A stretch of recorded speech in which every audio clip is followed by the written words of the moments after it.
To the public hearing, joint public hearing of the Human Services and Aging Committee. We are going to move to a bigger room since we have so many folks with us. So my apologies, but if everyone could move over to room 1E. We're going to be in 1E today. And so I'm going to recess the public hearing and then we will get started again in room 1E. Thank you.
You can let Marky know we're ready whenever he is.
Testing, testing, testing. There it is.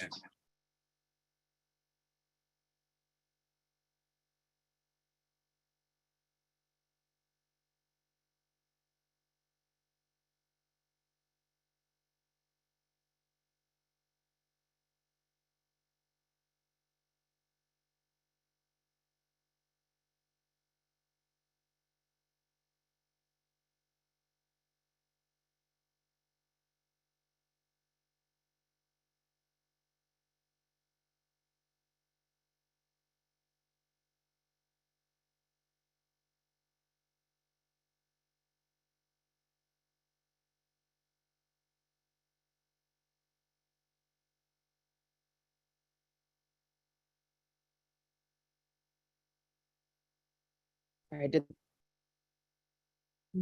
that off. Mute.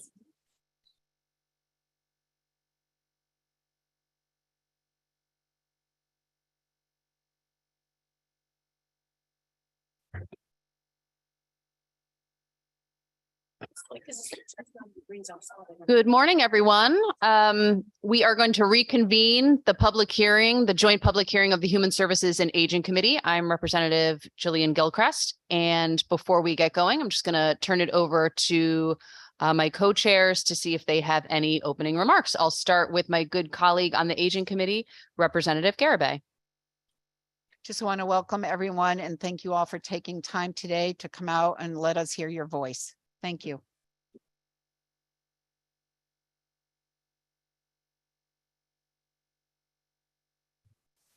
I'm going to turn to the rankings. Representative Case on Human Services, go right ahead. Thank you, Madam Chair. It's good to see everybody, and we're looking forward to a nice, robust public hearing, and it's nice to do it jointly with the Aging Committee. Agreed. And Representative Belinsky. Thank you, Madam Chair. I'd like to welcome everybody, particularly the advocates, everybody that's here to testify. Thank you for being here. I also want to thank the Human Services Committee for participating in this joint exercise. This joint public hearing is important. We're dealing with subjects that cross over. So I will mention one thing procedurally that somebody probably will also try to intends to, but all of us here at the Capitol have conflicting meetings. There's many meetings going on today. So you will see people come and go throughout the day. It's not a reflection of their interest or lack thereof. It's just a matter of having one body not able to be in more than one place at the same time. So thank you very much, Madam Chair. Thank you, Representative. And then just want to let folks know that the first hour of the public hearing is dedicated to state agencies and officials. And then after the first hour, we'll start going back and forth if there are still state officials, and the public has 3 minutes for their testimony. So without further ado, I'd like to welcome the Commissioner of the Department of Social Services, Andrea Barton Reeves.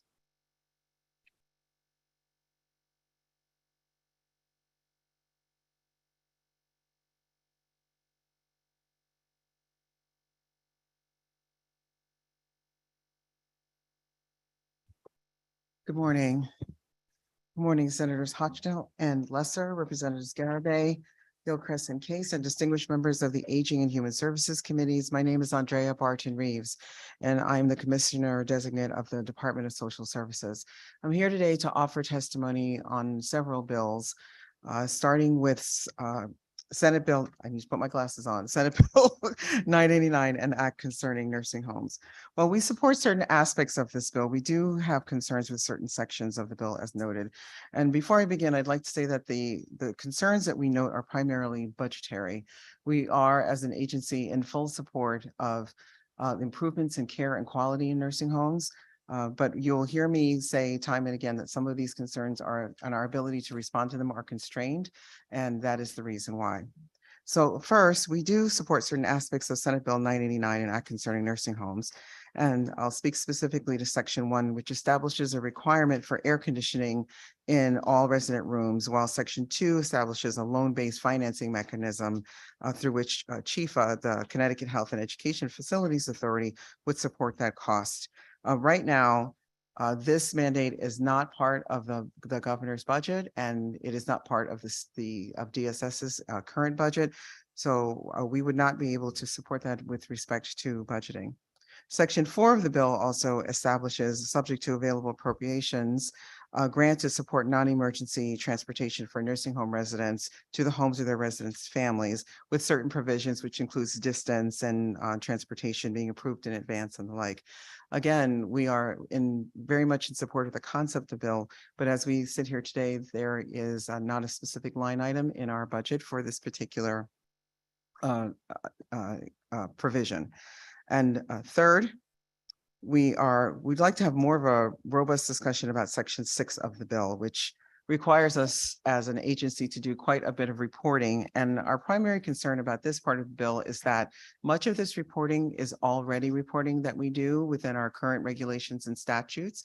And in the form in which it's presented in the bill, it would actually constrain some of our ability to actually expand reporting where we would be able to, in response to, perhaps changes in federal law and changes that come from CMS, because then we would have the conflict between what would be happening with our state law and federal law. And we've done this several times over the years. We've had certain types of reporting, and then we've expanded it as the industry's changed and federal mandates have changed. So we're asking that we continue with the transparency that we have. We can make even more reports available on our website, but to constrain them to those within the statute would be challenging for us. And then finally, Section 9 of the bill results, which is an increase in the amount of staffing that is needed in nursing homes. And again, we understand the considerable concern there is around staffing.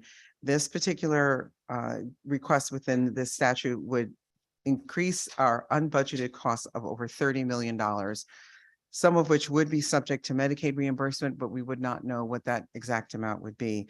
We do not have that amount in our current budget, nor is it in the budgets that's been proposed for the next fiscal year.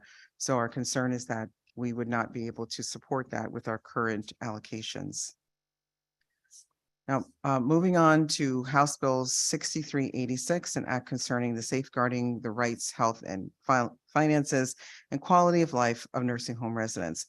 This particular bill requires the Commissioner of Social Service to ensure that we render a final decision on Medicaid applications promptly and without undue delay, and according to 17B80. And it also requires that we provide written notice of the department's final decision no later than 15 calendar days. What I'd like to point out here is that federal law is already very specific about the timeframes from CMS within which we have to actually act on an application. So if an individual is applying for disability benefits, we have to take action on that application within 90 days. And then for all other disabilities, it's within 45 days. So there are already significant federal mandates with respect to the amount of time that we need to process an application. So my colleague, actually, Peter Hadler, is on the phone and can provide more detail around what some of the background is here. But we do know that in the past, the department has had significant challenges in meeting those deadlines. We understand that there has been some legal intervention with respect to that, but we have been meeting those deadlines with respect to having a fully completed application within the 45 and the 90-day window. In addition to that, federal law does not allow the department to rush an eligibility determination at the end of the 45-day or 90-day time limit if we don't have all of the information that should be submitted. And we are doing our best to provide that the applicant continues to cooperate by attempting to obtain the necessary information. There was a bill in front of another committee, for example, I believe it was this week that I certified on, or late last week, that actually would ask banks to provide their information more quickly, because this is one of the reasons that people have challenges in completing their applications. They can't get a hold of their bank records. And when those bank records do come, they are charging significantly high fees in order to get access, sometimes as high as $5 a page to get access to their bank records for the past 5 years, which is the required look back. So the point here that I'm trying to make is that we do have a number of existing laws at the federal level that make prompt eligibility determinations within the federally prescribed time limits already mandated to us, as well as the prompt notification of applicants. And finally, House Bill 6626, an act concerning long-term care. This is an act that would permit DSS to submit a Medicaid state plan amendment, which we also call a SPA, to add the program of all-inclusive care for the elderly, which is PACE, to the Medicaid plan. So we absolutely support this bill and its concept and its intent. But again, we're really not sure what the fiscal implications would be. And we would require within DSS additional staff to administer and oversee the program. So what we would like to respectfully ask is to have an opportunity to understand what the impact would be, and then be able to report back to the committee as to what the cost would be and the staffing needs would be. And so I'm happy to take any questions. I tend to be succinct, so I apologize for that. Sorry, and before I begin, my colleague Nicole Godburn is also here. She is really one of the subject matter experts on nursing homes and payments. And so I've asked her to join us here today, and she will also assist me in answering any of your questions. So thank you. Great. Thank you so much, Commissioner. I would just say on that last one, 6626, I think it would be great if we could have some conversations and see how we can move that forward. So thank you. Representative Case. Thank you, Madam Chair. Good morning, Commissioner Designee. Just a few questions, and I agree with a lot of the things you were saying. It's just that there are some concerns that, especially with 989 or the first one here, is it Yes. 989 that you talked about? It always comes down to budget, and I always look at it as people before projects. And my concern, the first one you talked about, which I talked about in aging on, is when we talk about air conditioning, we talk about putting it in the group or in the homes. We have to put the money behind it. Yes. You have a lot of facilities that are concrete, bricks and mortar. You can't just take a system that's through a heating boiler that has registers in it and put AC and put it into the rooms. Right. There has to be a lot more thought behind it in order to break the system down and basically rebuild the whole system.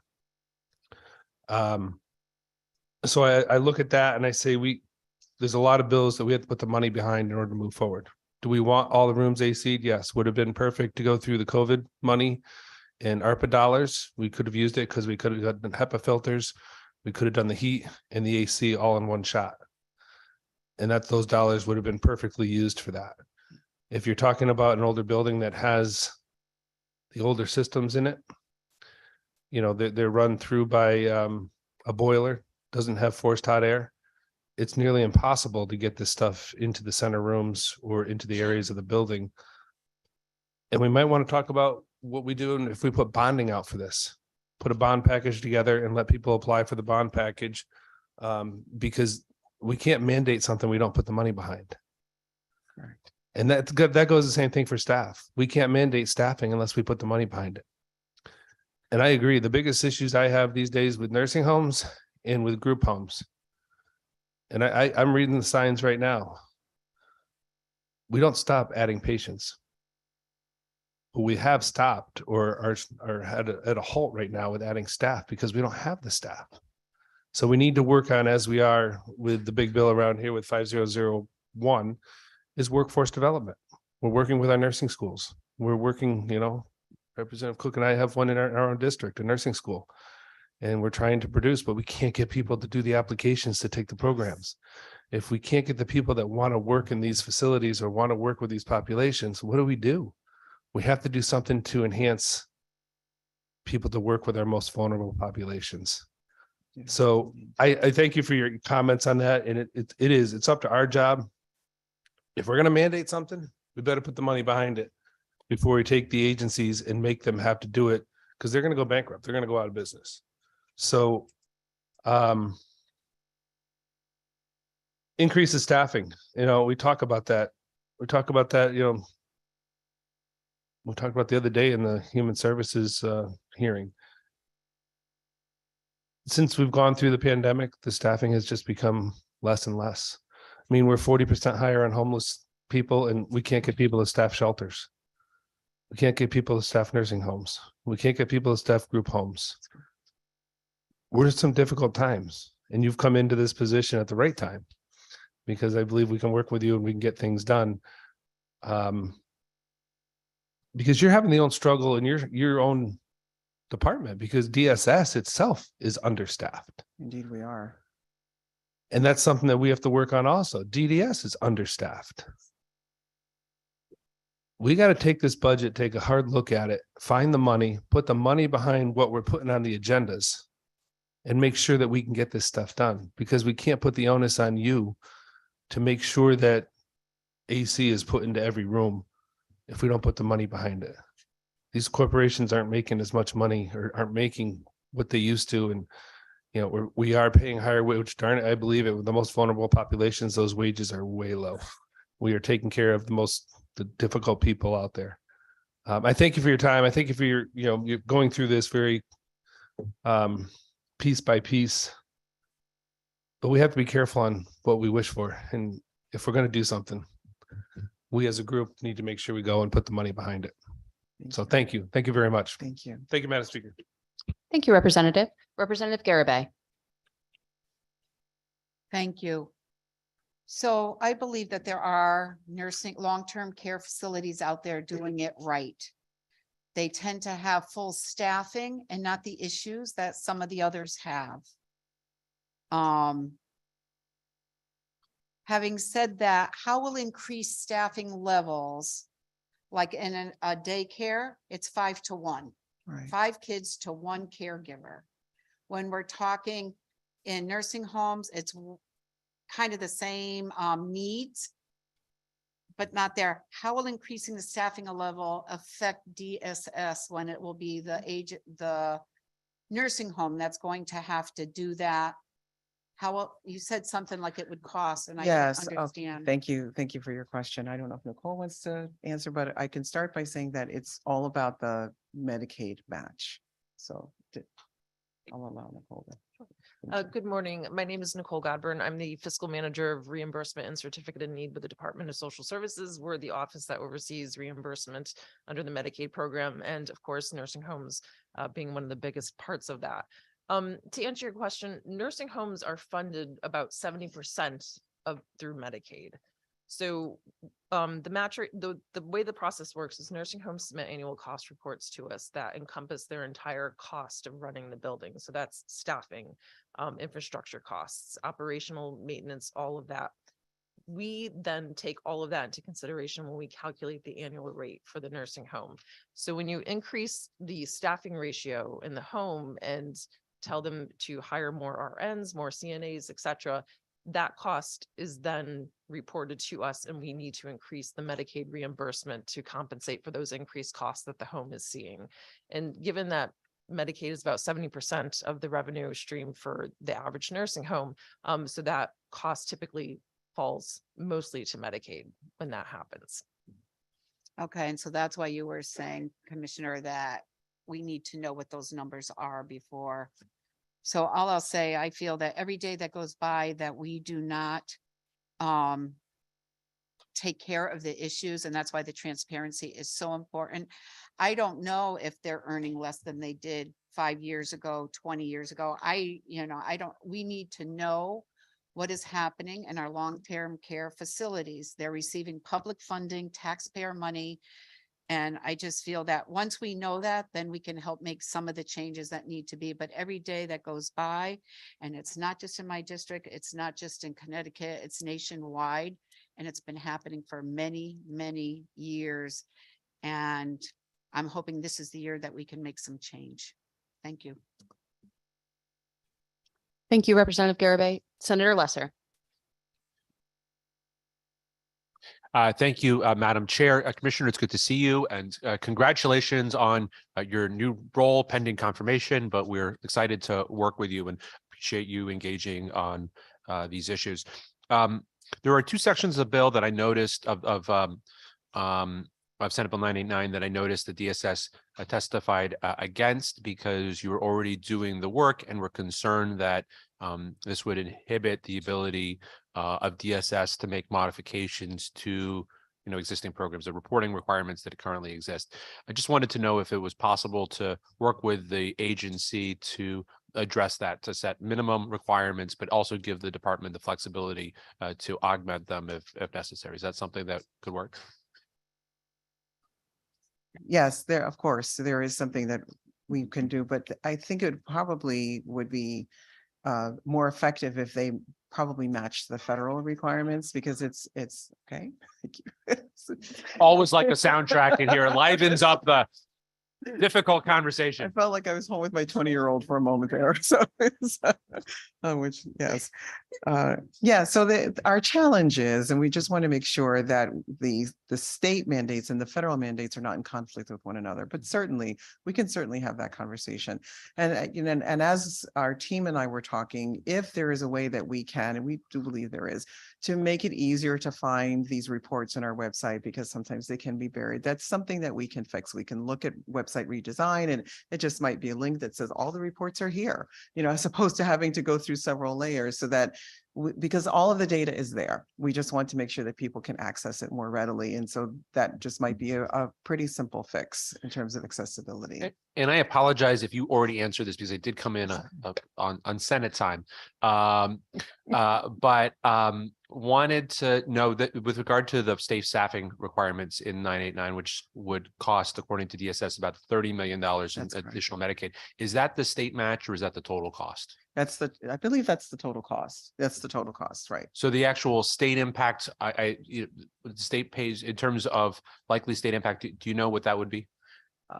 Yeah, I was gonna say it's about, It's typically a 50-50 Yes, split. gonna There could be subsets of a population where the match might be a little bit higher, but the safest is 50-50. So about 15 million would be state share. My hunch was that it was going to be a little bit less than that, because I think with what 1.12 billion we spent in FY 22, there was a state match of only on nursing home care. There was a state match of only about 430 million. Does that sound right? So I mean, it sounded that seems like a little less than a 50-50. I think we saw a lot of the federal dollars, ARPA dollars used towards nursing home.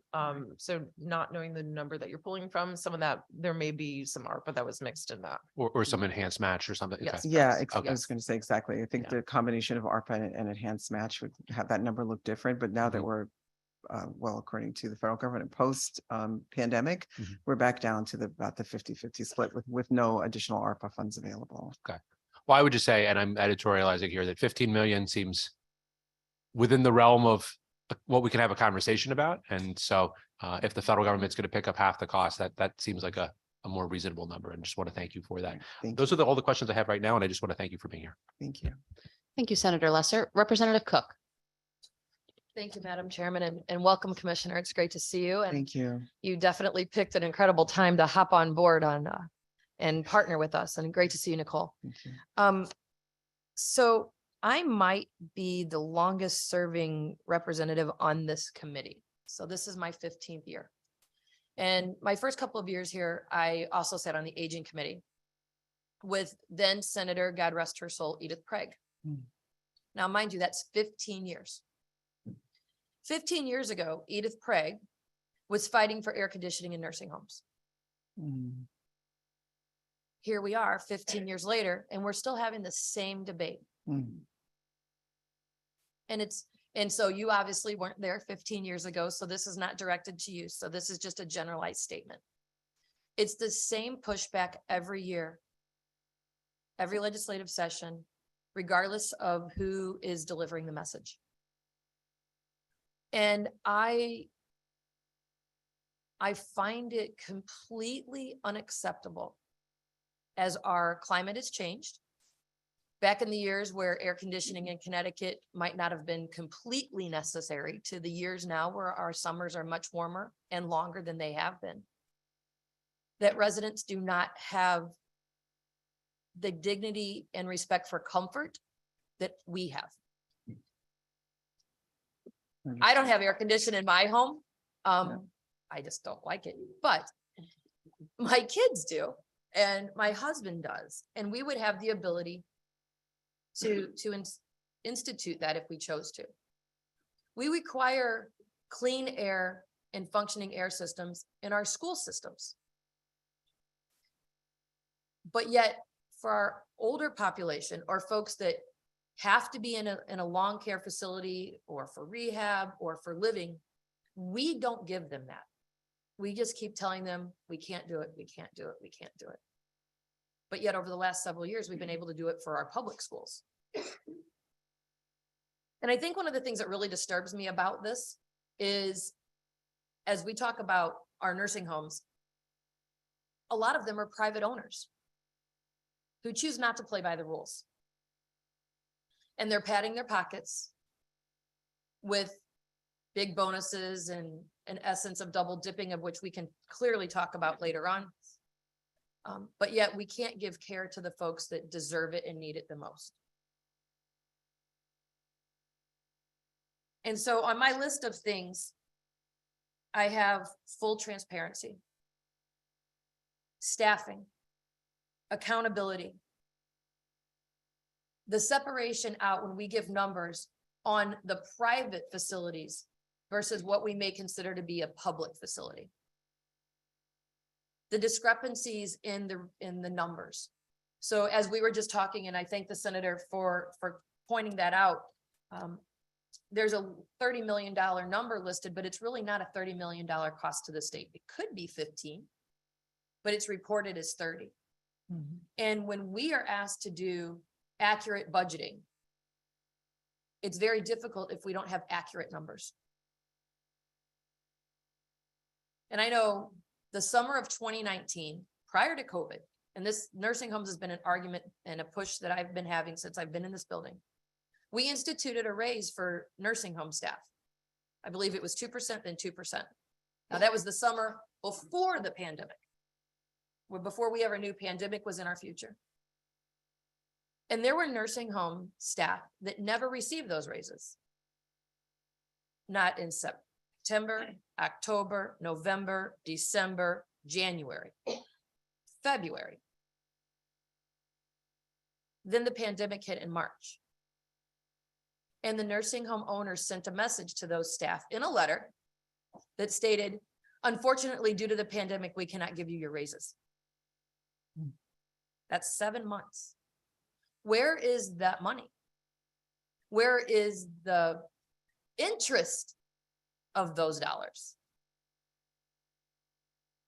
And we wonder why we don't have staff.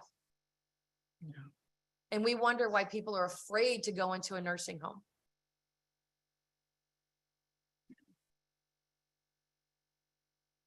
So when I hear pushback, and I understand the process. But I would ask that as you're sitting here, that you look around at the pictures. And this is just a couple of and I appreciate you sitting in the press conference earlier. We put a hold on people being able to sue nursing homes during the pandemic, which is just, I can't wrap my hands around why we did that. And I know that you weren't here for that, but we have families that have lost loved ones before the pandemic, during the pandemic, and since the pandemic. And I'm not saying we're out of it, but the crisis in nursing homes. And we cannot get those owners of the nursing homes to be held accountable. Nursing homes are still locking out staff, are not locking out families. We have people that are not being given showers or baths for 2 or 3 weeks at a time. And when we talk about staffing, we have people that are running a floor of 1 for 50 residents. And I love the fact that Representative Garibay used my child care to elder care, analogy. 1 to 5 or 1 to 6 infants and toddlers, adult to child. 10 to 1 on preschoolers, 3 to 5 or older. And I think the difference that we often forget, we weigh a lot more than those infants and toddlers. We're bigger, we're more complicated. But we treat our infants and toddlers to a totally different way than we treat our elders. So with staffing, I find it difficult that we have this 3.0 current and then asking for 4.1. You talk about the federal requirements versus the state requirements. So my question on staffing would be this. How would it be possible for us to do a patient to staff ratio versus an hour per day ratio? I am not sure of the answer. I'm personally not sure of the answer to that question. Nicole, do you know the answer? We would need to bring in the Department of Public Health. So DPH is the agency that oversees the staffing ratios, and they set the criteria for those for the staffing. So I think what we would need to do is have a joint conversation with them to look at any changes that they would be willing to make regarding staffing ratios. And then we can do fiscal modeling and impact around that to look at what the cost would be to support that. So typically when those types of issues are raised, we would need to bring in our sister agency DPH and have that joint conversation. So is it impossible to do that? Is it illegal to do that? Would be my question. To increase staffing ratios? No, to change the way that we do ratios. So right now we do it this 3.0 hours in a 24-hour time period. Now, we've often said this. How long does it take you to get ready? How long does it take me to get ready? It takes we have the ability to give ourselves care in a 24-hour time period. That includes showering, going to the restroom, all of those fun facts, getting dressed, brushing your teeth, maybe going to the gym. That's all care. That's much more in our given day than 3 hours. But we're saying that a resident in a facility, whether they choose to be there or they have to be there, only deserve 3 hours. So my question is, can we change our state directive and say it has to be 2 staff per X amount of resident, as opposed to 3 hours and 3 hours of care in a 24-hour time period? Is that something we can do? I personally don't know. I think we would need to discuss with Department of Public Health and see what the requirements are around that. So I'm asking that we look to that. I think that that is extremely instrumental in this conversation on staffing. And I also think that it's extremely instrumental on this conversation of care, especially when we know that we don't have enough staff. And nobody's charting down the amount of hours that somebody was given care in a 24-hour time period.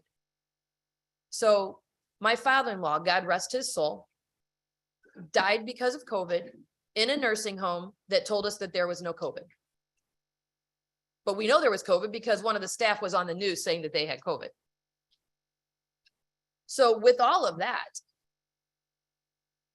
he could not care for himself in all of the ways that maybe we could. He needed help.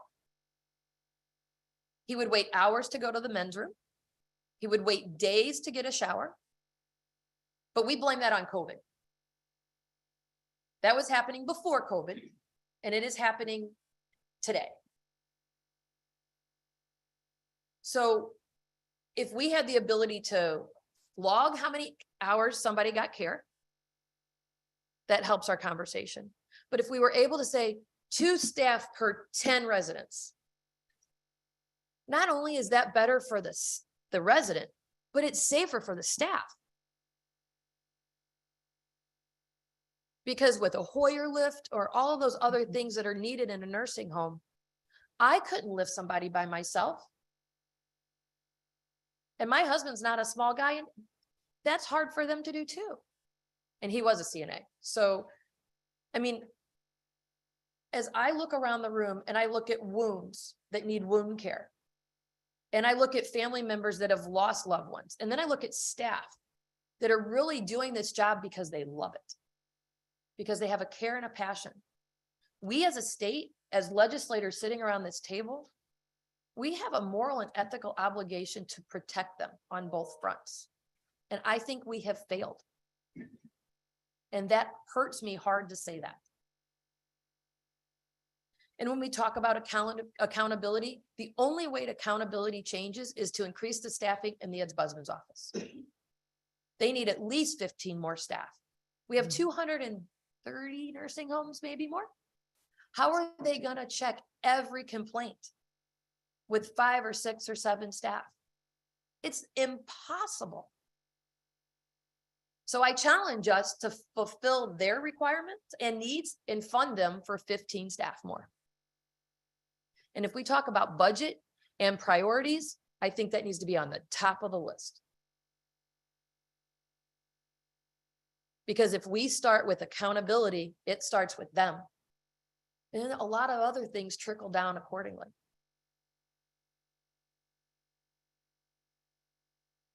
So I'm just begging of you, as a new role for you, to please, please, please help us have the ability to stop needing to have this conversation. I will do my best. Thank you, Commissioner. I will.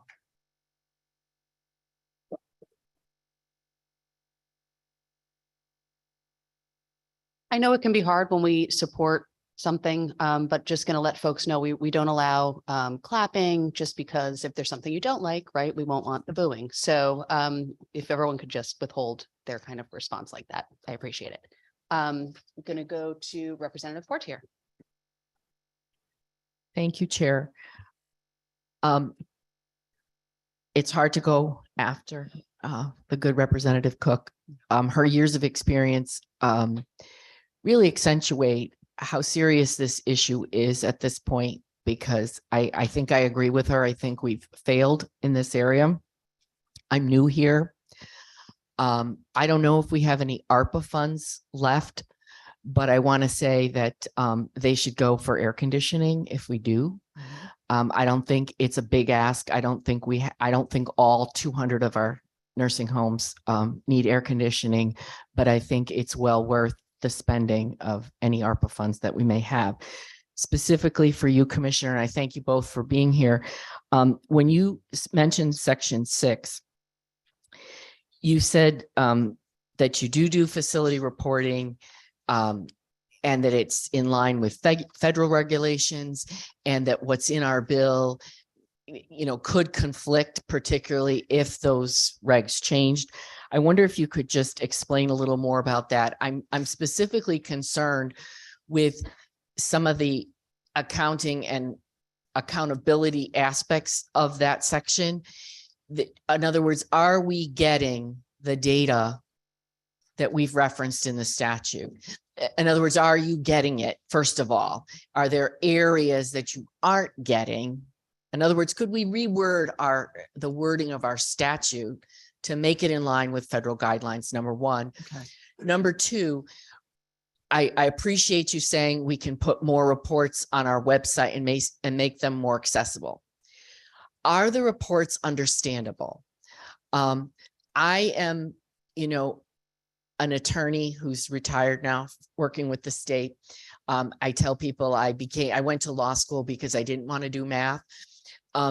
If the reports are such that a family member can't understand what's being reported, it's hard when you're realizing that your relative is going to have to go to a facility and you're trying to determine what facility. To sort of evaluate facilities, you need to know what those numbers mean. And we need something that's understandable when we talk about accountability. We need all of us up here to understand those reports, but we have lots of staff people who are better with numbers than some of us, and they can interpret those for us. But we also need the public to be able to understand those reports. So if you could just elaborate about, again, why our particular wording of Section 6 may be inartful and how we might be able to fix it. Thank you. Thank you. I'll do my best, and I'll actually will also ask my colleague Nicole to assist me as well. But actually, if you don't mind my answering your last question first, because I too am also an attorney, so I do understand and appreciate the perspective. I've been asked to do a lot of math though in the previous roles that I've had, so I was not able to escape it. I will say that in my previous role before I came to DSS, I was the inaugural CEO of the Connecticut Paid Family and Medical Leave Authority. So kind of stood that up from its statutes, literally just on a piece of paper to make it into a viable agency. But one of the critical things that was really important to me while I was there is to make data accessible, right? To make understanding of the program accessible, because the statute itself was almost 60 pages long. So how do you take a 60-page complicated statute and create a way for people all over the state, different educational levels, different language needs, and how do you make that message understandable, digestible, and respectful all at the same time? So that's really the mindset that I come from. When I get a chance to look at these reports more carefully, because I've just seen them in their current form, I would say some are, to be honest with you, and some are not, right? Some of them are very data driven because that's how we are required to report them to the federal government. But essentially translating them into something that is useful for families is probably the next step that we need to take. Because what do families, and this is always the question I would ask my staff at Paid Leave, what do people really need to know? Right? They don't need to know the same things that we need to know, and they don't need to know it in the same way that we need to know it. if I'm a family member, I want to know what nursing home A offers and what nursing home B offers. I want to know what their grade is, so to speak, right? I want to know, what happened to their last licensure? What are the critical pieces of information that I need to know in order to make one of the most important decisions about about somebody that I love is going to go into the care of somebody else. So to the extent that we can take those reports and make them more accessible, I will make a commitment to be able to do that where it's possible. So that's what I will say, because I understand how important that is. I really do. So we'll do that. So I'm actually going to read from part of the testimony that I didn't provide. So let's say, for example, the nursing homes are required to submit an annual Medicaid cost report, which we do put on our page, and copies of those reports are available. So Section 6 requires that our cost reports show 5 cost categories that are reimbursable under the Medicaid plan. But this information is actually within the cost report itself. So I don't know if the answer is how to make the statute different or better. And I can probably come back to you with more detail about that, because I wouldn't specifically have that with me today. But I think what we can commit to is to make them more accessible and understandable to the everyday person, so that you don't need to have, an advanced degree or specific knowledge about nursing homes in order to be able to understand what's going on. So, I think what I'm hearing many of you say is that we have to be, part consumer protectors as well as reporters. And that might be a shift in the way that we've thought about what our department does and the way in which it does it. But I hear you very clearly. And to the extent that we can do that, we certainly will, which I hope will mean an opportunity to come back again and say, okay, we've tried it this way. Does this work for you? Does it not? Let's try it again, and we'll continue to have that iterative process so that we can have that work. Nicole, did you want to answer more specifically what it is that? Sure. Yeah. Completely hear you that if you're not a CPA, not an accountant, reading a cost report might be a little bit overwhelming. Absolutely. I happen to love math, so I enjoy reading cost reports. Yeah. So, no, but, as the commissioner mentioned, we are very much open to how do you take something that can be very complicated and, reading this and in nursing homes, you spend a lot of money on their CPA firms to complete these reports to submit to the department. And the reports contain all of the information that Section 6 of this bill is asking for. That information is there. But how can we better parse that information out and produce reports that are easy to understand? We've been doing some of that over the years on our web pages, and the links to those pages are in the testimony. And we have been kind of parsing that information out and creating Excel files and, better spreadsheets to show that information. But spreadsheets in themselves may be complicated for folks. So how can we kind of digest that information into a much easier to understand report? What would be the frequency of those reports? Would it be annual? Would it be quarterly? What's information that in particular folks are looking for us to report out on? I think we're open to having that conversation and getting the feedback from all the various stakeholders. I know the ombudsman and I have talked about this many times. What's the information that the resident councils and nursing home residents and families are looking for? And how can we in our office take that information, break it out, and produce a report that is giving everybody the information that they need? So I think we definitely want that feedback so that we can do this work. You may hear some of that feedback today. It's okay. Thank you, Representative. Next, we'll hear from Representative Dathan, who is on Zoom. Thank you so much. And thank you, Commissioner, for your testimony today. I found it really helpful. And it's nice to see you. And I'm sorry I'm not there in person. I just had a couple of quick questions, mostly regarding the testimony under 989. I wanted to align my comments with Representative Cook. I think she summed it up much better than I could.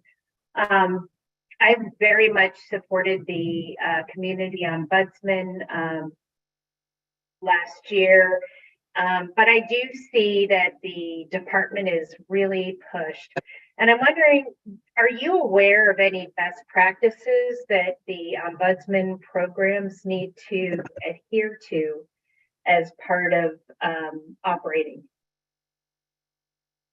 So Representative, are you talking about our current ombudsman? No, just, I'm more talking about, because I know our current program is pretty full and there is a lot of need, from what I understand from my work group, that I did a couple of years ago regarding the community ombudsman, but I didn't know if there was some sort of like national guidelines, talk about, best practices, maybe is the better term for how, many, is it complaints or, sort of, I guess it's the,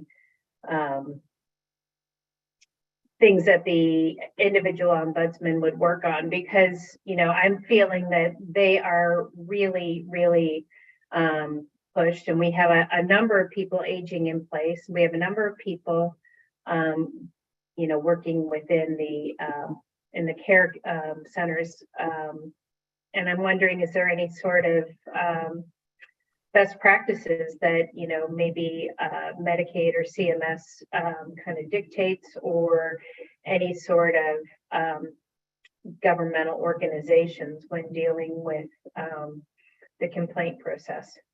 Well, our ombudsman is here, Marie Pater. I learned from her last evening that the ratio is about one ombudsman for every 5,000 beds in a particular state. Right? Did I get that? Did I get that right? Yeah. And I have a Oh, couple. she tells me it's two ombudsmen for every. I'm sorry, it's one ombudsman for every 2,000 beds. Okay, well, she can, I guess, come and talk about that when she is, Right. when she is talking. But that's a concern of mine. One quick question. I know we are moving to an acuity-based payment model. And I'm wondering if you can have a little bit of a discussion about how that's working so far. I know we're only 6-7 months into the process, and we've only just started kind of reporting on that. But I'm wondering if the that sort of payment reimbursement model for is in sync with some of this legislation, or are we finding that that's not working so far? So I'll start and I'll ask Nicole to provide some more details. So I would say generally the acuity model is working in terms of shifting the way in which we're trying to get nursing home operators to think about how they offer services and supports. There had been, I think, how can I describe it? Change is always challenging. I think I'll put it that way. And I think we've seen some of that. So I would say some questioning, some resistance, but overall in these last few months, I think there's been more of an adoption of the acuity model and a change in the way that services have been delivered. But Nicole, would you like to speak more to that?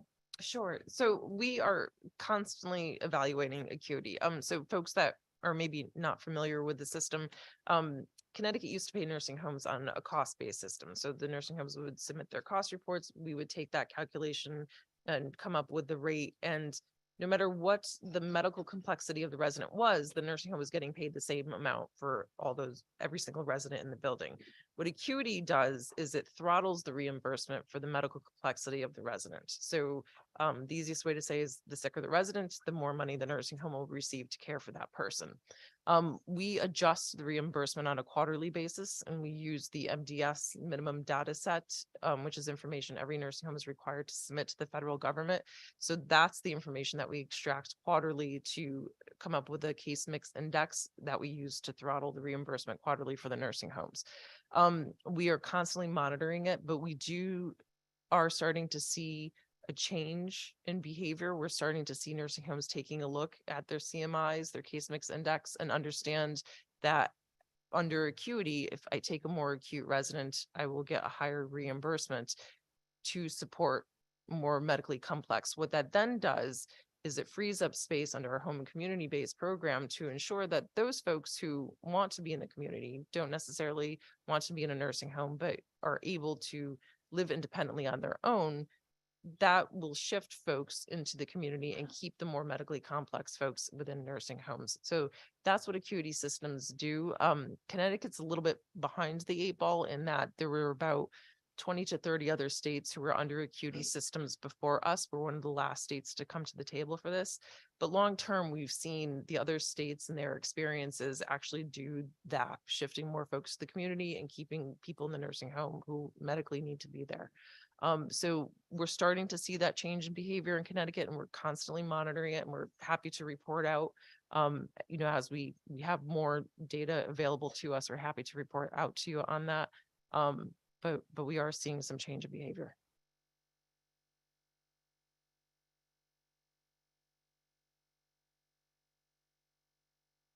Representative Dathan, you are muted. Oh, apologies. So I am, sorry, but my phone's ringing at the same time. In terms of the acuity base, then presumably if you have a higher needs patient, the staffing ratio would be better for those patients, that you would have more focus. So that would resolve hopefully some of these patient ratios. Is that correct? Correct. And I think there's a lot of studies out there that show that higher staffing ratios produce better quality in nursing homes. And I don't think you'll get any argument from the department on that. It's just a matter of what's an appropriate staffing level. And I think for that, we need our Department of Public Health, the Ombudsman Office, we need a collective group to have that discussion of what's appropriate staffing levels. And then, of course, funding. That's always the big piece, given that Medicaid covers 70% of nursing home costs. So, and staffing is about 51% of the Medicaid dollar that's in the nursing home. So say, for example, a nursing home, gets $100, 70% of that 100 is actually going towards staffing. So that is a very, very big chunk of the money that Medicaid is seeing. So I think we would just need to have a conversation. What's appropriate staffing? And then how do we fund that? Okay. That's helpful. I'm looking forward to doing that. And I did want to say thank you for sharing those reports that you did in your testimony. It was really, really helpful in terms of, the cost reports. I'm a CPA, so I love the data and I appreciate it. My last question is really just regarding the long-term care under the PACE program. I was under the impression that the reimbursement for this was 70% as well, but maybe I misheard and wrote down the wrong number. Did you say that it's actually 50% reimbursement rate? That's correct. It is closer to the 50% than the 70. Got it. Okay. And do we feel that there could be some cost savings with this program on how things might be working?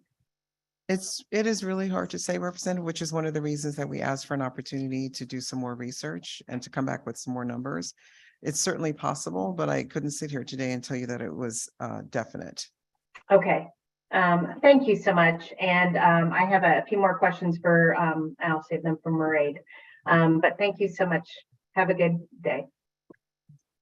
Thank you, Representative. Next, we'll hear from Representative Bohr. Thank you, Madam Chairwoman. Hello, Commissioner to-be. Good morning. I wanted to ask you about transportation.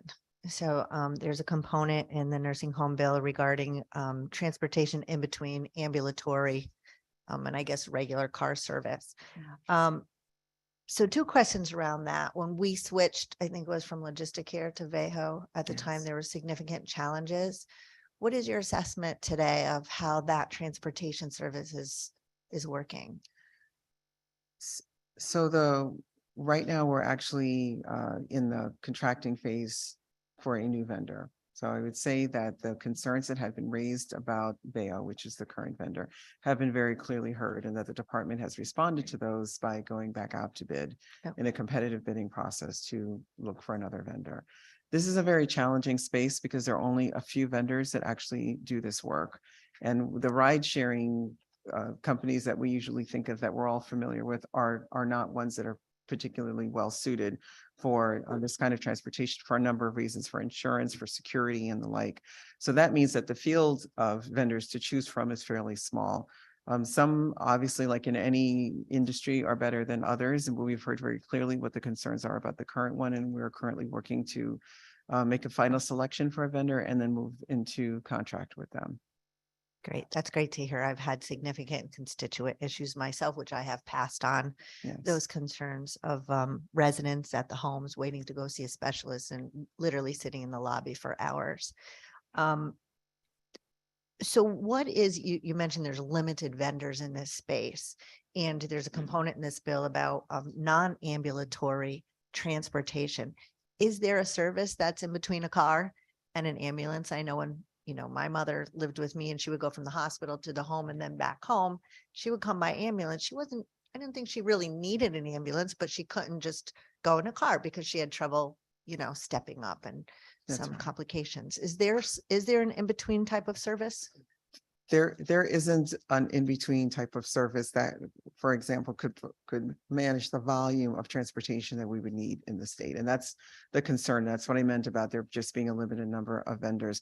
There is one developmental disability service agency that has its own social, how would I describe it? It's really its own small business, really, that provides that kind of transportation, but it does it in the limited geographic area in which it is. And because it did figure out, I think quite smartly, that there is a gap in this space between people who are fully ambulatory or have family transportation, have other resources, or can go by ambulance, because there's something about traveling in an ambulance that is just not dignified. You know, it just isn't. And it's really, you know, traditionally for medical emergencies, it's not meant to be the type of transportation that just generally takes you from one place to another. But other than that particular type of transportation, we haven't found a vendor that could really meet those needs. And we haven't seen any that are willing to provide support in the state as well.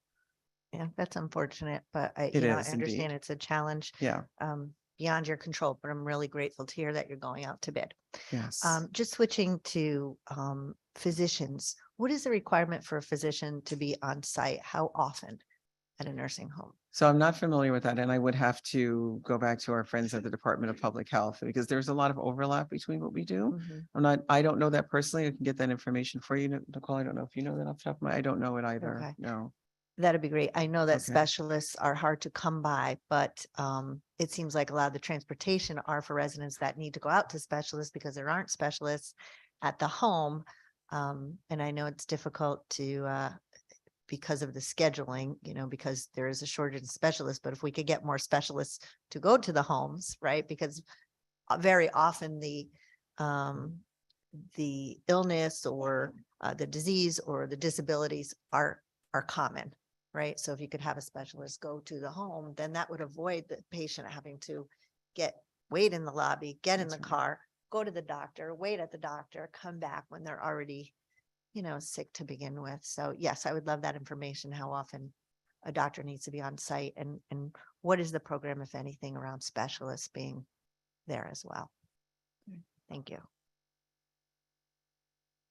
Thank you, Representative Bohr. Next, we'll hear from Representative Johnson. She's on Zoom. Okay. Thank you so much, Madam Chair, and thank you, Commissioner, for your presentation. And I just wanted to circle back a little bit on the levels of care, because I'm having a great deal of concern about what acuity means in a skilled nursing facility. We have nursing facility, we have skilled nursing facilities, we have higher level care skilled nursing facilities in a couple of instances. We have intermediate care facilities, which I think have now been designated for DDS situations. And then we have rest homes, which are a lower level of care. And so I'm wondering, where do people go if they're too high a level of care for a rest home, but not a high enough level of care for a nursing facility? I am not necessarily certain where each person goes if they have varying levels of care. I can find out for you, but not necessarily certain. That would be good, because we seem to have a problem here, especially when the person doesn't have a home, so you can't do money follows the person. So you might be able, not that that should be a factor, because skilled nursing facility level of care people also are able to be in a home setting. But when you have people that don't have a home, when they need a skilled nursing facility or / nursing facility level of care, but their level of care is too high for a rest home, and then the shelter can't take them because they don't know how to manage them because they're not skilled at this at all. I'm wondering what we should do, because I'm finding a huge problem in my district with this.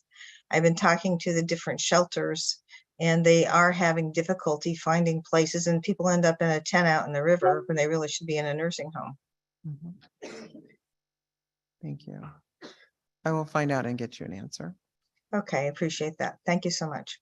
Thank you. Thank you, Representative. I think that is all the questions and comments we have. Oh, wait. Okay, sorry. Representative Case, go right ahead. Thank you for a second time. Representative Bora brought up a good point, and we all have the conversations on NEMT. So have there been any changes in the past 12 months that you've seen with NEMT? Oh, you wouldn't have it because you wouldn't. just come in. Right. So just so we know, the previous provider had been sold in June, and there is a new provider there. So it's no longer Yes. Vail.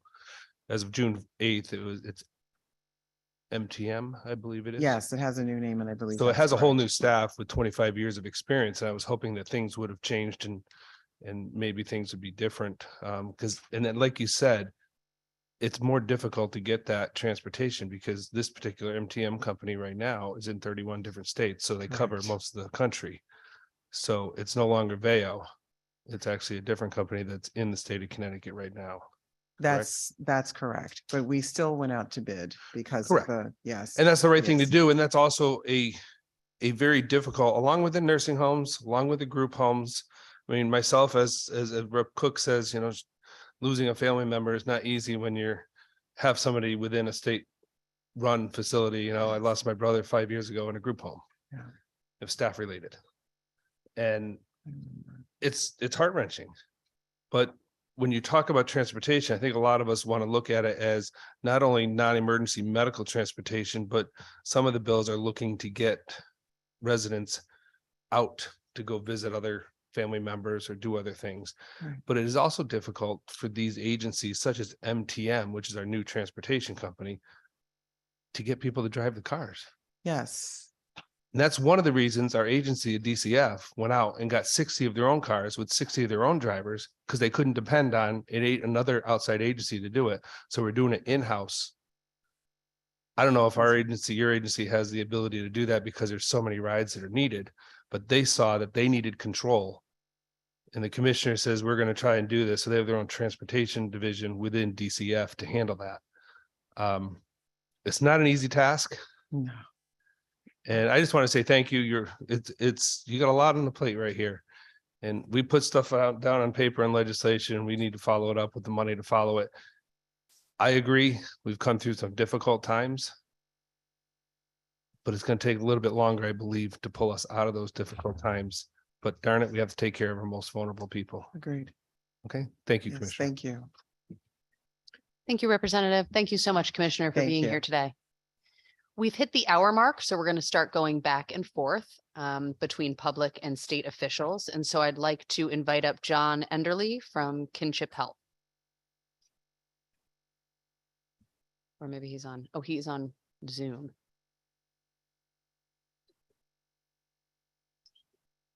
Okay. Madam Clerk I see him. John, you can go right ahead. You just have to unmute.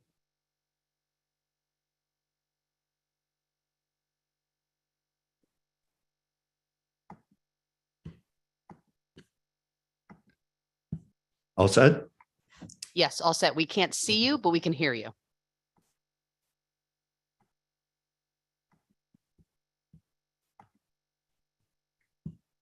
Okay. Good afternoon, chairs, ranking members, and distinguished members of the Human Service and Aging Committee. My name is John Enderle. I'm here to testify in support of House Bill 6626, an act concerning long-term care. I live in South Windsor and been a resident of Connecticut for 35 years. I'm also the CEO of Kinship Health. Kinship is a company dedicated to delivering high-quality care to help seniors remain and age in their communities. The PACE program is the vehicle that allows us to carry out that mission. Having our loved ones age in their own home is a goal that many of us share. This is what PACE offers. PACE uses an interdisciplinary team to manage the care for its participants. All 11 experts on the team have one goal: to keep the seniors safe in their homes. We also offer a PACE center, which is a hub for the IDT. At the center, the senior can receive meals, access to clinics, immunizations, activities, chances for socialization, transportation, and therapies. I can continue speaking about the program's benefits on a professional level for the full 3 minutes, but I also want to speak on a personal level. We recently lost my mother-in-law, who was a longtime resident of Manchester. My wife was her full-time caregiver. It was hard. However, it was a comfort to my wife to give her mother the care she needed in her own home. I can only imagine how hard it would have been if my wife had to work full-time or spoke English as a second language. Navigating the healthcare system would have been impossible. Finances, race, heritage, education should not be the determining factor in the quality of senior care. I wish that all Connecticut seniors can age in place as gracefully as my mother-in-law. This is what PACE can provide. I also pleased to report that PACE is a model that is nonpartisan. For example, Kinship is building centers in Florida and Chicago, Illinois.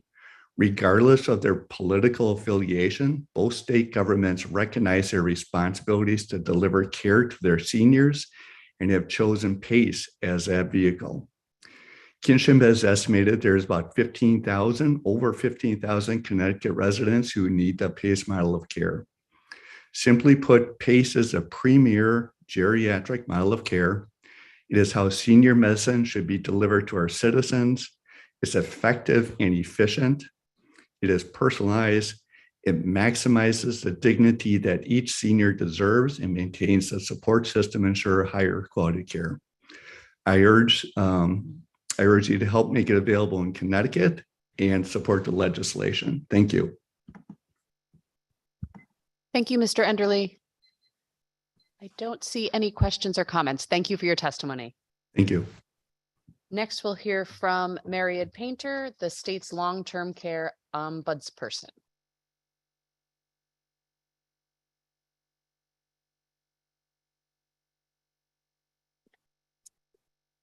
Good afternoon. Thank you, Senators Lesser and Huckadell, Representative Gilchrist and Garibay, and distinguished members of the Human Service and Aging Committees. My name is Mariette Painter, and I am the State Long-Term Care Ombudsperson. I'll testify today regarding several bills before you, but I'm going to highlight some of the most important issues because it is a very long list today that we're happy to see.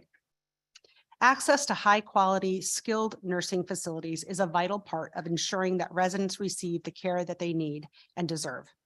However, the reality is that getting into a quality nursing home is often determined by luck, payer source, or how the resident reads on paper. Not the individual's need for quality care, accessing their community, or having close by support systems, which is why also the transportation and access to individuals that they care about is incredibly important. We have some high quality nursing homes in our state, but that is not the case across the board. Today, you will hear from residents and family members regarding their experiences in facilities across our state. Many have brought photos showing the conditions that they've had to suffer through with little to no recourse. You can imagine that sitting in a skilled nursing facility bed with temperatures over 85 degrees, when you can't access fluids or move yourself to a cooler area, can be incredibly uncomfortable and dangerous. Or the staff are just as hot and uncomfortable. They're worn out and they have large assignments, and the conditions are just unacceptable to be working in. This was a call that I received last summer, and when I arrived at the facility, I found residents suffering in their rooms alone and staff exhausted and having difficulty managing the residents they were caring for. When I went to speak with the management about the concerns I was seeing, I found them in their air-conditioned offices. This is not the quality of care we should accept in our state, And we should have the expectation that every facility provides care at a level that you or I would want, and we shouldn't settle for anything less. You will hear about residents sitting in soiled briefs for hours without being able to get someone to help them and going weeks without showers. Staff having 18 to 20 residents to care for, sometimes higher. They feel defeated before they even start their shift. They know that there is no possible way to assist in feeding, drinking, mouth care, going to the bathroom, or getting everyone who wants to out of bed to attend a social program. Private equity firms and owners who prioritize profits over people have had a devastating impact on the lives of residents and the overall quality in these long-term care facilities. Poor staffing levels impacted by inadequate wages, which I believe is the main reason why we do not see more staff in this industry. And the lack of maintenance to the facilities has resulted in subpar living conditions and substandard care for those who need it the most. This is not the long-term care system that residents deserve or that we as taxpayers have paid for. I am concerned and cannot support changing certain protections in the waitlist laws, as this could negatively impact residents with high care needs who are indigent or have lower financial resources or lack of family support. These individuals need these protections in place and the ability for my team to go in and appropriately audit wait lists that cannot be tampered with in order to protect residents' rights. I also want to thank Attorney General Tong for his legislation that has additional measures and citations for facilities that fail to appropriately care for and protect residents. Enforcement, accountability, and transparency is what we're asking for and is key. We must hold owners accountable for the quality of care they provide and ensure that every skilled nursing facility in our state is accessible to the residents who need it. We know that there are billions of dollars spent in long-term care. We just need to know where it's actually going. And the transparency and ownership and money provided to related parties is how we accomplish that. It is our duty as citizens and taxpayers to advocate for these changes in the long-term care system. Skilled nursing facilities must be required to meet the high standards of care and provide support to the residents who need it. I want to thank you all for being here today, and I'm available if you have any questions. Thank you so much. And truly, thank you for bringing many of these issues to our attention. Any Representative Bohr? Thank you, Chairwoman. Thank you for being here. I spoke earlier about transportation. I want to speak a little bit about the air conditioning. Yesterday, I was in the Environment Committee testifying about temperatures in our animal shelters, right? We set at 55, doesn't go below 55, doesn't go above 80. I love animals. I proposed that bill. I can't believe that we don't have temperature guidelines in our nursing homes. We should set the temperatures, not tell the nursing homes necessarily how to do it. Here's the temperatures, figure it out. That's what the temperatures need to be. Period. The end. That's my comment. We do have maximum temperatures. However, due to the conditions in the home and the skilled nursing facilities, we do get calls that they're over maximum temperatures. So we have maximum temperatures. And we have somebody who goes in and enforces and checks those temperatures. So we already have a law that talks about what the maximum temperature should be. There are requirements for maximum temperatures, but we would only know if we received complaints and calls from the skilled nursing facility about it being too hot. And what is the violation fine if they are above that dictated temperature? I would have to we could ask the Department of Public Health about temperatures and maximum temperatures and what the accountability is related to that.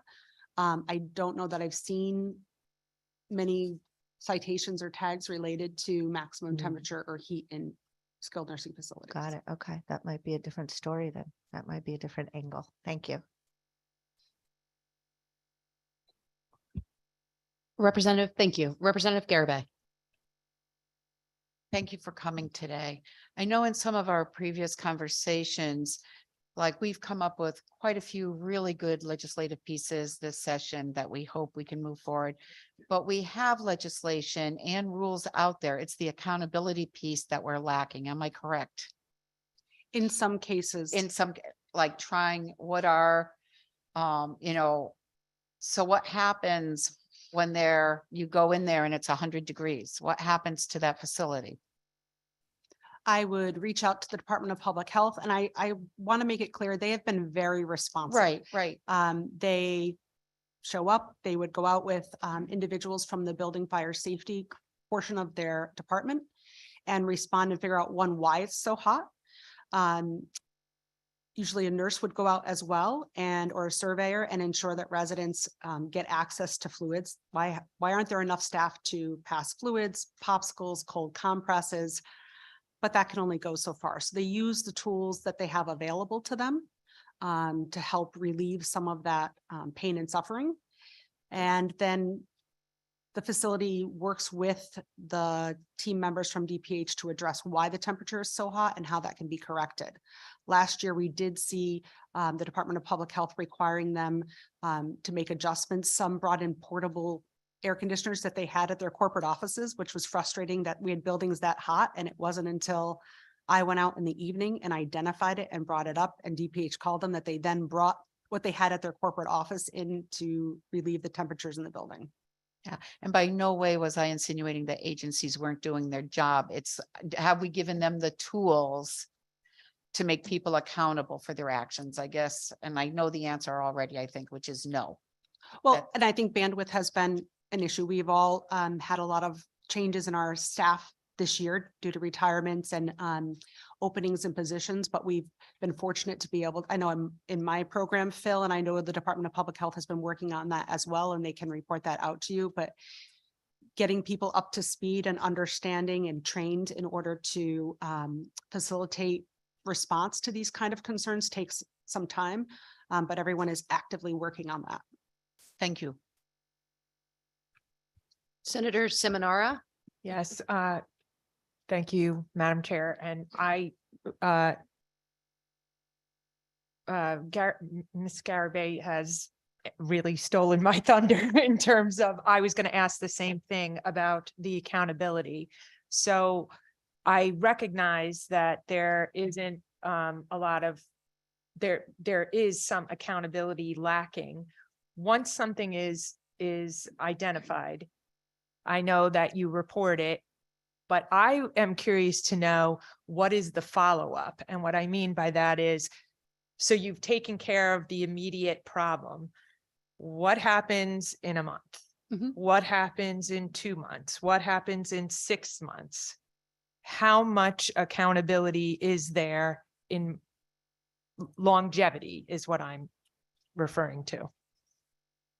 And that has been an ongoing concern. We've seen it with many of the storms that we've had, heat waves that we've had, that these facilities in general, the air conditioners, the generators, things have not been maintained to a level that maybe they should be. And so we see them breaking in those conditions. And so having that accountability and ensuring that they're doing their regular testing, that they are replacing things that need to be replaced, and that the way that the testing is done is appropriate. So for example, the building I was in had air conditioning in the hallway, and they call it a heat gun. If you put it to the ceiling, yes, the temperature is cooler there. But if you go in a resident's room and take the temperature at bedside, it is a great deal warmer.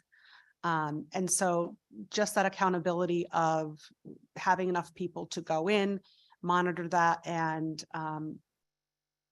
look for appropriate outcomes, and the accountability after, to your point. How are they fixing it, and are they fixing it temporarily or for the long term? And if they're fixing it temporarily, I mean, if they are not fixing it for the long term, again, what is the consequence of that? That it will break again and we'll be back in the same situation. Okay. It's just a perpetual cycle is what Correct. you're saying. Thank you. Thank you. Senator Lesser. Thank you, Madam Chair, and thank you, Madam Ombudsperson, and apologies for using a different term earlier. What can you tell me a little bit about, you talked about the impact of private equity ownership. Can you just discuss the current ownership dynamic in Connecticut to the best that we know? Sure. So one of our areas of concern is, where are the finances going? And I think we heard our commissioner from DSS say, or Nicole say, that it was about 51% go to staffing. And so what are the other dollars going to? Private equity, we have seen an increase in the number of skilled nursing facilities in our state that have investors who are private equity investors. And we know that, again, they only go into sure things where they're going to make money. We really feel that all of the dollars should be going to the care of the residents, appropriate staffing, and appropriate overhead. There's always overhead in skilled nursing facilities, maintenance of the buildings, those things, but we don't think it should be something people invest in to profit from. And do we know, I'm assuming that the private equity firms are only investing in the for-profits. Is that accurate? And do we know how many homes have investors that you could classify as private equity? I do not know off the top of my head, but we could get that for you. And one of the things that is challenging for us is when we look at ownership in a building, it is not always clear who the owners are, what other companies they have ownership in. And that's what makes it challenging. And that's where we think that should be readily available, as well as if there is a private equity firm, how's that equity firm doing? And what does that look like? And then, thank you. And then I assume you were here for, I know you were here for the commissioner's testimony, and I'm sure you read her written testimony, which opposes a couple of sections of the bill that are really focused on the transparency pieces, arguing that DSS is already doing it, or that putting it in statute can make it harder for them to respond to new challenges. I assume you have a response to that. I just wanted to know what that was.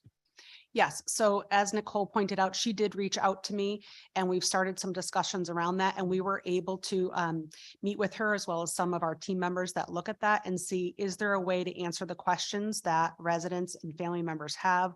How could we dive into that data and maybe, to the commissioner's point, maybe set up a dashboard. Maybe we do some focus groups with residents and family members as to what they're looking for and what is the most important information to have, as well as other advocates. And how do we see if the information that the department already has could be made accessible in those ways? We certainly don't want to duplicate efforts on their part in any way, or tie their hands if there's other information that they need to get. Thank you. And I just lastly, and this is on a personal basis, the folks who I have a lot of nurse, like every legislator, I've got a lot of nursing homes in my district, and the residents of those nursing homes are my constituents, my neighbors. And I know in one particular case recently, you identified really unacceptable conditions in a nursing home in my district. And I just want to thank you for being the voice of the residents of the, of my district, people who may not have enough people keeping an eye out for them and not have enough advocates. And they're lucky to have you. Forgive me. They're lucky to have you in their corner. So thank you. Thank you very much. And a lot of that credit goes to my team that's here today. So thank you. Thank you, Senator. Representative Case. Thank you, Madam Chair. Couple questions. And I know the commissioner is still here, so she'll be listening. What is the maximum temperature allowed? You said I will double check. I think it's 80 for the high, but I will get you that number. And in working, I think we can work through this with the commissioner. She has a lot to do, but working on the DDS side, we had issues where we had a lot of storms and other things going on, and we actually mapped out the state of public, private, state-run facilities, put them on a map, and saw where they had generators, where they didn't. So we knew when there came a situation, we could go and pull those residents and make sure they got to a place. The map served two purposes. It allowed us to know what the facility had, if it had AC, if it was an ICF, if it had oxygen, it just listed a bunch of different things, but it allowed us as legislators to look at it to see what we needed to put behind it in order to fund and make sure that they had the proper amenities. I get it. It's not all in the taxpayers to do this. But I think if we look at a visual and we see what we have out there and what we don't have, maybe we can work with the commissioner and try to see what areas need help. Because some of these nursing homes are old brick and mortar. It's going to be difficult to put AC in. Some may be different where we can adapt to it. But I think we need to find out, and it might be in reporting that DPH has, if they have to report how old their system is, how old you know, I'm certain with COVID, they have to have air quality testing done. I'm not sure about that. I know the schools do. It wouldn't be this commissioner, it would be DPH. But those are all the sort of the same things that we worked on with the DDS population. And I think it's sort of the same thing that we need to work on here. Because not only do we have to give a nice working atmosphere for the workers, but we have to give a healthy atmosphere for the constituents that are in there. Because some are not by choice, obviously. But I think if we're throwing a lot on paper and going to demand a lot of things, but we need to know around the state what we have and what we don't have. And that's where we can be stronger with DPH to let people know what's where.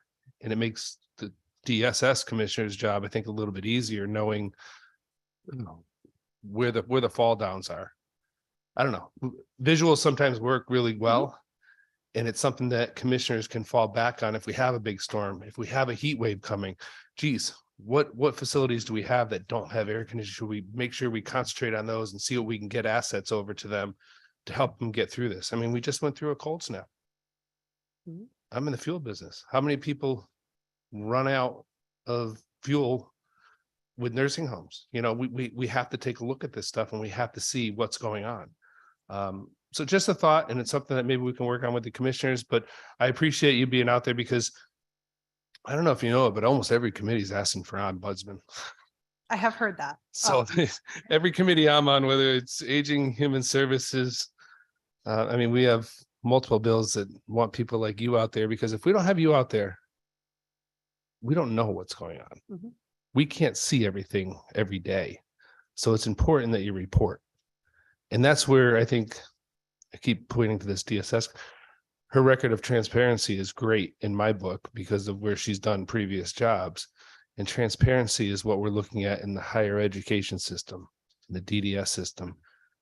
It's our state, guys. We have to run it the way we want it to be run, but we need your help. So I thank you for coming forward and testifying, and hopefully have some more conversations going forward. But thank you. Thank you. And for the, just so you know, we do have I think an incredible mutual aid system here in Connecticut for our long-term care communities, the skilled nursing facilities. And they report in and they are very supportive of each other in that way. And it's supported by Department of Public Health and DSS. And we get alerts when there's going to be a storm. And if someone has a challenge or there's an issue, it does go out through there so that we get notified throughout the period of time. And buildings support each other. If there's a reason why there has to be an evacuation or that we're responding to something, they do have that. So they may have a list there. I'd have to check about I know they all have to have generators, but they may have a better idea about air conditioning or cooling systems in buildings, and we can check on that. And I think that's all important, to your point, that the commissioners and the agencies know. But as we're drafting legislation, if we don't know, I think we should know what's going on out there. They have their jobs to do. And I'll tell you, during this pandemic, you saw a lot of that coming together. I see it at DDS where they set up regional centers for different things that they needed in order to get through in the group homes. I'm sure DSS and Department of Public Health did that for nursing homes, tried their best to move product around as best we could within the state, but working together is what we need to do. And I think this is one thing that will help us out a lot. But once again, thank you for your information. Thank you, Representative Fortier. Hi, I just wanted to address staffing.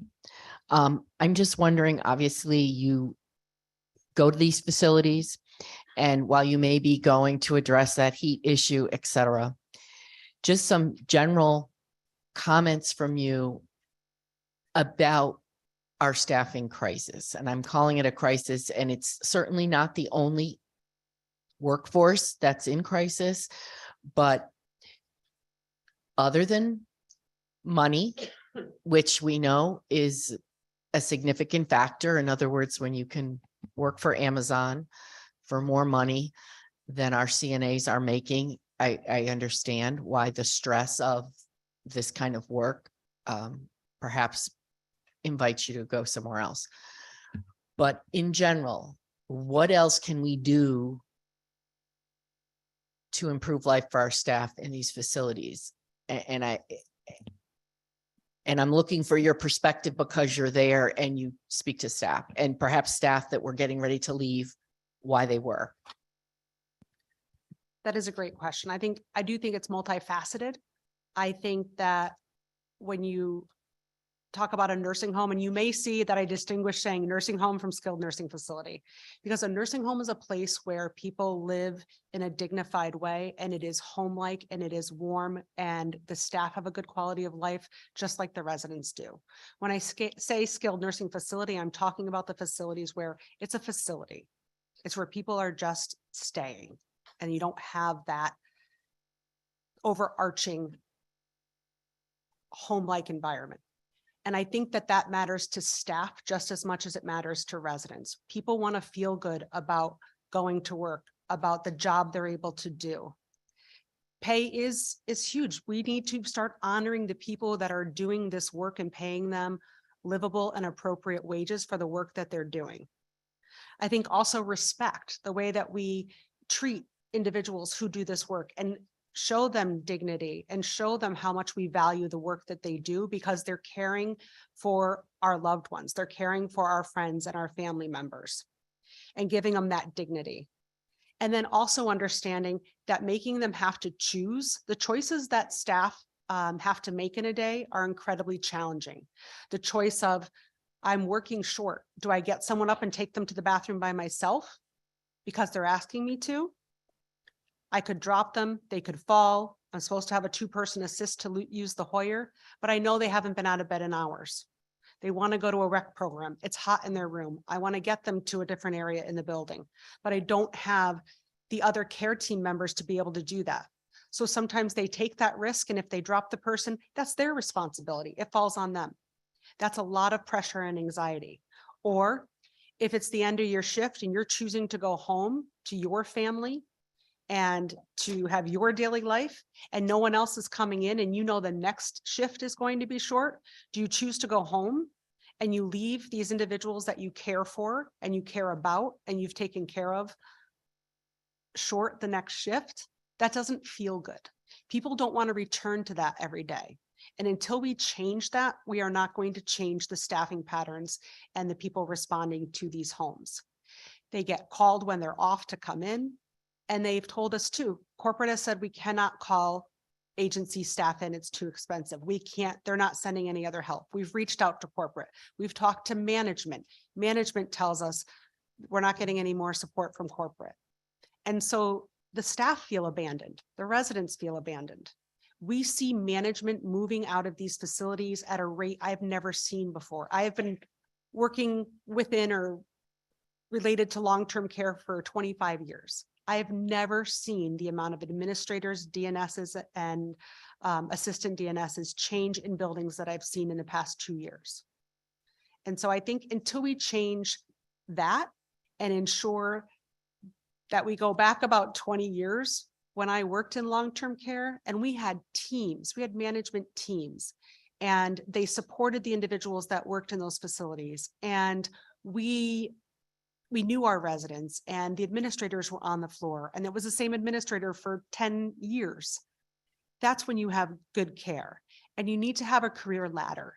You need to be able to bring people in and show them that there's education available in the building. Someone can start off in housekeeping, become a CNA, become an LPN, an RN, the shift supervisor.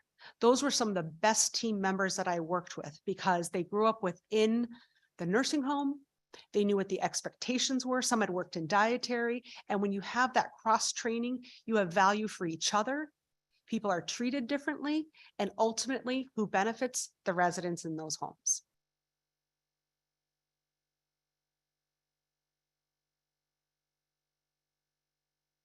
Okay, thank you. Is there anyone else? Rep Wood and then Rep Barr. Yes, I'm sorry. It's okay, Representative. We've all had a long day, and it's just It's a beginning. very emotional day. And that's, yes. Thank you, Madam Chairman, and thank you, Mayor, and your staff for everything that you do. And I know that you were sitting here listening when I was questioning the commissioner. Commissioner, I want to thank you for staying. It shows your dedication to the willingness to work, and I appreciate that. Could you clarify a couple of things as we talk about your office and the roles and responsibilities of your office? What would be the day in the life of one of your workers would be my first question. And then my second question is, what happens after that? So if you find a problem or an issue or something that needs to be investigated, what happens next? If you could just start there with me, 1 and 2, that would be great. And then we'll continue. Absolutely. So you are going to get that. Tasha Jackson is testifying later, and I believe her testimony is a day in the life of a regional ombudsman. But they are primarily in the field. So my team work out of, they have state cars. They have regions. We have 8 regions in the state. They cover nursing homes, residential care homes, and assisted living communities, and represent the residents' rights in those communities. So whenever we have a complaint, the call comes in, it goes to our intake staff who do the intake. A regional ombudsman will get a call. They may be in the field. We try to make sure that if they're out, that it goes very quickly to them so they can respond. And then they have to go meet with the resident to see if the resident wants them to respond and how they want them to respond. And we take our direction from them. And everything is confidential. So every case is a little bit different because sometimes residents fear retaliation, whether it's happening or not. They're vulnerable because they have no control over how to get some of those essential needs met if someone's not happy with them. So depending, sometimes they let them address it with the management in the building. I know it can be frustrating. People say, well, you didn't tell us. Sometimes the residents don't want us to tell them. They want us to give them resources of how they can address things. But when there's something significant that comes up, we can also do an ombudsman complaint. So the team members walk the building, they'll talk to multiple people. We don't just go see the complainant because they would know who we were there to see. So we see multiple residents. They have to be in every nursing home once a quarter.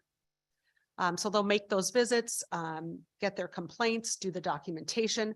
And if something egregious is apparent, they will call me. They'll reach out to me, let me know. And at that point, I will reach out to the Department of Public Health and we'll have a discussion about what they're seeing, where they're at. And this happens all times of day, every day of the week. And I am thankful because I think Connecticut is a best practice state for that response. The Department of Public Health will send someone out. We have gone out because of complaints that we've had, evenings, weekends. My team thankfully have made themselves available to do visits at those times. And if a resident wants, we stay with them. We help support them, ensure that they can call a family member, whatever those steps are. But as you can see, and depending on the type of case, sometimes law enforcement is involved. It's getting records, it's putting cases together to file significant cases, and then they return home to do all of their documentation. Could you define significant? A significant concern? A significant concern, depending on the individual, sometimes residents just want things sent to the Department of Public Health because they want it investigated. Other times, there are things where we have the fear that someone's health, safety, or well-being is in immediate jeopardy. And we've seen more cases of immediate jeopardy here in our state this year. And so if I have the fear that someone's well-being, health, or overall care is in jeopardy, I will call DPH. That's for very low staffing numbers. If we've heard that residents can't get to the bathroom, they're not getting food and hydration, their trays are being left, or we've gone in and we've seen trays from breakfast still there when lunch trays are being dropped. Those types of things would be an immediate concern. So as you and I have shared horror stories from your visits and across the state, and stories that have been, sent to my office, and I'm sure that we all have stories from either people that we know or our communities. We've heard stories about folks that have mice in their buildings and other issues. We have people that have laid in their bed for days, soiled, people that haven't showered for weeks on end. When we're looking at that, for your office to investigate that and then take that to the department, do we also have the ability or the means, if there is such a grave situation, to remove an individual, or is that like a lengthy process? I mean, I know we have beds open, I know that there's been conversations of consolidation. I want people to freak out about that. I mean, we are definitely the land of steady habits, but sometimes change is good. And it's not about putting people out of work. It's about getting people better care. So what happens in those situations? Because I think that family members that are watching, and I had a guy actually just call my office and said, they're watching, he's in New Haven. So people actually do watch. So what happens then? What are folks supposed to know? And so for people that are listening, for us that might not know, for people that are new to this, what do we do about that? And what can you do about that? That's a big question. So a few things. One, the wait list is on in part of the bill. I think it's 989. And my concern related to the wait list is in order to get on a wait list the way that it's defined there, someone would have to have a great deal of assistance to have a substantially completed wait list application for the nursing home in the way that it's listed. Not every resident has access to that. If they want to switch nursing homes, if they want to maintain on one wait list, we have an individual who's been waiting to move closer to her family and has been on the wait list for years and has repeatedly been jumped, but it's really hard for us to be able to see why she was jumped because there's no documentation. We need to be able to see what was the payer source. Were they at a ratio where they could then jump for someone who was private pay? Should they not have? If they denied because of level of care or the care that they could provide them, did they admit someone else who had a similar level of care? So that's all work that my team does when we go in and audit waitlist books. If it's done in an automated way, what's to say that someone's name doesn't just move on the list? There has to be a way that people's names can't be moved, and that's why it's a large bound book. So that's just the explanation there. But people always have the right to put themselves on the wait list at any other skilled nursing facility. One of the challenges, I think, is that if it's an individual of less means, we don't pay for the transportation between one building to another. If someone wants to move, they have to save up their private funds to pay for that transportation if they're not happy with the care and services, or a family member has to pay for it. They also have to work to get accepted at that other facility. This became very obvious to me when we had a nursing home here in our state that closed and residents moved to other facilities that graciously accepted them due to the emergency, and how they talked about they had wanted to transfer and hadn't been able to, and what the experience was when they actually got to move, that they didn't know these should be expectations that they had, that not all residents and family members know that they should have access to high quality food, appropriate staffing, to be repositioned every 2 hours, to expect to have someone answer the call bell within 20, 25 minutes of ringing to have to go to the bathroom, things like that. We're shocked that that was the outcome when we were able to move facilities. So you actually just touched on something that we've never actually ever addressed here, and I think it's worth looking at too as well. So you said somebody has to pay out of their private funds for transportation. We know transportation is not cheap. And especially if you are someone that needs to have an ambulance or a different type of mode of transportation, just, as opposed to getting in a taxi and go. We also cap the amount of money that you can keep as a resident, depending on your funding stream and your needs. So that person might not ever be able to save up enough money to be transported, given the limitations, depending on the assistance that you're relying on. Is that correct? It would take them a while. Well, you're capped, right? So you can't have so much if you're on, it is capped. Correct. You're only allowed so much money, and then they will take the money out of your account. It would affect their Medicaid if they went over what that amount was. Okay. And then my last question to this would be, and we could go on for days, would be, when do family members get involved? When do you contact the family member? Especially for those folks that are in a home who have no way to get a hold of somebody else. I mean, you have people that are blind or have disabilities that they can't use their hands. They can't dial a phone. They might not have the mechanisms or the means. They could be sitting in their room for days and days and days.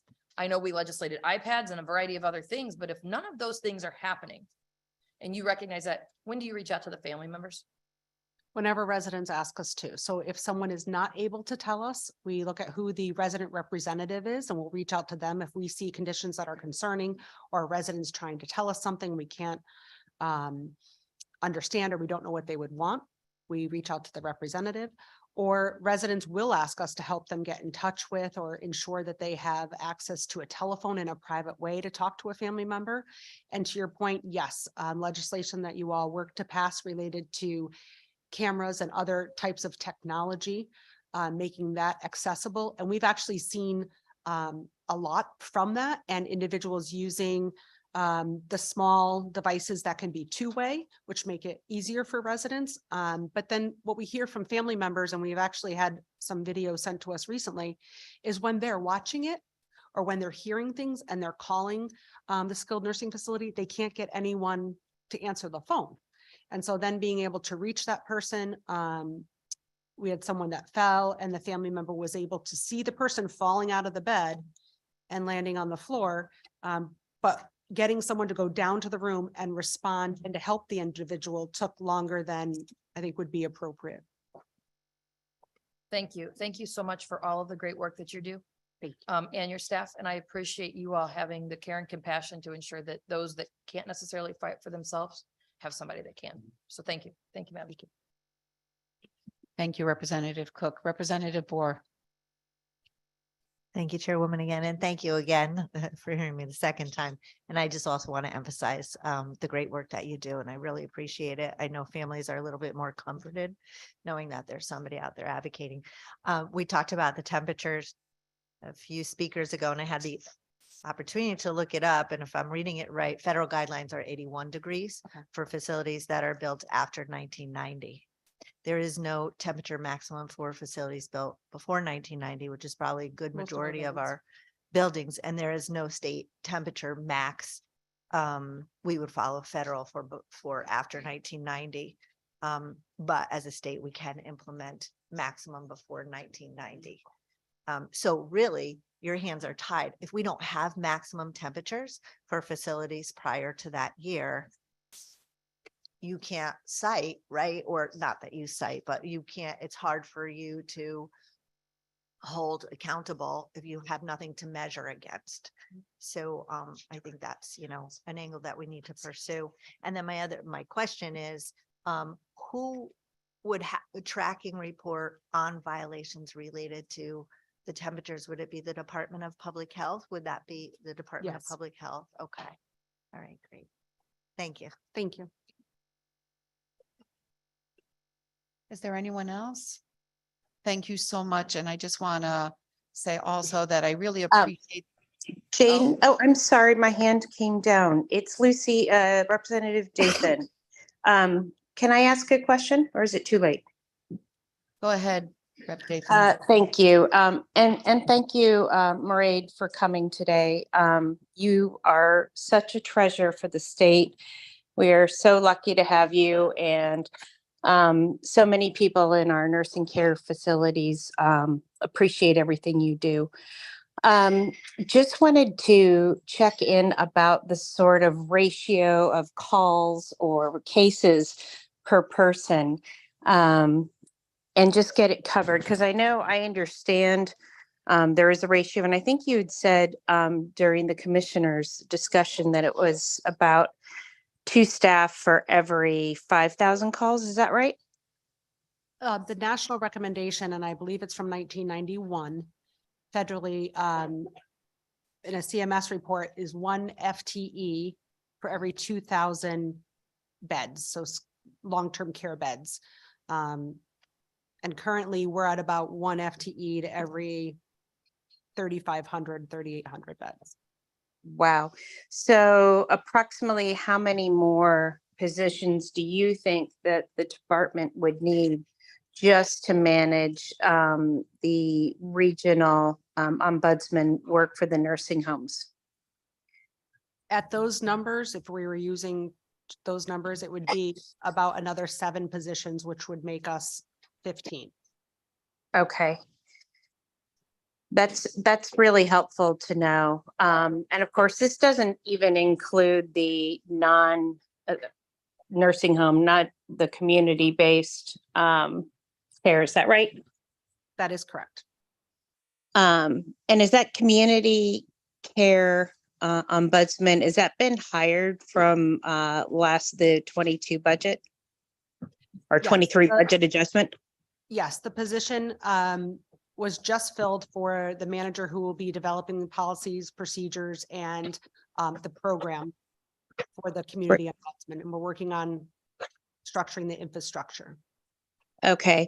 And generally, how long does it take to bring one of these people on? Because if you're in need of 7 to get you to 15, approximately how long do you think it takes to get to those numbers? We've had to hire 3 people this year due to openings, and I would say it takes us probably 3 or 4 months in order to do a posting, interview, and bring people on. Okay. And are you in competition with private industry for any of these? I mean, are the people that are looking for these ombudsman roles, are they also, are they coming out of the care facilities, or how is that going? Yes, we are in competition, I think, with any of the fields that we are in trying to engage individuals and keep individuals within our programs and ensure that we have high quality team members. Okay. And just for the avoidance of doubt, these ombudsman positions are subject to a 50% match. Is that right? No, not currently. Currently, all the positions that we have are state funded positions. We have some that are supplemented with some of our federal funds. Got it. But these are not ones that have used any state match. Okay. So these additional 7 people would be coming out of the general fund, you're saying? It would depend on how it was set up. I don't have The details. details on that. Yeah. Okay. Because it would be interesting with some of these federal dollars that are coming in, or any sort of lapsed Medicaid dollars that we could potentially use those. That would be an interesting way to maybe try to think about funding. My second point was really just to reiterate what you were talking about with workforce. I see our whole safety net is really struggling, not just our nursing homes and long-term care facilities, but, I see it in my conversations and day programs and other things for our group homes and things like that. And in talking to some of the providers, they're saying that they're sort of CNAs or sort of lower level workers are not really keen to move up. One, because there's not really additional pathways for them. They may lose overtime if they get to a managerial position. And so they're making more money, and they like to deal with the patients and the residents. And, it's something interesting. And I do think we need to professionalize this industry. We need to give folks an opportunity to be able to see that there is a pathway for them, because this is a calling, and we want to attract the best and the brightest. And we want to attract the people that are going to be committed to this for the long term, because folks in this circumstance want to have the consistency of care. They want to be able to deal with the same people every day that know them, that know their habits, that know things about them. And I think, I really do hope that, the governor's established this Office of Workforce Strategy, which has been amazing.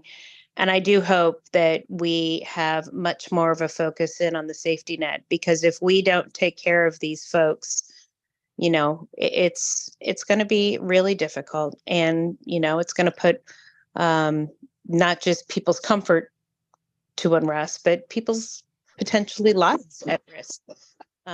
So just wanted to say that. Anyway, well, thank you so much, and appreciate you coming today. Thank you, Madam Chair. Thank you, Representative Dathan. Representative Vale. Thank you, Madam Chair. Short and sweet question. with your vast knowledge and experience, what do you think the maximum temperature should be in a nursing home? All I can give you is my personal comfort level. And for me, somewhere between, and individuals in nursing homes sometimes like it a little warmer. So I would say somewhere between 75, 78, somewhere around there. That's when it gets above that is when we start to receive calls. I would say, 75 seems to be where the majority of residents are comfortable. And after that, some people put sweaters on, but that would be what we hear most often. Yeah, I would, 81 seems really high to me. That does So- seem very high, even as a maximum. Okay, thank you. Thank you. Are there any more questions? Thank you. And as I was saying before, I want to thank all of you because you've built kind of a coalition working together, not only with state agencies, with DSS, et cetera, public health, but also with the agencies across like AARP, Leading Age, and the different groups. And I think that's fantastic because the old adage is we're stronger together. So thank you very much. Thank you. Okay, we're going to go a little bit out of order. Is James Comerford still here? Oh, we're so sorry. Okay. So Mary Beth Semino, is Mary Beth here? Yes, I'm here. Go ahead, Mary Beth. Good afternoon. I am here in support of the SB 989, an act concerning nursing homes. Good afternoon, Senator Lesser, Representative Gilchrist, Representative Gary Bay, and other members of the Human Services and Aging Committees. My name is Mary Beth Semino. I'm right now at work. Live in Wallingford, and I've been a CNA at Arden House in Hamden for over 40 years. I come before you today in support of this bill, an act concerning nursing homes. Working as a CNA has been an incredibly filling position.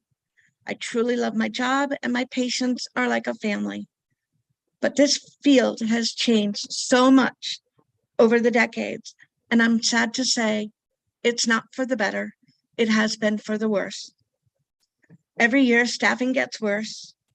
Residents' acuity concerns continue to grow. My residents are now older, heavier, and sicker, and require more care. I know this is the reality of this evolving field, but it doesn't have to be.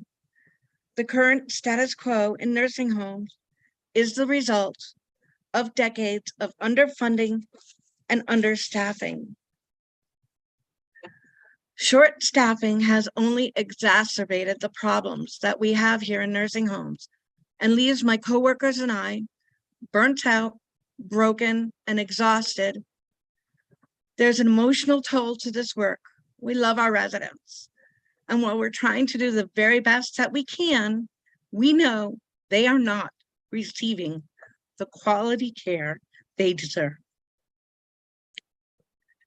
These people are mothers, fathers, retired mailmen, retired teachers, retired policemen, people who have been in our community.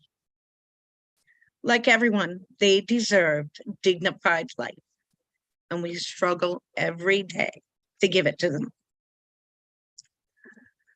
The solution is simple. We need more staff in our homes properly. We need to hold nursing homes responsible when they do not meet the standards. With more staff, we will have more time to feed, bathe, and care for our residents without feeling rushed to move on to the next residents as if they're a number on an assembly line. It's heartbreaking when the resident asks you just to sit for a few minutes to talk with them because they don't go out of their room, but they're lonely. And you can't because you have a time frame to get everything done or get as much of it done as you can. Beyond keeping our residents happy, we must also keep them safe. Can you please wrap up? I alone have 4 residents who are fall risks on my wing. Now multiply that by how many wings there are on my building. It's everywhere. Falls are inevitable. The state has a moral obligation to ensure residents are receiving care they deserve. And this bill is a great step in the right direction. Mary Beth, can you please wrap up? Yes, ma'am. Thank you. You can stand up for the voiceless residents and the workers who are suffering under the weight of short staffing. Please demonstrate that you care for this hidden population and pass SB 989. Thank you. Thank you for your testimony, your advocacy, and your passion. Next is Brian McCaig. Oh, I'm sorry. It's not. Representative McCarty.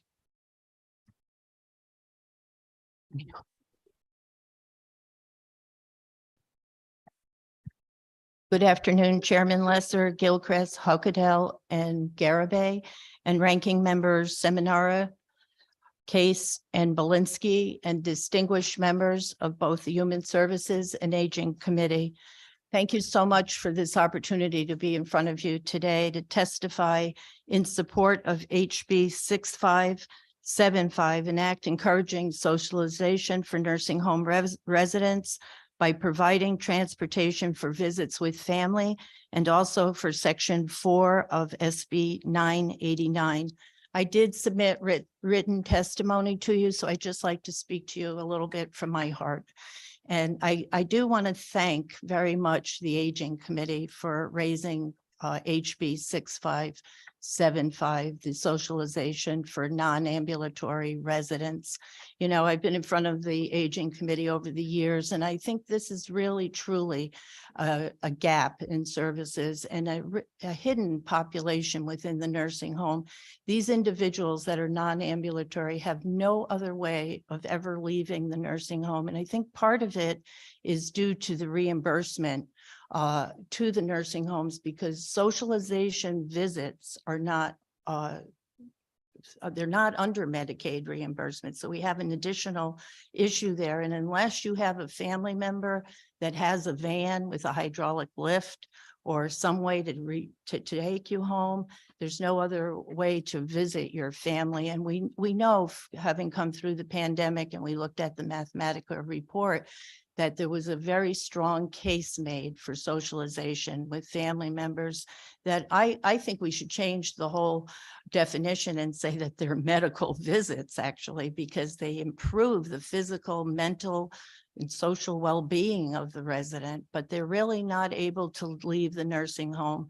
And some of the nursing homes do have vans. And if we had a grant established within the state and tried to start off in that smaller area, that we might perhaps be able to reimburse the nursing home for those transportation until we find a better solution. I know today I couldn't get up and leave. I had other commitments, but this is such an important issue in our state, looking at the quality of life for our nursing home residents. So I wanted to be here to advocate as strongly as I possibly could for that lost population in the nursing home. It's so important to them to be able to get out and visit their family members, and the family members can't do it unless they have the appropriate type of transportation. So I was very pleased to hear the commissioner today say that she was willing to work with the committees. And I also spoke to her, and hopefully we can find a solution. I know with the size of our budget, if there isn't a small grant available to help this population, it's just heartbreaking. So I'm committed to working continuously with the committees, to work with you to do whatever I can to help this. And I thank the committees also for the video camera and for looking at neglect and abuse, changing the hours. These are such important things that we can do to try to protect the quality of life of the individuals in these homes. So thank you. And I'm happy to work with anyone who would be willing. Thank you, Representative McCarty, and for your passion, especially for this issue and following it. Representative Cook. Thank you, Madam Chairman, and thank you, Representative. You often say that we align our feelings and our, commitments pretty well, and I'm so happy to see you sitting here. I do think you bring up a very good point about how socialization should be a medical requirement. It's not something that we often talk about, but I think that we found in the pandemic, especially the pandemic, that isolation kills. And that was for healthy and unhealthy people. And maybe that didn't kill somebody in its infinite, but maybe it was mental. Do you have suggestions on what that would look like if we were able to somehow make visitation a requirement in the world of, how do we do this? Well, thank you for, first of all, agreeing that socialization is such an important component of overall health. I do agree 100% there.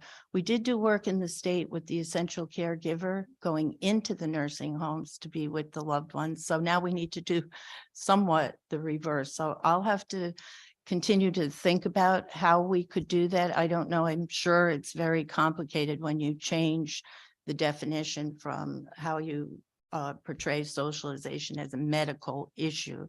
But if we could do that, then that would tie up it would be easier to use all the vans and the different forms of transportation if they weren't just labeled a social visit to the family members. So I think it's a good point, and one that we should continue to look at and to work with the appropriate agencies to be sure that we can really raise that level of how important it is to get home, especially during the holidays. And, I think the bill was well thought out with looking at having the physician's permission within the radius. A lot of work went into this proposal over the years to get it right and to try to find a solution. So thank you for that. I'm willing to work with you, Representative Cook, and to see what we can do to find that socialization should be considered also a medical concern. Thank you. And I do think that, the one area we might be able to use is every facility should have a social worker there. There is supposed to be a doctor in every facility, more than just once a week. So really enlisting the folks that would be on the ground. And we do have CNAs that could see depression kick in. We need to rely on them and listen to them, and utilize their skills. So I look forward to working with you as well. Thank you, Madam Chair. I do think there is some research out there that we could probably rely on that could help us along. And if I may, if you'll give me this point of personal privilege, I would like to also recognize Mairead Painter and her work in the Ombudsman's program. And one piece that we didn't talk too much about, and she's worked hard to increase that level. We also have volunteer resident advocates, and we need to do a lot more education to try to have people apply for those positions, because in the Ombudsman office, she's doing a great job, but it's hard to reach all the regions. And so I'm very favorable to give her the support that's needed to help continue to build the volunteer resident advocate program as well. Thank you, Rep. Polinsky. Thank you, Madam Chair. Rep. McCarty, thank you so much for being here, and thank you so much for the care and the persistence to help us find our way to the fact that the holistic approach includes socialization, and I completely agree. I also am very, very, very happy that you're engaged directly with our committees so that we can actually make this happen. My one question is a pretty simple one. Is this a mandate in any way?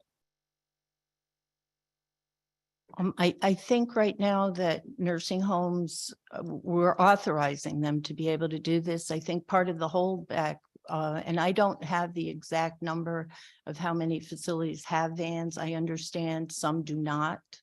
That would be an area to look at, and we heard today that we have transportation issues trying to contract out, but we could continue to have contracted out services for those nursing homes that may not have the vans if we get this grant moving.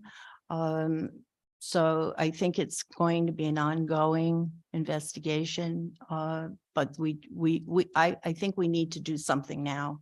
We can't and continue to work on the socialization as being a very important piece to maintaining the quality of life and the health. But right now, I would like to see us move on this as best we can, even if it starts off small and then we continue to work on it.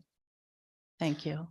Thank you for that. I guess what I'd like to just do is for the committee's benefit, both committees' benefit, and for those in the General Assembly who might listen to your testimony in this hearing, this is not a mandate. This is something that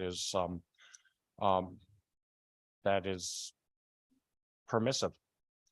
And that's a really great place for it to start, in my opinion, as a person who, like Representative Cook, understands what happens and how cutting off loved ones from socialization opportunities can actually be a fatal issue. So we're going to take our baby steps, and I think that this is a wonderful, wonderful way to start. And I thank you. I always appreciate your support, Representative Belinsky. I may just back up for a moment and say, though, I do think in some regard, you could see it almost as a mandate from the perspective that it is part of the Bill of Rights of a nursing home resident to have self-determination, to maintain the quality of life. And I think visiting a family member's home should be part of that Bill of Rights. So in that regard, it may be, but right now what we're doing is saying we authorize nursing homes to use the vans, and we're going to try to help them with the funding piece of that until and if we're ever able to get the Medicaid into a Medicaid reimbursement piece. So in that regard, it may be considered that it should be the responsibility to really push for that socialization visit. Thank you. Thank you for that clarification. Very important. I'm sorry if I put words in your mouth.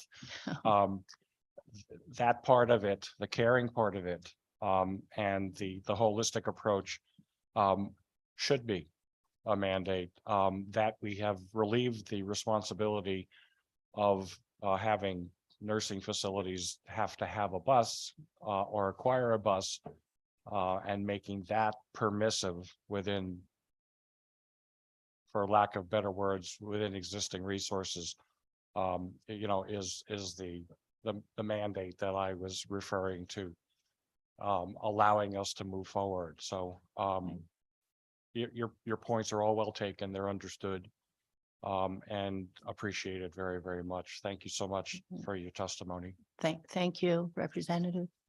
Thank you, Representative Gilchrist. Thank you so much, Representative McCarty, for being here and your proposal. As I'm listening, I would love to follow up with you because I think there could be the potential to have this conversation at MAPOC, maybe connecting it to social determinants of health to see if we can move forward as a state to have this covered by Medicaid. So I'd love to circle back with you. I really appreciate those comments, Representative, and I'll look forward to the conversation. Thank you. Thank you. Are there any other questions? Seeing none, thank you very much. Thank you, and have a great rest of the day. You too. Now we have Brian McCaig. Good afternoon. Good afternoon, chairs, ranking members, and members of the Aging Committee and Human Services Committee. And my name is Brian McCaig, and on behalf of Edenbridge Health, I'm pleased to testify before the committee today on House Bill 6626, an act concerning the program of all-inclusive care for the elderly, known as PACE. 28 years ago, as a new college graduate, I pursued my passion and became a licensed nursing home administrator. It was my hope that I could make a real difference in the lives of seniors who needed help. Try as I might, I struggled to make that difference and find real fulfillment due to the staffing, financial, and regulatory constraints of the industry, which you've all heard today. And I heard daily the voice of nearly every resident who wished that they could have remained living in their own home. I knew there had to be a better way, and I found that better way in a model of care called PACE. Over the past 18 years, I've opened 11 PACE programs in 5 different states. I've watched participants of the program blossom in the model time after time, thrilled to be in their own homes, no longer isolated, connected to their families and their community. I'm testifying today because I've witnessed how the PACE program can improve quality of life and care for its participants and their caregivers, and reduce overall healthcare costs for the jurisdictions and departments that invest in this program. Moreover, I'm testifying because I've witnessed personally the difference that a PACE program made in my own parents' life when they joined a PACE program that I was not affiliated with. PACE is a nationally recognized care model with a 40-year track record of improving health outcomes and reducing costs. I'd like to describe it by highlighting 3 unique aspects. First, coordination. All care is delivered by an interdisciplinary team, including full-time PACE-employed and dedicated doctors, nurses, social workers, home health aides, physical occupational therapists, dietitians, and transportation drivers. Everyone is intimately aware of what's happening with the participant, and that broader perspective leads to better care. Staff know they make a real difference, and satisfaction and retention are unusually high. Second is choice. The design of the PACE model prioritizes the participant's voice. The care team works closely with participants around the things that matters most: socialization, transportation, and a holistic approach to care that are hallmarks of the PACE model. Nationally, over 97% of family caregivers and participants would recommend PACE to someone in a similar situation. Third is capitation. And though some would argue that capitation is equivalent to managed care, and there's risk of incentivizing providers to cut and skimp on services, PACE is actually proven to go above and beyond the required Medicare and Medicaid services. Capitation in the PACE realm means flexibility in meeting needs when the rigidity of traditional healthcare hasn't worked. It allows the program to provide meaning and not just the means. It drives participant choice in what care is provided and a participant voice in how it's delivered. As I said earlier, PACE allowed my father, who suffered from dementia, to go from life in a nursing home with 4 hospitalizations in 6 months' time to Mr. home. McKay, can you wrap up, please? I sure can. Having the PACE program take him to church for 3.5 meaningful years without one time in the hospital. I'm grateful for the program, proud to represent it, and grateful for your time this afternoon and your important work. Thank you, and I'll be available for questions. Thank you so much for your testimony and your time today. I don't see any hands, so I'm going to go to the next speaker. I'm not missing him, right? Is Senator Kelly in the room? Doesn't even see. Okay. Then we're going to go on to Valerie Romano. Hi, thank you for allowing me to provide my testimony today in regards to the staffing bill for the nursing homes. I am a nursing home administrator for over 12 years in the industry, and despite the challenges, I love doing my job. The opinion that the mandate would increase quality and provide more staff to our facilities is a great notion, but at the end of the day, we don't have the workforce, and there's just the workforce doesn't exist at the moment. So we need to build and make a solution in how to get the workforce back.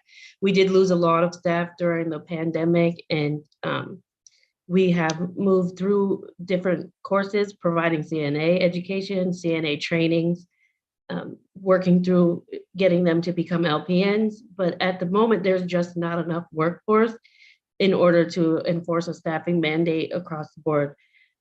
We love what we do. We love who we do it for.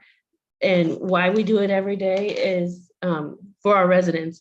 Of course, we want quality. Of course, we want quality care.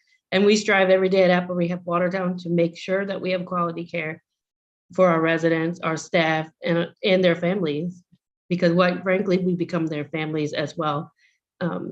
So I challenge you guys to come and visit us, visit nursing homes, and see what we do, see the compassion, the love, the care, the challenges that management goes through in order to find staff and get the adequate staffing numbers so we can provide that quality of care. We should be part of the solution for the quality of care improvements with staffing. The administrators, the director of nurses, the LPNs, the charge nurses, the CNAs, all the people that come here day in and day out. need to be part of the solution so we can make sustainable change. We go through grueling survey processes and grueling inspections, and we try to meet every mandate with the utmost ability that we have, with the staff that we have, and with the confines of the reimbursement. But at that point, sometimes this mandate will not be a successful way to get us to comply, because it will just impose more fines and more regulatory visits when we needed to devote our time as administrators, DNSs, managers, owners, operators into finding that dedicated staff and making it a noble profession again. Thank you for your time, and I appreciate me being allowed to testify. Thank you so much, Ms. Romano. We do have a question. Representative Fortier. Ms. Romano, I'll start by saying that my sister lives in a nursing home, and the administrator of her facility did submit testimony in writing, but because they're not here, I'm not able to ask her these questions, and I'm going to try to ask this of every administrator. So I don't want you to feel singled out, but you're here testifying that the increased staffing requirements in 989 could not be met because there isn't enough staff. You also said that staff left during the pandemic. In other words, I just want to ask if you believe that there are trained nurses and CNAs who have left the profession that might be willing to come back if the staffing was increased.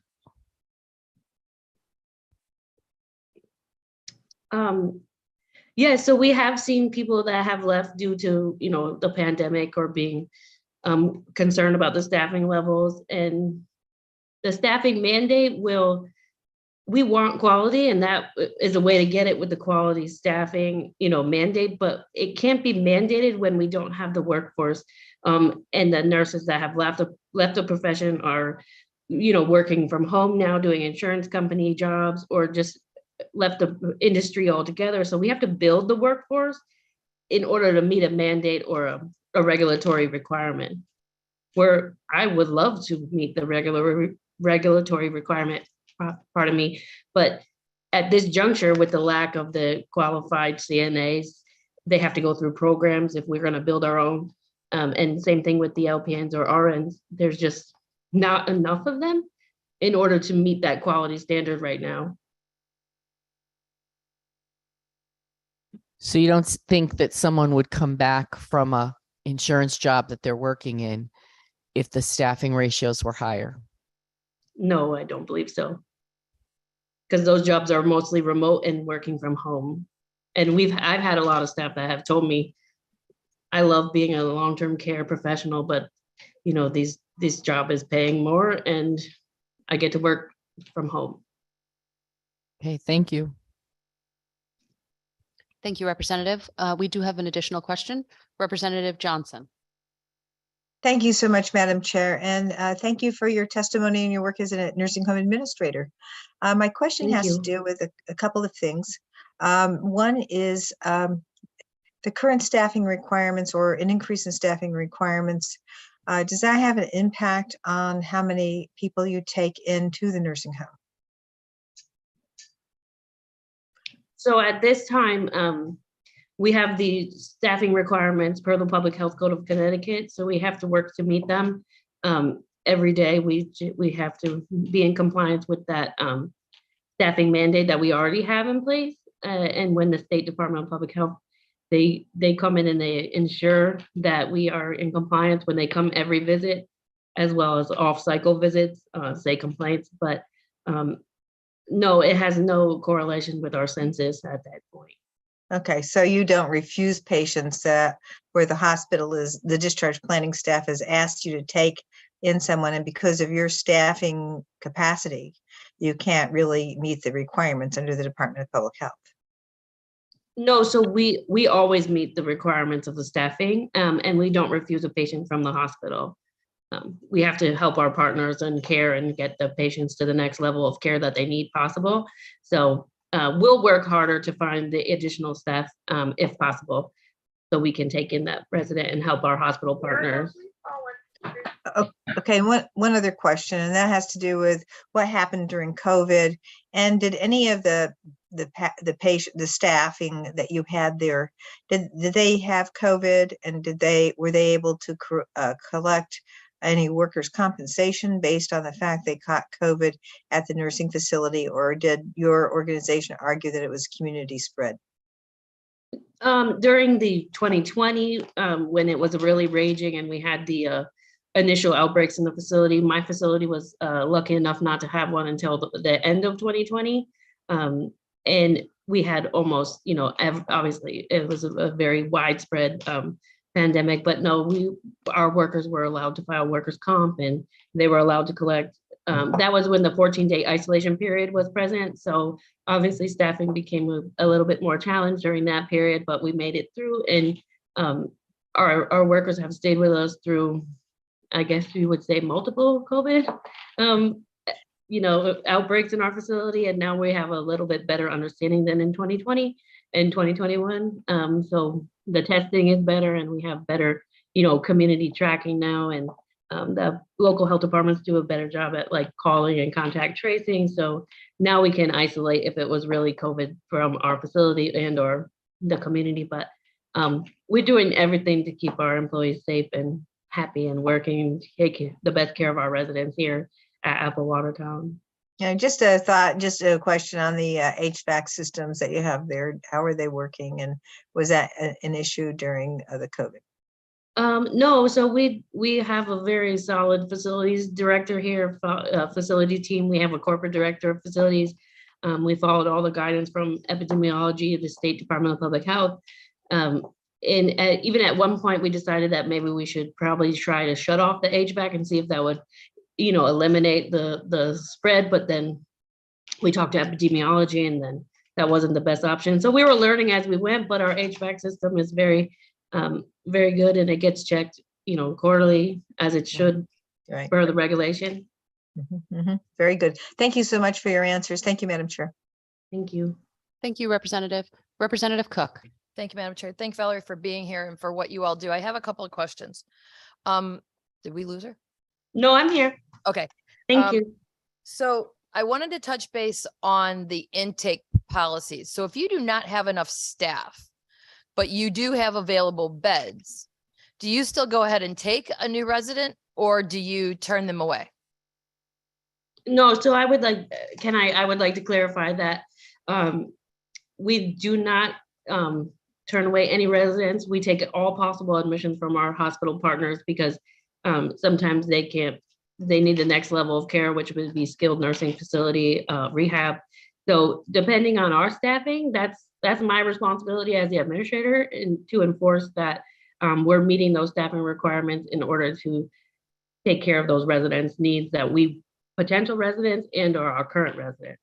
So that is my job as the facility administrator, to ensure that if I have to go to my corporate directors and ask for more support, that's what I have to do. If my director of nursing has to be out there for a little while, we just have to take care of our residents. But that's pretty much, we're never gonna just turn somebody away that we don't have the correct staffing pattern, because that's my job to enforce. So I appreciate the answer, but I do believe that there's, over the last several years, I don't know if there's been a facility that has had the exact amount of staff that they are required to have, let alone a little bit above and beyond that, especially if we're staffing to need as opposed to ratio. So you're saying that even if you didn't have enough staff upon intake, you would still intake that resident and then try to fill the need with a new staff. Is that correct? So yes, we would take in that resident, and then let me just backtrack. My facility is actually blessed right now, because we have a correct number of CNAs, and we input it into the daily staffing calculator for the Department of Public Health, so we can ensure that we meet that requirement. So we haven't had an inadequate number of staff. to not meet the existing public health requirement. Okay, I understand. I'm not trying to like call you out specifically. I'm just trying to understand the intake procedure and like my colleague to my right, I think I will ask this question to every administrator that comes up on what your intake policies are. Just because my fear is that we staff and we try to fill the beds and then we try to connect the staff to the beds that are there. And then we find ourselves having residents that don't have enough care. And I'm not saying that you all are doing that, but I do know that that is happening statewide. So I'm just trying to get an understanding on the process and the procedures to ensure if there's a way that we can better that, how do we better that? And as we know that statewide, there is a shortage on staffing. And I hear what you're saying about pulling a nurse to work the floor. But if there's 3 or 4 people and you're short staffed, but in the meantime, I'm just really struggling to figure out how adequate care and beyond is happening if you're intaking first and then staffing second. But that's, we don't have to go back and forth. I'm just trying to process it in my head. Thank you so much for what you do. Thank you, Representative. I believe that's all of the questions. So thank you so much, Ms. Romano, for being here today. Thank you very much. You're welcome. Next, we'll hear from Reuben Fisher. Madam Chair, I believe that's the phone number that is listed. So 203-325-0200. Can you please identify yourself?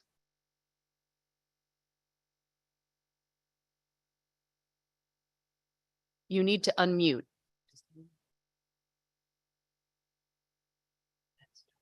203-325-0200. Can you please identify yourself?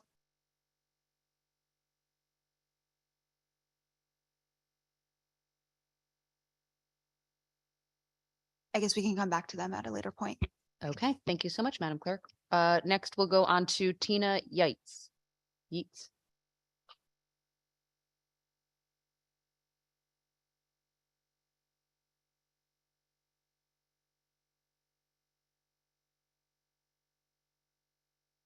Yep, can you just push the button? There we go. A little bit better. Good afternoon, Senator Lesser, Representative Gilchrist, and members of the committee. My name is Tina Yitz, and I am the president of the Connecticut Association of Residential Care Homes, also known as CARCH. I am the administrator also for the Eliza Huntington Home in Norwich. I'm testifying today on behalf of CARCH and our members to raise concerns about the inclusion of residential care homes in House Bill 6627.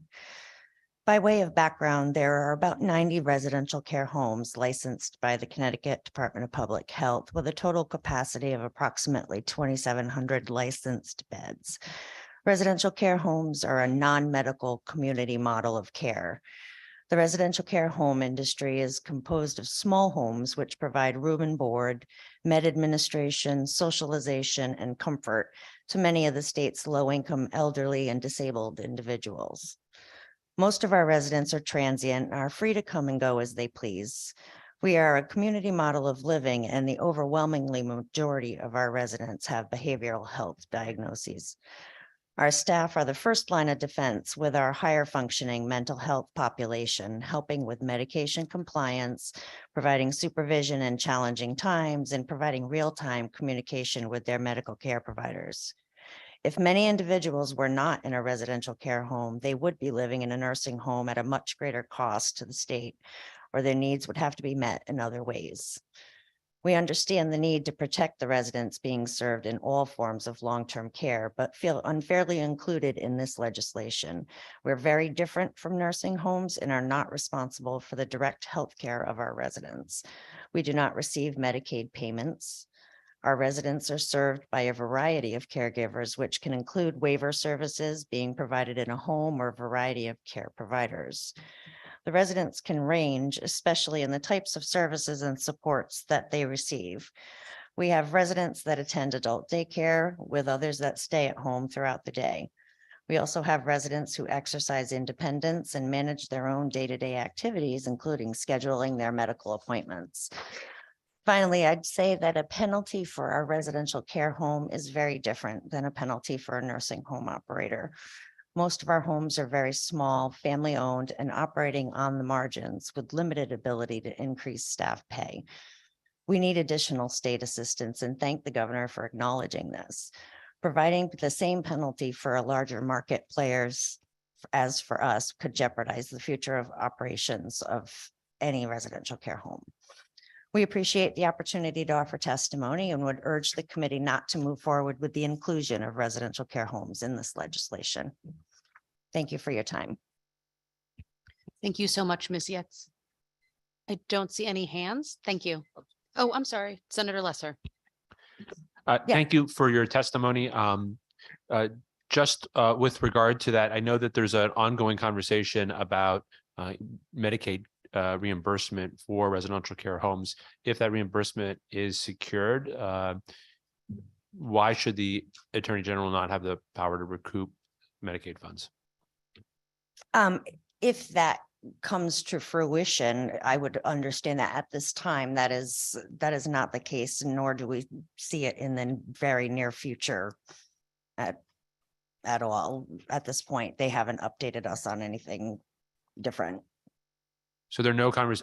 Okay, They're that's still talking, but the Medicaid billing piece of it is a long way away for us. We don't have the ability to have, we don't have any ability to bill Medicaid at the RCH level. Okay, but if you were to be brought into the home and community-based care line item and you were to receive those funds, you would feel differently. That's what, or you might feel differently. I'm not holding you to that.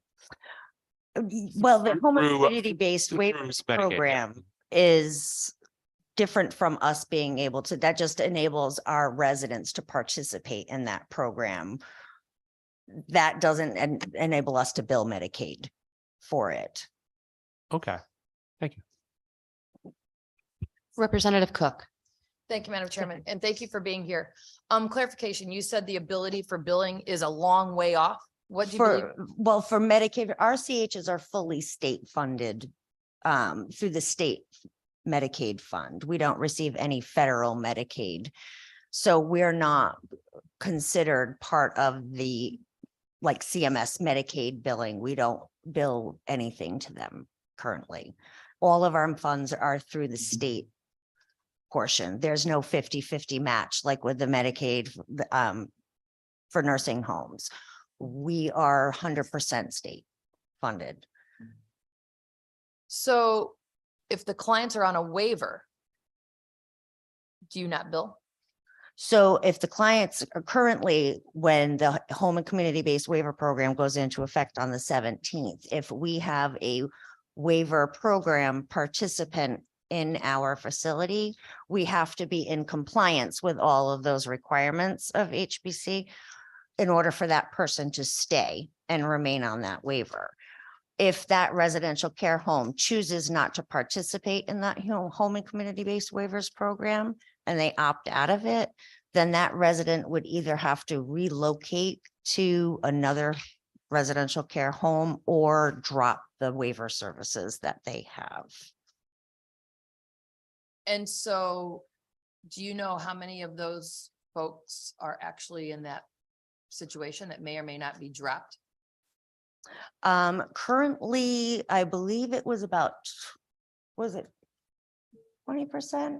About the 20% of the beds that we found to be on waivers. It varies. But from different homes right now, we only have access to certain waiver programs because of the type of facility that we are. So in my particular facility where I have mainly elderly women, I have more elder care waiver participants. Whereas somebody who has more mental health residents does not currently have access to that mental health waiver program. They will after the 17th, provided that they comply with the home and community-based waivers program. So what if there's not an option for opt out? What happens then? Then those, that's a good question. I think that would be up to the residential care home owner at that point. Because I mean, given the fact that I don't know if all those final details have happened, and I believe there's a meeting in about 40 minutes to discuss some of this as well, that if there if there ends up being the situation where there is no opt-out situation, Mhm. how many residents are we talking about that could actually be without care if those homes choose not to participate? Yeah, worst case scenario, if everybody in the state chose not to participate, you'd be looking at about 500 residents. To our knowledge at this point, from what they, I don't know how many waiver participants there are currently exactly. I'd have to get that. I think that's a DSS number. And the true fear for opting in, if we're just gonna use the opt-in, opt-out conversation, what is the fear? I think a lot of is the unknown and the way things are perceived. I think the liability, some of the RCH homeowners would be concerned about, is, if a resident is coming and going, ours is a very different world than a nursing home. Our residents can come and go as they please. If they choose not to come home, and, they don't tell us, there's not really a whole lot we can do about that. If they don't report in for 24 hours, we can report them missing, but we don't have any control over that. They're independent people that can come and go. So it's a little bit different than the nursing homes and what our liabilities are, when somebody walks out the door. So right now it's the unknown, right? So do you guys utilize the mental health waiver? We cannot at this time, because it doesn't become available to us until the home and community-based waivers goes into effect. That's one of the waivers that will be available to the residential care homes. Thank you. I appreciate your information. Thank you so much. You're welcome. Thank you, Representative. I don't see any other hands. Thank you for your testimony and your time. Thank you so much. Next, we'll hear from Curtis Rodowitz, who is on Zoom. Good afternoon, members of the Human Services Committee and Aging Committee. My name's Curtis Rodowitz. I'm a co-owner and administrator of Colonial Health and Rehab, a single 90-bed skilled nursing facility located in Plainfield, Connecticut. I'm here to testify in opposition of Senate Bill 989. The spirit of the bill is focused on nursing home regulation reform, and I provided a full written testimony in each section for you to review. My testimony today is primarily in opposition to the proposed increase in staffing levels for nursing facilities to the unreachable goal of 4.1 hours per patient day. While the increased levels would likely improve outcomes and provide the staff to patient ratio that we'd all love to have, unfortunately, the bill does not put any support for any operational capability for the nursing homes, and there's nothing short of it's nothing short of impossible and an unfunded government mandate.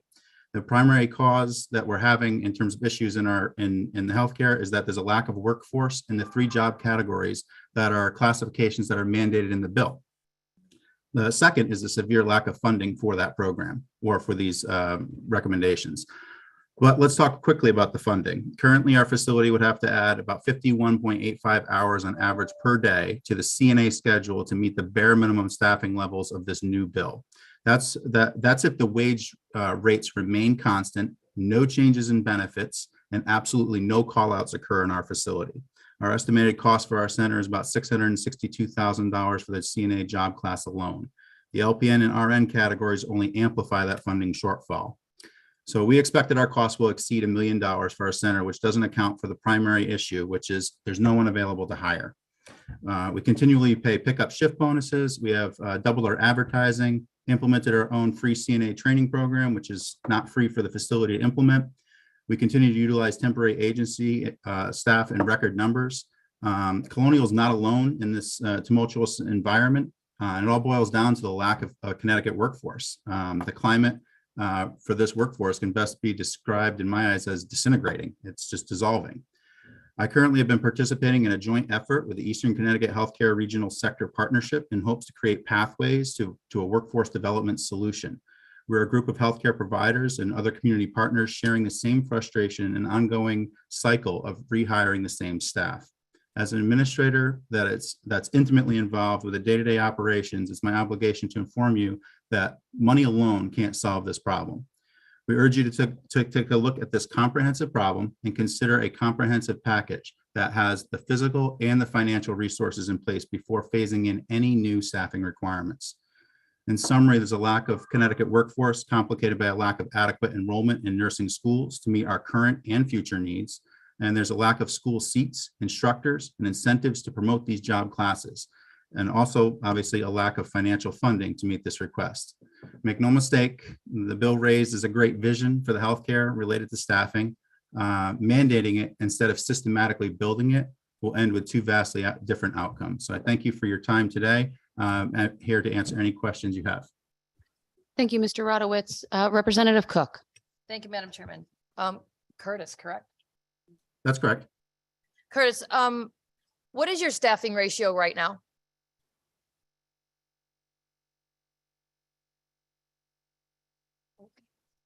You're muted. Sorry. Sorry. I noticed earlier you asked about a ratio instead of an hours perspective. So when I was listening earlier, so we generally staff between an 8 and 10 to 1 on a day shift and evening shift. And our shifts are different than what the what's posted out there. So we actually have our shift start times earlier. It's not the typical 7 to 3, 3 to 11, and 11 to 7 for our CNAs. But it's between 8 and 10 to 1 on the day shift positions. And then we go into the evening shift and it's closer to 20 and 22 to 1. Not the evening shift, I'm sorry, the night shift. So the days and evenings are pretty much the same in the 8 to 10 to 1 ratio. So in an average wing in your facility, how many residents would be in the average wing? We have 3 equally sized wings, 30 patients on each wing. So we're generally doing about 3 aides, 3 and then sometimes a float. So 3 aides and possibly a floater for 30 residents? Correct. And so then if you are supposed to be giving 3.0 hours of personal care per day, is that possible with the way that your staffing ratios are? No, what you're looking at is a 3.0 staffing level. You're asking for what the CNA ratio was. You didn't include the LPNs and the RNs that are on the floor that would be included in a 3.0 total in terms of coming up with that. This proposed bill is asking to actually go to 4.1. So it asks for a significant number of hours being increased in the direct care categories. So back to my question then, what are your residents receiving in direct care in a 24-hour time period? So I'll break it down in terms of the numbers for the people that are there. So we'd have between, like we said, the 3 to 4 CNAs on that 30-bed wing. And you'd also have a licensed nurse that's on that wing, RN supervisor floating for the building as well. We also have an RN unit manager that's there, but is primarily in a short stay wing. So there's really 2 RNs in the building, 3 LPNs in the building, and then the 3 CNAs on each wing with a potential float. So I hear you, but you're still not answering my question. How many direct care hours in a 24-hour time period are your residents receiving? Regardless of your staffing ratios, how much care are they receiving in 24 hours? So on the hours basis, you want that 3 point? Correct. Okay, 85. About 300 hours. A day? Correct. So Well, if no, I'm how many, your you're saying how many facility- hours are on the schedule? How many hours are on the schedule? Is about 300 hours for the day. And how many residents are in your facility? 85 on average. So it's about a 3.5 hours per patient day if you're including all nursing staff levels. So then if you're staffing at that ratio, and going to 4.1 is literally 0.5. So how are you saying? That sounds like so small, but 0.61 was the difference on the CNA category. And you're also incorporating this as a bare minimum in the building. So you can't go below this as a ratio. So we'd always likely have to be over that in terms of a staffing level. So the cost is far more than what the bare minimum is within this bill. And what's the average rate that your CNAs are receiving for pay? Right now, we're currently in contract negotiations. So we do have proposals that are out there, but our current rate is at $18.50 for a new CNA coming into the facility. And then we will have, obviously, in terms of negotiations, those rates are changing. And are you a public or private facility? We're a private facility, single. So it's a single facility. And does the owner of the facility get a bonus? I'm the owner of the facility. No, I do. I'm part owner, half owner, and no, I don't. Okay. So you're saying that you would not be able to meet the quotas if we raised you to 4.1? Not without substantial funding as one component, but the bigger issue is that there's not sufficient staff in the market that's out there. For instance, if in terms of the agency usage from 2019 to 2022, we went from spending $14,000 a year to over $530,000. So there's just a substantial limited pool of staff that are in here, people that have left the state, gone to other states, gotten out of the profession altogether, work in manufacturing, packing boxes because they've burnt out. So the hero pay and things like that didn't go anywhere. So I'm gonna leave you with this, because we can back and forth this all day long. I can go to Target and work for $22 or $23 an hour. And that is not a disrespect to any profession. So please do not have my phones blowing up because this is what I'm trying to compare this to. But I can go do that, but yet we're only paying somebody that is caring for the life of someone, their well-being, cleaning them, bathing them, feeding them. We're only paying them 18 and change. Correct. So I believe that the issue with the profession is not that there is a shortage in staff, but the fact that they are not given an adequate livable wage, that they are not coming to work in a facility to care, especially when they're getting hurt because they are understaffed. People throw their backs out. They do all sorts of things because they are being overworked. They're underpaid and asked to do much more with less for 18 and change, as opposed to doing something else for $22, $23, $24 an hour. So I'll just leave you with that. If you want to fix some of the staffing issues, and this is for any other administrator that's watching, pay your CNAs more. Thank you. And I have no issue paying the CNAs more in terms of a Medicaid. You're right, it is the Medicaid problem. It is a funding source issue in regards to paying them more so we can attract people in. In addition to that, we do need to be able to work on workforce development. And that's the biggest component to this, is that we don't have enough people in the CNA registry. The LPNs or RNs, there's not enough licensed nurses within that to handle the capacity of our current needs. Thank you. Representative Fortier. Hi, if you've been listening earlier, you did hear that I'd be asking all the owners and administrators about staffing. And I want to make one point, because you're not the first one who said this is an unfunded mandate. And we did hear the commissioner of DSS basically saying that she had issues with this bill because it would be a $300 million increase, meaning that for each, if this bill passed, each Medicaid patient that you took to your facility, it would increase your costs because the ratio had increased from 3 to 4.1. And therefore you would get more Medicaid reimbursement. I understand that Medicaid reimbursement may not be sufficient, but I just want to comment, and I want everyone listening to hear that this is not an unfunded mandate in the sense that you would not be getting any increased Medicaid funding if this ratio were increased. If you have anything further to respond in terms of staffing, I'm also on the Higher Education and Workforce Development Committee, and we are addressing some of these issues. I understand it's not going to be a quick, easy fix, but thank you. Well, I agree with that. In terms of the education, it's going to take time to put those things in places, remove some barriers to be able to get more people into the field. And well, you're saying that it's not a funded mandate unless that there is actual funding attached to it that fully funds those components. Right at this point, reading the bill for what it is with no attached funding proposal to it, then that's where we're looking at it as an unfunded in that statement. Just to clarify again, so people understand, this bill most likely, if it passed out of these committees, would go forward to appropriations. So it doesn't have a figure yet, but I just want you to understand that those of us sitting here are not anticipating that there wouldn't be a cost. Thank you. Representative Garibay.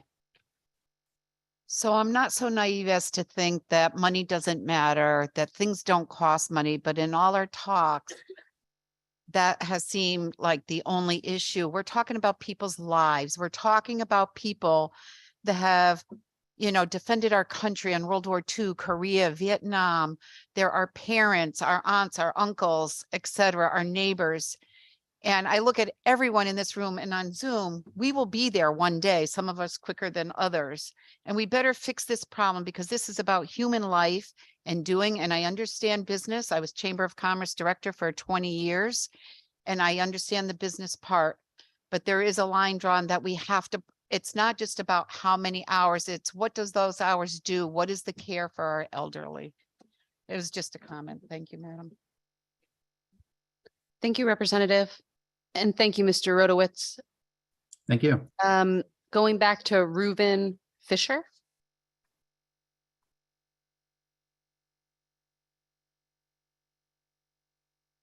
Oh, great. He is here. We just need you to unmute, Mr. Fisher.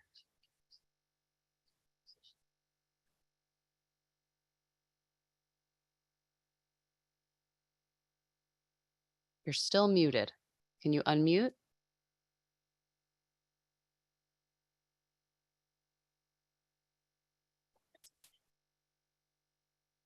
All right, we're going to go ahead to Anna Doragazi, followed by Marley West. Thank you, Representative Gilchrist, and good afternoon, co-chairs, ranking members, and members of the Aging and Human Services Committees. My name is Anna Doragazi, and I am one of the policy directors at AARP Connecticut. Thanks for the opportunity to share our support of SB 989, an act concerning nursing homes. I don't think you'll hear testimony from anyone today who disputes that there is a staffing crisis in Connecticut's nursing homes and that this crisis is having a devastating impact on both residents and workers. I want to acknowledge and appreciate that staff and administrators at individual facilities do difficult and important work, and they're exhausted after 3 years of dealing with COVID and staffing shortages. A lot of the testimony submitted today discusses real struggles related to recruiting and retaining staff, and I don't dispute that Connecticut has a lot of work to do to rebuild its healthcare workforce. I do, however, find it interesting that 2/3 of the written testimony submitted in opposition to SB 989 seems to be connected to just a few groups of owners who together own dozens of facilities in Connecticut and throughout New England. The consolidation of nursing home ownership during the past few decades, combined with increased levels of private equity investment in the sector, seems to indicate that at least at some level, nursing homes are a good investment opportunity. We will not be able to improve the quality of care in nursing homes unless we take steps to better understand the extent to which some nursing home owners engage in financial practices that divert money away from staffing and resident care in order to make their facilities more profitable. A growing number of nursing homes operate under complicated ownership structures that, despite their extensive reporting, make it difficult to understand how facilities are spending billions of dollars in taxpayer money each year. Nearly 75% of nursing homes regularly use related party transactions, which means that they pay separate companies owned by the same owner as the nursing home to provide goods or services to the facility. Because of related party transactions, a nursing home may appear to operate at a loss while its owner is enjoying profits from one or more of the related companies that transact with the facility. As long as facilities operate under complex ownership structures that limit transparency, we will not know the true profit margins of nursing homes and therefore how real the need may be to invest additional taxpayer money into the industry for things like staffing. This is especially relevant at a time when private equity ownership in nursing homes is increasing and currently represents between 5% and 11% of nursing home ownership nationwide. Our written testimony includes more details about why private equity ownership is bad for residents.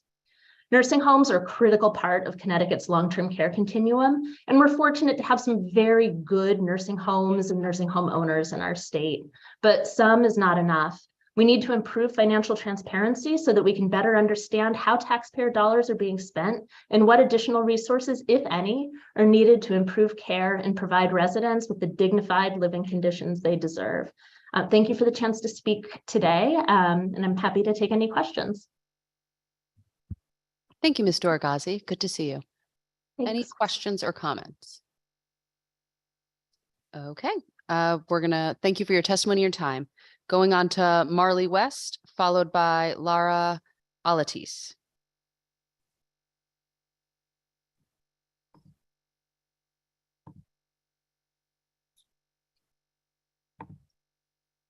Good afternoon. Good afternoon. Go right ahead. Thank you so much. I appreciate the opportunity to speak today. My name is Marley West. I am the Chief Clinical Officer for Essential Healthcare. We have 6 facilities throughout the state of Connecticut, approximately 1,000 beds. We take a very challenging population requiring a significant amount of staffing. We are currently running at pretty much at the 3.0 with our challenges coming from recruitment. We have invested significant amounts in every single type of recruitment that you can think of. We bring a multitude of people in, and a perfect example, we had a orientation at one of my facilities yesterday. 14 people were hired, were ready to come, were onboarded. 5 people showed up at the orientation. And that is something that we've seen consistently across the board. We're unable to find these staff to bring in. We certainly want more staff. We care very much for our residents. I'm a hands-on nurse. During the pandemic, I lived in a building. I cared for the residents. We were there when their families could not come. We do understand the ramifications that the COVID pandemic had on these residents because we lived it firsthand with them. What we're coming and looking for now is help in getting more people. 3 nursing schools are closing, the Stone Academy. A lot of our LPN students we took from those groups, and now we have no affiliation with anyone because those programs have closed. We really are striving very hard to keep our staffing ratios solid. We have some buildings that struggle, and when they struggle, we can't take those admissions. Putting a cog in the continuum of care. They can't come out of the hospital and they can't go to us because we will not take an admission if we do not have appropriate staff. We want to ensure that we can care for everyone appropriately before we even accept them as an admission. And my big concern is what's going to happen moving forward. Will we have to say no to admissions? We have not yet, but the potential is for us in the future, if this goes through, is very real. I thank you so much for your time. Thank you, Ms. West. I don't see any hands raised. Thank you for your testimony and your time today. Thank you. Next, we'll hear from Laura Alatis, followed by Keith Brown. Good afternoon. Good afternoon. Go right ahead. I want to thank the chairwoman, the distinguished representatives, members of the Human Services, and most especially members of the Aging Committee for allowing me to give testimony today.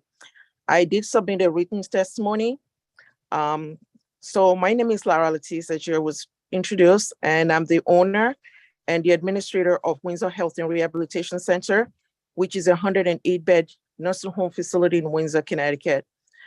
I'm testifying because I want the Human Services and Aging Committee to know how a new staffing mandate won't help, but we make matters worse for taking care of our vulnerable residents and patients that we serve at this facility, as well as the overall skilled nursing community.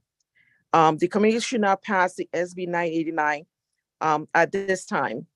I've been a licensed administrator since 2001. I have worked as a CNA in the past. I work in healthcare because I wanted to make an impact in the lives of those we are privileged to care for. I lost my father at age 58, and I lost a brother at age 42. Both of those folks I lost due to poor care. So I therefore share a passion to provide quality of care to our residents, albeit the stringent regulations and staffing shortages. Our facility is family owned and operated. As a day-to-day administrator since January of 2016, we have seen in recent times an unprecedented staffing challenges. And as administrator, I've had to help provide direct care at times due to challenges that we have for staffing. Raising the minimum staffing ratio would only compound the struggles with the ability to meet the requirements. We're paying an astronomical cost for temporary agencies with no corresponding reimbursement due to underfunding. This act of increasing minimum staffing to 4.1 hours per patient day will have a detrimental effect on many skilled nursing facilities already struggling to meet the current staffing requirement. We ask that the increase in staffing ratio be suspended until the workforce challenges are improved. Also, with adequate funding, the skilled nursing facility will continue to lack the necessary capacity to hire adequate staff. Almost every skilled nursing facilities are in the same boat. No staff, period. We can't find enough workers to fill open shifts. And at Windsor Health, we use about 40 to 50% of overall direct care from temporary agencies per day. At times, it is even difficult to find those agency staff as our competitors are also competing for the same staff. At times, agency costs is sometimes double the cost of staff when available. It is impossible to keep our current staff who must work overtime and be burdened by the required staffing mandates. We have lost a lot of staff due to burnout. Mandating increased staffing will mean that the staff will be forced to work when the staffing ratio cannot be supported by additional staff or with permanent or temporary agencies. This is why I'm requestfully asking that this staffing requirement be postponed to a later time when the supply of labor can meet the demand or when adequate funding can be provided to reimburse the cost of additional staffing model. We do not have adequate funding or resources Ms. to hire. Alatis, can you please summarize? Yes, thank you for letting me speak on this subject. Thank you for being here. Representative Hughes. Thank you, Madam Chair. Just a few questions for I assume Director of Windsor Health, is that the title? I'm the owner, I'm also the administrator. The owner and administrator. Okay, are you a profit or a nonprofit facility? We're for-profit. For-profit, okay. And tell me about your recent struggles to hire adequate staff or retain adequate staff at Windsor Health. I think the issue that we've had is since COVID, there are just not enough bodies that are available to be recruited. We strive to recruit folks on a daily basis. Our recruitment efforts is actually 24/7. Because we're the owner, we are constantly, looking for ways to bring on staff. Most recently, though, we have had some of the agency staff that work in our facility join our team. We changed our CNA rate. That's one of the things that we just negotiated with the union to pay CNAs based on experience model rather than paying CNAs at an even rate from the beginning of employment. So that has helped a little bit in getting some more staff to join join our team. Can you tell me about what prompted you, through you, Madam Chair, to negotiate with the unions? Well, like I said, I was a CNA in my past, and I know that, the CNAs are the backbone of our facilities. What they do is not easy. We wanted to just ensure that in order for me to attract staff, I cannot in good faith tell somebody who's got 20 years of experience and somebody who's just graduated CNA program to come on board and be making the same rate. So during our negotiation, that was one of the things that I was very keen on making sure that we build that into the contract. And I think both ourselves and the union, we were able to come to an agreement that it was the right thing to do. I appreciate that. What I am concerned about is that as a for-profit entity, the unwillingness to raise your rates on the experienced staff to meet the demand. I mean, we're all talking about a shortage demand. Let me ask you this. Do you have equity investors in your facility? No, we don't. So who are your investors? I'm the 100% owner of Windsor Health. 100% owner. Okay.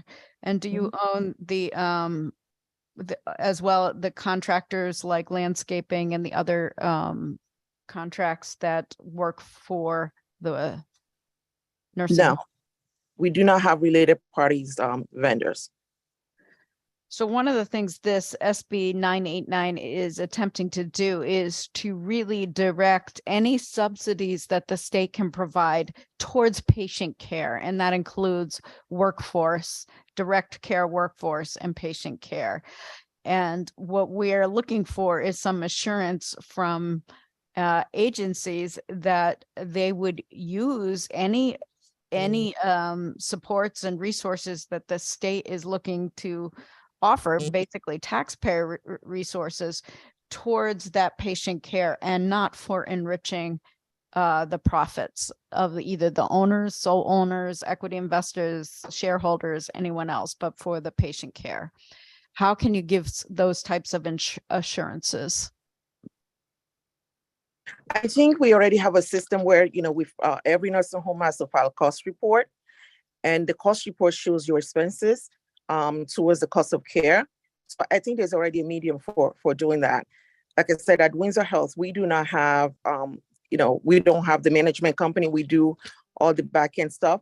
And I'm sure that a lot of this skilled nursing facility, even with the management ownership, we're required to file cost report, which is transparent, so that you can see what the expenses are to direct care. So if I'm hearing you correctly, you're saying that the current system is adequate for assuring that kind of directed support from the state would go towards patient care? I believe so, because there's, with the cost report, there's also an audit process where if there's a concern or questions as to what is reported, the state of Connecticut has an independent auditor that can do that. So I do believe that there's a process for that to be transparent.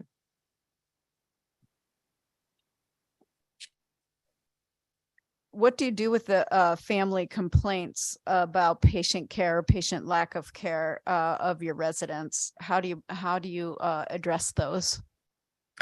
Because I'm here, and you can ask members of my staff. We spend a lot of time in the building. My family, we operate the facility. We spend a lot of time, and where there are concerns, we meet with them face to face. We talk about the challenges. My first question is, why did something happen?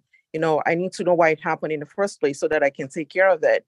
And once we get to the bottom of why it happens, we go back to the staff and figure out what we can do better the next time. And not only am I looking at the concern of one patient, I'm looking at how that concern that affects, for example, Mrs. Jones, may affect any other residents here who do not have a voice, who may not have a family member visiting. So you try to look at something globally, not just to make sure that we correct the issue for that one person who was making a complaint, but also looking at that for the rest of our patients that we serve. I think thank you, Madam Chair. I think the legislature is looking for willing partners to meet the need that is chronic and pervasive, and that is a workforce shortage, a care crisis, which includes really paying this essential workforce much better than they're currently getting paid, and that's why they're leaving, and that's why there is a shortage. But also, working respectfully to increase the patient care, the patient staff ratio. Not as a mandate, but as a must. Like, we cannot have patients sitting, waiting to be regularly changed or toileted for hours on end, or fed appropriately. Like, that is not acceptable. It is not acceptable. So we are looking for agencies to join us in the solutions, and the solutions can't be simply the current system is working, because it's clearly not, and it can't be that our current process is adequate, because it's not. And we've seen pervasive complaints, and it is time that we join together and do something. And that's all I have, Madam Chair. Thanks. Thank you, Representative Fortier. Yes, again, I've spoken to all the owners about staffing issues, and I just want to reiterate, you mentioned the system of cost reports, and I just, again, want to be clear that if this passed and the 4.1 standard of care was in effect, it would affect the cost reports, and you would be reimbursed more by Medicaid. Again, just want to say that because owners keep saying lack of adequate funding. And again, I'm not here to argue about Medicaid funding being adequate or inadequate, but I don't want anyone to go away from this hearing thinking that just because that the numbers are not in this bill, that it funding would not be accompanying it. Thank you. Thank you, Representative. Any other questions or comments? All right. Thank you for your testimony and your time. Thank you. Next, we'll hear from Keith Brown, followed by Russell Schwartz.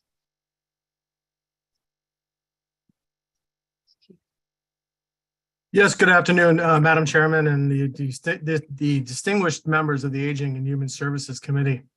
My name is Keith Brown, and I'm the administrator at Apple Rehab at the 120-bed facility located in Rocky Hill. We're fortunate to have 97 dedicated employees in various clinical and non-clinical positions. I've been an administrator for 12 years and am passionate about ensuring quality care for those in need. Back when I was in high school, I had the opportunity to read the great satire Catch-22 by Joseph Heller. For those who may not know the story, it's about an Air Force pilot who, in order to be discharged, has to fly a specific number of missions. However, each time he gets close to that number, the military increases the standard and the generals feel good about what they've done. This satire is not much different from the staffing proposal of increasing the standard to 4.1. Clearly, the mandate will not solve the problem. Over the past few years, the pandemic hit the healthcare industry particularly hard.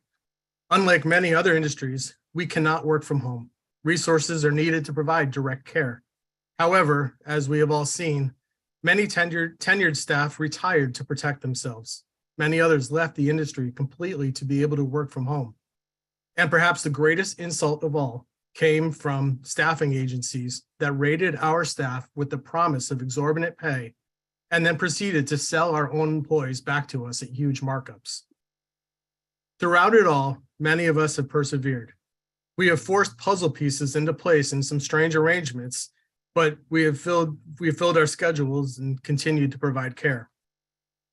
We hear the complaints from our staff. We hear how tired they are. We hear how their bodies are sore. We hear their frustrations about working short at levels below what we want them to be. But the bottom line remains the same. The staff isn't there. We held job fairs. Nobody came. We hung flyers throughout the community. Nobody came. I downloaded a nurse roster from the DPH website and personally sent out over 100 letters to nurses in the Rocky Hill and surrounding towns, inviting them to consider working at Apple Rehab Rocky Hill. Nobody responded. Now, we did get some applicants, and I remember speaking with one nurse who asked for a rate of $100 an hour. He told me that's what he can get as a travel nurse working in a hospital. This was not a unique conversation, as the nurses that came to interview feel that their qualifications dictate their rate of pay regardless of the setting. Unfortunately, skilled nursing, which is primarily dependent upon Medicaid room and board reimbursement, does not have the same budgets as acute care facilities, with specialties such as cardiology, obstetrics, orthopedics, or oncology to increase their revenues.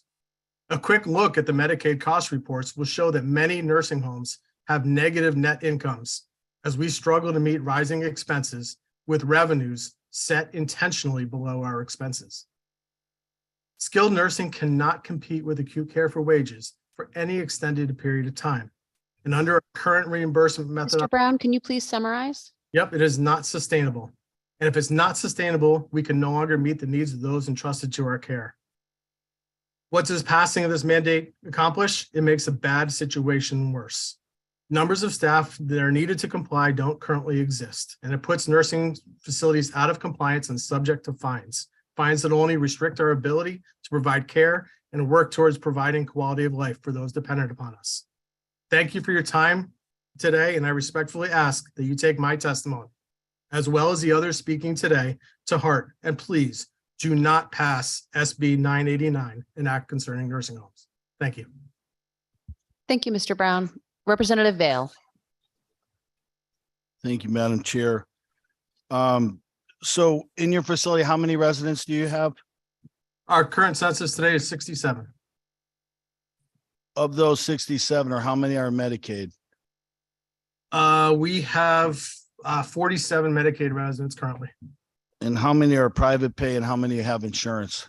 We have 4 private pay. We have 5 people with managed Medicare plans. We have another 8 residents who are pending Medicaid, and we await decisions from Department of Social Services on those. So those 8 residents either self-funded or had some type of long-term care policy that has been exhausted and now they're going to be going on to Medicaid? They have spent down their assets, and we are essentially providing care with no reimbursement at this time. If you had the Would you be meeting these requirements if you had the ability to hire this staff, if there were enough people out there looking for this employment? If there were enough people that were seeking jobs in this industry, absolutely we could meet it. But situation exists where I'm in Rocky Hill, it's a suburb fairly close to Hartford. We have a pretty decently populated area. We have to look at this holistically over the entire state. There's a lot of communities that don't have the population to support the mandate of 4.1. One more follow-up to my previous question, because I just thought of it. Of the 47 that are on Medicaid, were any of them previously self-paying or using long-term care insurance?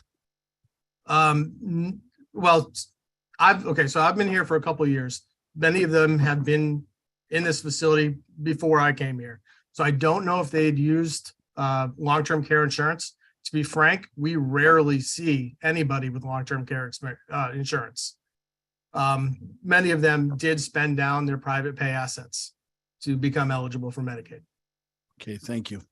You're welcome. Thank you, Representative Cook. Thank you, Madam Chairman. And thank you, Keith. I just have a couple questions. You said something about net incomes show a loss. What did you mean by that?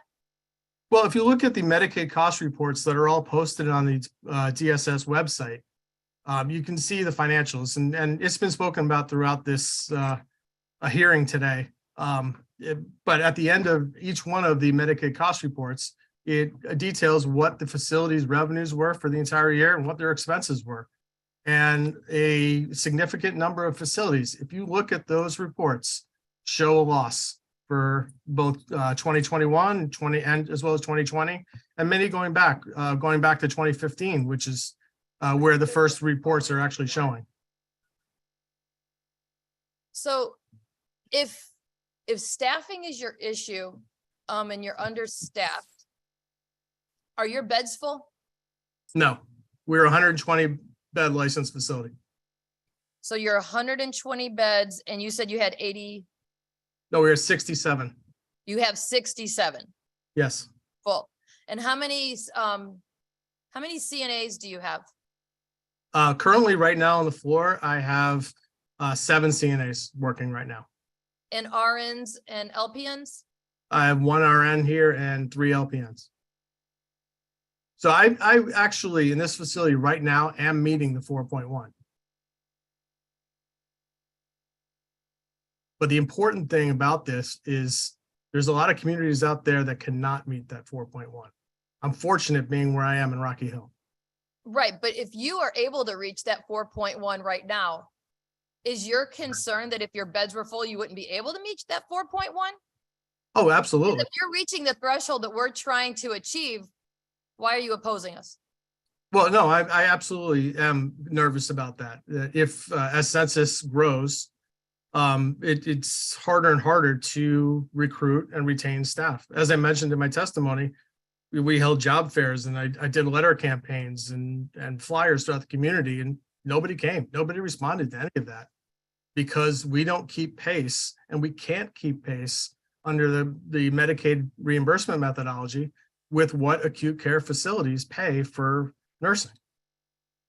And what is your average CNA pay? We right now have we have a contract with the union. We start at $19, and it's paid on experience or length of time, tenure within the building. So 19 being the minimum that you pay, Yes. or 19 being the max that you pay? 19 is the minimum. Okay. And you are owned by a larger conglomerate, correct? You're not the owner? No, I'm not the owner. So do we know what the bonuses and benefits that the owners are making as opposed to, like, what are their profits? I have no knowledge of what the owner makes or what benefits he receives. Because I know that some of the concern that we have, some of the concerns that we have is that you have owners that are, and this might not be to you because you're not the owner, but they're taking significant pay, they're taking significant bonuses, but yet they're cutting out care. So obviously, if you're not the owner, that is not you specifically, but you do work for a company that is owned by somebody, so that would be a concern for me. If I was somebody working for somebody. You said you have a contract with unions, but are you a union facility? Yes, we are unionized. Okay, perfect. All right, thank you. Thank you so much. Thank you, Madam Chair. Thank you, Representative.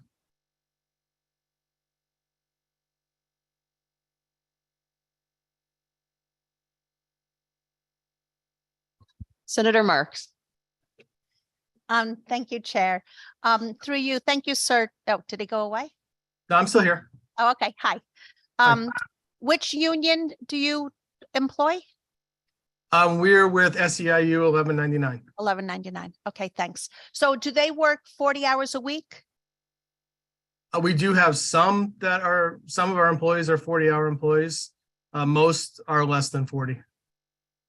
But do you have, if somebody wanted a 40-hour a week position so that they could, where I'm going on this is that I know a lot of the long-term care facilities will only offer 20-hour a week positions because they don't want to have to give any kind of benefits. And so that many of the nursing home employees have to work 20 hours at one, 20 hours at the next, and 20 hours at the next. And then they don't get, I mean, I'm sorry, but if you're an aide in a nursing home, you should be getting health insurance, because it's just so ironic that you're caring for everybody else. You're in the healthcare industry, but then you don't get health insurance. So my question to you is, if every single aide wanted a 40-hour a week position, would you give them that? If everyone wanted 40 hours? Yeah. Well, one of the challenges that we have with that is that it wouldn't fit the staffing models at 40 hours. But we offer benefits at 30 hours here at Apple. And many of our staff work multiple jobs, and we may not be the primary employer for many of those employees. They receive their benefits from another facility where they work the majority of their hours. So, as I said, we could be the secondary position versus the primary position for many. But we have, if we have an opening for a position that's over 30 hours, by all means, we don't just to stop paying them benefits. So I am a nurse. I am a very proud union member. And I can almost promise you that if somebody could work at one place for 40 hours plus, I mean, I need to, that overtime is what pays for, a lot of things in my house is, when I need something extra, I get to work overtime instead of having to go work 20 hours at another facility. So if it's so hard, and you say that it doesn't fit into your staffing model, so you can have 4 20-hour week people instead of 2 40-hour a week people. I find it, I'm not saying you're not telling the truth. I just find it a little questionable. And do you offer overtime to your employees?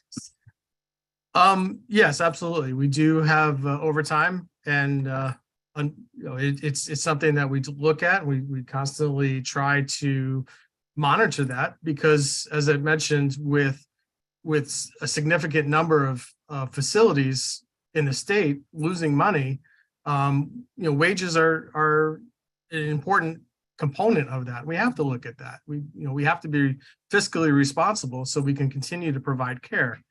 When I mentioned about fitting the staffing model, if you look at a shift, a 7 to 3 shift for 7 days a week, that's 56 hours. Many times what we see, if we provide a person with 40 hours, that leaves 16 hours remaining.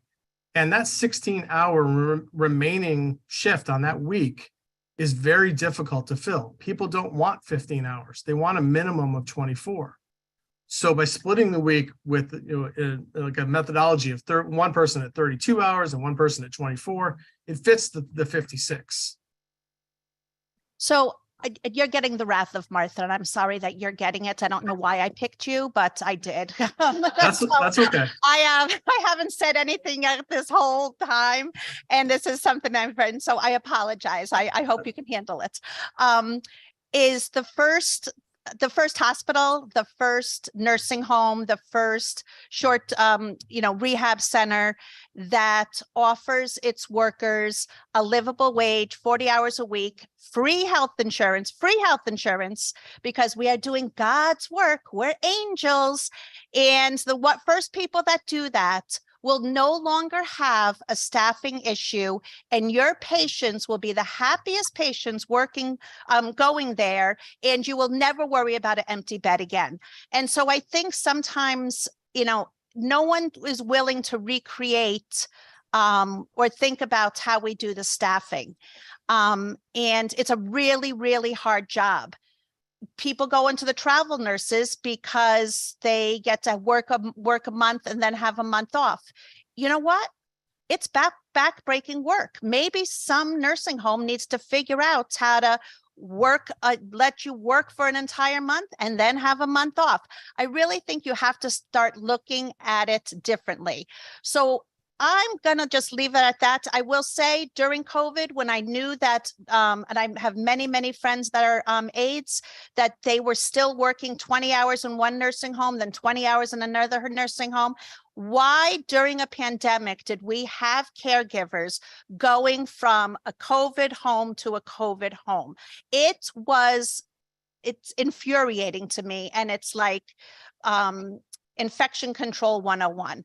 So, sir, I know your care, you love your job. Everybody loves their jobs. And I will say, everybody always says that we all go into this work because we love people and, we just want to, be, why we go into this work? Because our moms did this job. And that's kind of the only thing we knew. Nobody told us we could go be a welder. Nobody told me I could go, be an electrician. My mom was a nurse. My dad was a doctor. I went into healthcare. Do I love it? Absolutely. But that is why most people do go into this profession, because it is what they know from what they see. And until we start paying them better, it's just not going to change. So I appreciate you listening to me. I'm glad I can't see your face, but hopefully I will in a minute. And, Okay. Well, feel free to come visit us. I'll be happy to sit down with you.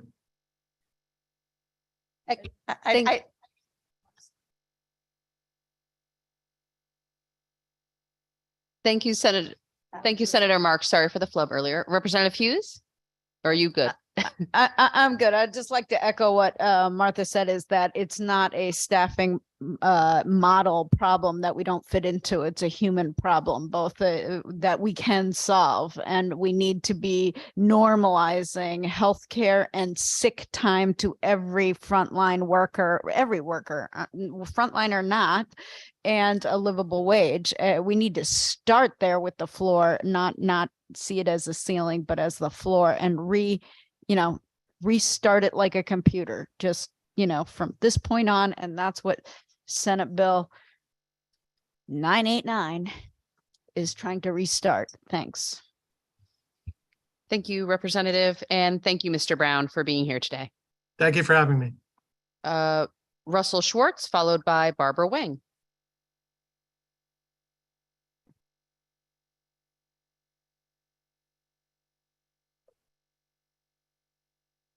Good afternoon, Madam Chairperson and members of the Human Services Committee. My name is Russell Schwartz.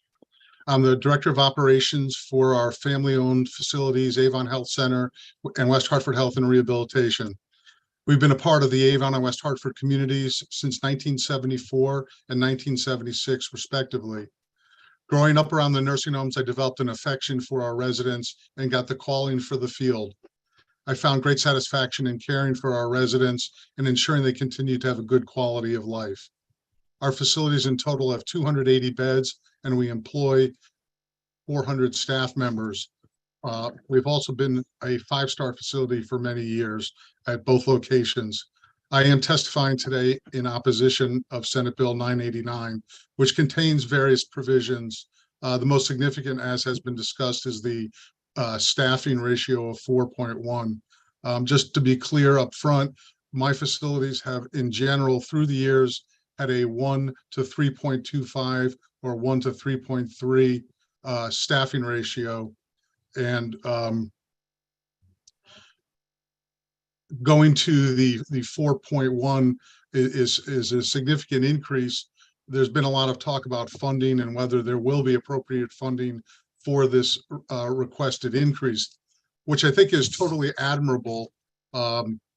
It's a wonderful goal when there is sufficient funding and ample caregivers in the job market. There's one of the things that the 4.1 shows is it breaks out RN versus LPN staffing. Besides meeting the required RN staffing requirement, it is difficult to hire nurses based on a specific license type. There tends to be a larger pool of applicants of LPNs rather than RNs. And our current staffing requirements in the Public Health Code generally reference licensed nursing personnel and not by license category. Any requirement for licensed hours should be combined under the general heading of licensed nursing personnel. Over the past year, I've paid for 5 CNA classes, totaling more than 20 students. In the beginning, we had a retention rate of about 70%. As time has gone by, there are those that don't stay. We set up interviews every week. Many applicants don't show up. The workforce just does not seem to be there. Everyone is chasing the highest hourly rate with no commitment to the job or the residents. There are only so many extra shifts our staff can cover before suffering burnout. I lost 5 key employees at one facility over the past few years, and replacing them took much longer than ever before. We have also had unfilled positions at our other facility in West Hartford for 6 months or more. Our tried and true recruitment efforts don't work as well anymore. Increasing direct staffing, as I said, is a wonderful goal. Any mandate should be phased in to allow us to reach desired levels. The proposed bill as it stands would penalize good providers still struggling to recover from the COVID pandemic. Our normal staffing patterns, as I said, have been above 3.0. Mr. Schwartz, can you wrap up, please? Yes. I'm trying to continue operating our facilities and maintaining our staff. Some have been with us for more than 40 years. I have a sense of obligation to both my residents and staff to continue operating the facilities.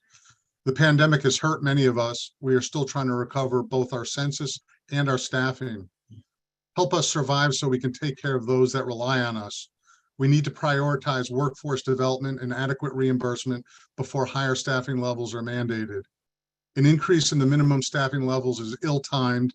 It does not take into account the current labor crisis, nor the significant cost the new minimums will have on facilities. This unfunded mandate will put Connecticut nursing homes in greater peril.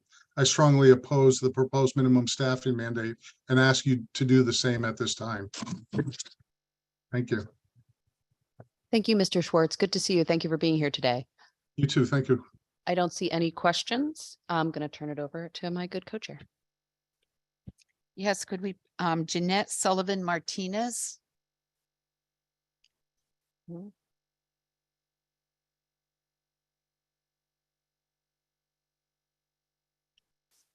Okay, we are taking a couple people earlier than others because they have transportation issues. So I thank everyone for their patience.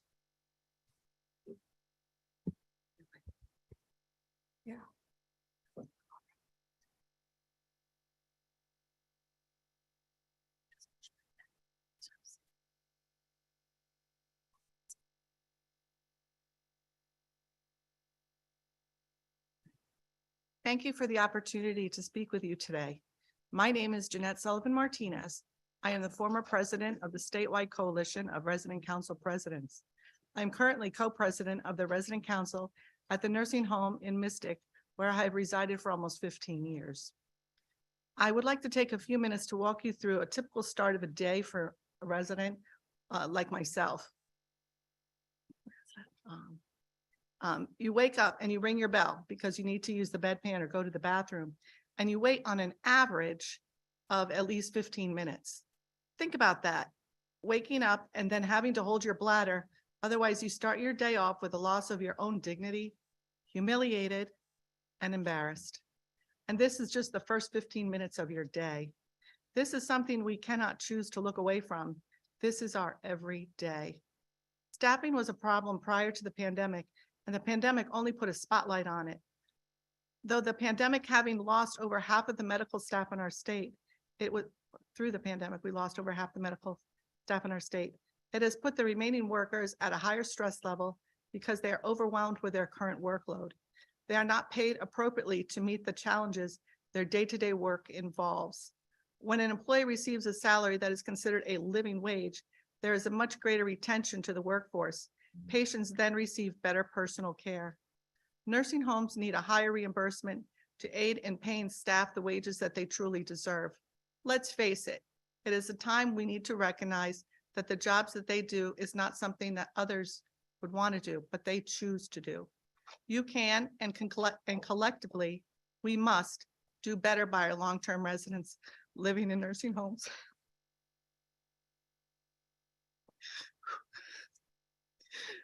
There are veterans that have served our country.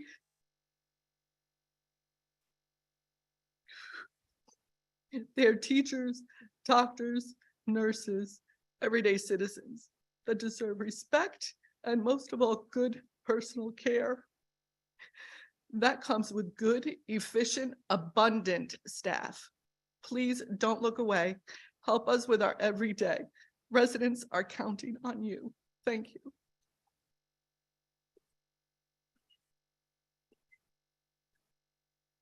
Thank you very much for your testimony, Representative Wood. No, Cook. I'm sorry, I was so emotional. I thank you for being so brave to come out and testify. Well, look, I don't mind being compared to Representative Wood, although we miss her. Don't leave yet. And I know that we have a couple residents that want to testify, so I don't want to sit and ask you a bunch of questions. First, I want to thank you for your dedication and your advocacy. And please know that we hear you and we've been hearing you. And I think that of all the tragedies that came out of the pandemic, this would be one of the successes that came out, that we've actually been able to bring to the forefront the dire needs that we have. I completely agree. So thank you. And I know that where to find you so we can have these conversations Yes, offline. please. So thank you so I much. would love that. Thank you, Madam Chair. And I wanted to thank you as well for your service in the Governor's Council on Nursing Homes, that you helped organize and strengthen the residents' councils.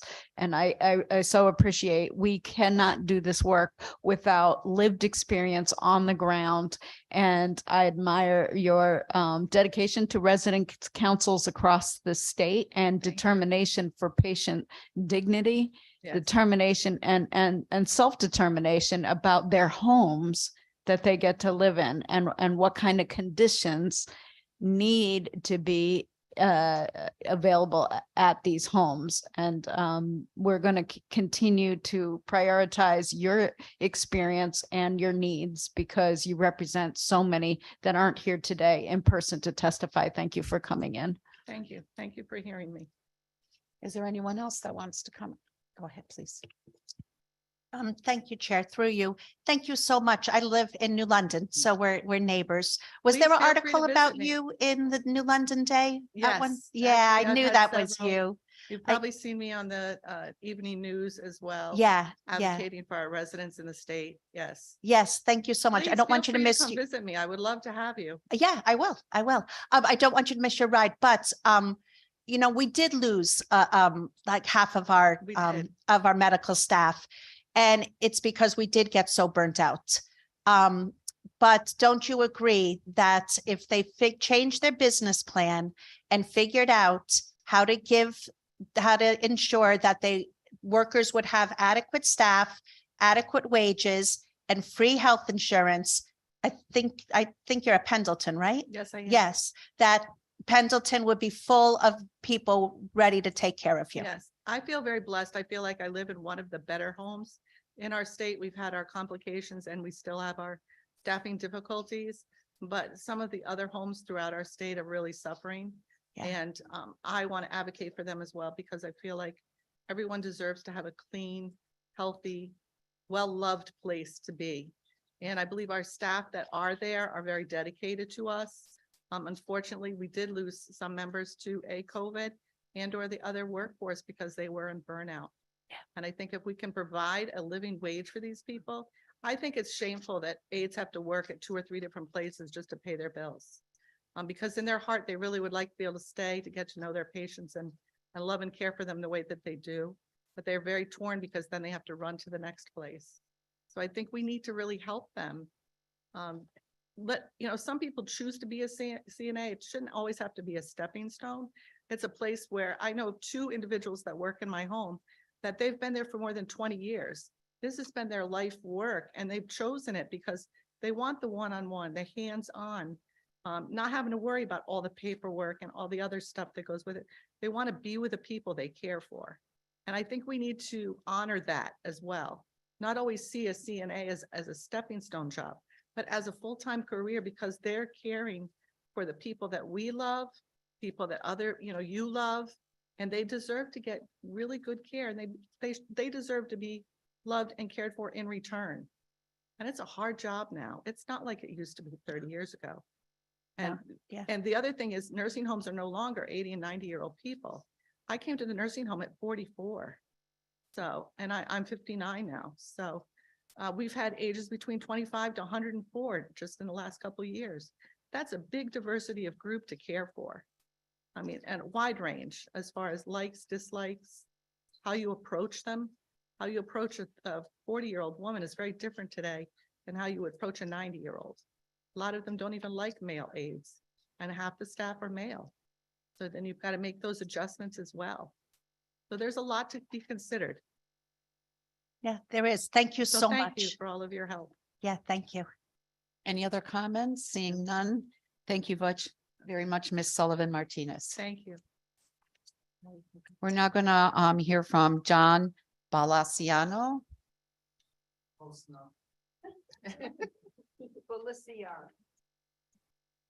Baliciano.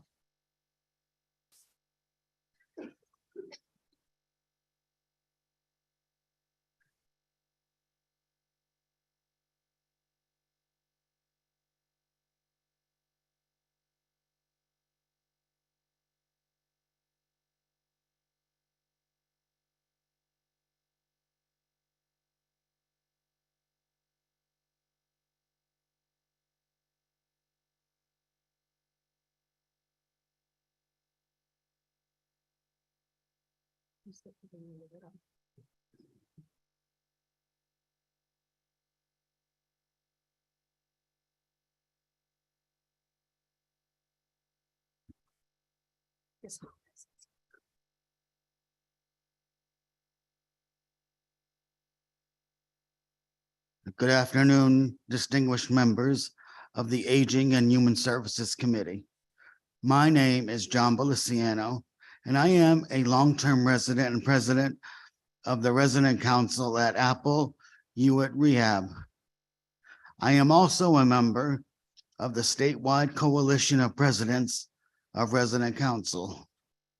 The SCPRC is an organization of nursing home residents council residents throughout the state who work together to empower Connecticut's 20,000 nursing home residents to self-advocate on the issues that directly impact their care and quality of life. I'm here to testify regarding Senate Bill 989, an act concerning nursing home.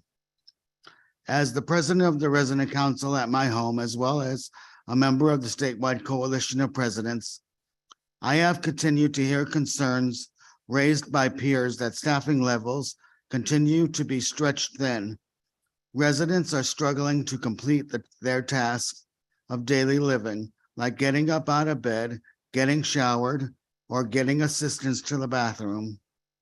Residents also report that they are not able to participate in their favorite activities or attend group meals in the dining room with friends because there aren't enough staff.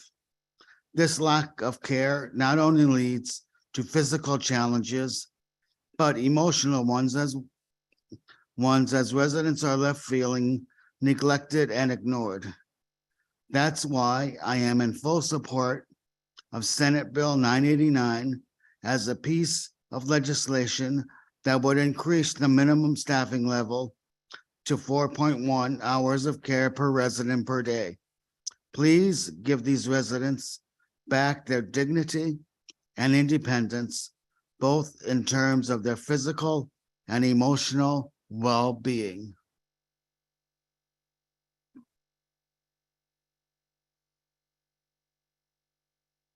Thank you very much. Are there any questions or comments? Seeing none, thank you so much for your testimony and for coming today.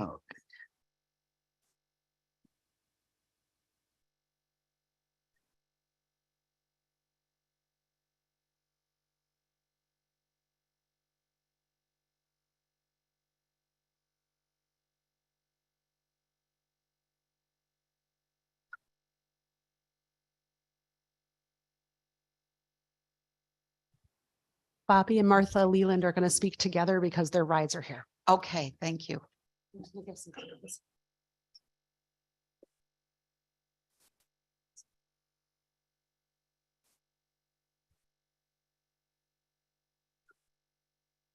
Hi, I'm Martha Leland, and I've been living at Touch Points in Manchester for almost 8 years. I've had 3 total hip replacements, multiple foot surgeries, on and on, but I've gotten the best care ever there. I love the staff.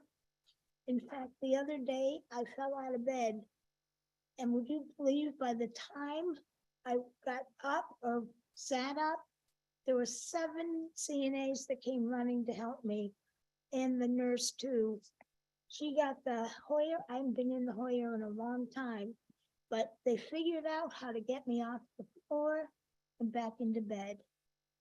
I love the staff there, but I do feel like there needs to be more of them there. They struggle all the time to work all the hours, meet everybody's needs, because there's so many residents who live there with multiple difficulties. All right, hello. My name is Robert Willis, and I'm glad that I had the opportunity to come here today to meet y'all and to be able to speak on behalf of the residents at Westside Care Center, where I'm at. And there's been a lot of talk of the staffing, which first is the major problem. Secondly, the staff where I'm at, I mean, for the most part, all the residents, they just love the staff that we had, because the staff we had is the staff that stayed after COVID. I mean, I went through it, and I've seen a lot of people who are no longer here. And it hurts when every day you don't know who's going to come see you at what time, when you're ringing the bell or you need assistance because of the staffing. And, you know, God bless the nurses and the aides. I mean, I really take my hat off to them, because if it wasn't for them, then I might not be here. So I know the importance of them. And I just want everybody to just think about us, the ones that are needing that care. We need it. This is not a game. We need it. So we need the people that are going to be there to do that for us. Without them, we don't stand a chance. So I just like to say, I thank y'all for having me here and letting me speak. My ride is here, so I gotta go. But I would love to speak to y'all at any other given time. I'm at Westside Care Center. One question, okay? Mhm. Representative Cook. So a quick question, and I know your right is here. For both of you, how long have you been in the facility that you've been in? I've been in my facility for 3.5 years. 8 years. Thank you. Thank you all for being here and having the courage to come and speak out. Greatly appreciate it. We look forward to Right. continuously talking to you. Thank you. Thank you very much. Sorry if we made you late for your ride. No. Thank you, people. I like this panel too. I like y'all. I like this. Thank you. All right, next we'll hear from Barbara Wing, followed by Joan Antico.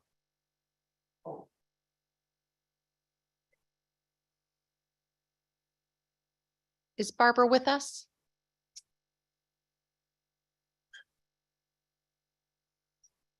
All right, then we're going to go on to Joan Antico. Hello, distinguished members of the Human Service and Aging Committee. My name is Joan Antico, and I am grateful to all of you for this opportunity to provide my testimony opposing the Senate Bill 989, the Connecticut 4.1 per day direct care minimum staffing proposal. I have been a nurse since 1991. I started as an LPN, working my way through long-term care, career ladder, getting my RN, and dedicating my life's work to long-term care. I have worked as a direct care staff person, advancing through the ladder, holding all roles, and as a director of nursing both prior to and throughout the pandemic. I am now serving in a regional role, trying to see multiple centers through the world of healthcare or what's left post the pandemic. My company currently has 4 centers in Connecticut that service roughly 378 residents when we are at full capacity census. Serving my residents has been a calling to me. I have never done it for the pay, and I am disgusted at how staffing agencies are price gouging the healthcare industry as we try and meet the standards that exist right now. We all want more staffing. We all want to work less hours, but this Connecticut mandate, Bill 989, will cripple us. Having the mandate will not change the lack of healthcare workers applying to the industry. It will not change the staffing agency workers, their lack of consistency or commitment if and when they show up. There was a time my company didn't use agency at all. We prided ourselves on having our own staff. The last few years have been tough. We have lost so many workers from the healthcare workforce. We are paying a king's ransom to the agencies to help fill our open positions, which are more now than ever. We cannot hire to fill the positions despite sign-on bonuses, refer a friend bonuses. Making a mandate for a higher PPD will not create workers. It will not bring more people to our doors. And what happens to the residents and workers when we have to shut our doors because we can't meet these requirements or go broke trying to pay the agencies to fill the positions? Let's talk about how ineffective the agencies are and how they do not show up all the time as scheduled. It is an unreliable avenue at best. There are many shifts that are open that we beg until the last second, only to have to fill with our nursing admin. We are all tired. We spend countless hours trying to think outside of the box and to recruit to no avail. Throwing money at it doesn't change the outcome. We are tired. Even the few new staff that we get that come to the doors, it's a rushed process to try to get them oriented and oriented by tired staff. I beg you, as a 30-year healthcare worker, do not follow through with this 4.1 per day direct care minimum staffing mandate. But if you do, you need to help us. You need to help fund it. You need to help come up with ways to get people back into the workforce because we just can't do it alone. Those of us that are still working every day and keep showing up do so because we genuinely care. The residents need quality care and we want better outcomes. This mandate needs not to happen. I appreciate your time for listening to my testimony and I'm open for questions. Thank you, Ms. Antico. I don't see any questions. Thanks for your testimony and your time. Thank you. James Berger, followed by Matthew Barrett. Good afternoon. My name is James Burgers. Thank you for the opportunity to speak before everyone here.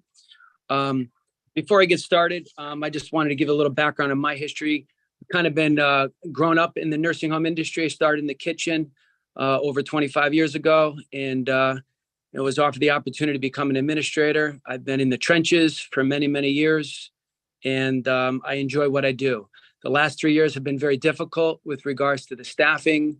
I think you've already heard, and I'll reiterate, the nursing agencies are definitely putting a hurt on our industry. We've lost a lot of staff members that now work for the agencies. They come back to us at exorbitant rates. I don't know if you can see my little pile here, but This is just 3 months worth of staffing agency invoices.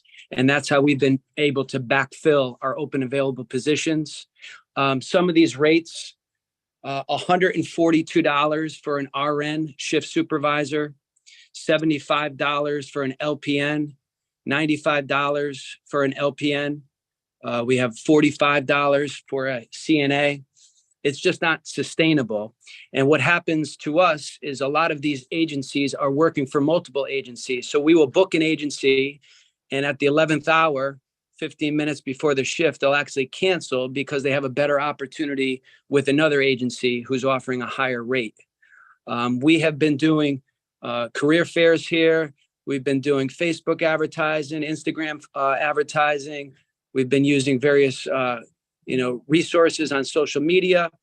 We've been offering bonuses. We actually also offer free tuition for any CNAs that would like to go and enroll in the CNA course. We've had some success, but we are still in a position where we have many openings. Our concern is if this mandate does get put in place, which we do think it's a great idea, it's just not the right timing. It will put additional pressure on us. From a financial standpoint, we just won't be able to meet. In addition, the staff are just not in the community. I would encourage you to look at the registries from the CNA standpoint and the RNs. They're just not there.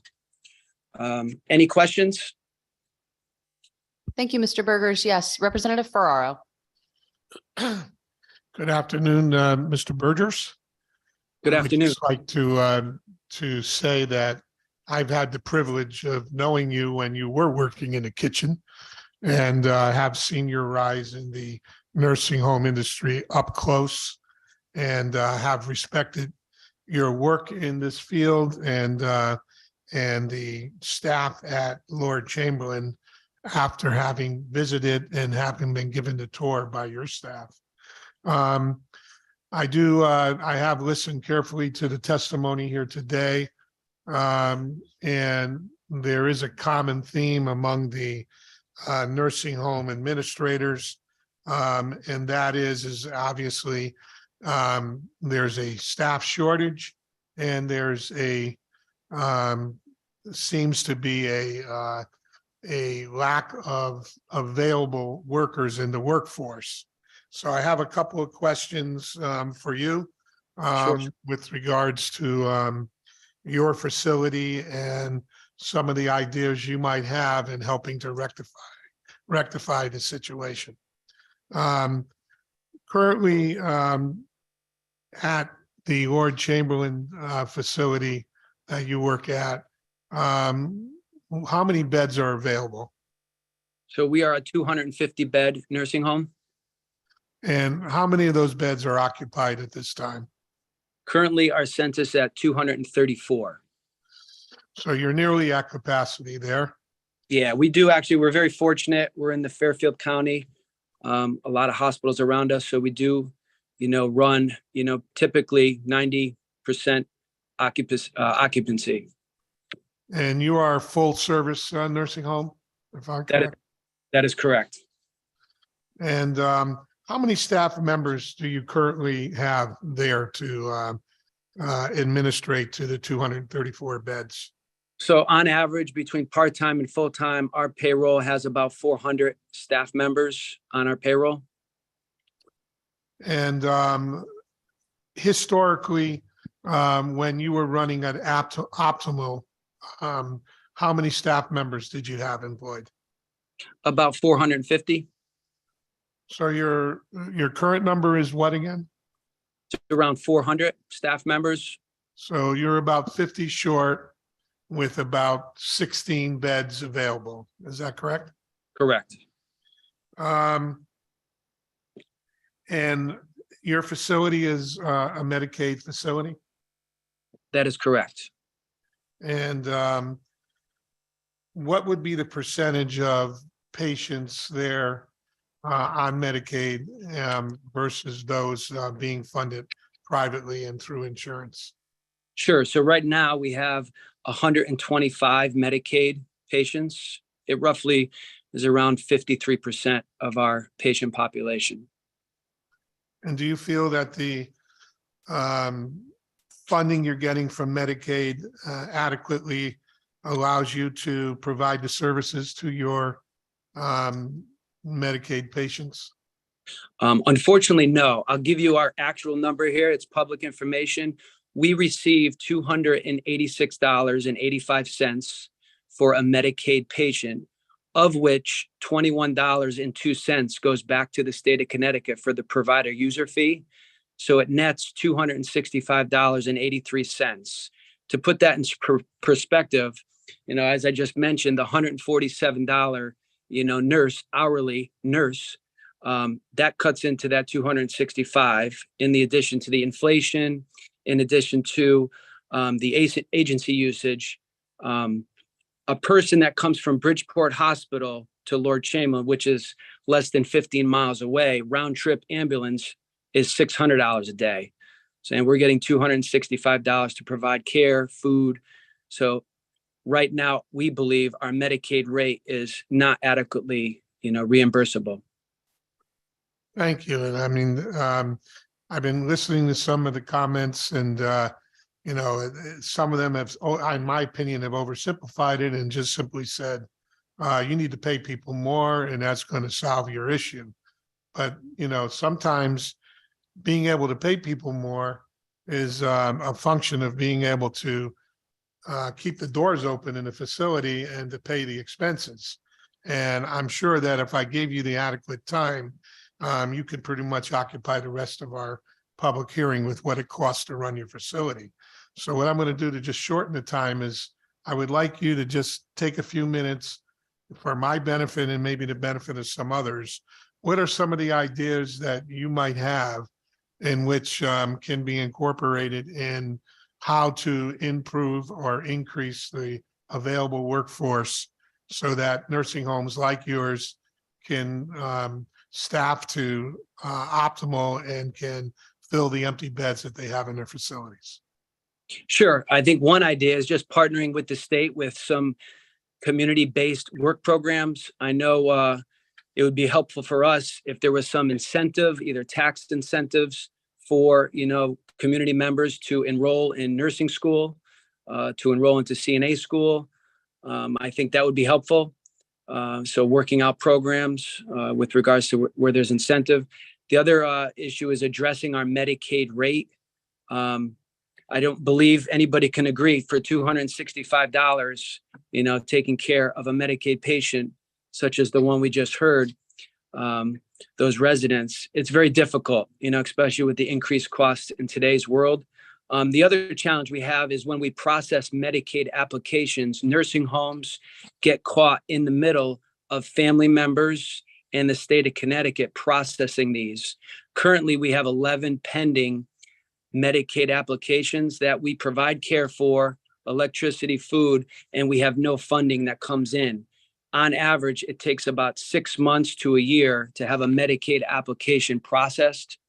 At our highest point, we were at 21 pending applications. So that puts a big financial constraint on the business operations where you're trying to pay payroll, meet financial obligations when you don't have that revenue coming in from the state. So being able to fast track that would be a wonderful solution. Upfront the money, have the paperwork sorted out, and if there's money due back, there'd be a reconciling afterwards. Thank you, Mr. Burgers, because obviously this is a problem that needs to be solved from both ends of the spectrum here. And I do want to thank you and your staff at Lord Chamberlain. I did find your facility to be one of the cleanest and one of the most efficiently run facilities that I've ever been in. And congratulate you for a lifetime of work that has been in servicing those in need.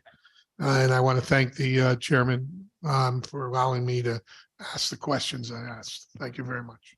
Thank you, Representative. Representative Case.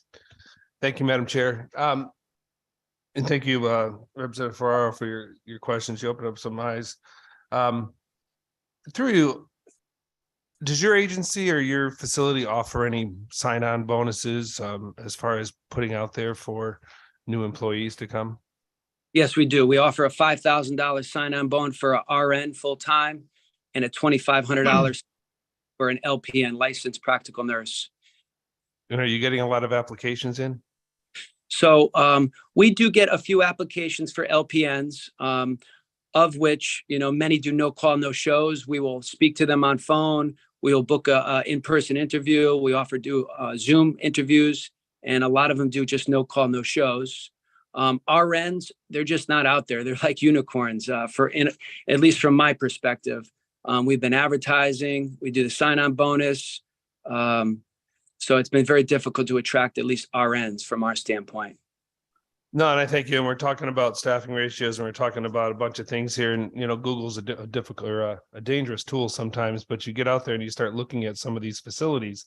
I'm looking at one right now that's got 2,500 sign-on bonus for a registered nurse, 6,000 for a registered supervisor nurse.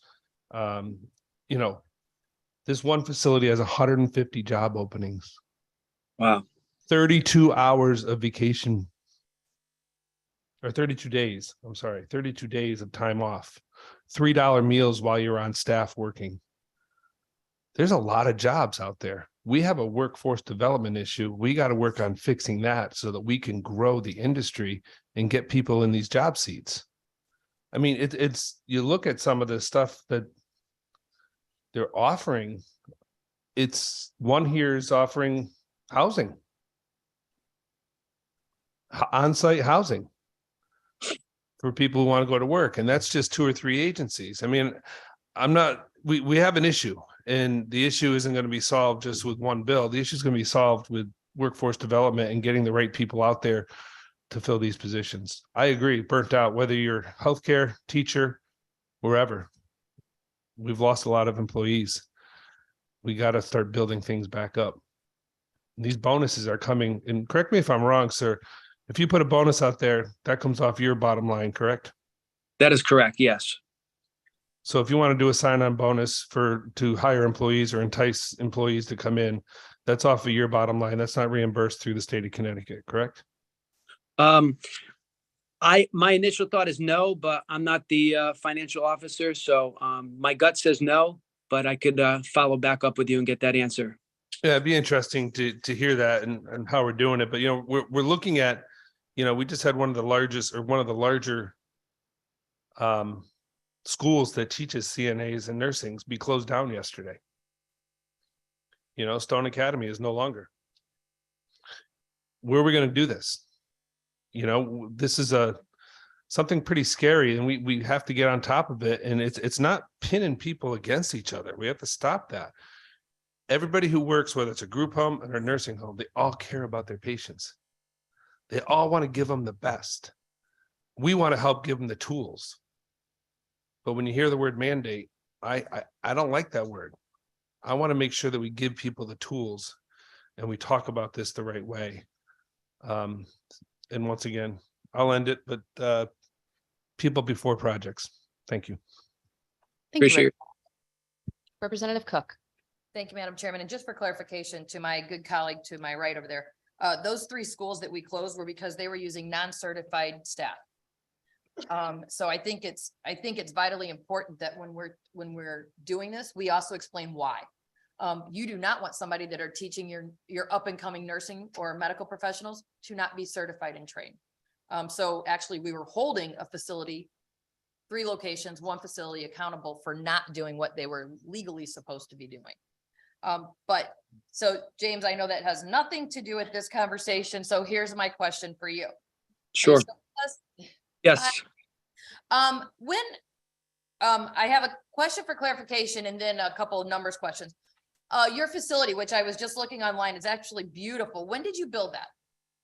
So Mrs. Spriglio, our founder, built this in 1968. It started with a 60-bed rest home. And then in 1976, she built, which we refer to the tower, the other 180 beds. And is there air conditioning in your facility? I'm just curious, only because it looks so modern and new that I thought maybe there would be. Yes. Yep. The family we work for, I have to say that's one thing they pride themselves in, is they invest heavily in the building. Charlie Ferraro said, this is one of the nicer buildings, I believe, in the state. So yes, it does have AC. And thank you for that. So now I have some numbers questions, and I understand that you're not the financial guy for the facility, but that you did quote some numbers. And so I was doing some math, and I hate math. So you said you have a combination of 400 part-time / full-time staff. Do you have the numbers that are separated out between the part-time and the full-time numbers? I don't in front of me. No, just on average between, and that includes some per diem. We have per diem, that includes dietary staff. Our entire payroll is approximately 400 staff members, And so then to my next question, you probably don't have the answer. How many CNAs, LPNs, and RNs that you employ? Sure. Ballpark, I would probably say around 120 CNAs, probably around 30 LPNs, and then probably around 15 to 20 RNs, ballpark. I can get back to you with specifics. No, that's fine. I'm just, and clearly this is ballpark, and pitchers and catchers have reported, so it's definitely baseball season for me. So the way that I'm looking at it, you said you had 125 Medicaid patients approximately, which is 53% of your population. And that boils down to roughly $250 a day for each one of those 125 patients, correct? $265. Okay, 265. So then my numbers will be a little bit off. So I'm looking at roughly around $40,000 a day for just the Medicaid population. Okay. And then if I take that and put the $500 a day, I believe is what you said for full-time pay. $500. I mean, for full pay, no non-Medicaid.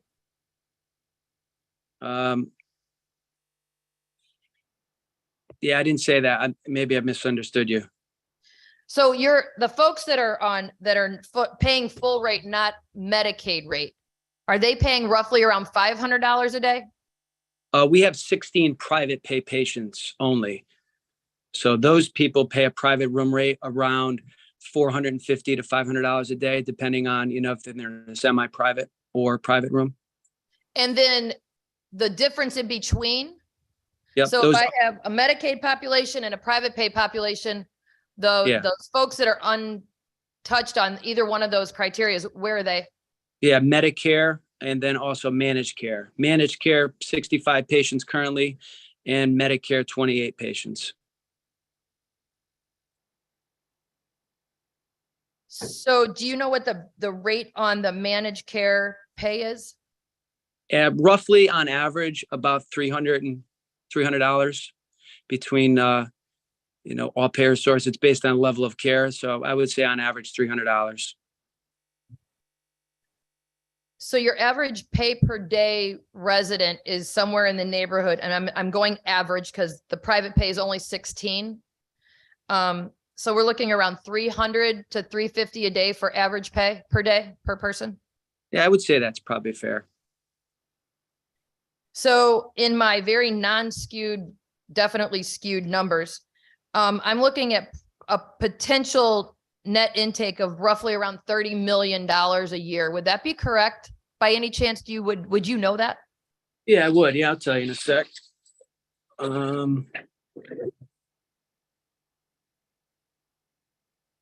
would say a little lower, but yeah, that's in the ballpark.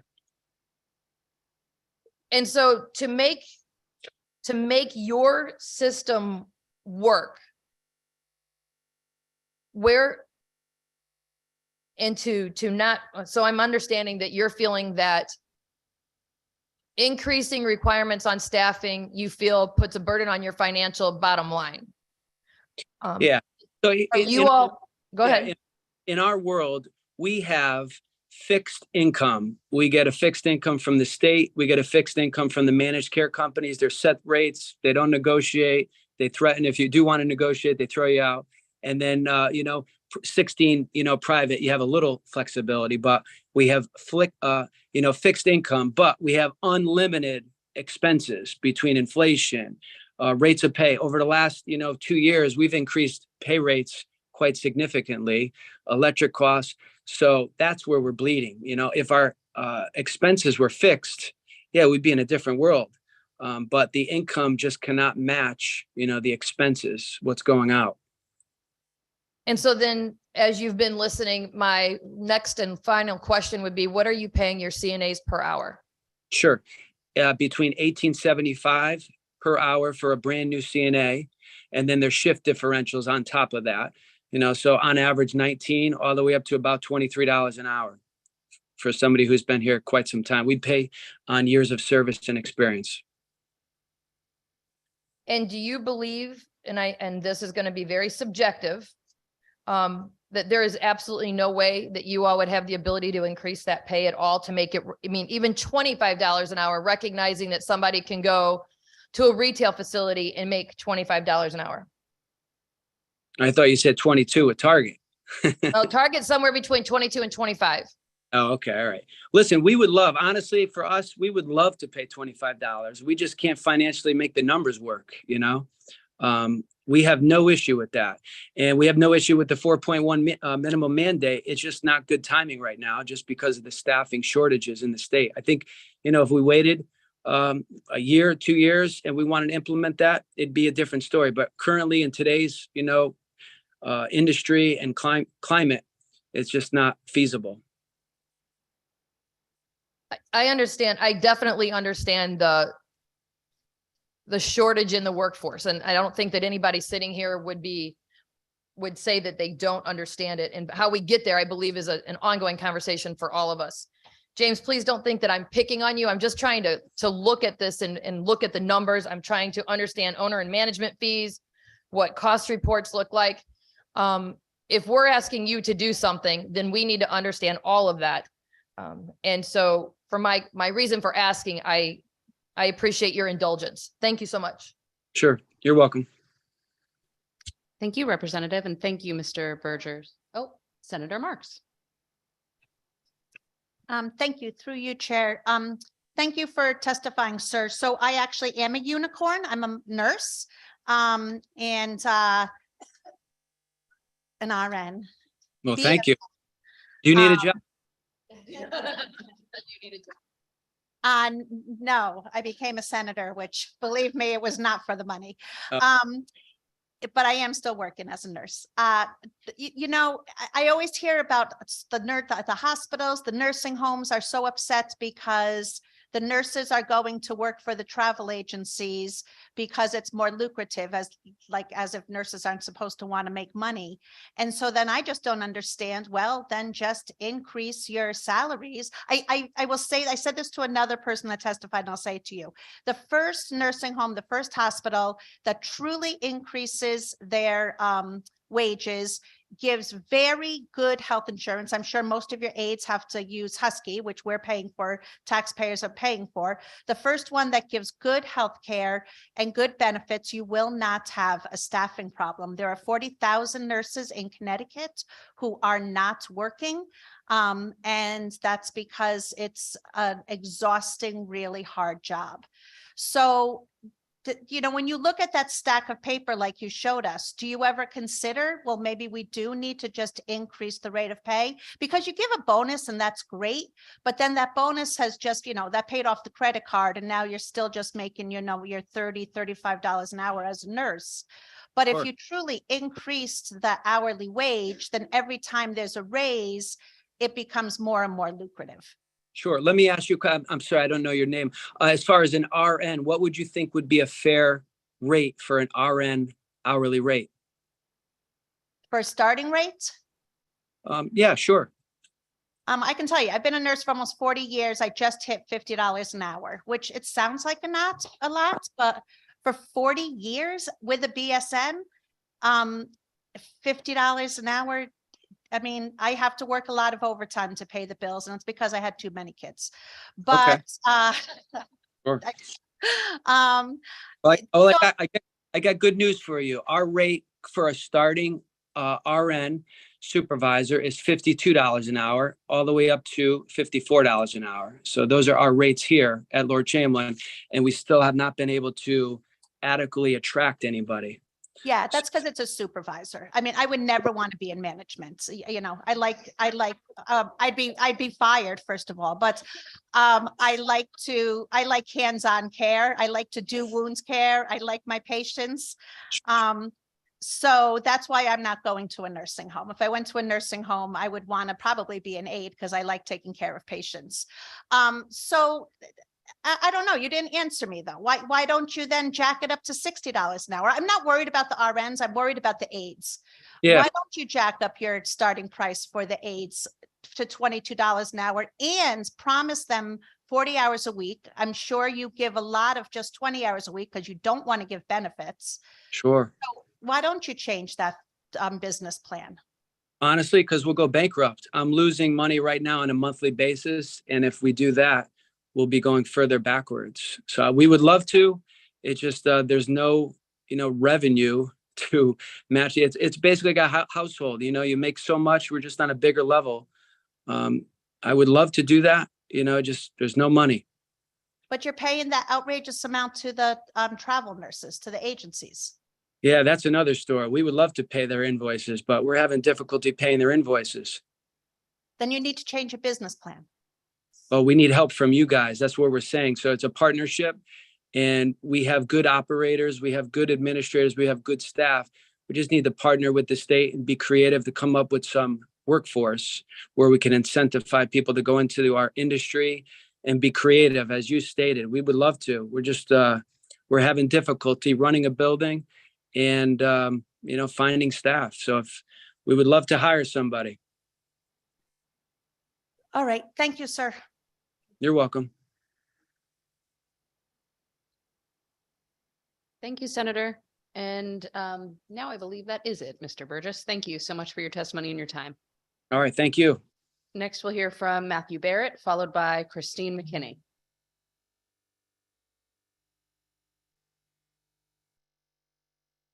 Good afternoon, distinguished members of the Aging and Human Services Committee. My name is Matt Barrett, and I'm the President and CEO of the Connecticut Association of Healthcare Facilities and the Connecticut Center for Assisted Living.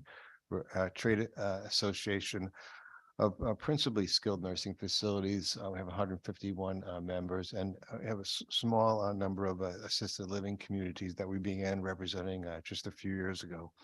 And I really want to thank the committee for the opportunity to testify.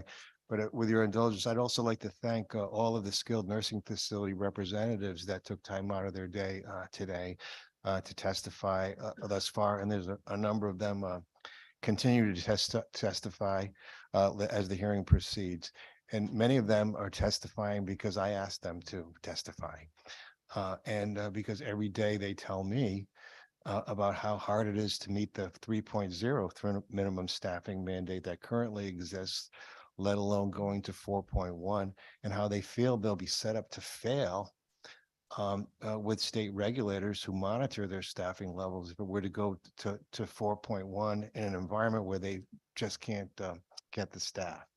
I asked them to come and talk about everything they're doing to try to recruit and retain staff, and many of them are doing that. And so I appreciate them taking the time to do that and all the consideration that you're giving them.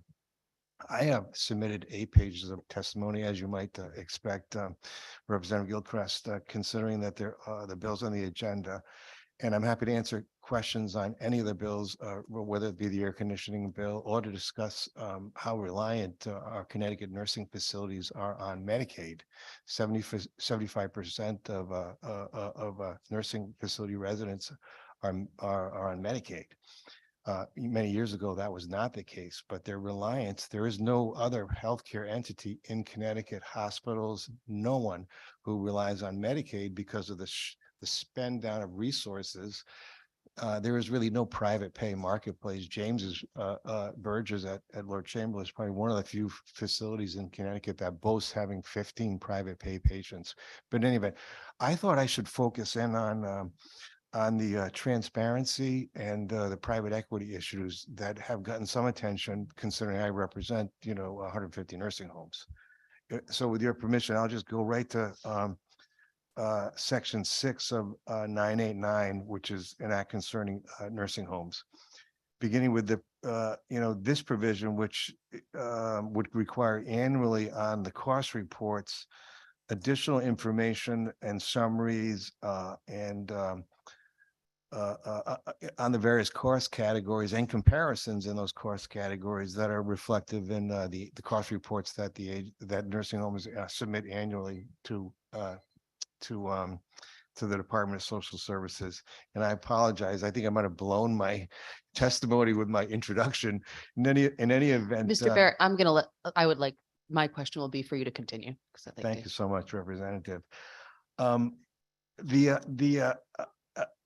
I don't know if this works because I submitted written testimony and uploaded my document, but I refer to a chart on page 6 of my testimony that Mag Morelli and I also included in our presentation to the Appropriations and Human Services Committee that is actually very responsive to this issue of transparency on the cost reports. And the chart is a Department of Social Services chart that shows the direct, indirect, administrative and general, fair and capital cost components of the rate. And no one's going to be able to see this, but it breaks out like that. And so it demonstrates to all of us that this information about where all these costs are and how they're represented in the aggregate costs of the system is in the files and in the data at the Department of Social Services. And so the bill as written would direct the Connecticut nursing facilities actually to produce these summaries and to produce these cost comparisons and this analysis on which would eventually, I guess, get on, be posted on the Department of Social Services website. But the information is at the Department of Social Services. And so I'm sure they're not going to be all that fond of me suggesting that they're in a great position to prepare and develop these summaries and comparisons in a uniform format and in a way that would be most helpful to consumers who could value from seeing this information. And I would use the Medicare Care Compare website, which is a government-sponsored website that really summarizes and provides a lot of material for consumers about quality. And by the way, it also includes a great deal of information about private ownership and percentage of private ownership and equity, including private equity organizations that have a percentage ownership in skilled nursing facilities. And I did want to let you know that as a source material, hopefully you'll view it as source material. I include cross references in my testimony to all of that material. And then finally, if I could just say that this week, President Biden's administration announced a whole range of new initiatives to bring greater transparency, especially focused on private ownership and private equity funds in a proposed federal rule that was announced on Monday. And now they're inviting comments and encouraging comments, to try to get our arms around this issue of how much private equity is actually in the sector and to bring that information to the public. And so we're going to be commenting in that process. And so if I had a general recommendation regarding that for this industry, I think we could benefit considerably from letting this federal rulemaking process play out before we precipitously passed the legislation that's included in Section 8 of the bill regarding additional transparency on private equity funds. But with that, thank you for all your consideration, Representative Gilchrist, and I'd be happy to answer any questions that you might have. Thank you. Representative Vale. Thank you, Madam Chair. Good afternoon still. Mr. Barrett, you said you represent 150 nursing facilities here in Connecticut? Yeah, a trade association is a membership organization. So we have 151 skilled nursing home members in the trade association. And what percentage is that of the overall number that we have in the state? It's the largest percentage. There are 205 licensed nursing facilities. So 75%. Yeah. All right. So you represent 75% of that. And I assume you have issue with Section 6 on here, but when were you called to ask for your input on putting together this legislation and how it would work best for you guys? I'm sorry, Representative, I didn't quite understand the question. I'm sure you were reached out to when they were putting together this legislation to ask, being as you represent 75% of the nursing home or facilities in the state of Connecticut, that you were asked for input as what would work. And assuming we all want to work together to find a solution to this problem, I just make the assumption that you were asked for your input on what would work.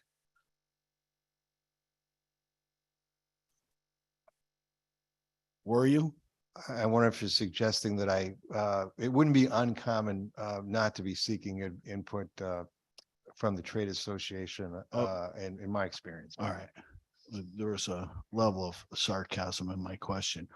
But considering you represent 75% of those nursing homes, I don't understand why you wouldn't be part of that, because I would assume instead of having to come up here and say, no, don't do this, that you might be able to sit down with other stakeholders and maybe find some common ground, because I think everyone here recognizes, I've sat here pretty quiet all day and just listening and absorbing the information. I think we all recognize that there's a problem. There seems to be a staffing problem. And there, we've all had stories we can talk to through COVID with my constituents, personal family members, and so on and so forth. And I think everybody should be part of the solution. And I feel like your industry's getting attacked a little bit, where I'd rather have you part of the solution. I'm sure you have some players that haven't. I know there's been some stuff out there I haven't been very impressed with, in the industry. But I'd rather see you guys team up with the rest of us. And if you weren't given that opportunity, which I assume you probably weren't, that I think you should be part of that conversation. And listening to some of the previous testifiers on here that own nursing homes or run nursing homes, they seem to care very much about those outcomes. Some have over the 4.1 requirement, but I certainly, Representative Case mentioned earlier, I don't like mandates. I don't think they're always the best thing, but that's where I feel we obviously have a workforce issue. You're not able to hire nurses. And I don't think mandating that you have them when there's no one to fill those things, I don't think that's productive. And I'd like to see, and hopefully people are listening to me right now, that you're part of, especially in the fact that you represent 75 nursing homes, that you come in with some good ideas, not just come in and say, no, we don't want to do anything, but come in with some suggestions and be part of the conversation. So it's less combative like it is here today. I'd like to see some cohesiveness, because I think in general, we all have the same goal, but just to throw something, a dart at the dartboard with a blindfold on, looking for solutions, I don't think is the best idea. And I think all stakeholders should be there. And I'll just ask what your opinion is about that. Well, thank you very much for your thoughts. I do want to begin by saying I am grateful to be here today and have the opportunity to present testimony. And I fully expect to participate in the process, and particularly in the Human Services Committee that asserts principal cognizance over Medicaid issues. And again, given the strong Medicaid financing component of skilled nursing facility care in Connecticut, I fully anticipate that we'll have that opportunity. I do have the opportunity to and I think I want to express gratitude for this, to have weekly meetings with the Connecticut Department of Social Services and periodic meetings with the Connecticut Department of Public Health. I think it has been sort of a hallmark component of our state's public health emergency response, that there has been a partnership, and some of the problems were so enormous and severe that I think we all had to work together to try to solve them. And so my hope is that we'll continue to have that kind of spirit, that kind of environment going forward. But your comments I appreciate them very much. And again, just to follow up, if I may, well, that's a point. And I would put that task to you, which I know is a little unfair, maybe to take some initiative to reach out to the people, because as you can see here, I may not always agree with the solutions, but everyone here is passionate about this issue. We all are. We want solutions. But I think your input to what those solutions, what realistic solutions could be, is very important to this process.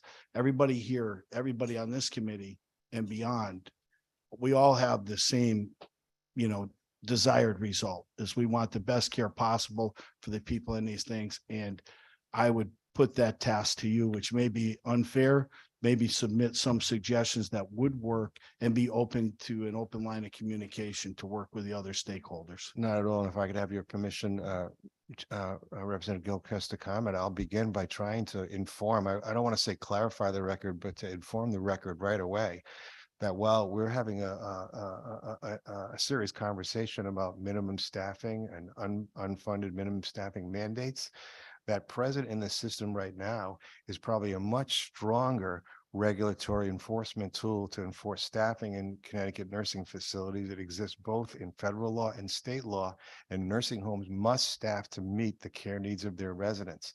And on the question of admissions, they are not to take admissions if they're unable to staff to meet the care needs of residents. And each and every day, they are judged and regulated on whether or not they have the staff sufficient to meet the care needs of their residents.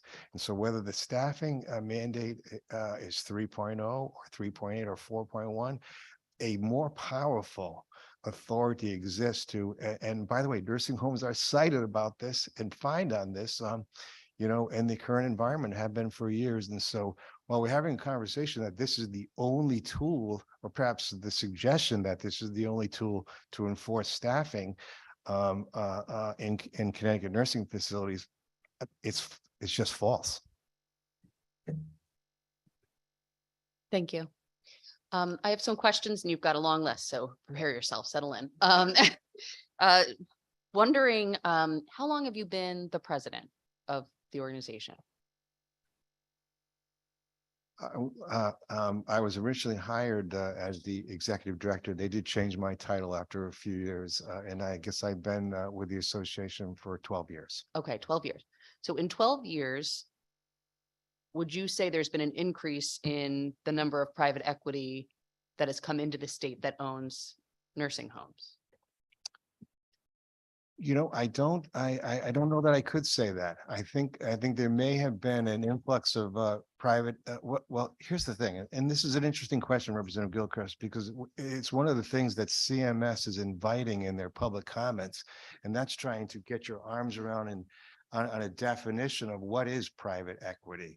Because in some respects, you could say if you go to a bank and borrow money, then you're borrowing money from private sources. You're borrowing money in a private equity environment.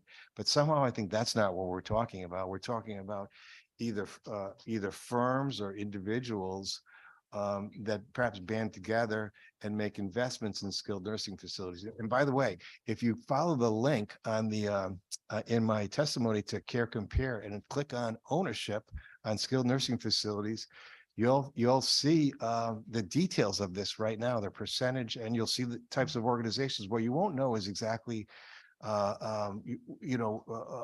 exactly what they are. They very well might be an individual or it might be a firm. I'm not sure, but I think that's going to get all flushed out in the CMS regulatory process. But to answer your question, I think it has ebbed and flow. And while I think there's a national conversation about private equity increasing in nursing homes across the country, I just don't know that that's the experience in Connecticut. Okay, all right, thank you. We're going to go to Senator Lesser, who is now on Facebook and has his son joining him. Facebook, Zoom. Yeah. Woo, long week.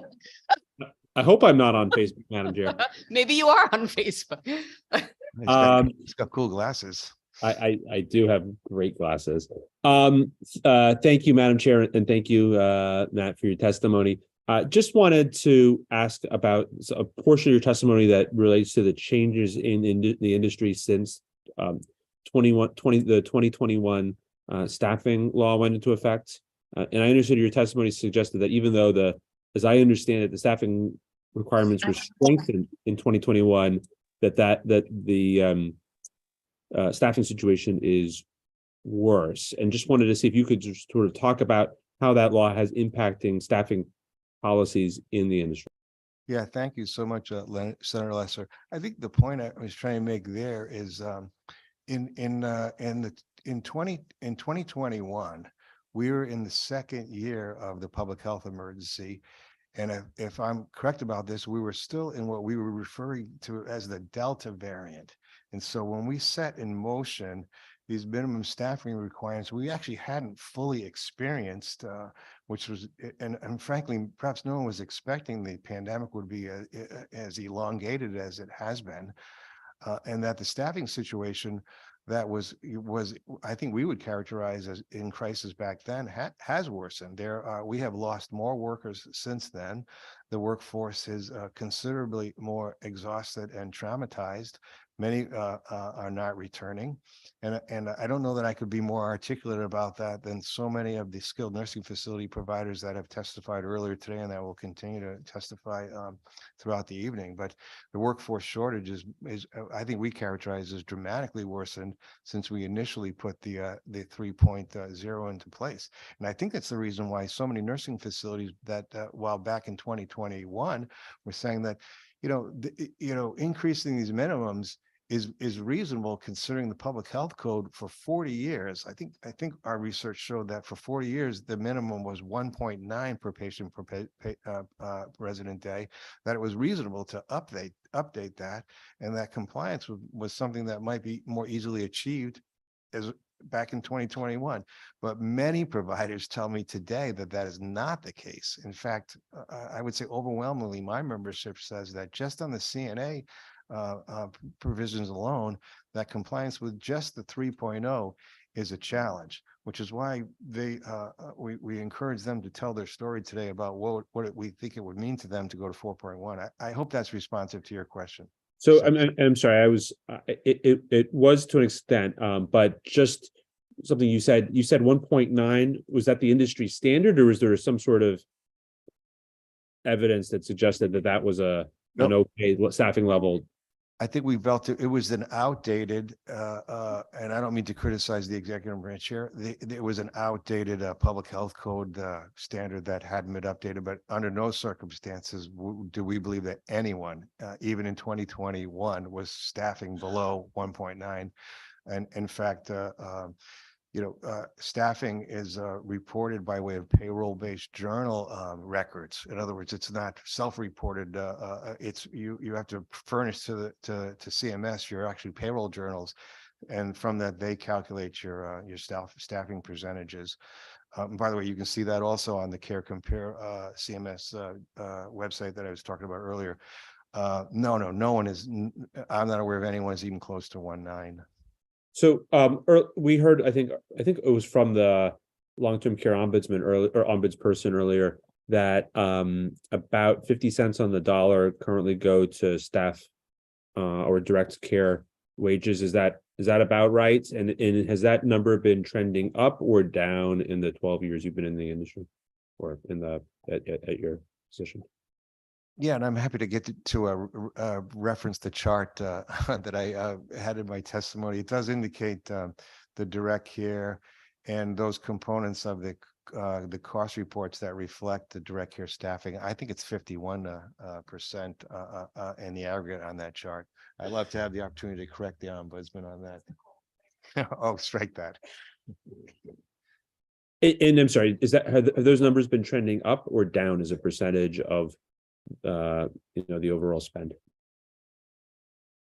I should be smart enough to not answer when I'm not sure. I'm happy to take a look at how that's been trending. I feel it's a steady number in terms of overall costs, but I'm not sure, Senator, and I'm happy to get back to you on that. Okay, I would appreciate it if you did, and thank you for that, and thank you, Madam Chair. Thank you, Senator. Representative Case. Thank you, Madam Chair. I just want to go back to, well, there's a few things.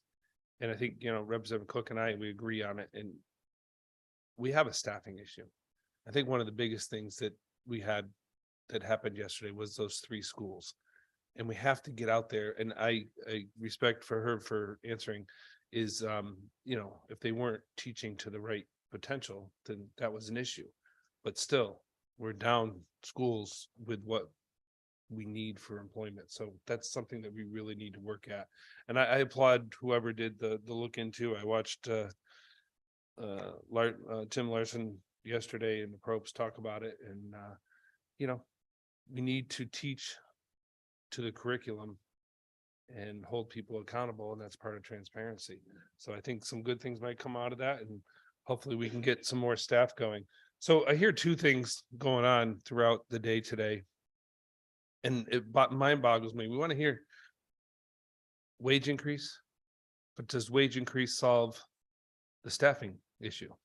We can't, I'm looking at this, and I look at it RN, and RN at this facility that I was just looking at is out there at $6,200 and $60 an hour. Representative Case, I believe it does, not in part, but it's important significantly. And I'm not apologetic to say that I think the $25 goal is one that we should be looking for. My view is that we have to separate out. We say this is, we have an exploding aging population, and it's so abundant and clear. We don't have a workforce that's going to be able to meet their needs, whether it's in skilled nursing facilities or whether it's in home care environments or in hospital systems. We don't have this workforce. And so we have to encourage and incent a group of workers to move into this area. And so one, yes, you must love it. Maybe, and we need to capture that love for it, perhaps in high school in programs and so tuition reimbursement and daycare assistance while you're going to school and all of those things. And Governor Lamont and his Office of Workforce Strategy, I think, is spot on in all of the range of things that are aimed at those achieving those goals. And they're longer term goals, and we're supporting all of them. But the economics of separating this workforce out in a way that differentiates themselves, and I'll quote Representative Cook, I'm not casting any aspersions on any of these service jobs either, but this workforce needs to be paid much more to be competitive in those environments. And there's a very sensitive dial to what you can pay workers in Connecticut, and you heard some of this today. They can't afford it. And this is not just hiding behind some corporate veil. 75% of Connecticut nursing facility residents are on Medicaid. And so your rates are set based on what your costs are in our Medicaid rate reimbursement system. By the way, their rates are set based on pre-pandemic 2019 costs. We're arguing, and this is more of an appropriations matter, you'll be hearing from us about, we need an inflationary update. So in other words, we're losing ground in the current rate setting system now. But let me get back to your real question. We have to figure out a way to annually, in my view, boost the pay of this workforce, beginning with the CNAs, and we need to do it over the next several years, because if we're not paying them $25 an hour soon, we will be in a worse situation than we are right now. The big caveat with me is because I know that with 75% of Medicaid recipients being in skilled nursing facilities, I have to tell you, you have to pay for it. It's the owners don't have the money. They don't have the money in the rate setting system to pay for it. There's just no question about that. Thank you. Long-winded. And going to school in Boston, I worked in a nursing home as part of my cooperative education at Northeastern. So I did 3 months in school, 3 months at a nursing home. So I got to be one-on-one with patients or residents, I should say, and work with them. So I know the daily workings from the ground up, and I get it. And you got to love what you do and move forward. But you look at it and you're saying 51% of the dollars are going towards patient care. What are the increased costs for the facilities given the economy and the energy that's going out there these days? Well, I think first and foremost, what they tell me on a daily basis is the ravaging impact of inflation. And that is, and by the way, I don't think their experience with it is different than a consumer who goes into a grocery store and spends $6 on a dozen eggs. But when you're buying eggs by the truckload and home heating oil at 20,000 gallons a clip, these are extraordinary increase in your costs that are not currently reflected in the rates that you're receiving because they were set pre-pandemic. And so it's really the principal reason that both Leading Age Connecticut and my association wrote to the administration, mid session in the middle of the year. In other words, not tracking an appropriation cycle, saying that we are requesting an inflationary update to our rates. And we cite the department's own calculations that say inflation should be adjusted by almost 17% for skilled nursing facilities, but the inflationary adjustment was capped at $6.50. So it's an issue that we're going to, and I think we'll have the opportunity to participate in the process and the appropriations of process, but it's probably going to be our lead argument. But on the staffing cost issue, and I think it's an economic variable here as well, related to supply and demand of staffing, but there's also the lurking nearby and the issue of the staffing agencies that come in and by the way, I'm not able to characterize it as antitrust, although we did ask the Attorney General to look at these pricing practices to see if it could be characterized as anti-competitive antitrust. But anyway, these market forces, if we want to call it that, have really translated into increased staffing costs for nursing homes that are probably up at least 20% for many organizations. And again, their rates don't reflect those costs. They were set at pre-pandemic 2019 costs.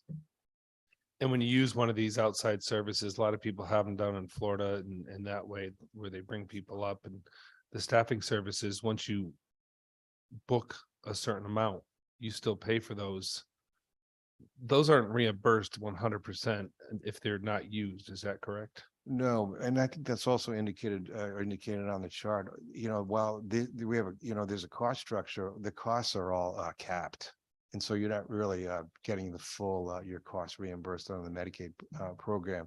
But maybe a more important point on the staffing agencies is that it's not the optimal care quality care delivery system. It's not the consistent assignment and the relationship between an employee, CNA or LPN or RN, and a nursing home resident that I think was a tremendous feature of Connecticut's care delivery system for decades that is very compromised right now.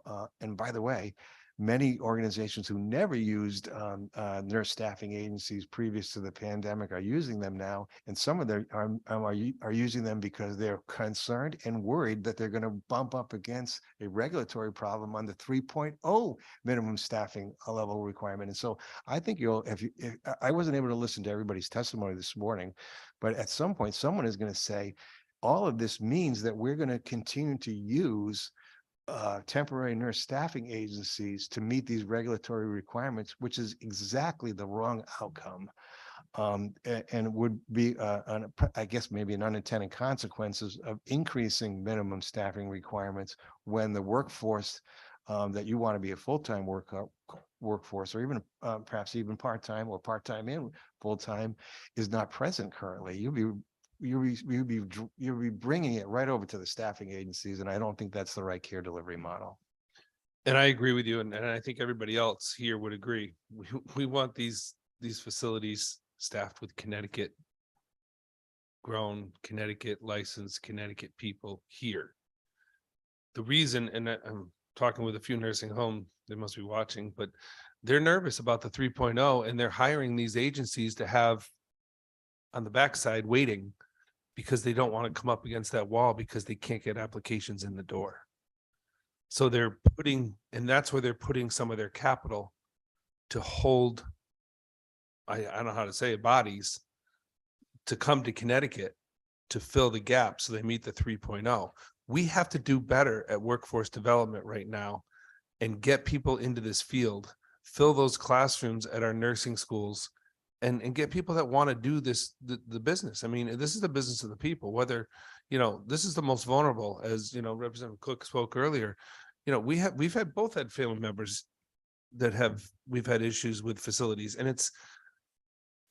it's troubling that we live in one of the best states around, and darn it, we need to work on workforce development and get people so they're certified. So you look at, just Google, like I said it earlier, the jobs are out there, but we don't have the bodies to fill them. Every day you come by, you look on Facebook and you see people, oh, just remember folks, bus 9 is going to be late today because we don't have a body to fill the seat on the bus to drive it. You know, we have a workforce problem, whether it's a school bus driver, a teacher, a CNA, a nurse. It's an all trickle down effect. I mean, in my business, we have sign-on bonuses for driver. We can't get them. It's getting scary. And we can do all the trade shows, all the different things at the colleges, but people have got to want to do it. Where did everybody go? Where did the workforce go? I mean, we see it our own selves here in the state of Connecticut. We're down 400 state troopers. Where'd they all go? Is it that bad that people don't want to be here and work here? I mean, I came back because I love Connecticut. I didn't want to be in Boston. No offense there, but I love a small area, northwest corner, and that's where I'll stay. But I think we have a workforce development issue. You have an issue, as you stated earlier. I mean, there's a lot of things that these nursing homes require in order to run. A lot of things come by different vehicles that bring into the nursing homes, the food, the linens, all products are coming into these, and they're all at a higher rate. We have to start looking at the big picture. And I get it. We're here today talking about staffing levels. I mean, air conditioning. How many facilities do you know of that don't have air conditioning? In my testimony does get to this point, Representative Case. The matter has been surveyed by the Connecticut Department of Public Health, because the issue of mandating individual air conditioning in patient rooms has come up before. And so DPH has found that every nursing facility in Connecticut has some form of air conditioning, but not every nursing home has an individual air conditioning system in every patient room. And so it's at the very least, their air conditioning exists in common areas in the nursing facility that allow, and they have, and it'd be really sort of outside my lane to describe the engineering of it, but that systems that can move common air conditioning into patient rooms through ventilation. There's all sorts of different ways, but many nursing homes also rely on individual air conditioning units in their patient rooms. And so everyone has some form of air conditioning, but not individual patient rooms. So I think that's a good point that you move forward, and I didn't realize that, but and I think it's in a different committee that should be in, because that should be in Department of Public Health. So that should be in Public Health, because if there's any air conditioning issues, that's going to be reported to the Department of Public Health, because that's a health issue within the facility. And from what I'm told earlier, I believe the hot point is 80. I mean, I don't think anybody wants to go above 80, but yeah, there are temperature control rules that are longstanding. Do we have any violations on temperature control that we know of? But I'm happy that the issue is in the Human Services Committee, because the Medicaid financing component to bring all those nursing facilities who in some instances are not 75% reliant on Medicaid, they may be 90 or 95 or 99% reliant on Medicaid. If one of those buildings is one that doesn't have air conditioning in patient rooms, then there's so clearly a Medicaid component to it, which is why my testimony recommends not just American Rescue dollars that may be unallocated and available, in Connecticut for that kind of infrastructure improvement, also recommends Medicaid financing for it. And I think the attractive thing about using Medicaid dollars is you get 50% federal match on the expenditure. And I think we had that discussion because we put out some bonding things for schools for air conditioning and HVAC. So it was mostly for HVAC with HEPA filters and things during COVID. So there are ARPA dollars available. You can apply for a grant to do that. But when you do that and you do the HVAC for heat and for the HEPA filters, it's not that more expensive to add a condenser and put air conditioning in. Excuse me, Jillian will be happy because I'm losing my voice. But I do want to be clear, though, we're not opposing the air conditioning bill. No, I'm not either. I just don't know where it's coming, because I have not heard it in the industry. And I have not seen any complaints from the Department of Public Health. So I was just wondering, and if we need to, it would have been a perfect time during COVID and the ARPA dollars to put bonds out there or grants out there for nursing homes that maybe needed upgrades of their HVAC system, because this was built in, because I'm sure there's some facilities out there that run off of old boilers that have steam boilers and radiators that you can't add AC to. You have to put the ductwork in. Excuse me. So I guess that's a whole, we'll work that, everything is in one bill. So we have to work at it through here and see where that goes. I guess I'll end it at that. There's a lot here. I thank you for testifying. I thank you for all your testimony. And I think the transparency part is huge, because when you have state dollars involved, and as the transparency, I believe, worked with the amount of issues that we had with a certain school, it got closed. So when you have transparency, people are able to see what is going on. And if we can't see, and if we don't know what's going on, the ombudsmen don't report to us, but we need to see those reports, and that's how we can act as a legislature. We shouldn't just act off of, people coming out and saying, we need this, we need that. It's got to be some factual with some transparency and some backup, which you gave some very good, distinct backup in your testimony. And I hope we can, we're all here for the better, greater of things, taking care of our most vulnerable. That's what we have to do. And I hope we can work through together as a committee and, get to the end game of what we have here. And I think the good chair, Representative Gilchrist, we have conversations about working together and making sure we can get the best outcome. And it's people like you, the ombudsman, who really bring the information to us so that we can make it most effective. Not one thing thrown against the wall is going to stick. If we don't do this together, nothing's going to stick. Thank you. Thank you, Representative. Senator Marks. Thank you, Chair, through you. Thank you for your testimony, sir. So you said that some of the nursing homes are using the agencies to staff because of fear that they are going to go up against the regulation right now, and they didn't want to get in trouble from the state. And just that statement alone is just disappointing, in that management is getting extra staffing because they don't want, because of the regulation, not because Mrs. Smith and Mrs. Johnson and Miss Marks need the care and need people to help them with personal care. So I hope you're going to let me respond to that. sure, go right ahead. Well, and I hope that you will also hear from skilled nursing facilities throughout the remainder of the day. I think they're going to be able to demonstrate that they're trying to get their existing staff to cover those shifts and can't, because for lots of reasons, including it's an exhausted workforce, and not because they're trying to game avoiding paying benefits, because many employees are working several other jobs. They just can't get the existing workforce to take the shifts. Yet again, they're required to meet these minimum staffing requirements.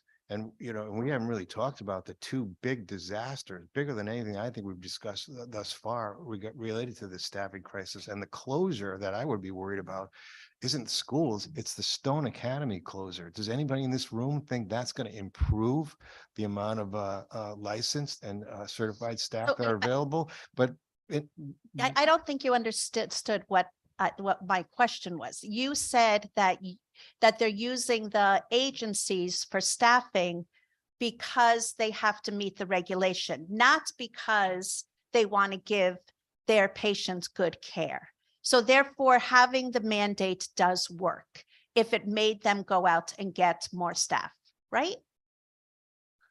No, I think that's a mischaracterization of what I said. While I did say that, I don't think you should presume that means that it isn't the mission and the goal of all of our Connecticut skilled nursing facilities to deliver high quality care. I don't think it's a one or the other. So I'm I sorry, am a Senator. nurse and there are many, many Saturdays which we need somebody else to work.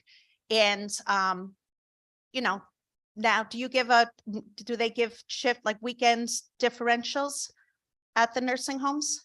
You know, as the trade association, I don't, track everyone, but my understanding is that they're paying shift differentials to higher amounts for shifts and weekends that they have a harder time covering. Yes. So yeah, so we do the weekend and the shift differentials. And then as soon as they say, if somebody takes this Saturday shift, we'll give you a $200 bonus for that shift. The emails, like it's who's going to get that email out fast enough. So money does talk. Money will talk to the aides when you give them $25 an hour and good health insurance. We cannot ignore that they need good health insurance. Do you know if many of the nursing homes will only allow a staff member, mostly the aides, to only work 20 hours a week because they don't want to have to give them benefits? I'm not aware of that, and I know that that issue came up. Perhaps you're the one who raised it in the Appropriations Human Services Forum last week, and I've heard it today as well. I really don't track all of the HR practices of every skilled nursing facility, but by and large, I don't think that's the common practice because I think that I think they're doing the exact opposite in this environment to try to recruit and retain workers. And I think they must, and I think they probably need to do more. My only point is this: is that even if I agree with you on all of that, and I agree on $25 an hour, it's fantasy to think that there's enough money in the system right now, given the facility's reliance on Medicaid to pay for it. So I'm a freshman senator, so I'm not sure if I'm allowed or this is appropriate, but I'm going to go for it because I'm a freshman senator. So how much, if you own a nursing home, how much do you make? You may not be making anything if you own a nursing home in this environment. In fact, I think it's been studied that the margins on nursing home profits are diminishing considerably. And for higher Medicaid nursing facilities, the margins are very small. Then why are they buying the nursing homes? Because they really want to go, they just love patients that much. Are you really being honest with me that you don't know how much money an owner of a nursing home makes? I'm absolutely being honest with you. There are 205 skilled nursing facilities. Some number of them are nonprofit nursing facilities, and their margins are not the same across the board. How about the for-profit? No, I don't think they're the same either. But I think I'm being completely honest when I say that their margins have diminished considerably. I mean, I'm sorry if you're questioning my veracity in that regard, but I am being truthful and honest about that. That's not a single number. Okay, so is it 1 million to 3 million? Is it 500,000 to 2 million? You know, I think that's different too. It would depend on the volume. For example, a large scale nursing facility, that company that perhaps had 20 buildings, and a number would be like 1 million, might be actually a very small percentage. So I've often heard this characterized in terms of percentage or margins, a 2% or 1%. And in fact, when the federal government studies this, there's an organization called MedPAC and MacPAC that are, I think, I don't want to say they're executive branch agencies. They're either executive branch or related to Congress. They study nursing home margins and report on them. And I'd be happy to try to, gather that material and share it with you, Senator. Do you think most of them own a yacht? I wouldn't have any knowledge about Okay, that. I bet they do. What are the 3 top salaries of each employee in a nursing home? I would say the administrator is probably the highest paid person in a skilled nursing facility. And what do you think they make? Well, I think that varies also, depending on the size. Why of the don't you building. just give me a range, sir? 90,000 to 150,000. Okay. And I do, I hope that you do look and see at the practice of the the nurses aides only being allowed to work 20 hours a week, because it does happen. And then they never get the opportunity to work overtime, time and a half, which is really, really nice. They're putting in 60 hours a week, but they never get that time and a half because they have to give 30 to one and 30 to another. And especially during COVID. And I think if nursing homes just kept the nurses' aides just at one facility, it would have really helped spread COVID. But I thank you, sir, for your answers. Yeah, thank you, Senator. Sorry. Representative Cook. Thank you, Madam Chairman. Hi, Matt. It's nice to see you. Nice to see you as well, Representative Cook. So Matt, I've been in this building for 15 years and you and I have known each other for 15 years. And I want to clarify something because I'm not sure if my good colleague to the right, the good representative asked the question about your involvement and input into the process when we make decisions on long-term care. I think it's worth noting that I believe that you are very involved in our process, is that we do conversate regularly, that you are at the table in a lot of things, correct? Yes, I hope I was clear about that in my follow-up on that. And if I had paused when I answered that question, I was just confused by the question regarding what did I had input into this particular piece of legislation. I had to answer eventually, truthfully, that I had not. But I agree that I am grateful for the opportunity to have input and feel we have. Thank you. I want to make sure that, and I just want to make sure that everybody understands that we traditionally do not govern in a bubble. And yes, in the big scheme of things, legislation is proposed. We have public hearings. You know, every legislator on both sides of the aisle and both chambers have the ability to propose all sorts of random crazy things. And then our job is to hear them. And I think that's how we got here today. Absolutely. I admire the process, and I am not offended at all that I'm not consulted on a piece of legislation that's brought before here. And I'm grateful for the opportunity to have this input. So then my next few questions, please do not take offense. I'm not trying to insult. I'm just trying to get some answers, and it's definitely for clarification. But I want to start at the end of the good senator's comments about profits. So I'm really struggling to find that detail of information on facility reports. So I'm on, and I won't name the facility out of respect of the facility. I don't want to be doing that. But I'm on a facility that's in my town. I'm on their report, and their 2021 balance at the end of the period was $3,315,705, if I am reading this correctly. And again, I said very clearly, I am not good with numbers. So, but I'm struggling to find out what an owner makes or what the administration makes, because everything is lumped in. And I think, and I believe that you've been here long enough in the room to hear that we've talked about transparency. And I think that that might be something that helps a lot of us alleviate some of those conversations. By no means am I asking you to give an answer. I know it has nothing to do with the things that you reported on. I was simply trying to dig up some information for clarification. So you did say in testimony about waiting for the feds. Yes. For improvement on numbers. Correct? I don't want to misquote you. No, my testimony is really addressing the narrow issue of that section of the bill that would require audited financial statements concerning private equity funds. If I understood the bill correctly, there was much more detail that would be required, not actually in the Medicaid cost reports, but in the licensing requirements that operators have to comply with, not just when they initially apply for a license, but when they have to update it. I think the bill requires more detail on that. And really, Representative Cook, are really just trying to inform the conversation because a lot of this is very new. It was just September that CMS started to online post the percentage details of ownership on the Nursing Home Compare or Care Compare website.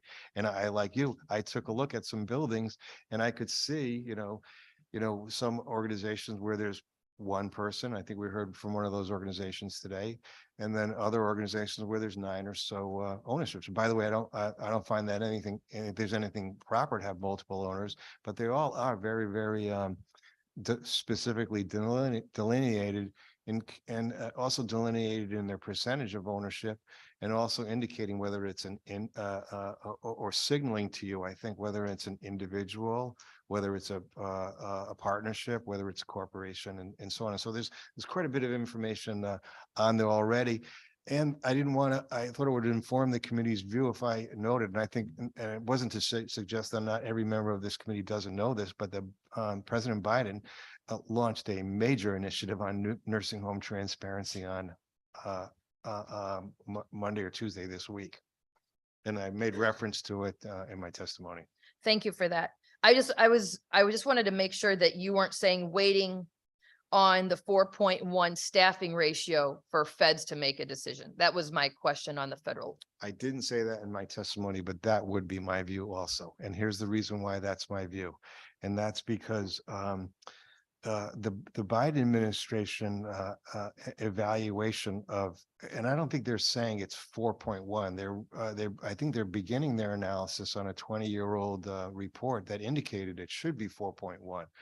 By the way, they're given the acuity of the population, we should all be prepared that the analysis may be that it needs to be higher than that. We just don't know.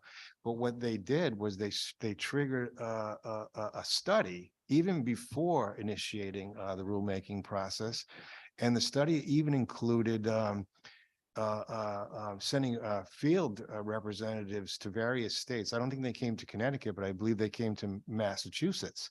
And all of this is evaluating a whole range of questions on what should the federally prescribed minimum staffing level be, or whether there should be a federally minimum staffing requirement, or whether or not we need to think about a different way of evaluating staffing that is, that includes features of the existing system that is very powerful, in my opinion, and that's the issue of the requirements to staff to meet resident needs. I think it's being very, very thoroughly evaluated in Washington, and we're anticipating to see the rule as early as May. And so, yes, I would say we could benefit a lot from having all of that research and information to evaluate before we move forward in Connecticut on increasing the number, while we're trying to openly, honestly represent that we're having a hard time even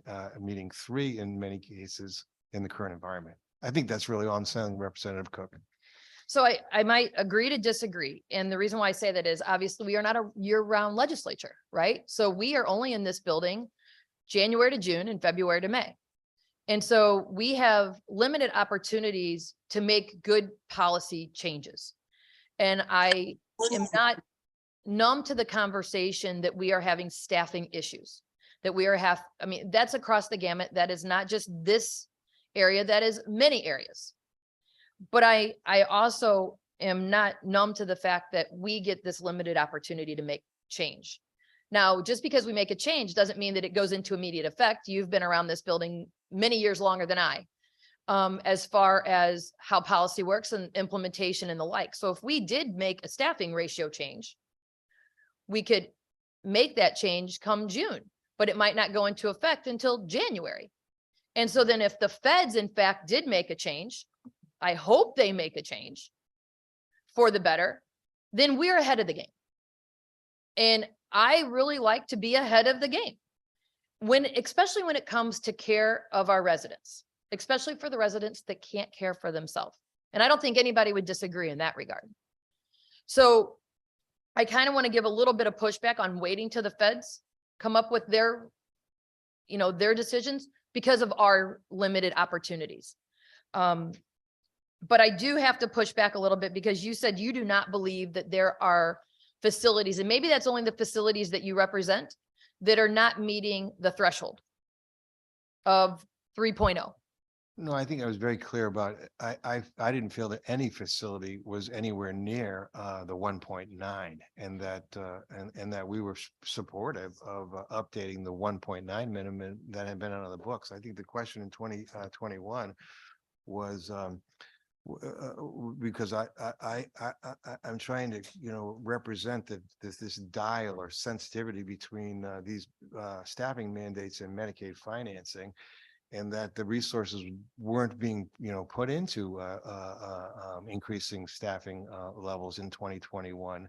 And I think that's where, because the legislative session did begin with a bill that had minimum staffing levels at 4.1. And that grew out of the recommendation of, we are smiling at each other because we were both on a work group that evaluated that question coming out, what we thought was coming out of the pandemic. It turned out not to be true at all. So I can give you the names and we can probably do this offline. But there are at least 3 or 4 facilities that I could list immediately that are at 1.9 or maybe lower. So, I'd be happy to and follow I up would on that. offer you that one of those might be one of yours. So my concern with that is that what might be reported, and I know that we collectively did a significant amount of improvement on recording and, how we report who's in the building and so forth and so on. And the sad reality was we made some good improvements and then the pandemic did hit, and then we could not follow up to make sure that the amount of staff that were supposed to be listed on the board in each hallway was actually being done because we weren't allowed in the room. We weren't allowed in the building. But I do think it warrants that there are people that are below that threshold and that the 4.1 was introduced well before the pandemic. And so to my question on that too, as you heard me ask earlier, I'm not sure if you were in the room. I asked about changing the way that we do ratios. And instead of doing just a per 24-hour care, would it be possible to do a per patient staffing ratio as if we do in childcare or otherwise? Would you all be opposed to that? The way you're characterizing it's kind of an issue of first impression for me, and I just don't think I can answer on the spot. But we're going to be working on this issue all session long, and so I'm happy to try to evaluate that question with my members and let you know, Representative Cook. Thank you, because I know that's not the first time you've heard me say that or compare numbers to ratios of per person as opposed to hours in a 24-hour period.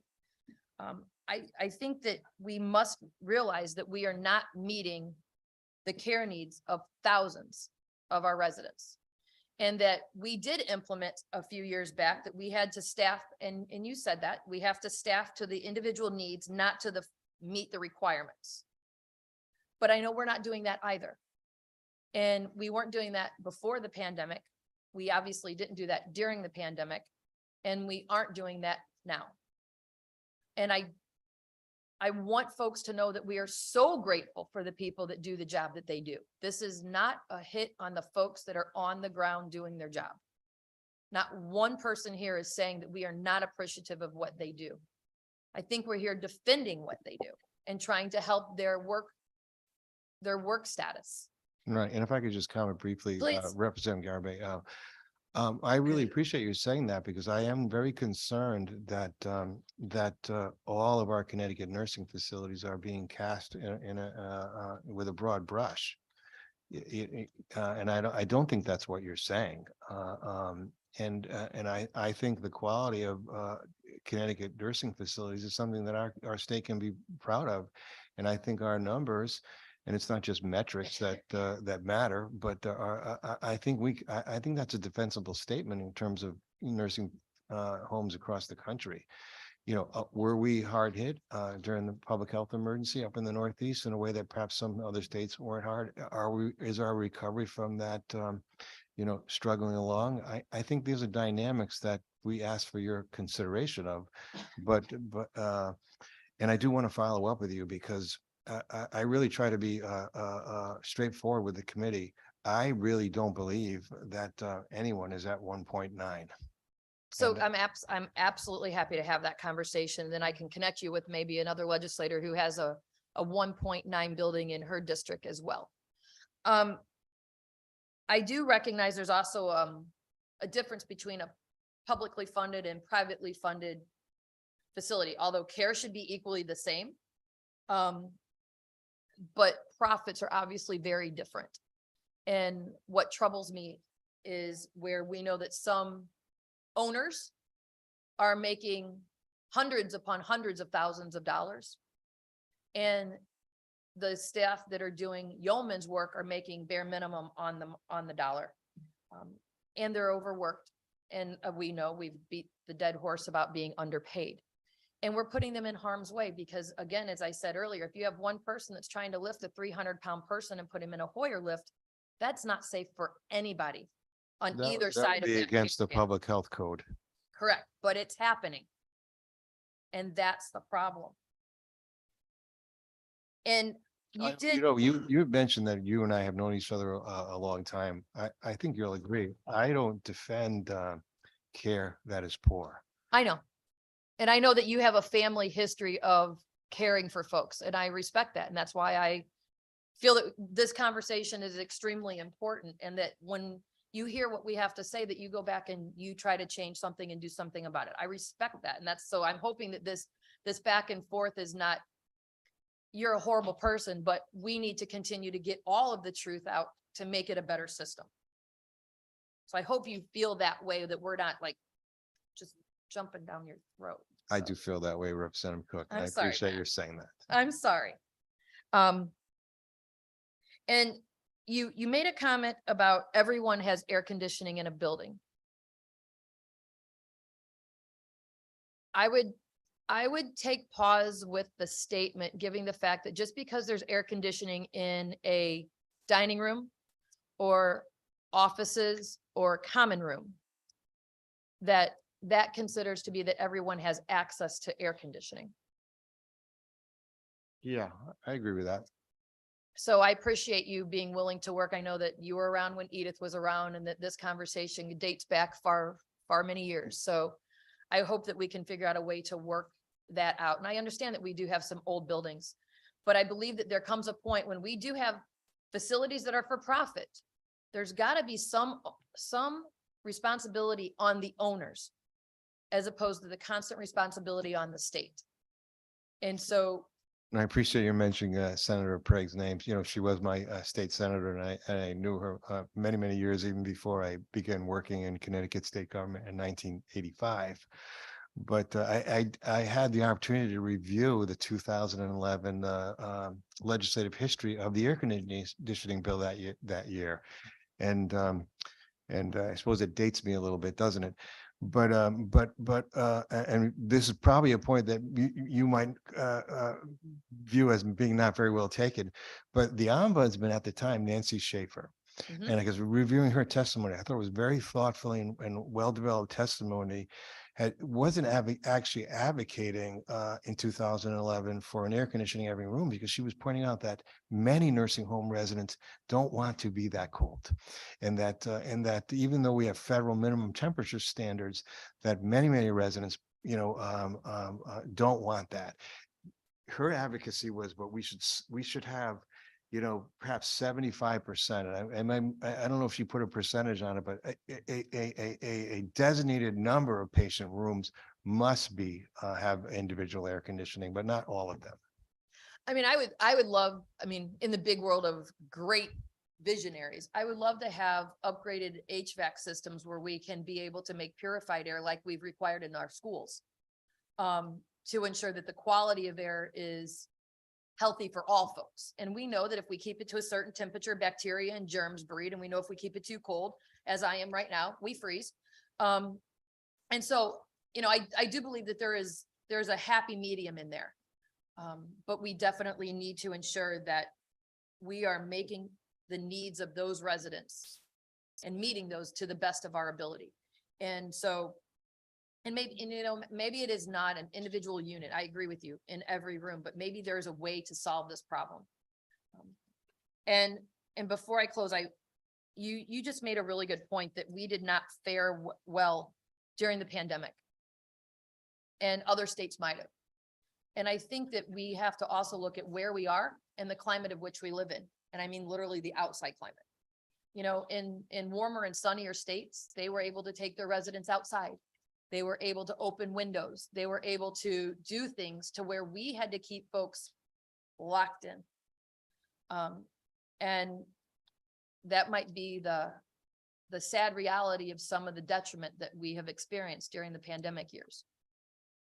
But I just want to ensure that we do not forget that that's not an excuse, that we must do better. And that collectively we can make great change. But if we don't look at the honesty, and if we are not 100% transparent, and if we don't listen to folks that are here holding, well, they were here holding up pictures and telling their stories, as much as some of us might want to believe that things aren't happening, they still are. And I believe that it is the residents' voices that we must listen to help them make the quality of life that they deserve. So thank you. Thank you so much. Thank you, Madam Chairman. Thank you. Representative Vale. Thank you, Madam Chair. For a second time, I had forgot to ask a question earlier that I want to get your opinion on, but I've been here 9 years now myself. You and I have not had much engagement in those 9 years, but I want to say that I admire your professionalism and your temperament, because I'm waiting for little red horns to start poking out of your head. You know, in 9 years in the legislature, you know, I've been in a lot of public hearings and I always stayed for the conclusion. And this hearing is the first hearing where the legislators are talking more than the people who are testifying. And I'd rather hear more what you have to say. So I think you took an onslaught there, and I just admire your professionalism, and I just wanted to throw that out there.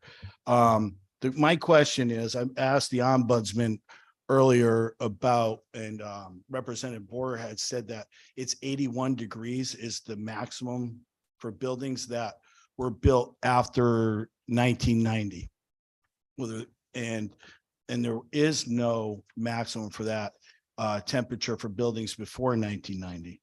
So I asked the ombudsman what she thought would be a reasonable, because that temperature seems way too high for me. And I think that I asked what she thought a good maximum temperature would be. And she said somewhere between 75 and 78 degrees. I do think you should, that's something I think is really important part of this. I know it's a smaller part, and I know you said you had nothing against that part, but I would like to get your opinion on that. I'm going to defer and have to get back to you on that. I think the number, you know, the federal rule prescribes a standard that has a minimum and a maximum, but I think it's, you know, if you're delivering care based on patient needs, I don't think every resident, you know, fits neatly into those temperature categories. So, I'm delighted to let you know that my outstanding colleague, Mag Morelli, is testifying after me.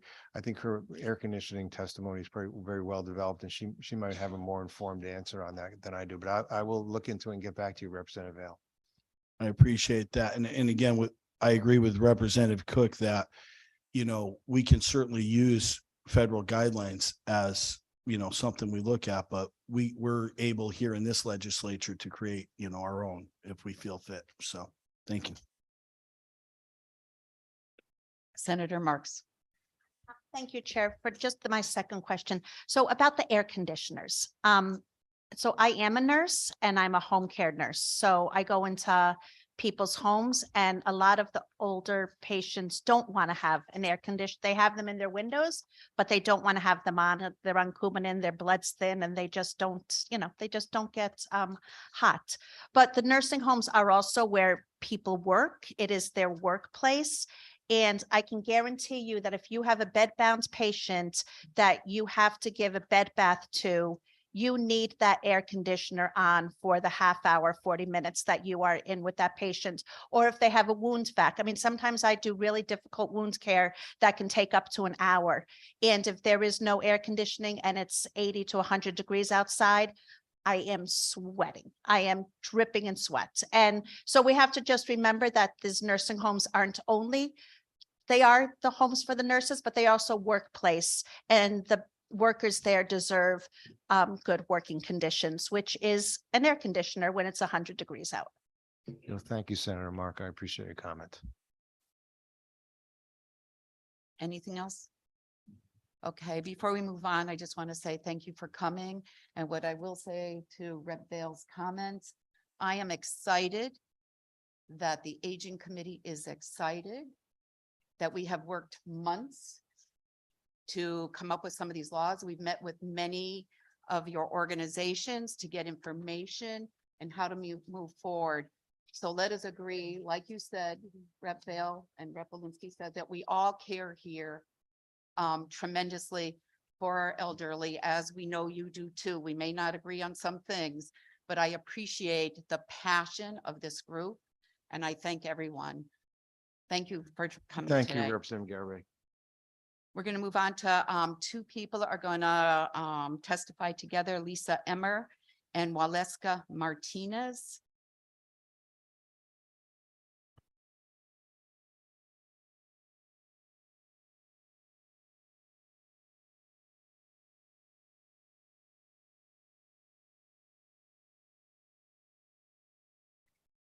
Oh, sure.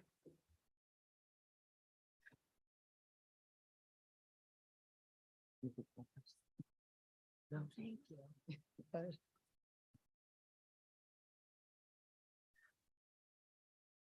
That's me. I'm ready for a nap about now.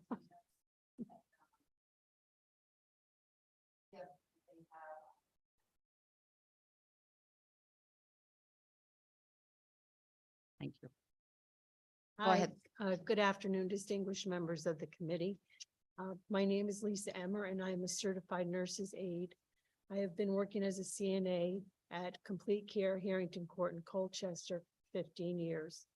I come before you today in support of improving staffing and a livable wage standards in the nursing homes. I really enjoy my work and the relationships I build with my residents. This line of work is the backbone of the industry, as we provide the most essential and personal care of residents daily. The workload and acuity level is extremely heavy. We have no staff. The CNAs are doing double the work assignments with no compensation. We do not receive extra pay for working short-staffed. I may be older, but I show up. I continue to show up, not knowing who else will show up. There are so many nights I am alone to care for 20 residents. And this past weekend, I just want you to know that there were 2 aides on my unit, myself and another aide, David. We cared for 60 residents. And there were 2 nurses. This was the evening shift, 3 to 11.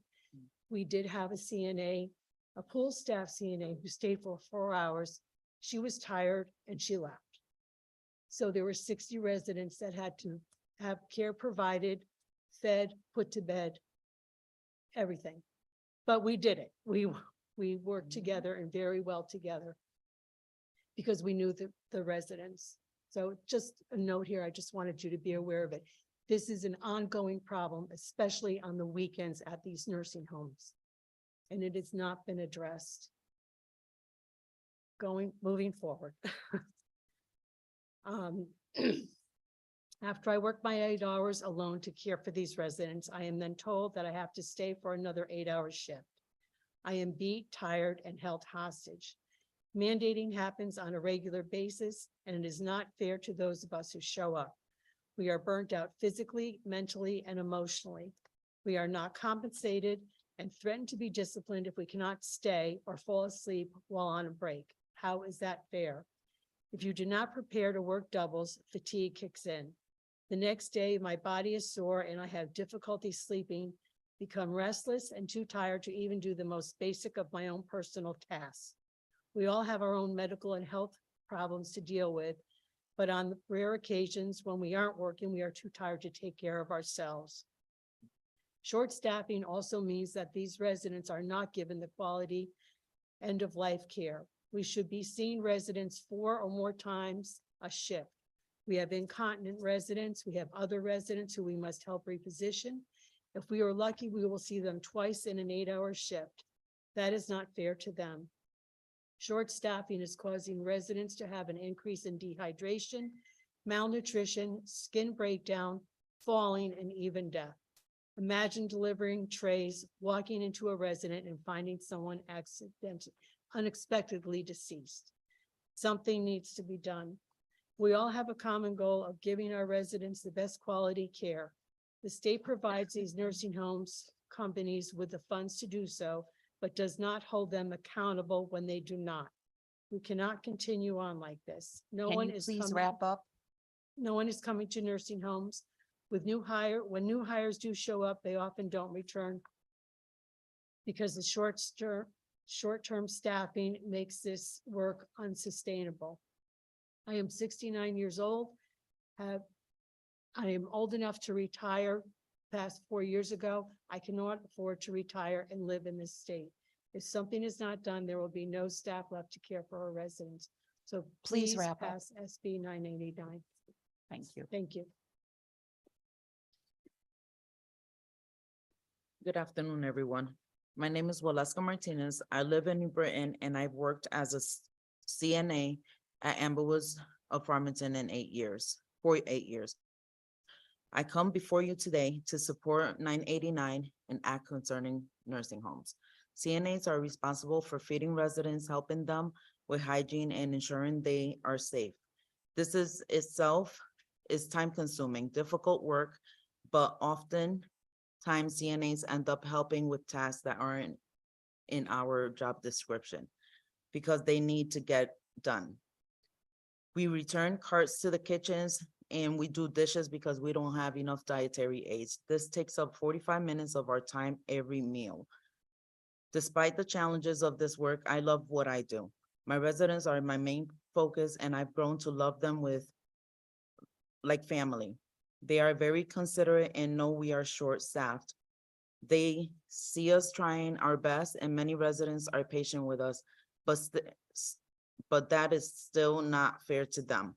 On days we are short-staffed, we are hustling from 7 a.m. to well after our shift ends at 3. Last week, we had 3 CNAs for 30 residents. And I ended up staying late to ensure they all got their shower. On days that we don't take breaks, it's hard as a professional caregiver to work in this environment. We are angry, frustrated, depressed, and leave every day drained. When I get home, I shut down. I never have the energy to spend time with my own family. How is that fair to me or my coworkers? Our love for our residents and our compassion is exploited and used against us. Our residents deserve better, and so do we. When we are staffed properly, we are able to do our job. Residents are well groomed, showered, and we can actually slow down to talk to them and make them happy. When they are short, we have to rush from one resident to the next and have no time to talk to them. It fills my heart to be able to socialize with my patients because I know many of them aren't visited by friends and family. We are their friends and family. This bill will help to address the issue of short staffing by raising the staffing standard and creating enforcement mechanisms. The state can send a message that we care for the residents and the people who care for them. Please do the right thing and pass 989. Thank you. Thank you. Does anyone have any questions? Rep Hughes? Oh, just real quickly, thank you both for staying and making sure your residents were cared for. I just wanted to thank you personally on behalf You're of welcome. us. We still have a few more questions, maybe. Rep Vale? Thank you, Madam Chair. Do you think that your staffing problems do you guys work at 2 different facilities? Yes. Yes. Do you think your staffing problems are purposely being ignored by where you work, or do you think they're honestly having problems finding people to fill those positions? In your opinion? Yeah, both. All right, it's tough. And I understand that, and I empathize. I used to work in the Department of Corrections, so I used to get held, over for a second shift, and it's brutal. So I commend you, but yeah, I am curious as to know if it's tough when we put these mandates on, I don't know if I'm worried about the solution if there's no one out there for them to hire. That's the hard part. So if they're purposely not hiring anybody to save money, then that's a big issue. Well, the money's got to be there. Yeah. Right. What we make an hour is not enough. It's not a livable wage. It does need to be up to $25 an hour, especially with inflation. But again, and we could agree on that, but this bill mandates a certain amount of people. So I'm not sure how that solves that problem, but I was curious what your opinion was. So thank you.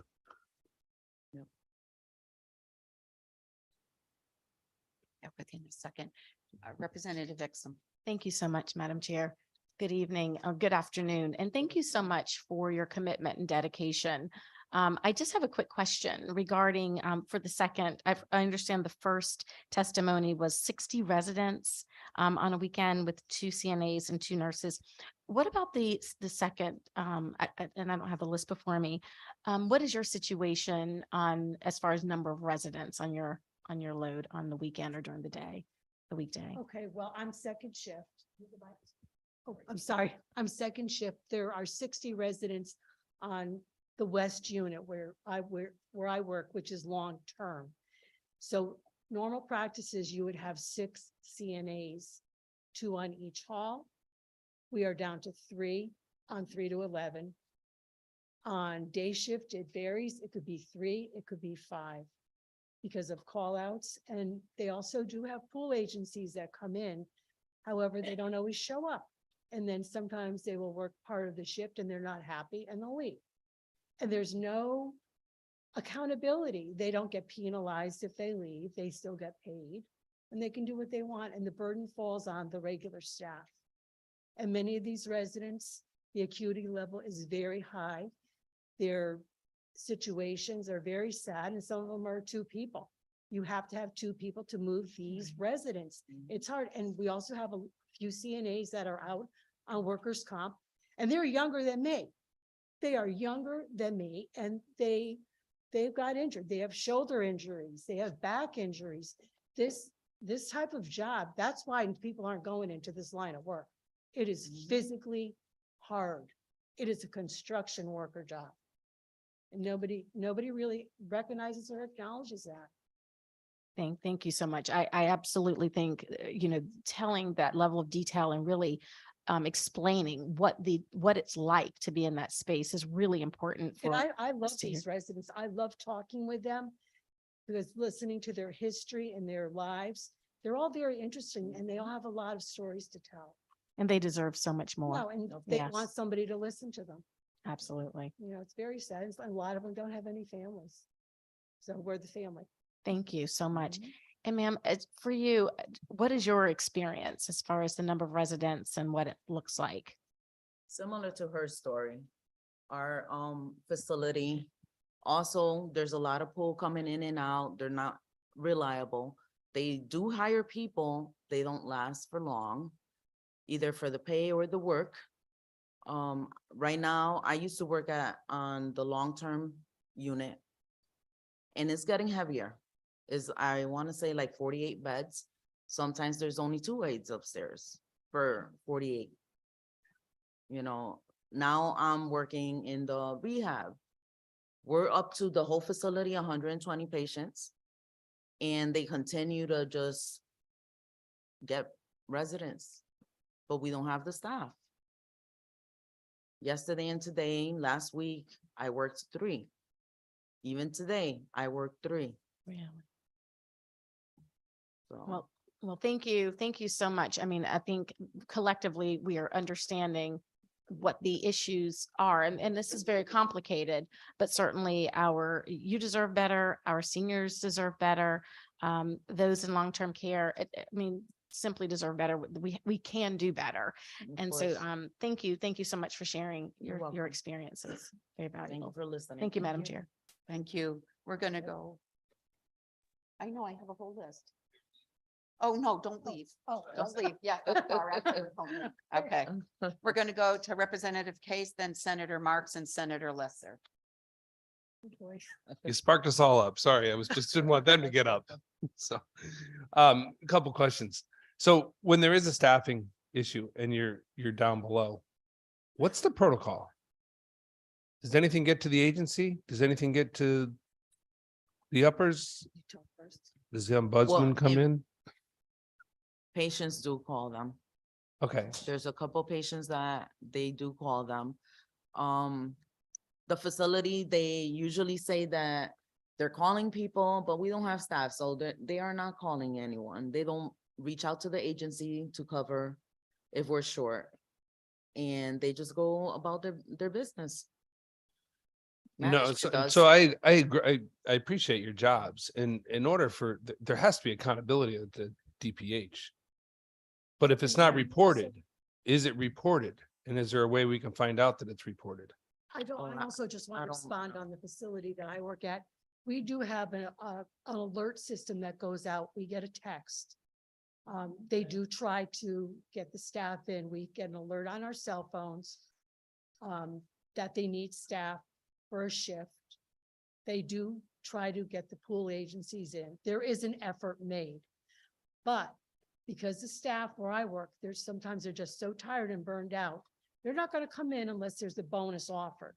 They were offering a bonus. It was like $100 a shift if you come in and you pick up. And people were responding to it. The money talks. Right. The money talks. But if you're physically exhausted, you're going to say, no, I'm not doing it.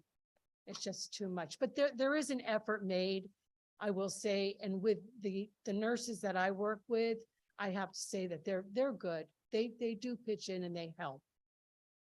And I work with, my coworkers are very good where they pitch in, but we just wing it, to be honest. So with I you. guess the question that really I'm sorry. gets to me is we talk about staffing and we want to move the staffing ratios up.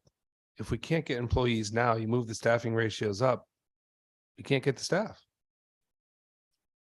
I We have a felt the same workforce myself. development issue in the state and we have to start training more people to do the job.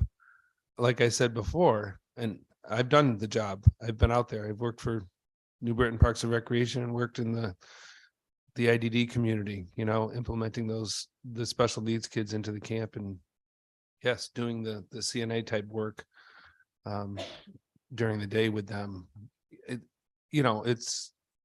It's thankless work, but it's work to take care of our most vulnerable. My question is, we talk about staff ratios. If we can't get staff now, if we raise the staff ratios, does that all of a sudden turn around? We're going to get more staff? No, it's not going to happen. You have to lure them in, make the job more attractive. More staff, less residents on an assignment. Then they can get quality care and also raise the minimum or the wage. Right now, I'm gonna tell you, my base pay is $18.26 an hour. And I get a shift differential of 61 cents. Well, big deal. It's not, what, $19 an hour for what we're doing with all the residents. No, I It's get not it. enough. It's And if you get injured on the job, forget it. You're out of luck. No, with this job. it's difficult work and I thank you guys for at least coming forward. I just wish I was hoping there'd be some more accountability of facilities into the DPH because DPH oversees and has to regulate when things aren't being up to levels that we need them. But I think in past years, I've had them look at the way they calculate their ratios because I've questioned that in the past. Is it actual CNAs to CNAs or hours to work to each resident? Or is it everybody that's on the payroll? Yeah, it's everybody on the. So, but I'd like to see the transparency and transparency part of this bill so that we can actually see data of where different facilities are falling down, because we all have to work together and we have I to work agree. with the agencies, we have to work with the facilities, and we have to work with the workers. Because if we don't have you guys, We don't have anything. So thank you guys for coming forward. I appreciate it. Thank you. Hold on. Senator Marks. Thank you, Chair. Through you. Thank you so much for coming. I am a nurse. I was an aide before, when I was in nursing school, I worked as an aide. It is backbreaking work. Just try giving just one person a shower and it's hard. It's so hard. So when the staffing has gotten worse, do they stop bringing residents in? So No. does the census go down or they keep all the beds No. full? They No. keep the beds full. They still take in new residents. Yeah, that Okay. doesn't stop. Yeah, and $19 an hour, and how many years have you been a aide? 15. I'm so sorry. I haven't always been an aide, though. This was a life-changing career for me because I had another job that I was laid off from, nothing to do in the medical field. Yeah, your second act. Yeah, but yeah. I enjoy it. It is, it's great. Do they offer healthcare benefits to the Yeah. aides? Where I'm at, yes. And can you afford it? I'm very lucky that I don't have to pay for it. That is an awesome benefit that I have right now, but it's in our contract, which will be up in 2 years. So who knows what's going to happen in 2 years? So you have free healthcare? Yes. Wow, that's good. Yeah. And no deductible? Well, yeah, there's a deductible. Like everybody else. Do you know how high it is? It's like 1,800. I'm single, I'm by myself, so it's 1,800 a year. Me too. Yeah, so. Yeah. It's good. So that's why, one of the reasons why I'm still working in this field, so. Yeah, I There are understand. benefits. And now, do you know who owns your nursing home? It's Complete Care. They're out of New Jersey. We were recently purchased 2 years ago. It was a Genesis facility, but it's Complete Care now. And I guess they're I don't know, a corporation that has been buying up nursing homes. Yeah, this so you area. don't know who owns it. No, You've never met I- the owner. No. But you do have, so who's the highest person in the nursing home? Where I'm at the administrator, but we're getting another new administrator. The DNS and the administrator are on a rotating cycle. They're always changing. Okay. All right, make sure you fight for a better wage differential next time. Oh, we will. We're in the union. It makes a big difference. Are you $11.99? Yes, I am. Yes. Yay, Yes. all right, thank you. Thank you. That's it. Okay, thank you. Senator Lesser. Oh, Yes, thank you, Madam Chair, and thank you. I think, the reason you're getting so many questions is because we can all hear the passion that the both of you have in your voice for your patients, for your work, and for this backbreaking, dangerous work that you do. And I think we all feel gratitude for it. A few questioners earlier, somebody said the phrase "money talks," or it was about the $100 per shift bonus that you were getting. Have you seen wages go up since the pandemic? Have they gone up among? I don't know if they're in your contracts or what. What are we doing to persuade people that that should continue to work in a nursing home? well, we have a contract and we do get, a raise every year, which has been good. And during the COVID pandemic, we got the COVID pay, which was great. It was awesome, the money that we were making then. But now it's, How much was that? God, I'm going on memory here, but it was I got $3 more an hour, plus if you didn't call out, you got another bonus of $88 a week. And then there was more money. So it was decent money. But that was only for a couple of months while we had the COVID epidemic. And if we were to go back to that, I just, imagine we were to go back to that. I'm assuming there are a lot of people you've worked with who've decided they could go and do something else with their lives and not have to work as hard. You're losing people. At least what we've heard from other folks. Is that accurate? And I'm just wondering if we were to offer that pay again, would we get more people into the field? I honestly don't know. No. Because this type of environment is a very difficult and challenging work environment, and it's hard. I don't know. Especially with the young people that are coming out these days, I don't know. I think they're looking for another type of career. Maybe at $19 an hour, maybe not at 20, maybe, at some point, people consider options. Well, yeah, I don't know. I was just struck by the fact that, you all make overtime. So what you're asking for increased staffing will reduce your take-home pay, right? It's about protecting your patients. It's about protecting yourselves, your bodies, but it's not about increasing your hours. It's about reducing your hours, as I understand it. And I think it's, it takes some incredible advocates to come and say, we're putting our patients first. So I'm just very grateful for you being here tonight and for sharing your stories. Okay, thank you. Thank you. Thank you. We have, I think, one last Senator Seminara. Yes, thank you so much, Madam Chair, and thank you both for your testimony this evening. Really, I could hear the passion in your voices, and it very much reminded me of the care that my father received when he was in a nursing home. So I'm sure I speak for everyone to say that we really appreciate everything you do.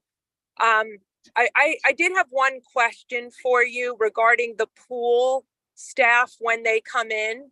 I would imagine with the turnover, I know you spoke that some of them are not up to par and get frustrated and perhaps leave in the middle of a shift.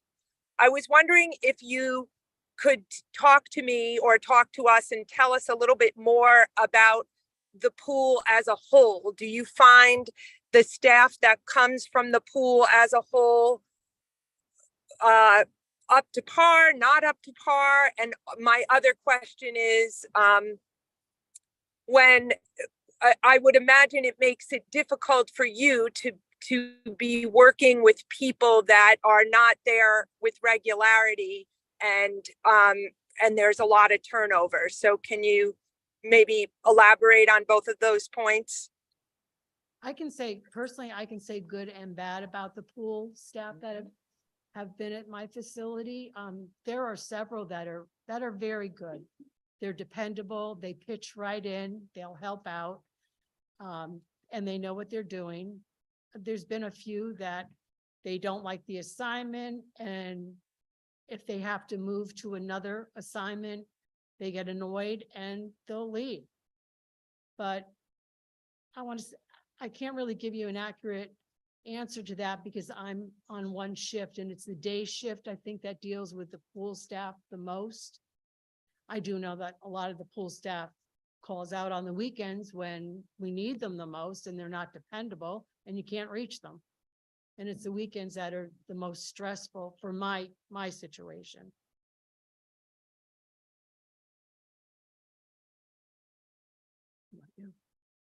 Are you still there, Senator? Yes, I am. I'm sorry. Do you feel that the majority, you said that the majority of time or the shift that require or that gets the most pool workers is the day shift? I have to be honest with you, it varies because I see new names on the lists and I don't recognize them. I don't know who they are. And the same on my shift. There are a few that I recognize. They're consistent pool staff and they are pretty good when they show up. Okay, thank you. Okay. Does anyone else have comment? Seeing none, we thank you, Ms. Emmer and Ms. Martinez, for taking the time to come out and tell us your story You're tonight. welcome. Thank you.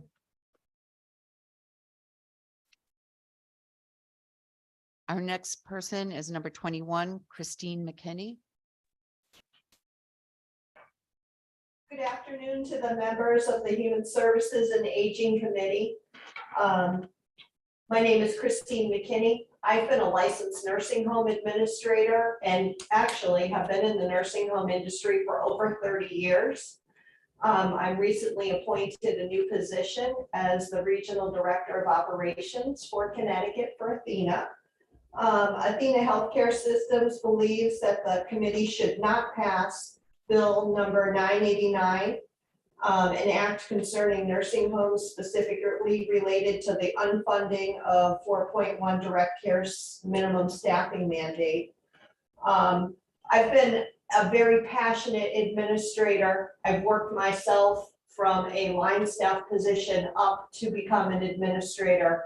And I'm very focused on resident care issues and care and commitment, as well as serving as a protector for our employees in which we work together as family. In the nearly, Athena Healthcare Systems owns 21 skilled nursing rehab centers in Connecticut, and we care for about 2,500 Connecticut patients for both short-term and long-term.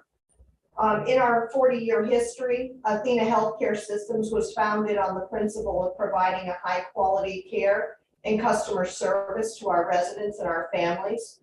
Our founding principles are being challenged daily as a skilled nursing industry as we continue to face unprecedented challenges related to the staffing pandemic. Our frontline workers are continuing to feel the pressure. We employ wonderful and selfless people who constantly go above and beyond, picking up extra shifts, missing out on precious time with their own family and friends. We are continuously working on preventative staff burnout in what's a clearly difficult hiring climate. This measure would only add pressure on our dedicated staff members. If the industry job climate doesn't change, all signs show that it won't. This measure has the potential to do more damage than good, as the staff is just not there, thus increasing the burnout in the industry and turnover. If we do not have the staff to safely admit patients into our centers, this will in turn only burden our hospitals. Much of our workforce at Athena Healthcare System is made up of our own employees. However, there are still times that we utilize temporary staffing agencies, which cause bigger financial hardships in our industry due to the inflation, as they have no price caps on these agencies that we use. Our recruitment efforts remain a priority. We attend job fairs across the state, utilize the most popular online recruitment forums. We're utilizing all the tools available to us to remain an attractive career destination. Please wrap up. And we also sponsor and pay for any potential employee to become a CNA by paying for their cost of their education. That is not, that they don't have to pay for. This is a staffing crisis that Please wrap up. That is affecting our industry. Thank you for your time. Thank you. Rep Cook? Christine, thank you for being here. How long have you been, I know you just said that you just got the new position. How long have you been in the position that you are currently in? About 4 weeks. I didn't hear you. How long? About 4 weeks. 4 weeks. And how long have you been with Athena? At least 8 years. Okay, thank you. So I'm sure that needs of residents and families and complaints are not new to you, correct? As a nursing home administrator, no. All right, so I'm listening to your testimony where you're pushing back on staffing, and at the same time, I'm looking at an article in the Connecticut Mirror that cites that lawsuits, fines, and complaints are putting pressure on the Athena nursing homes about short staffing, wrongful death suits, and the like. So can you tell me if all of your facilities are staffed at the ratio that is required, or are they understaffed? We did have one facility that was understaffed. It was turned around in 24 hours once we were made aware of the situation. And since that time, we have not had any staffing issues. We have met the, we have been above the minimums. We're running at a 3.4. And is that in every one of your facilities? Yes.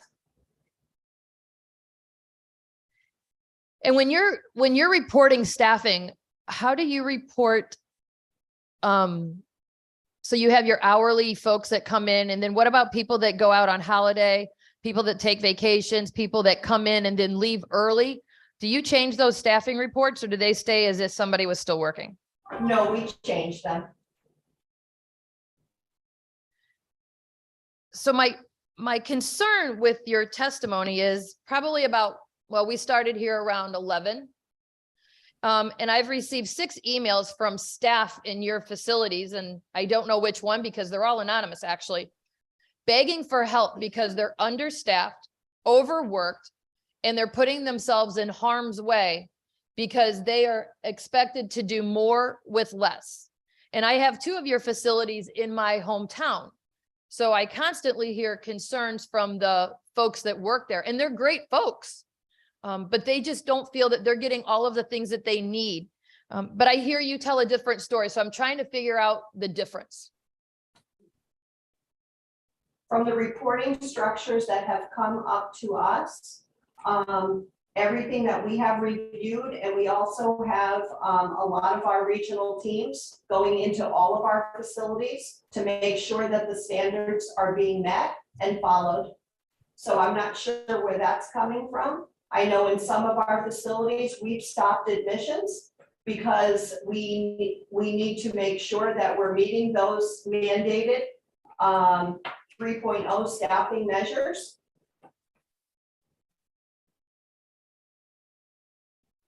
So we might absolutely have to agree to disagree on that. And could you tell me what your average pay rate for a CNA is at this current time? $20 an hour. And that's, and you're hiring folks at $20 an hour? Yes. So then the website must be incorrect because I was just on there and it said your average salary for CNAs was $13.75. Yeah, that is wrong. Okay, so you all might need to update your information. Okay. I'm having some real concerns because I have residents that have been in your facility. I have constituents that have been in your facilities. I have numerous complaints about several of your facilities. Middlesex has had ongoing issues of neglect. We had a passing in one of our facilities in my town a couple of weeks ago. I have folks that call that say that they are not receiving baths for 2 weeks at a shot, that they are not getting to the restroom, that folks, you know, are just so overworked that the staff cannot do it all by themselves. And so I'm just very concerned about what you're representing, what the newspaper has actually cited in the Connecticut Mirror. And that article actually was, I'm going to give you the date, January 15th, 2023. Correct, January 15th. Yes, there was an issue at one of our facilities. It was not recognized by the upper management team here. And once we did find out about that, as there are poor practicing administrators in any of our homes nationwide. Unfortunately, that was not brought up, but when it was identified, it was corrected within 24 hours. And we have been working with the Department of Public Health and have met and maintained the staffing ratios that needed to be done. What was the last thing you said? I'm sorry, I couldn't hear you. We've been working with the Department of Public Health, and we did manage to overcome this challenge within 48 hours. And we have not had a staffing issue in that facility since. And so how many new staff have you hired since that sighting? Or are you just moving staff from one facility to another to fix the problem? No, we've hired more staffing. We have hired a dedicated recruitment specialist. That's her only job in our company right now for Connecticut. And she's been doing very good results in which she is attracting CNAs, nurses into our industry, into our company, and having them go schedule the interviews with the nursing homes. And we've been doing weekly orientations to make sure that we don't lose any new candidate to any competitor. So I hear you hired a staff to do recruitment, but how many CNAs or LPNs or RNs do you know that have been hired in the last month? In all of our homes? I would like to focus on the Connecticut ones. I can't have much to do with the ones that are outside of our state. In Connecticut, I don't have Yes. those numbers specifically. I can send those to you, but I know it's been a very good number. Yeah, I think we would all appreciate that. And so what you believe that you're staffing to 3.0 and you're pushing back on the 4.1, but you had just said that you're having no problems finding people to come to work. Oh, no, I'm not saying that. I'm saying we are having a better success, not to what we've seen in prior years' history prior to the pandemic. Prior to the pandemic, you would see that we would have potentially 10 interviews booked. People would show up for their interviews. Currently, right now, if we book 10, we're lucky if 2 people show up for the interview. And so then how do you staff? Go ahead. We are hiring slowly. It's not a fast and easy fix. We use a lot of agency nursing as well as agency CNAs in our homes. And again, those people, if they choose to come, they come. We do our ultimate best. But they, for the amount that you heard that they are charging, it's unbelievable the amount of money they are charging. There's no caps and they keep going up on their rates. And these are supplemental people to our own staff. We offer bonuses. We offer pickup shift bonuses. We always offer overtime for people to stay over, as well as working half a shift more, full shift more.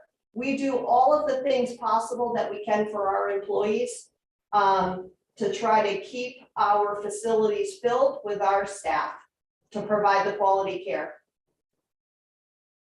And so if you're partnering with outside agencies and you're saying that that's costing a significant amount of money, and I'm not sure if you've listened to this all day or not, but there was a comment, and I don't remember who said it, about why don't you pay your staff more so you don't have to continue to partner with the outside organizations, to where that dollar and cents might actually go farther if you paid your staff more and then was able to hire folks at a higher rate. And so obviously there's a discrepancy between what you're saying at 21 and what's reported on the line that says 13, give or take 50 an hour. I'm trying to understand, because we're talking about transparency and all of the information that we have, and then you're giving different information. And so where is the transparency? We have never paid our CNAs $13.50. That might be dietary. We've never paid our CNAs $13.50. So we have increased our rates so that we can try to attract more CNAs up to $20 and or at times higher with shift differentials. So if I was a CNA with no experience and I walked in your building tomorrow and you hired me, what would you pay me? $20 an hour. And then folks that have been there for a year, are they making $20 an hour? They've had increases that have made them a little bit higher.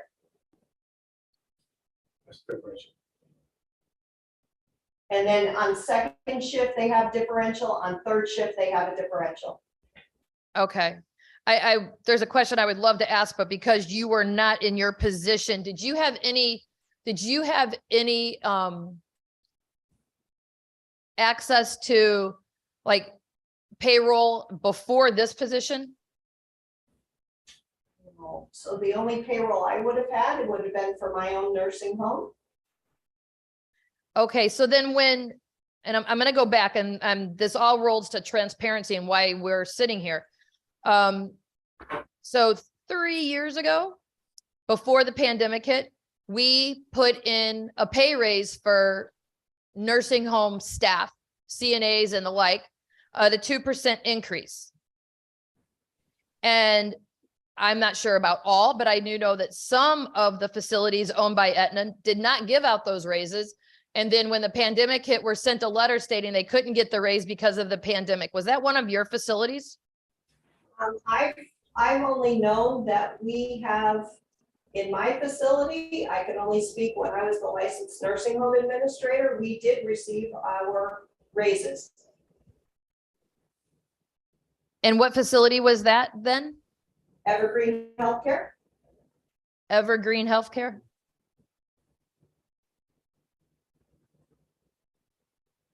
We were the unfortunate ones that had the first COVID in Connecticut. So we've seen a lot at Evergreen Healthcare. Well, one could argue who had the first COVID outbreak, but I think the sad reality is we lost way too many lives in that regard. So Agreed. Totally agree. Totally agree. A lot of us have gone through quite a bit with the COVID. I understand. I do. And so if we're talking about staffing ratios, would you be opposed to a staff per resident ratio? Or you are more inclined to stay with a hour care per 24 hours? No, we run 1 to 10, 1 to 12, and 1 to 20 on our shifts. We do staffing ratios.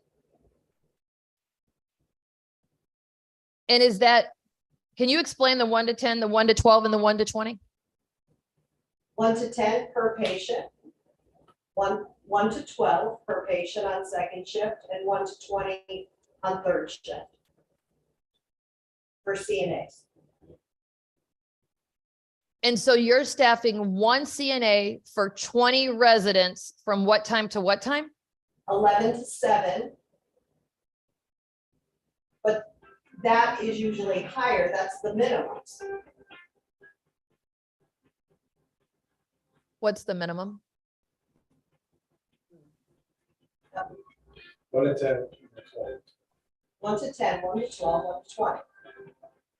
So Those are our minimums. So I'm listening to your staffing ratios, but I'm overly concerned about the fact that if there is 24 residents on a floor in one wing, and we'll just use it for a hypothetic, and you have 1 staff that's working from 11 o'clock to 7 o'clock, and 3 people press their button because they need to use the facilities, how is that 1 person supposed to do that by themselves?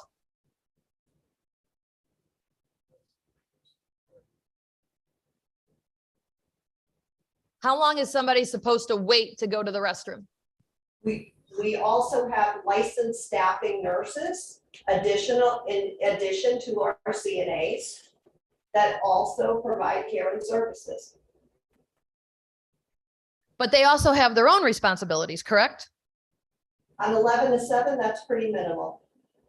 They don't do meds? Not on a full med pass, no. On 11 to 7, no. So no meds are handed out or administered between 11 PM and 7 AM? They could be. They could be per physician order. Okay, so then I'm going to go back to my original question. So if there's 3 people that press their buttons and they need to use the facility, 1 person might need 2 people because they have to use a Hoyer lift. How long are those other 2 people supposed to wait to use the facility if you have 1 person and now you're saying that 1 CNA and 1 maybe med staff, LPN or RN, is helping? How long are they supposed to wait?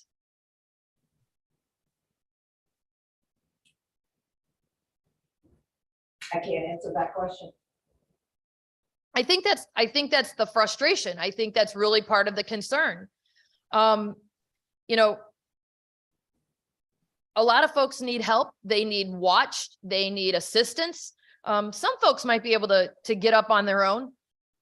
But if you're only staffing 1 to 20 and maybe a floater and 3 people need something, those 3 people are really they're gonna have to wait inevitably. And that's not acceptable care.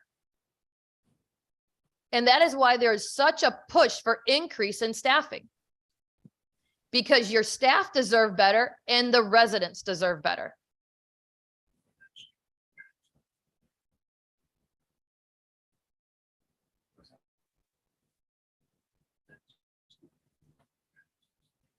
Do you happen to know the owners of the facility? Do you happen to know what their profit is in a given year? No, I would not know that. Does your owner happen to be sitting in the room that he might be able to answer? No. So you have folks in the room. Could you tell us who you have in the room? I'm sorry. I hear people giving you information, but I'm just trying to figure out who's giving information. I have Savannah.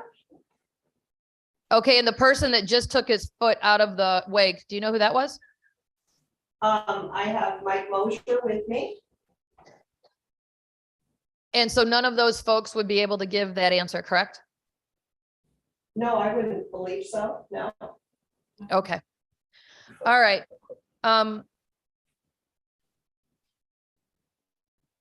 Thank you. I hope that you understand that there are some significant issues that we need to address and that your staff and your residents really need support and that we can figure out a way to get there. Thank you, Madam Chair. Thank you. Representative Vale. Thank you, Madam Chair. Briefly, I had stepped out of the room for a minute, and when I came back in, you guys were talking about Evergreen Nursing Home, which is in my district. I know there were some issues at the beginning of COVID. We lost a lot of life in there early on, but I don't know what that conversation was about Evergreen. I do think Athena runs that nursing home, but I just wondered what I missed when I stepped out for a minute about Evergreen. I just said that I was the nursing home administrator there, and it was the first COVID home in Connecticut. And I know they had wanted to put everybody in there, and we fought against that. I know when that first happened, they thought to take all the people who got COVID and put it into Evergreen, and we had to fight against that. But all right, I just want to make sure I didn't miss something within my district. Thank you. Okay, thank you very much. The next is Alan Abrams. Hi, can you hear me? Yes, we can. Oh, great, thank you. So good afternoon to the chairs, the ranking members, and the members of the Aging Committee and Human Services Committee. I'm Alan Abrams.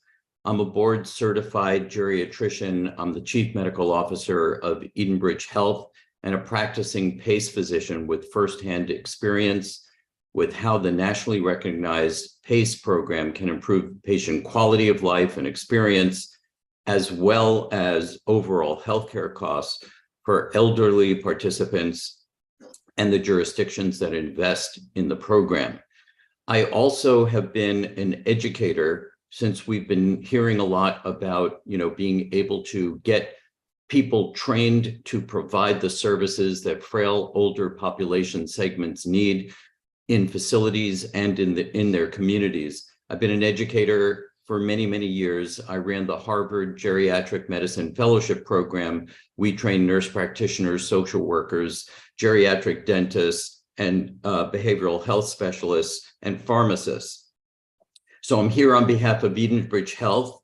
I appreciate having this opportunity to testify specifically in favor of HB 6626, the act that you're considering concerning the PACE program, and would like to speak about and provide you with some of the evidence that would potentially help you look at the PACE option as a partial but non-competitive answer to some of the difficult issues that you've been dealing with today regarding care in the nursing home.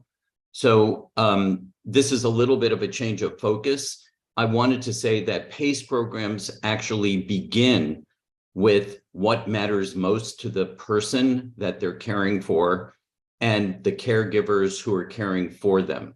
And it's around that issue from which all kinds of assessments are done, and a care plan is created that is signed off by the care provider and or the participant themselves. So it is extremely patient focused. The providers on the 11-person interdisciplinary care team, including CNAs, weigh in on how to best create a care plan for all of these people. And, just to extend the conversation that you've been having, if somebody needs to go to the bathroom 6 times, we take them to the bathroom 6 times. If they only need to go once, they go once. So we're very, very flexible and individualizing the care plans. We care not only for people, but in PACE programs, we care about them. And the entire interdisciplinary care team actually, in many ways, becomes part of the social network and almost the family of the person who is a participant. Can you wind up, please? Yes, my main mission and my written testimony really speaks to the several buckets of ways in which there is evidence that PACE works. It saves money, it provides high quality outcomes, and it improves the quality of life, the meaningfulness and dignity for the people that we're caring for. In my written testimony, there is a reference to a Health and Human Services review of different kinds of programs for dual elderly individuals. And PACE stands out as a consistently high performer. It has been shown to save taxpayer dollars. It has reduced hospitalizations, emergency room visits, rehospitalizations, within 30 days, which shows you that it improves the outcomes for people. And not only that, but it was able to deal with the PACE programs are able to deal with the needs of people in their home to keep them separated when they needed to be during the COVID outbreak. And there was a lot less mortality in PACE programs than they were in nursing home facilities during that period of time. So I'm not making an argument that I've taken care of people in nursing homes for a long time. I understand the struggles. I am not making the argument that we need to replace nursing homes with PACE. Okay. But the PACE program will be an incredibly useful supplement to the options that are provided for the residents in the state of Connecticut. Thank you. Thank you. Do we have any questions? Hearing none, thank you very much. We appreciate your testimony. And next we have Kimberly Esley or Easley.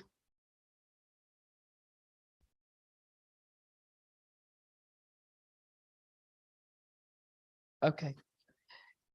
All right, we will move on. It does not seem like Kimberly is online. Tamlin Campanelli. Is Tamlin available online? Go ahead, Pam. Yeah, I am here. Thank you. There you go. Thank you. And good afternoon, or should I say good evening, Madam Chair and members of the committee. Thank you for this opportunity to share my thoughts with you today. My name is Tammy Campanelli, and I'm a realist. I am a real wife, a mother, grandmother, and daughter of 2 elderly parents, one who is currently residing in a nursing home here in Connecticut. I am also a cancer survivor and have experienced the patient side of our healthcare system. Professionally, I'm a licensed nursing home administrator, holding my license exclusively in the state of Connecticut for the nursing homes for 25 years. Currently, I am the Chief Operating Officer for Essential Healthcare.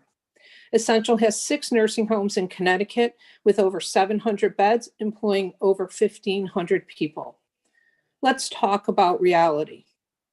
Our long-term care system is historically underfunded. We struggle every year to make ends meet and to remain competitive, particularly in the labor and employment market. In reality, we all want more private rooms for our residents, a reliable transportation system so our residents and patients can get to the doctor's appointments, and more resources, both labor and other sources. But in reality, attracting staff is our #1 challenge. Telling us to increase staffing and direct care through Senate Bill 989 without regards to how we will find more staff, keep them attracted with a competitive package, work-life balance, and how to sustain them in our industry, that's our challenge. It's like telling all of us now that soon down the road, we must own a new Cadillac SUV without regard to dealership inventory or the means to getting it. The reality is there is not enough staff inventory. Help us develop programs, offer childcare solutions, offer higher education tuition opportunities, give them affordable housing options in the state of Connecticut.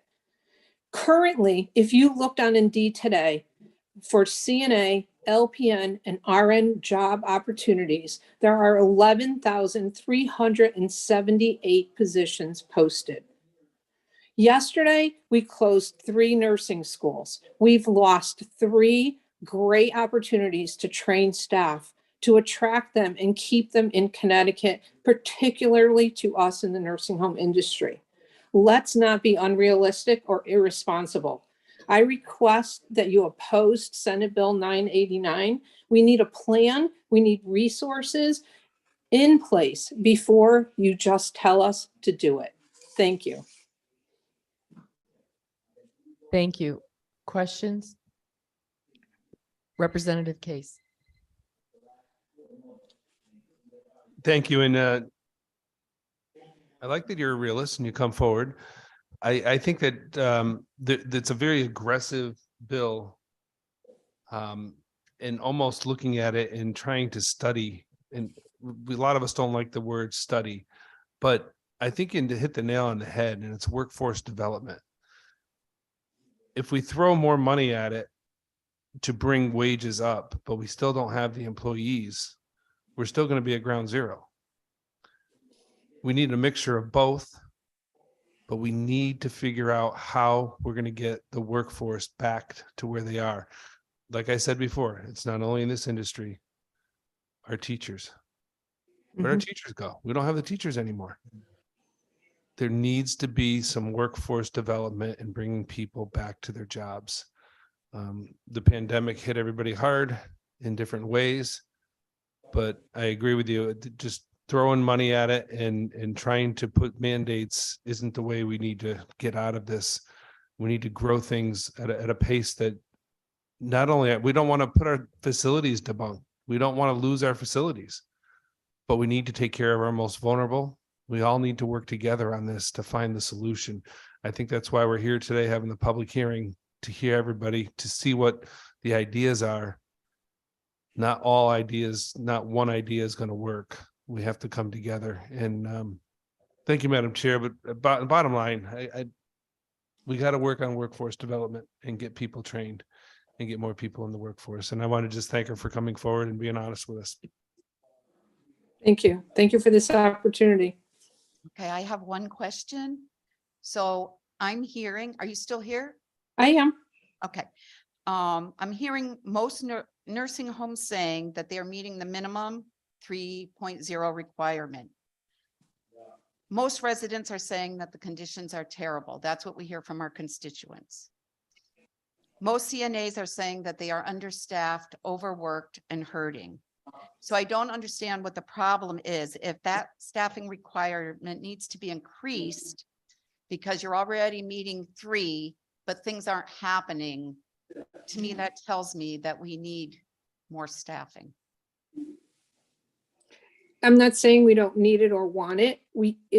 Right now, the opportunity is not there to find it. We trade staff in this industry. We trade it across the healthcare industry, acute care, home care, private duty nursing. Many of your senator who's sitting there right now chose to leave long-term care and work in a home care environment. Many of our population, many of our employees have made that same decision. The work is hard. We need to develop folks to come into the industry and fall in love with it like we did and stay there for 25 plus years. It's not just going to happen because we say to do it. Everyone is hurting for staff. To say that we can miraculously in 6 months create more is adding stress to a very stressful solution, to a very stressful environment already. I ask that you help us put a plan together, help us attract that staff, help us grow that staff, give us the opportunity. My mom's in a nursing home and I'm hoping I can get there and get her a cup of coffee tonight and sit with her and see how she's doing. But they take very good care of her.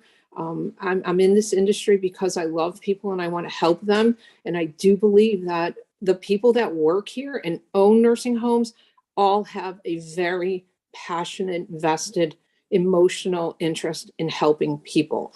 But just telling us that we have to do something is an impossible feat and it's not going to work. It's just not going to work. Right. So we have a dilemma. I agree with you and I agree with Rep. Case. That workforce development is crucial. Years ago, CNAs were trained in high school. Yes, they were. Had a career. There were lots of different things. Our challenge is, what can we do now? Because I will disagree with those that think that Connecticut nursing homes are great and that there aren't issues. And I also understand that some of us here work for the state of Connecticut. Some of us work for the nursing homes. Some of us are here for the workers. Us up here, we are here for our constituents and the residents in nursing homes. So that's the dilemma. And I agree that we have to work together to come up with the best solution. But for years, we haven't been doing anything. I won't say we haven't been doing anything, but we haven't done enough to protect our seniors. I see it. I've been into several nursing homes, not just my district and around, and we talk to people. I get the emails, I have pictures, I have videos of people laying in beds in nursing homes crying. So these things are happening. And yes, I agree, Rep. Case, we have to work together to make a difference, but not 10 years from now, not 5 years from now. We need it now. Thank you for your testimony and for coming. Thank you. Thank you for the opportunity. Okay, we're going to take number 57 also with a challenge. We're going to hear from Tasha Jackson.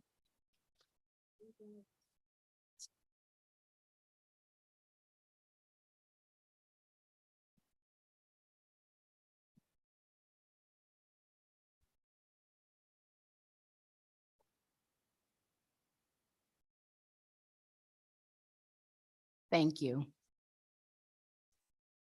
Thank you, distinguished members of the Human Service and Aging Committee, for hearing me today. My name is Tasha Jackson. I'm a regional long-term care ombudsperson in the northwest corner of the state. I want to bring you on a journey as I describe a day in the life of an ombudsperson. As I walk in the front door, immediately you can smell urine. I know the urine smell is because there is short-staffed. As I walk through the corridors, there are no residents in sight. The air is hot and heavy from poor circulation.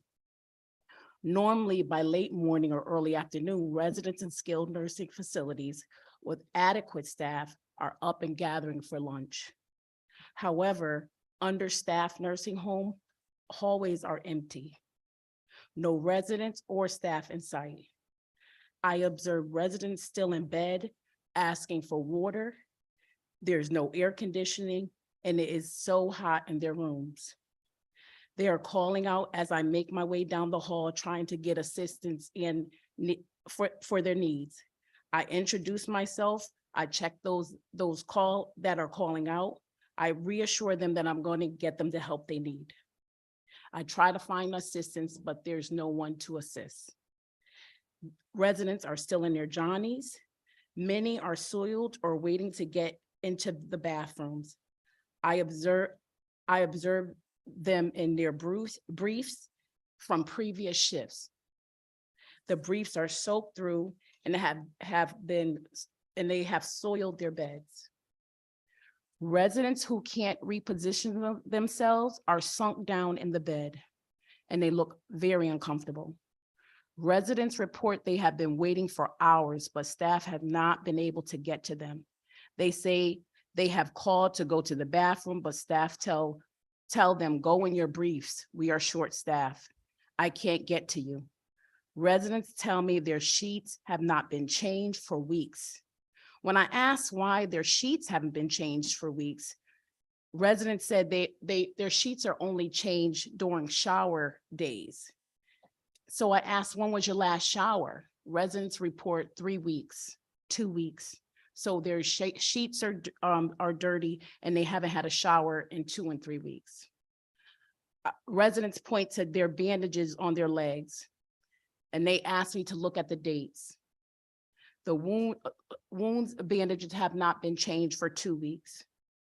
Residents report they can't get out of bed and dress for the day because there's not enough staff. They are hot, they're thirsty, they're uncomfortable. As I make my way to the locked memory units, I find staffing is even worse. Residents have urine-soaked socks and there is puddles of urine under wheelchairs. Residents' breakfast and lunch trays still in rooms untouched because there was not enough staff to feed them. I walk into one room, find a resident, and this was just last week, find a resident has fallen and they're on the floor and they are yelling out for staff, but no one can hear them or is around to help them. I call out for help and ring the call bells. I'm met with with staff who are overwhelmed. Please wrap up. They have staff have cases of residents 1 to 18, 1 to 23. It's impossible for them to finish their jobs. There's no recreation. A lot of the times residents are eating on styrofoam plates because there's no staff in the kitchen. We call DPH and DPH is very attentive, but however, when the management, when they talk to the administrators somehow can talk their way out of it. So I'm asking you today to please help our residents, because if they don't get the help they need in our facilities, it will likely lead to death for many of our residents.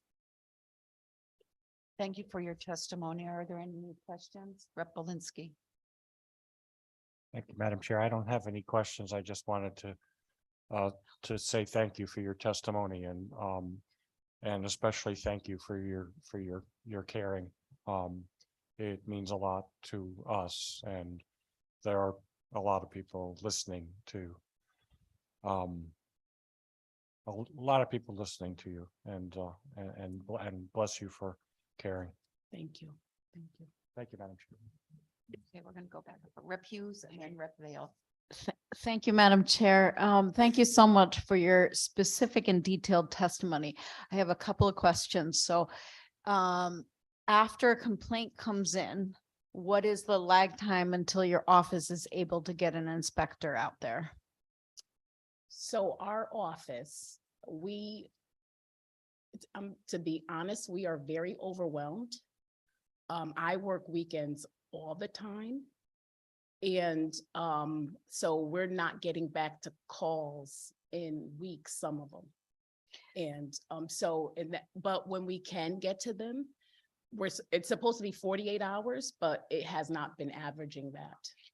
How many staff would you say you need in order to respond to the state mandated 48 hours within a complaint call? Well, ACL says 1 to 2,000, but because I'm doing the job, I'm in the northwest corner.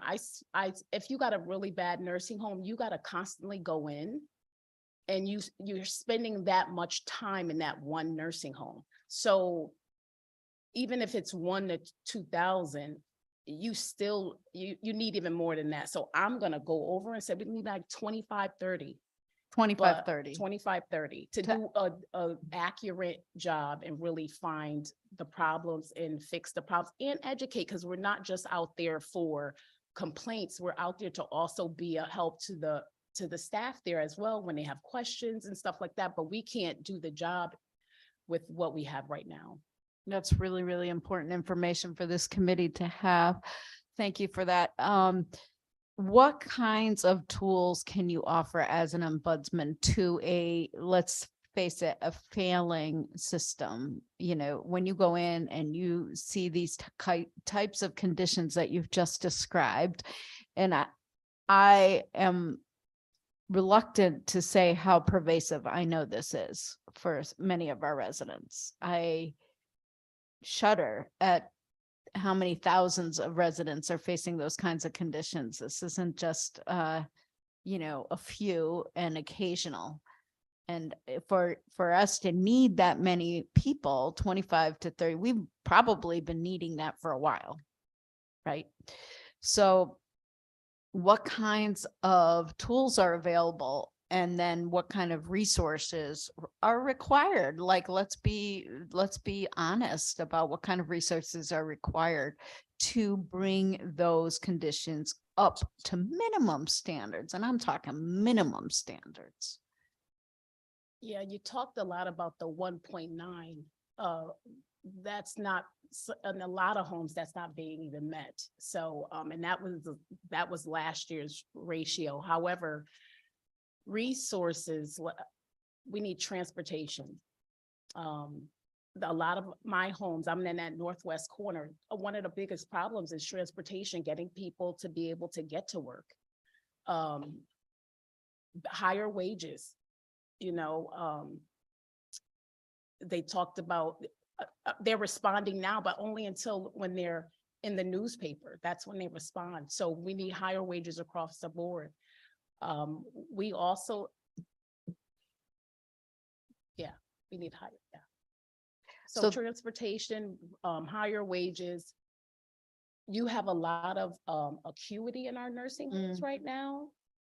You can't, I believe Representative Cook talks about the race changing it like to what CNAs for how many residents. And I believe that will work because you have, so if you put two CNAs on 8 residents, you know that those 2 are dedicated to those residents. So I think changing the ratio as well. Personally, I think immigration is a problem because we got a lot of our help from other places, and because of the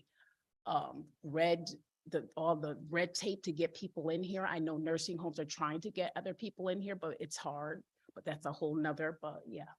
So, well, it's part of the workforce gap that we need to fill the care crisis we're in. We're talking a care crisis. So I'm hearing a couple of different tools, and I don't want to belabor it because I know other folks have questions, but I'm hearing, but I'm just also wondering, as an ombudsman's office, what kind of tools, if any, besides plans of correction and resources, short-term and long-term, that we can bring to bear as a state across this population?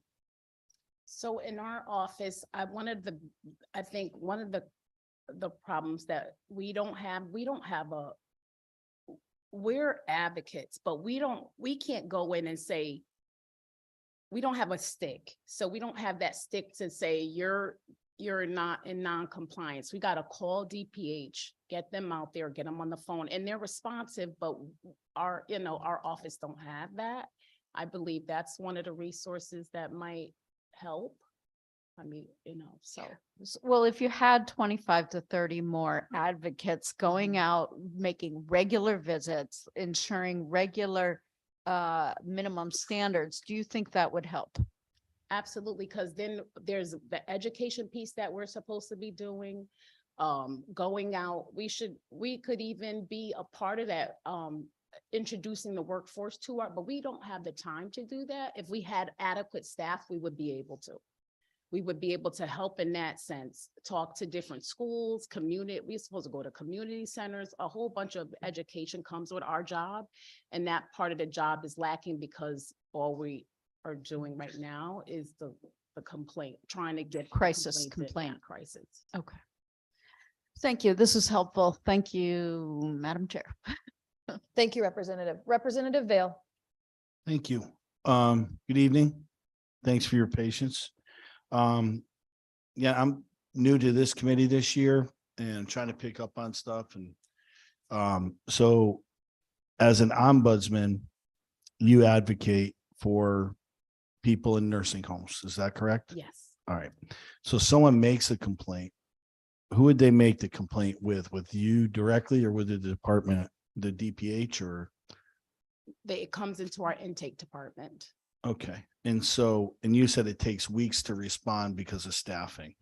Because once they go into intake, Mhm. we're out in the field, so we can't get back to the calls. Yes. Yep. So then you go and you look and see, you know, if what's going on. And you mentioned some of the things you saw.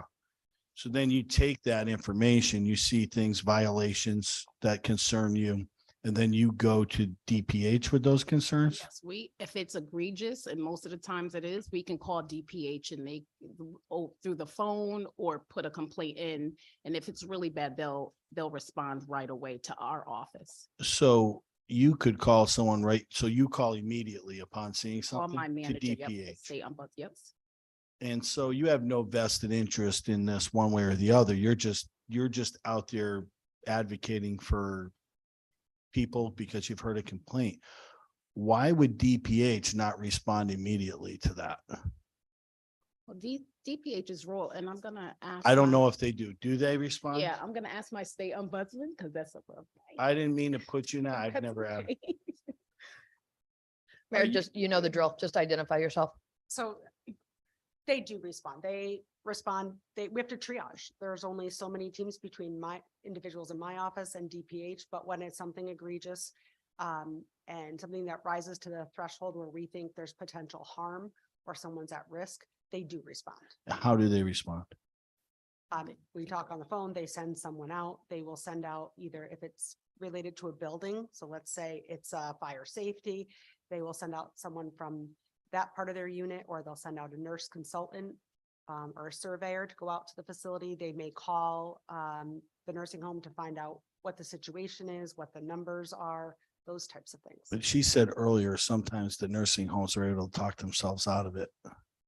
Well, what we see is, and what we hear from residents and family members, DPH can only cite for what they see when they're there. They can't take our information as evidence, or residents and family members. So the concerned residents often say that there's a lot more staff in the building when DPH is there. So yeah, of course it is.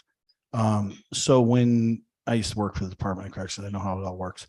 So you are hired by who? Who do you work for? The state of Connecticut? We are administratively housed at the Department of Aging and Disability Services, so that I have autonomy and the individuals in my office have autonomy, and we are confidential. So although we're administratively housed there, we're paid through the state of Connecticut, we work for the residents in nursing homes in Connecticut. Do you have a state employee number? I do. All right. So, okay, so I see a little bubble in the hose here. And I have an issue with, you're a state employee. I am. And you go and tell a state agency that there's an issue. Even it doesn't have to be, well, to any of the issues you mentioned to me are pretty serious, but like that there's not imminent danger or anything. So they may take their time sending someone out. So they send someone out, DPH could send someone out if there is something where you talked about, you've seen multiple cases with urine underneath a wheelchair. They wouldn't send someone out right away for that, would they? It's the whole, because it's just not urine under the wheelchair. It's a resident in a bed for 2 hours haven't been changed. It's a whole bunch of things when when a building is unstaffed. So how long are they going to take under those circumstances to send someone out and check out the facility? We can't speak for another agency. All I'll say is that we raise it to them, and they address it and they have been very responsive. You have to say that, though. I don't See, have to I- say no, that. I do. I can give Actually, you I an disagree. example. I don't, Yeah, last Well, week. you, I don't, I'm just gonna say, I but you don't have to work with them. You don't. have to work with them, but I don't have to say that because we Okay. are autonomous. Yeah. I am fortunate in this state. We serve in a different way than ombudsman in other states, so it does give me the ability to speak on behalf of residents and not have to sort of say what maybe the state agencies say.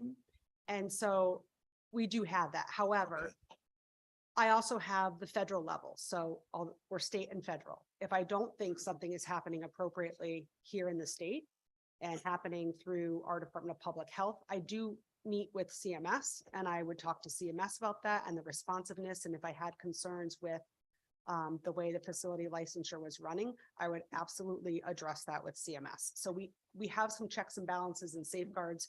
We're under different arms federally. They're under CMS, I'm under ACL, so that we don't have an imbalance there. And so do you think that they're responding quick enough to these issues? I think they're responding as quickly as they can as well. So they have staffing issues as well. Yes. All right.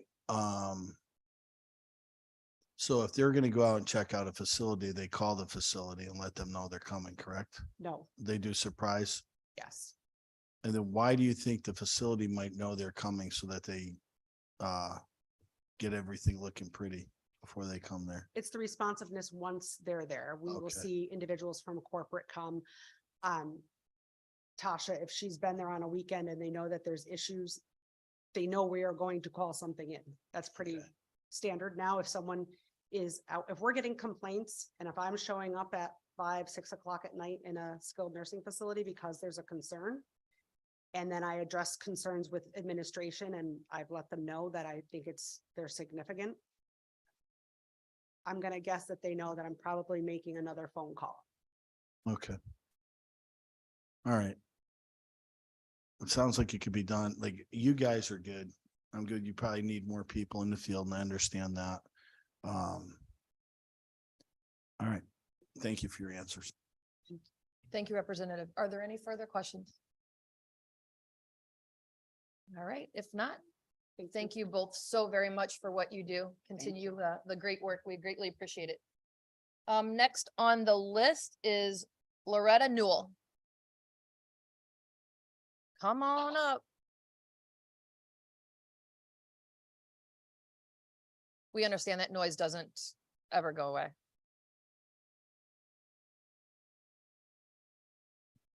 Please state your name and please proceed.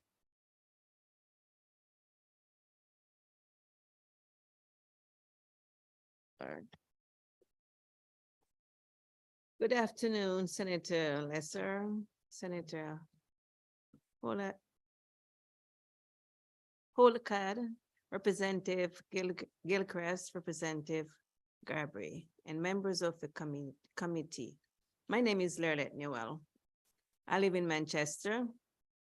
I am a certified nurse's assistant employed at Westside Care Center in Manchester.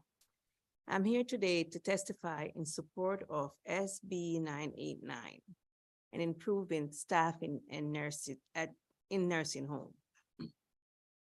I became a nurse's aide over 20 years ago. I entered the field because of my grandmother, who was very dear to me. I loved her tremendously and cared for her in her final years. Through this experience, it became apparent to me that I enjoyed caring for the elderly. So I decided to make caring for the elderly my career. My job as a CNA has been very rewarding, but it has changed drastically over the past 20 years. I'm no longer able to sit with my residents when they need to talk or able to soak their feet and care for them the way I want to take care of them. I'm constantly running from one resident to another to get the basic care completed. My day consists of washing, dressing, and getting these residents out of their bed daily. Things that we take for granted Residents need to be toileted 1 or 2 hour schedule. I also have 2 meals to assist them with. Feeding can take up to 20 minutes per residence for the ones that need to be fed. It is time that we realize that the nursing home of 20 years ago that cared for people with needed basic personal assistance has evolved into a complete clinical setting with individuals who required much more care and supervision than year past. Staffing level must reflect the need of the population we now care for. It is not uncommon to have some of the residents' needs of the, It is not uncommon to have a mix of residents, Alzheimer's, behavioral, substance abuse, and alcohol abuse, residents coming from the hospitals. Residents that were once cared for in hospital settings are now being sent to the nursing home. Residents need our love and affection, and we are not able to give this to them due to the lack of time with the current staffing level. Connecticut residents living in a nursing home should be a priority to the legislatures of Connecticut. We are asking you to raise the staffing standard for nursing home to improve the lives of residents and caregivers. Our workload is twice what it was, and we cannot give residents the level of care that they deserve at this point. I can't keep doing this work. I was planning on staying in nursing home for another few years, but sadly, I will be another statistic of someone. Loretta, could you please wrap up? Leaving the field. There are so many injuries at work, and if I keep going, I'll be crippled. Please help us to solve this crisis. Pass SB 989. Thank you for your time. Loretta, thank you so much. I guess since I have the microphone, I get to ask a question first. No, I'm killing. First, thank you for what you do. I'm a firm believer that it is a calling that has people do this job. And you started talking about how you're not able to sit with your residents for a meal. No, not for a meal, not to sit with them, like having a conversation. Oh, with just them. to chat. Yes. Okay. Yes. So my question for you is, if you have to shower someone on average, and I understand that the complexity varies from one resident to another, so it could be extreme or very minimal care. How long does it usually take to help shower someone? It varies. Understood. So on an and on average, it take you maybe 25 minutes. It depends if it's a shower day. Take it like 25 minutes to give them the proper shower that they deserve to get and take care of them and get them dressed and everything. And so you obviously recognize that we are at this 3.0, 3.1 threshold, and we're looking to go for one more, like up to 4.1 on the threshold of hours per care in a 24-hour time period. Yes. How much time do you believe somebody really needs to be able to care for someone in that time period? Honestly, yes. I would say 1 hour, to be honest, to give them the proper care and love and affection that they need. That you sit with them, you talk with them, and let them know that someone care about them. The other day, I was in one of my rooms talking to one of my residents. And you know what she said to me? I was giving her care. And she said to me, I love you and I don't want to die. You know how much that made me feel? I just hold her hand and talk with her and let her know that I'm here for her and I will always love her and I will always care for her. Thank you for that. When my father-in-law was in a nursing home, if there was a time where we couldn't be there, it meant a lot for him to be able to sit and chat with someone. And if you're pulled in 25 different directions all at the same time, then you don't have the ability to give that care. No. And so it just seems like I would say that for the person that's needing to be listened to, or just, 5 minutes even, that's almost nearly impossible if you don't have the staffing to do that. We don't have the staffing. And COVID came in and everything just went AY. So it went from not so good to not good at all. Right. Thank you. Thank you for being here and thank you for what you do. Any further questions? I'm looking, just hold on one second. I'm looking on the screen. We're good? All right. All right. Thank you so very much. I hope that you continue to talk to those residents. I will, but I'll be leaving. Well, we will be sad to see you go. Thank you. Thank you from all of them as well. All right. So next on the list, Representative? Thank you. The next is Katerina Zhao, number 26. Hello. Hello. Hello. My name is Katerina. I hope everybody can hear me. So, good evening, everybody. I'm here today to testify because I want Human Services and Aging Committees to know how a new staffing mandate won't have, but on the contrary, make things even worse. I am administrator of Advanced Center for Nursing and Rehab in New Haven. It's a 226 beds facility. I'm taking pride of my position, especially taking into consideration the fact that I came from the country where such services were not available for any aging people, and I had lost my personal family members because there was no services available.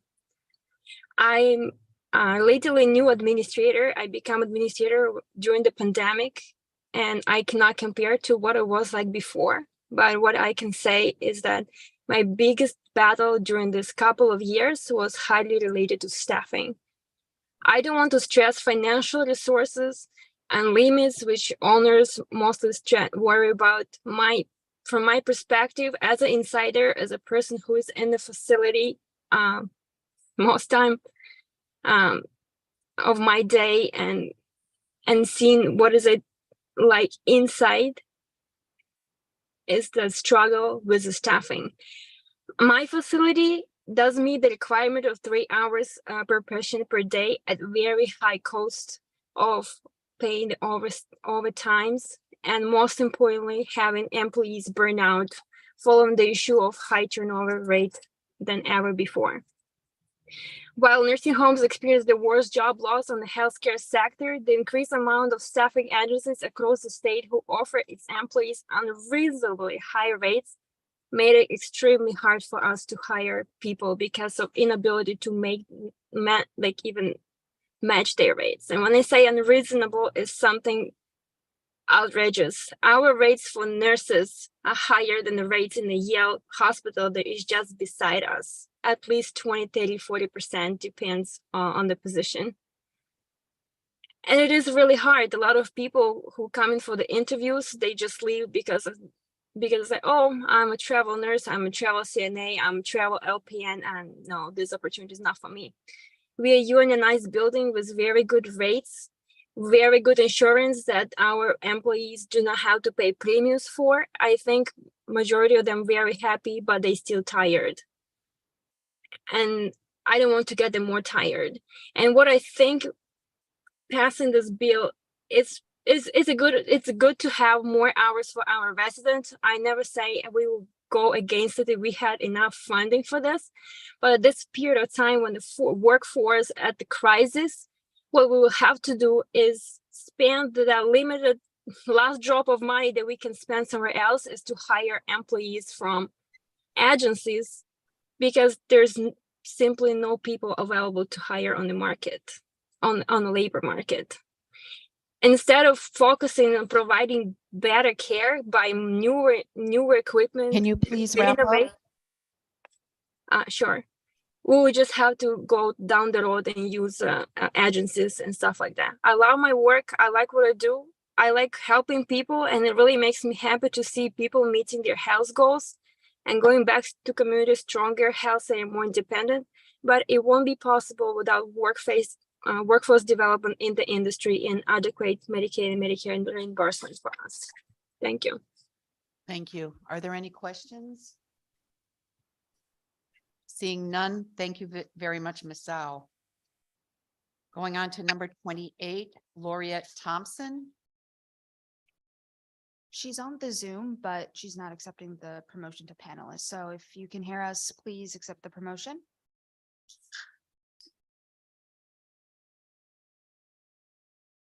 There we go.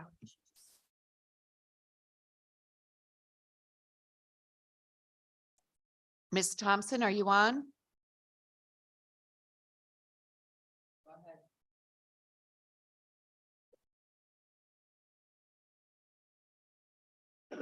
Ms. Thompson?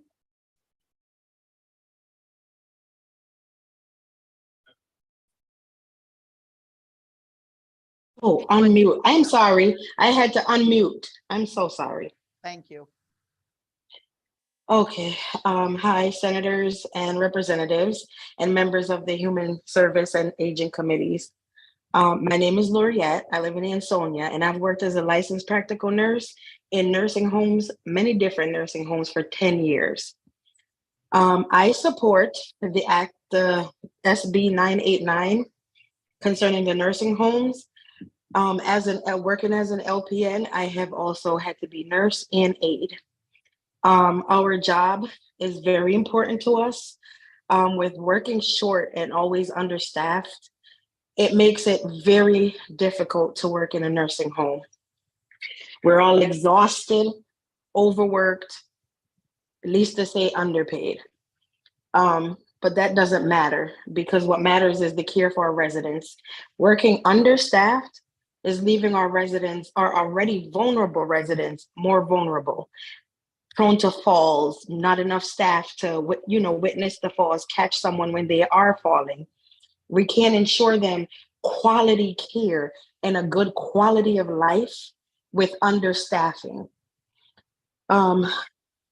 Some people, may think it's just a matter of money, but really it's a matter of morality and, us as a whole giving these underserved and unheard population a better way of life, a better quality of life. I feel like more staffing, it guarantees very good care for our residents. Enough that will provide more CNAs on the floor, more hours of care for them to receive adequate care. If we can't give them quality care, we can at least give them the adequate care that they very much deserve. Most of these residents have paved the way for us to be here, and they are, they're here now. We have to protect them together. We have to protect them, preserve them as much as we can to show the future generation that it can be better. And that's all. I thank you for your time. Questions? Thank you. Are there any questions? Seeing none, thank you very much. Thank you. Number 30, Janet Waxlin.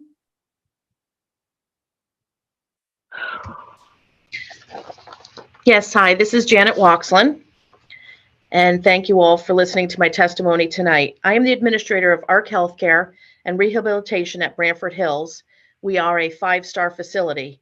I have been the administrator at this facility for 9 years. I started my career as a CNA and I moved up the ranks to be a registered nurse, ultimately gaining my administrator's license with 38 years experience in this industry. Today with me, I have Crystal Peel, who is the corporate director of human resources for all of ARC Healthcare and rehabilitation facilities. I'm here to talk to you how traumatic and devastating it would be to our nursing homes if the state legislature moved forward with the unfunded Connecticut 4.1 per day direct care minimum staffing proposal at a time when we are still recovering from the pandemic's terrible impact. We know there is no way we could comply with what is being asked of us. Healthcare, more specifically long-term care, has suffered significant loss in the workforce, Nearly 210,000 jobs were lost in the last 2 years. The industry, per the American Healthcare Association and the National Center for Assisted Living, is at the lowest workforce since 1994. Experts have estimated it will be 4 years for this sector of healthcare to recover to pre-pandemic levels. I am proud to work for a company that prioritizes resident care over all else. Unfortunately, achieving these staffing levels is a Herculean effort. ARC has a multi-pronged approach to try to hire staffing. We have run job fairs, we constantly post ads, we scour LinkedIn for candidates. We ask our staff to help us find candidates, offering financial incentives to them, including referral programs, friend of a friend programs, a bonus programs, shift differentials, and weekend diffs. We even have RNs from out of the country who we house at our cost to ensure our residents are properly cared for. Additionally, we run programs with nursing schools and act as clinical sites for nursing students in the hope that we will gain nurses from this upon their graduation. We are working closely with a few agencies to pay tuition to individuals to allow them to become CNAs. From all this, we are lucky to hire a handful of candidates. We do offer solid pay and competitive benefits. However, we are competing with the staffing agencies who are luring the remaining nurses from the industry into working directly for the facilities and then turning them around and charging us the exorbitant rates, and we are forced to pay.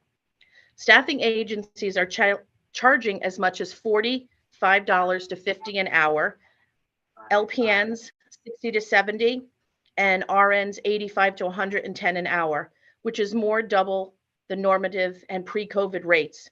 These prices are unsustainable, yet we are forced to pay them until the ranks of the nurses replenish, which is not anticipated until 2027. The impact to the facilities is monumental, and this is for the current direct care minimum staffing. If the legislature passes this proposal, we cannot meet the requirements. The solution to the staffing crisis is not to add additional hour requirements. It is just going to add an additional strain on our already drained and depleted workforce. Please wrap up. I plead with the members of this committee to not pass the staffing mandate at this time and to reconsider the financial implications and the current hiring environment. Thank you. Thank you, Ms. Waxlin. Are there any questions? Seeing none, we thank you for your testimony. I do have a question. Hi. Yes, I'm sorry. Representative Comey. Hi, thank you so much, Madam Chair. Hello, Janet. Thank Hi, you. Robin. Thank you for reaching out to me over the past few days. We've been through a lot together. Yes, we have. We've met when certainly I was first elected in 2019, but I was no stranger to your Branford Hills. My mom spent many times in there rehabbing. I think our conversations were pretty similar in 2019 about about the staffing bills that were coming forward even back then.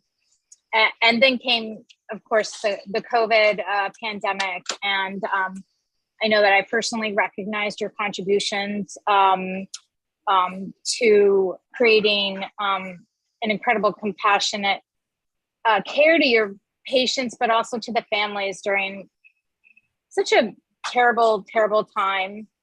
And I just want to thank you for that. I remember you invited me to see the tree company came and put families in lifts so they could look through the windows of their loved ones on the top floors. And that was really brought it home for the care that you do provide, especially during that time. Thank you very much. You're welcome. My question for you is, was there anything that as a state that we did that was especially helpful during the pandemic? I know that we brought in, National Guard at some point and things like that. So I'm wondering if there's something, that you thought that as a state we did, as a partner pretty well with you. Yes, I feel, as a partner, when we had the weekly meetings with the Department of Public Health going over what is happening in the industry with COVID and the education that was provided. Many thanks for the PPE that was provided to the nursing homes. So I recognize that, and I thank you for being a partner with us for that. Right. Thank you. You don't have to thank me, but well, I just want to thank you for coming out tonight, waiting the long day here, and I look forward to meeting your new management team and talking about this further, or the new ownership team, I should say. Yes, they look forward to meeting with you. Okay, my regards. Bye.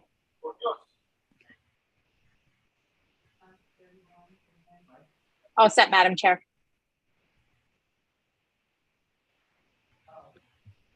I'm getting punchy here. I was looking for Mike. I apologize.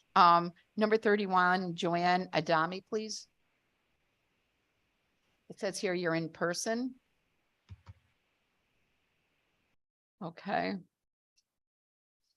32, Natasha Royal, remotely.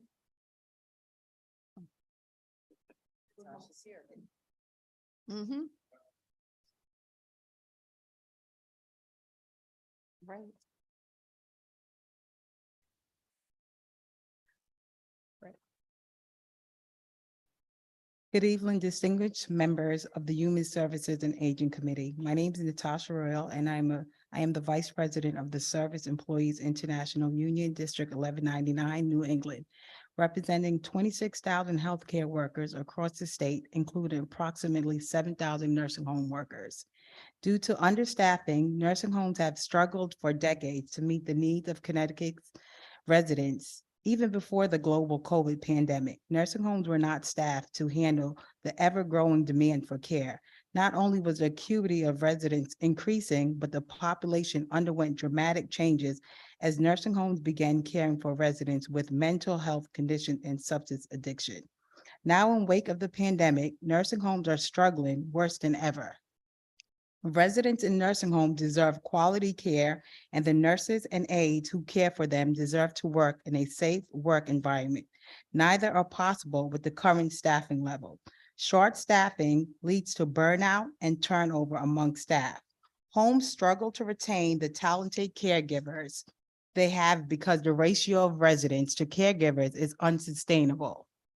Connecticut needs to raise the minimum hours care per resident per day and ensure that nursing homes are staffed appropriately to meet this standard. Section 9 in this bill would raise the minimum hours of care to 4.1 per resident per day, which would meet the recommendation made by the Center for Medicare Services, CMS, in 2001. However, it is not enough to raise the care standard if we are unable to enforce it. We know nursing home operators are not staffing homes to current staffing standard, and this practice will continue if strong enforcement mechanisms are not in place. Section 9 of this bill would address this by making understaffing a Class B violation, incurring the home a $10,000 fine.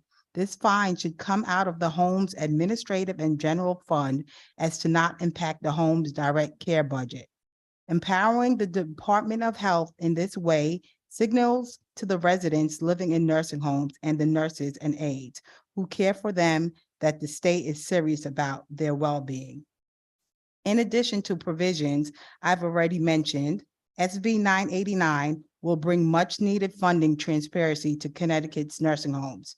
Due to the vague nature of nursing home cost reports, the state does not have a clear picture of how nursing homes are spending the hundreds of millions of dollars in Medicaid funding they receive every year. Furthermore, while nursing home operators will claim they are broke, the owners of those homes outsource crucial services such as nursing staff management and medical supplies to affiliated corporations known as related parties that they own, invest in, or control. According to federal regulators, homes pay related parties over $12 billion a year nationwide.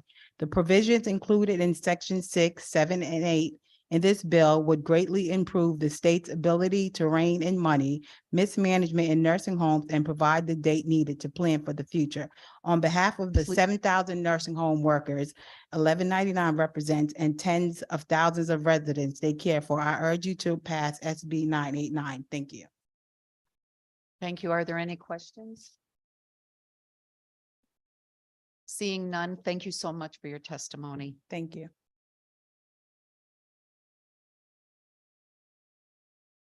Number 34, Nina Bennett.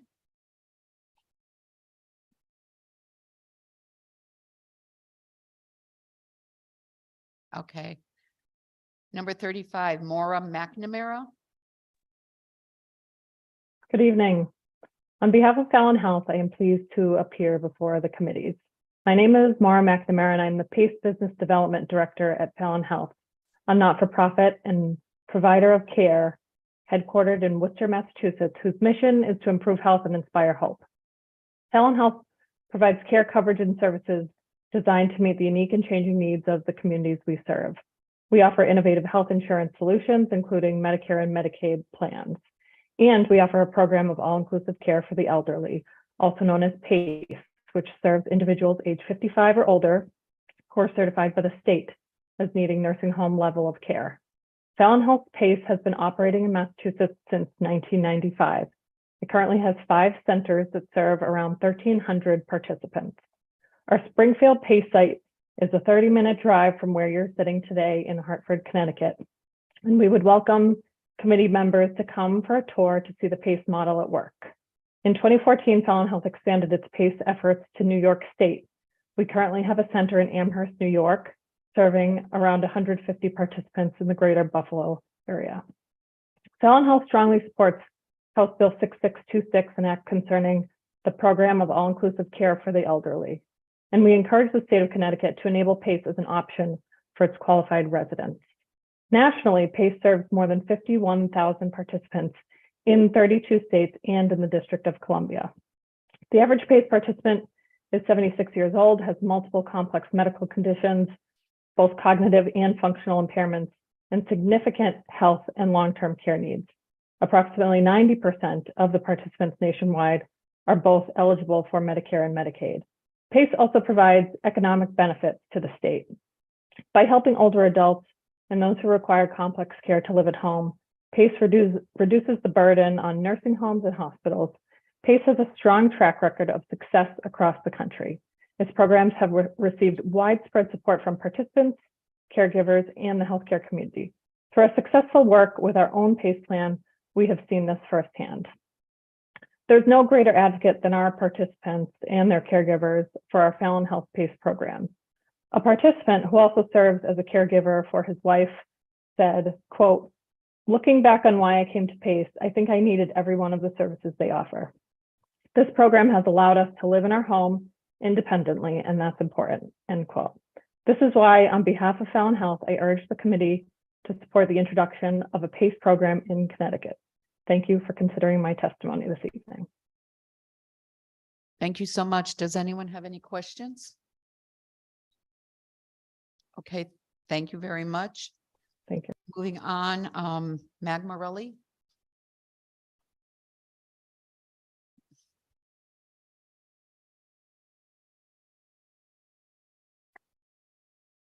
Good evening, everyone. My name is Mag Morelli. I'm the president of Leading Age Connecticut. Leading Age Connecticut is a membership association of not-for-profit and mission-driven organizations representing the entire field of aging services and senior housing, including 39 such nursing homes. On behalf of Leading Age Connecticut, I'm pleased to testify before you today. We understand that a focus of today's public hearing is to begin a meaningful debate on how we, as a state, can ensure Connecticut's older adults and families have access to quality nursing home care. Leading Age Connecticut stands ready to work in partnership in this effort, and we have submitted written testimony on all of the bills before you today. We were also pleased to recently co-present an overview of the nursing home reimbursement and oversight system, and we've provided a link to that presentation as a resource to you.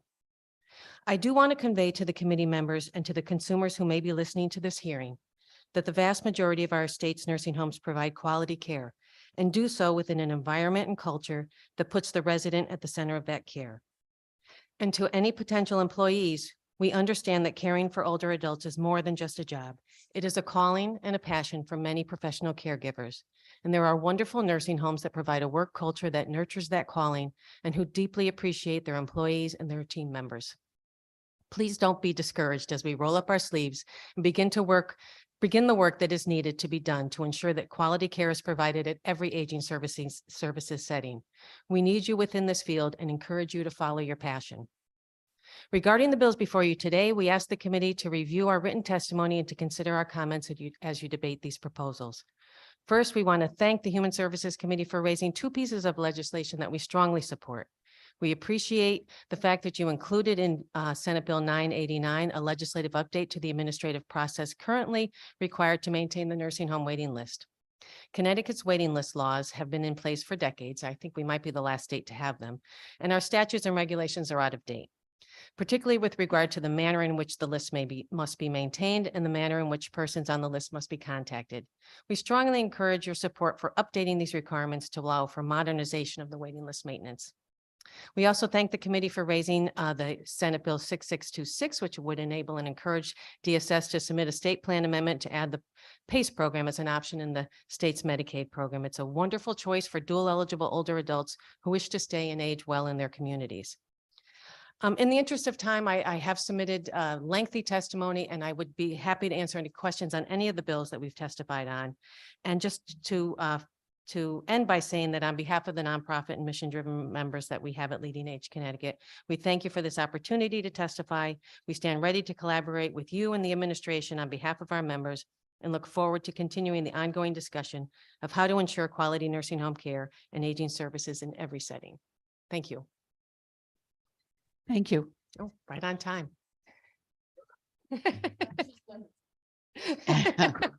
Thank you, Meg. Rep case. Just a few questions. Sure, I'm ready. And we've heard a lot today. We've heard a lot today, and you've sat through all this. So trying to sum it up and seeing what's going on with the agencies that you work with, what do we see as the issue, or what do we see as a solution with the staffing? You know, we've heard a lot about staff development and working to increase the pool of healthcare workforce today. And I agree with everything that has been said. The problem is that we're pulling all from the same pool, right? The hospitals need workforce, the home care agencies need workforce, the nursing homes, we're all pulling from the same pool. A lot of people have left and we just haven't sort of refilled that pool. I just don't want you to think that we haven't been doing anything, because the last year, you know, we started aggressive work with the Office of Workforce Strategy to work on these issues. And they've been embracing the fact that long-term care needs workforce development. For the first time in a long time, we've really seen some recognition that aging services need a strong workforce. We've been working with the regional workforce boards. We've been working with many of the high schools. High schools are a very rich environment to develop the aging services workforce. So we have started that work. It's just going to take a while, particularly when it comes to the licensed nurses, because we need to expand the spots we have in the state. We need to make it affordable. We need to make it easy for people to attend school, to be trained. And it's just going to take a long time. But we have started, and we really appreciate the attention that has been placed on this sector. But we need more, right? And we need to be working towards this so that we have a pool of people that we can be hiring from in order to maintain the staffing levels. So with the nonprofit agencies that you work with, how are they able to, or are they not able to bring in temporary workers? My members have the nonprofit members have traditionally staffed very high. So we staff very well. And because one of the reasons is because they are able to retain a workforce. And some of that has to do with the culture of where you work. So many of my members have developed a really good work culture, very person-centered nursing homes. And I can only speak to my members. I'm not saying that other people don't do this, but I'm only speaking about my members. And they've staffed very high, but they are having a very difficult time, particularly in certain pockets of the state. For like east of the river, it's very difficult to find CNAs.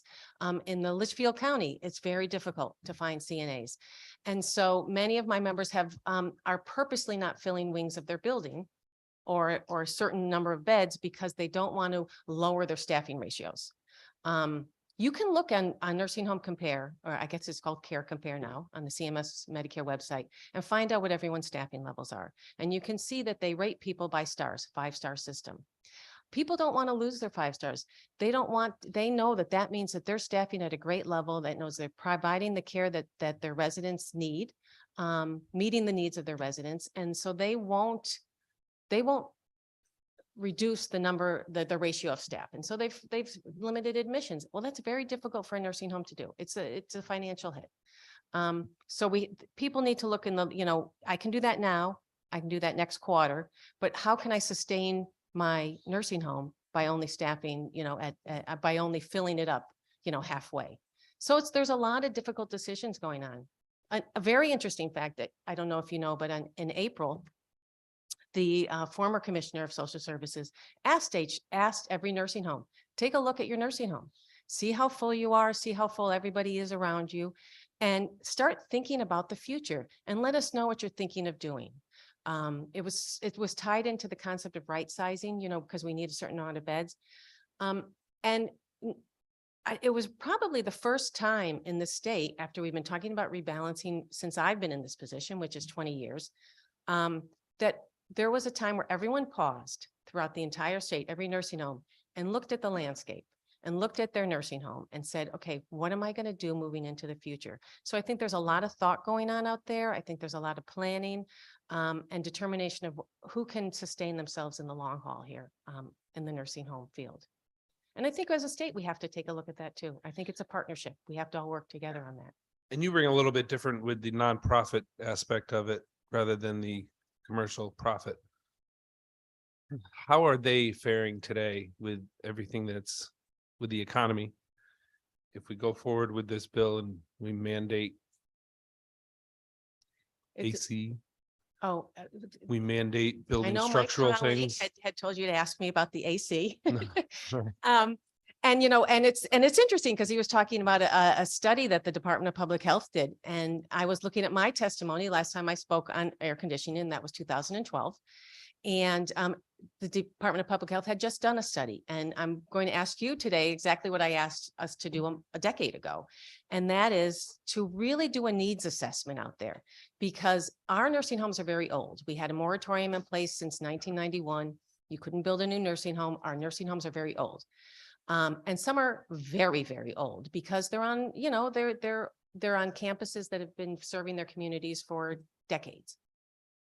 It would be very expensive to actually install an air conditioning system into each room of many of these homes. I'm not saying it's impossible, but it would be extremely expensive and disruptive to the residents.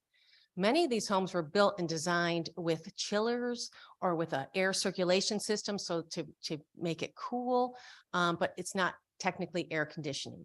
Others, and we've talked about it today, have air conditioning in the hallways and other areas. But many of them have never had a complaint. They're able to keep, able to keep a comfortable temperature. So it would make sense to talk about, I think someone earlier today, I've been here all day. Someone earlier today had talked about, let's talk about climate control. Let's talk about, a temperature range. So let's see if you can keep, maintain a cool climate in the summer, a warm climate in the winter. We actually have minimum temperature requirements in the state. And it was, Mairead has left, but it used to be in the public health code, you could not be less than 75 degrees in the nursing home. We were able to change that a few years ago and bring it down to 71 where the CMS rules are. But it is true that a lot of residents like it warmer, staff need it cooler. It can be very difficult. A roommate might want it cool, whereas the other roommate want it warm. So it's very difficult to maintain a comfortable temperature at times. But if we did an assessment of every nursing home, assess what they needed to do to maintain an appropriate climate, what that would cost.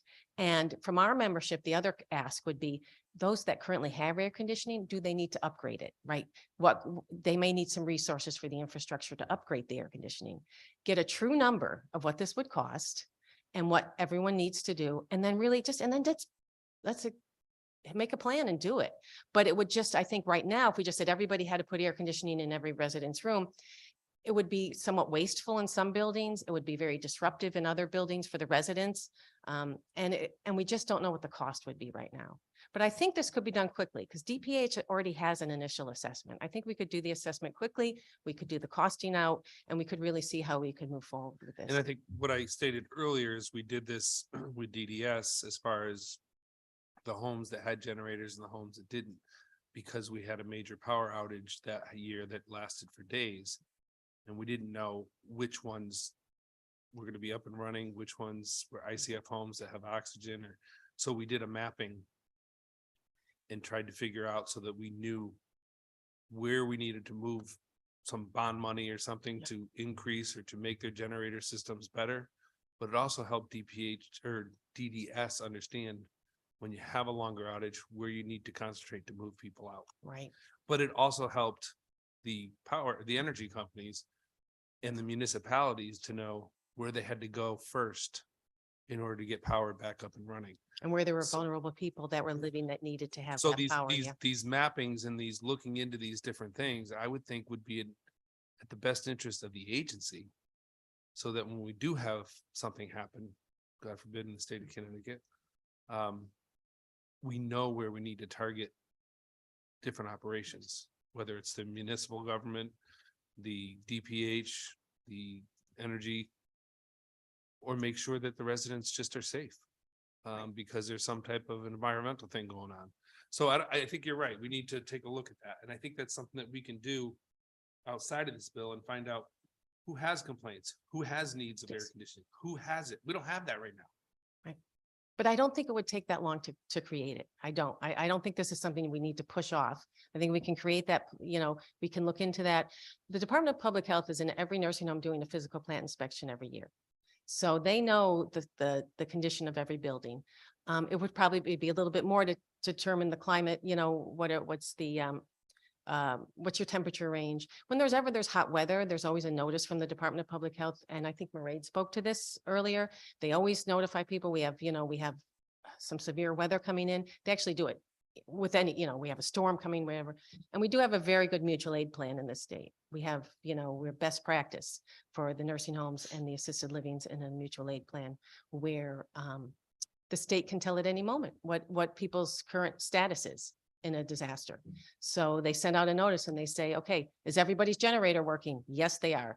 And then I happen to be on the system. So you'll get a notice. ABC nursing home generator, they're on generator power, stand by, because they're off street power. So they maintain that. We are able to maintain that, a sense of how everybody's doing during any type of disaster or natural disaster. I always say, I know I used this the other day, but when Hurricane Sandy came in, Superstorm Sandy, we were able to determine in a matter of a couple hours how many beds we had available for the New Jersey and New York nursing homes to come in. They chose not to, but we were able to, upon one phone call within a couple hours, be able to provide them with the information immediately, where we had beds, how we could help with the transportation and, an entire plan, and with just a matter of a couple hours. So all these things are possible. And All they're these things are possible to possible. put on a checklist. Yep. And it's something that DPH does when they go out and they look at a facility, because they're checking on numerous things. And there's always a fire code out there where they have to run the generator for so long. Yep. They could check a box, the AC is,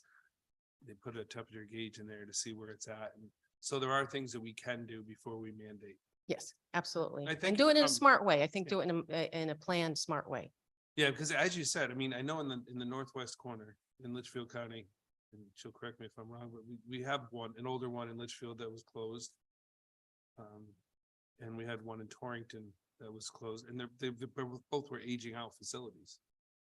Oh, she's saying only 4, but anyways, so we do have aging facilities. Yeah, absolutely. And a lot of these nursing homes are we have some in the northwest corner that are doing huge additions and doing big stuff.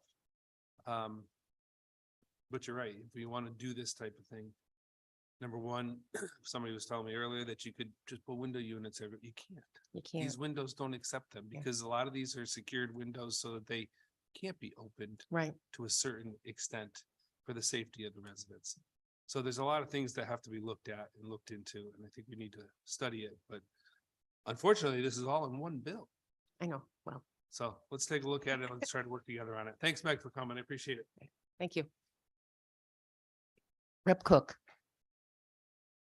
Hey then. Hi, Meg. How are you? Good. How are you? Thanks, Representative. I thought Ann was going next. So I know air conditioning seems to be a hot topic. So as I'm sitting here thinking about this, so would there be opposite, and I know that you all haven't spoken opposition, it's just how it's done and what it's done. There are units that do not require HVAC that literally go right on the top of the, like right on the wall. And they shoot the air down. And I don't know what they're called, and I'm not sure if anybody over here knows what those are called. I But- think I know what you mean.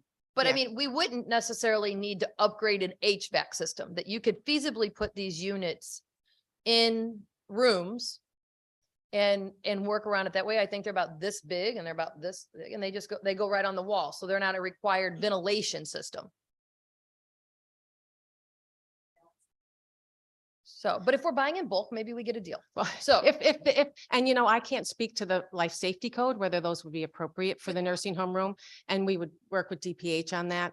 And whether the electrical systems and all the resident rooms could, you know, maintain, but that would all be within, it might require an upgrade of the electrical. So that would be a piece of the plan. But I don't want, you know, I would rather No. want to speak to DPH and life No, safety no, code. absolutely. I'm just saying that there are options and. Oh, yeah, we- plenty of We talked about options, old different things. facilities and ductwork and this and that. There are options that we don't have to do all of that. Which in, you know, in theory, in some facilities, you might not be able to do, you know, the upgrades of ductwork and the like, but there are options out there. You know, and I'm thinking about like rooms that my family members were in, and a lot of the windows slide right to left as opposed to up and down, and that would create a hinder, but this is an option. But Meg, I want to talk about staffing since it's been a thing. Since we haven't talked about it at all today. Right. And I want to thank you for your years of dedication to this conversation. You've always been willing to come to the table, and, you know, as I had said to Matt, you know, it's been, you know, 15 years of partnerships and relationships trying to make sure that people are well taken care of. Sometimes we agree philosophically. I think we always agree. It's just how we get there might be where we differ. And as you know, we have talked in years past about doing like a 1 staff to 10 resident versus 1 to, you know, so forth and so on. And we always end up with the hours, like 3 hours of care in a 24-hour time period, look to go to 4.1 in a 24-hour time period. And so what is your view on the 1 to 5, 1 to 10, as opposed to care hours in a 24-hour time period? Well, as I heard you speaking to Matt earlier, and it would be something I would need to go back and just discuss with my members how that would work, because when you're staffing as an administrator, you're kind of thinking that way. That's what you're thinking. Okay, I need 1 to 20, 1 to 8, 1 to 7. But the way that staff is currently calculated and monitored by CMS is by this hourly rate. And that's how you look at it. You look at your payroll, you look at the hours, and that's how you determine it. Plus there's sort of a art to staffing. So it's who's the 6, right? Is it the 6 CNAs? Is it 4 CNAs and 2 nurses? Is it an LPN? And with our acuity system, we're kind of pushing people to really staff according to the acuity. So you may need 2 RNs and 4 CNAs, but you may, or in another building or another part of your building, you might need 5 CNAs, 1 LPN, depending on what acuity you're caring for, right? If it's a long-term care resident, are they subacute care residents? So I think, so we've always liked the hours because it is a blended number.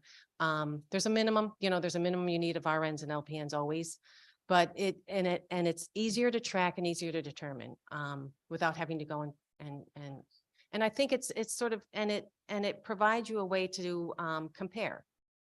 We've always, you know, if you have to do it one way for the state and one for CMS, and, you know, it gets a little confusing. So that's why we've always liked the, you know, 3.0, 3.8, and you see other states do the same thing. The other states are based, I think New York is 3.7 right now. You know, I mean, they change, but they're all different, but they're all based on that hourly.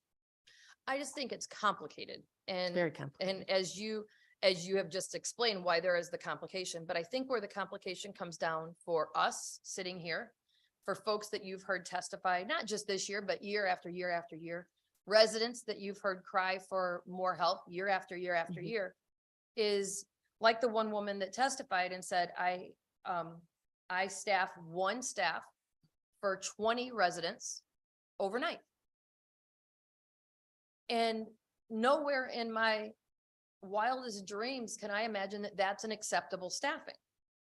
And so I think about a rehab unit that might have 20 folks that are there because they're rehabbing from some procedure.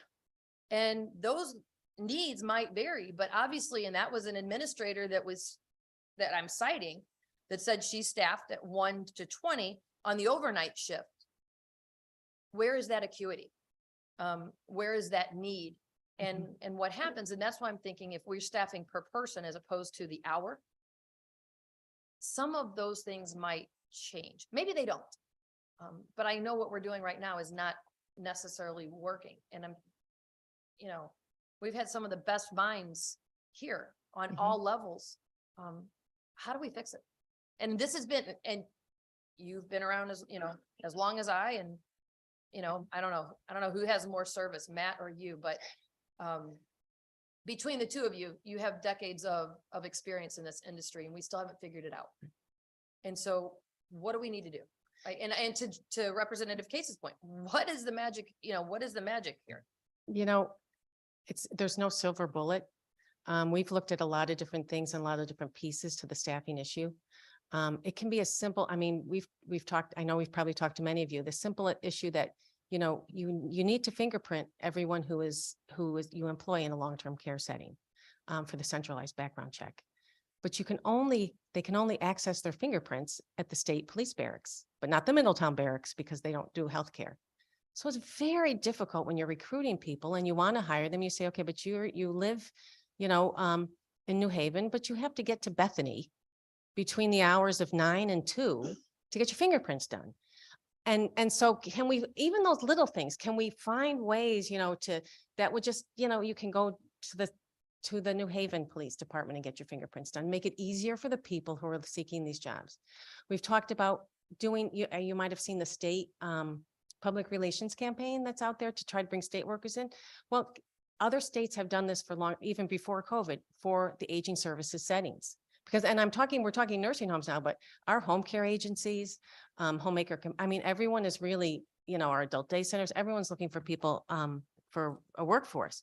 So do we reach out to the elementary schools, junior high, high school, do a public relations to get people, are you interested in working with older adults? There's a lot you can do in that field, and sort of try to attract people early on to know that that's a viable career, a viable area that you can move into to work.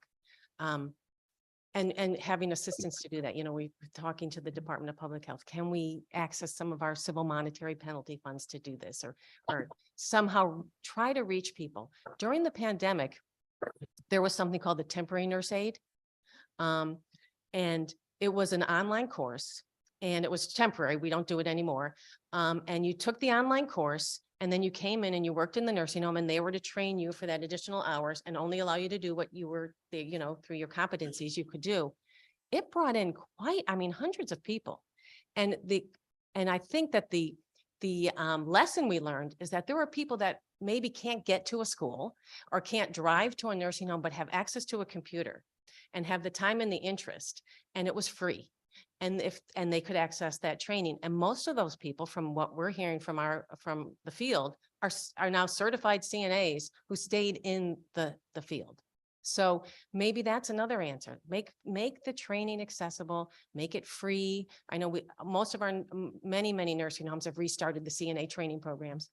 The high schools are a wonderful place. I find that my members who are in a town that has a high school that has a CNA training program, they work with that program, they cultivate those CNAs, those students, they stay, they adjust their hours so they can work in high school, right? A couple hours in the evening, and then they stay. And some of them move on, and they help them get through, go to nursing school or if they want to advance. But so I think there's a lot of little things we can do. And I think that's some of what we're doing with the Office of Workforce Strategy. They're looking at all those different things. It's transportation. If your nursing home's not on the bus line, it's just so difficult to recruit people. It needs to be easy to act, daycare. It's just a lot of those, make it easier for people who want to work in this field to be able to work in this field. And I'm glad you talked about fingerprints, because we allow our childcare centers to go to their local police departments.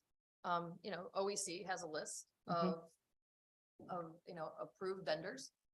So I don't understand why we're not doing that. That just to me is not an acceptable. I think practice. it was the way this whole program started. It was a grant from CMS. We had to back in the day when we started it, we purchased these fingerprint scans that the local police departments didn't have. And so, and then we know you always have to have the state police involved because they actually have to review the records. So that piece is sort of stays with the state police, but it's the actual, now most of the local police departments have the scanning machines and it would just be easier.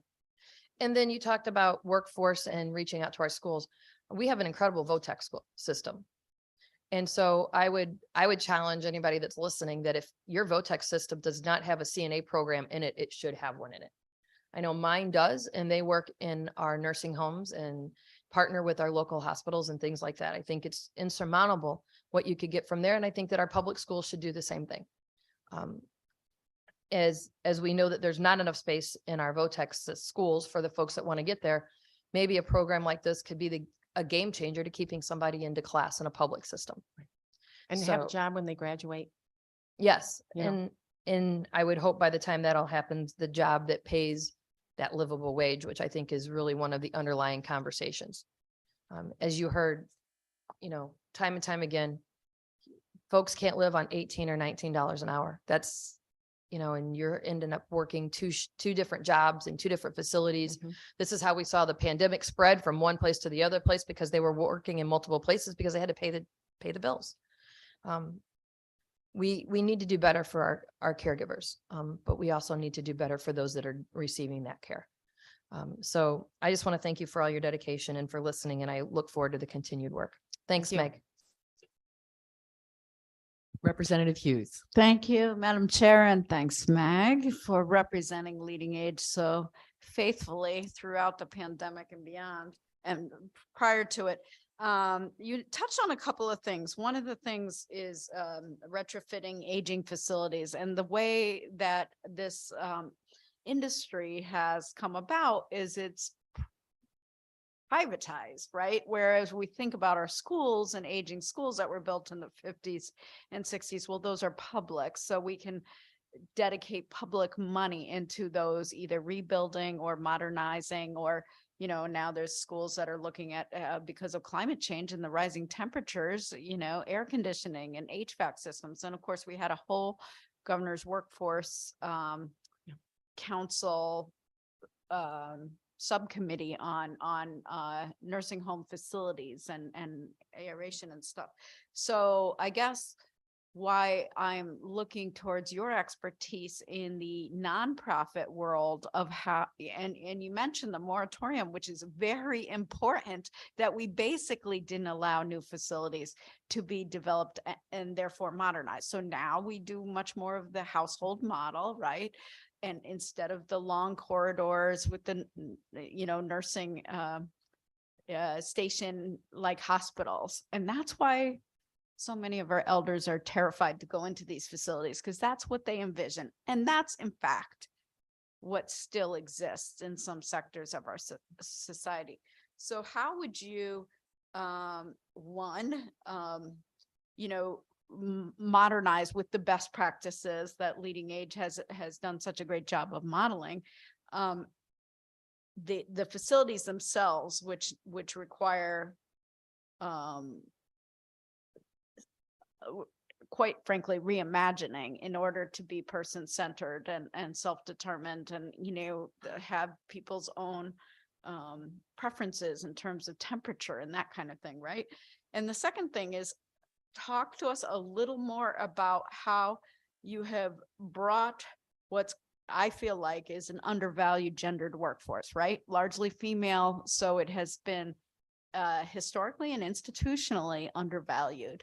How has Leading Age done some innovative things to bring parity to, quite frankly, a workforce that has deserved much more value in our society than it has gotten? On the sort of restructuring our nursing homes, when we did our presentation, just to provide an overview of the current state of nursing homes, It's really important to know that in 1991, there was a moratorium that was placed. So we have older buildings that are in the same spot they were built in and haven't been able to move, 10 beds here or there. So now when you want to go in and retrofit, you have an older building, it probably has asbestos in it. It's probably, they're very sturdy because you need to, fire safety code. So it's very, very expensive to knock walls down, to move things if you're able to, and to retrofit a building. There was a time when we talked about, would it be actually more advantageous to knock the building down, build next to it, build a new, brand new, energy efficient, smaller, maybe small house style model nursing home. And I think we still need to look at that. I think we do, because we obviously need fewer beds. We don't know how to get there, but we do. We might need beds in places that we don't have them now, though. Right. And we've been working with the hospitals and the Department of Social Services on what types of beds we need. We need some ventilator beds. We need some beds that can provide dialysis. So I think that we just last year worked on the certificate of need bill with the Department of Social Services to make it a little easier for nursing homes to modernize and actually to replace a building, and particularly favoring the small house model. But in this current environment, we're in with inflation and the strain of staffing and recovering from the pandemic. I don't know how many people are in a position to do that at this point, but I think this April 1st planning made people start to think, what should I do? Where can I go? Can I repurpose? Should I rebuild? So I think in the next couple of years, it's going to be very, very important in this sector, a very important couple of years as we sort of move into the future of the nursing home. Well, I'd like us to imagine taking on the public sector of those facilities, like that they are serving a public good. And they need to be, the public, DPH is publicly licensing these facilities, even if they're private or even if they're profit. And how can we, strategically invest public money in ensuring that all of our elders, regardless if they're on Medicaid, regardless if they're just on Medicare and private pay or long-term care or whatever, have a dignified and quite frankly modern amenities that are now essential, climate control, internet, communication, lighting, fresh air, that this wasn't built for that. Right. It wasn't built for that. And so how do we move from here to there? Right, We'd be happy to work with you And I on think that there are some public resources and federal money, quite frankly, available, but we have to rethink how we are investing that, because it is part of the care infrastructure and it's part of, like somebody said, like Senator Mark said, also a workforce site. So we have to invest in the safety of the workforce. And to that end, I know that some of your leading age facilities are also providing retention or stay bonuses instead of hiring bonuses, and looking at creative ways of course, providing childcare on site for workforce and working with the transit districts to provide better support, public transportation for their workforce, all kinds of things. But, if you want to say anything. Well, I mean, one thing that we've really learned, and we work a lot on recruitment and retention, and we have a lot of resources for our members. But one thing that we know is that to retain an employee, it's the culture of the workplace. So you may have employees who leave for $1 an hour more, who may come back because the place where they work, the culture of that building, it may not be the prettiest building, right? It might have been built in 1982 and, but the culture of the people that work there, the way they work together, the way they treat the residents, and the way the residents, are really living their lives to the fullest is something they want to be part of. So that I'm not discrediting the need for us to pay our workforce. That is absolutely, that's accepted. But it's also not just what we pay them, but the environment that they're working in, the culture, and really, and the leaders that are living in those buildings, the leadership that they show, right? They're what you can manage people, you can lead people. And we're really investing a lot of money into really developing good managers, good leaders that can take these buildings and move them into the next decade.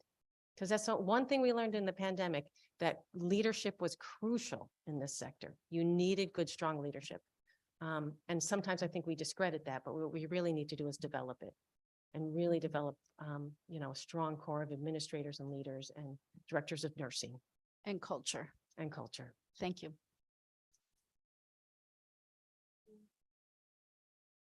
None. Sorry. Any other questions? Seeing none. Thank you very much. And for being here today, for being patient with this long day and for all you do. Thank you so much. Next, we have Cinnamon St. John. I do see her online. And again, thank you for bearing with this process today. Thank you, honorable co-chairs and members of the committee. Thank you for the opportunity to provide this testimony. I'm Cinnamon St. John of the Center for Medicare Advocacy. The center is a nonprofit, nonpartisan law organization that works to advance access to comprehensive Medicare, health equity, and quality care for older adults and people with disabilities. For over 36 years, with the support from the Connecticut Legislature and the State Department of Aging and Disability Services, the center has provided free legal assistance for Connecticut's Medicare beneficiaries and their families, education and technical support for the Choices program, as well as policy analysis and, when necessary, litigation on behalf of the state's Medicare beneficiaries to improve access to Medicare. I am here today to support SB 989, an act concerning nursing homes, particularly as it relates to requiring transparent cost reporting, ensuring residents receive necessary care by establishing minimum nursing home staffing levels, and imposing stricter oversight and accountability for violations of rules and regulations to advance health and safety of Connecticut's nursing home residents.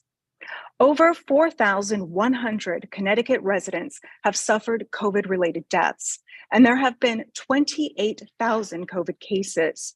And while these statistics are staggering and sobering, we cannot lose sight of the individuals behind each number. What is heartening is that it is possible through policy and legislation to protect nursing home residents. And perhaps one of the most important lessons that came out of the COVID-19 crisis is the realization that nursing home facilities must have the right numbers and mix of nursing and direct care workers on hand. This bill would increase the minimum staffing level requirements for nursing home facilities from 3.0 hours per resident per day to 4.1. Now, over 20 years ago, a CMS study identified that 4.1 hours per resident per day was the minimum staffing level to prevent harm and injury to residents. Appropriate staffing matters, and it is proven to save lives. A 2020 study analyzing Connecticut's nursing homes found that among facilities with one confirmed COVID case, every additional 20-minute increase in RN staffing per resident per day was associated with a 22% reduction in confirmed COVID cases and a 26% reduction in COVID-19 deaths. The issues surrounding nursing homes, as we've discussed, are interwoven and complicated, but the remedies are clear and actionable. And while it might seem that requiring transparent cost reporting in nursing homes, establishing minimum nursing home staff levels, and imposing stricter penalties for violations might be separate categories of action, the reality is they all impact each other. And that is why we need all of these provisions passed at the same time. The Center for Medicare Advocacy urges the legislature to pass SB 989. Thank you for your time. Thank you very much. Do we have any questions? Seeing none, thank you very much. That was very helpful. Thank you. Thank you. Next, we have Joseph Kalasi. Yes, ma'am. I'm sorry if I Kalachi. mispronounced that. No, close. Thank you, Kalachi. Thank you for the opportunity to speak with you this evening. I am so encouraged with what I've heard today. Starting early on, one of the representatives mentioned the word restart, to get together in a transparent approach and take a look at the system, sit at the table together and come up with some solutions. I've been doing this since 1984. My name again is Joe Colaci. I'm the Chief Operating Officer of Riders Healthcare. You heard earlier today from one of our facilities, Jim Bergers at Lord Chamberlain. Riders family owned and operated since 1950. Our system is 736 beds across the state and typically employs about 1,850 staff. Of course, right now, we're so much short of that number because of the agency usage. It has been an absolute honor and privilege of mine to serve the long-term care patients, families, and staff, as I said, since 1984. Starting out, I'm proud to say, as a CNA. The rider system, when I think back where we were pre-COVID, our payroll was incredibly well managed by our staff. We had absolutely no agency in our facilities in January and February of 2020. And since then, it's been an ongoing struggle. I'm so encouraged, as I said, to hear the panel speak today. There's a big difference between, this proposed legislation being unfunded compared to being able to sit at the table and discuss this. I think that just makes this an entirely different scenario. And again, something that I would look forward to participate in. So our open slots as we speak, our nursing labor cost is up 25% from where it was pre-COVID. And as we speak right now, I have 51.5 open slots in my system. 13% of my RN slots are agency, 22% LPNs, and 18% CNAs. And if I may suggest too, I agree with Representative Cook. I'm used to a model of one per 9 as opposed to hours. As a former CNA, that's the way it worked. You were given your assignment. You were given your assignment card and you were told these are your 8.5 today. So I think that's the origin of where the staffing ratios came from. I'm proud to say that we have maintained our staffing ratios. We staff no differently, staff to census no differently than we did before the pandemic. As I said, we just backfill those. It's roughly about 18 to 20% of our workforce is backfilled with agency staff at double the cost. And the net effect is a 25% overall increase to our nursing cost. It's staggering when I look at the financials, and to consider that. Could you wrap up, please? Thank you. Yes, ma'am. And to consider that we may further have to go to a 4.1 model, I would have at this point no choice but to fill those even more with agency staff. We've tried it all. We have tried it all the things that have been mentioned on the call today, including something that I did want to mention too, and I want to put this out to the membership. All the agencies have a clause in their contracts that allows facilities to transition an agency staff from temporary to permanent. Usually it's a 500-hour threshold and there's a fee. And then at 1,000 hours, many agency contracts, you can take on that employee at no fee. Now, the agencies, although it's in all of their contracts, they won't promote it.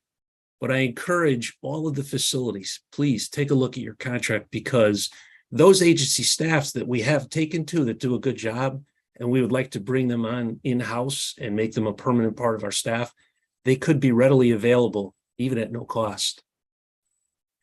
I would say to private pay, early on in my career, we have always been underfunded by Medicaid, but early on in the 80s, 90s, there was a significant number of private pay patients and Medicare, and they supplemented the Medicaid shortfall. And if I could suggest, I think what's happened over time, especially as you look at the present, facilities companies are being exposed to agency cost, 25%. In addition to that, dwindling private pay census. When assisted living came on the scene, the private pay intermediate care patient gravitated to assisted living, and the private pay revenue was lost. Medicare, CMS, has outlined to the referring hospitals to reduce Medicare referrals to nursing homes by 30%. So I think some of the struggles that the facilities are feeling these days, simply put, are in reference to the cost for agency staff, dwindling private pay on the revenue side, and dwindling Medicare. And it just makes it more apparent that there's a shortfall with the Medicaid rates themselves and Medicaid revenue. Thank you. Yes, ma'am. Are there any questions? Seeing none, thank you very much for your information. Thank you. Appreciate the panel. Thank you. Next, we have Renee Bernasconi. Go ahead, ma'am. Yes, good evening, chairs, rankings, and members of the Human Services Committee and the Aging Committee. My name is Renee Bernasconi, and I'm the president and CEO of Church Home of Hartford Incorporated, doing business as Seabury in Bloomfield, Connecticut.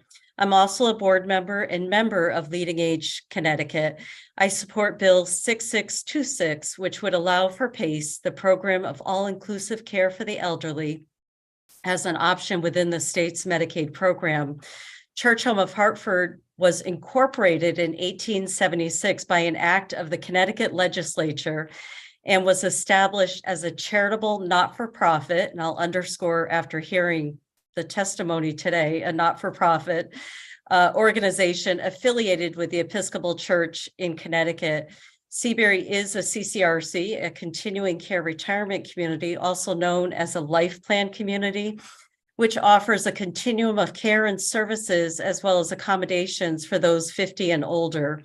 In 2008, Senate Bill 665 allowed Seabury to offer the first Life Plan at Home program in Connecticut, which today has almost 300 members, and since inception, 464 members have been served, so a great success.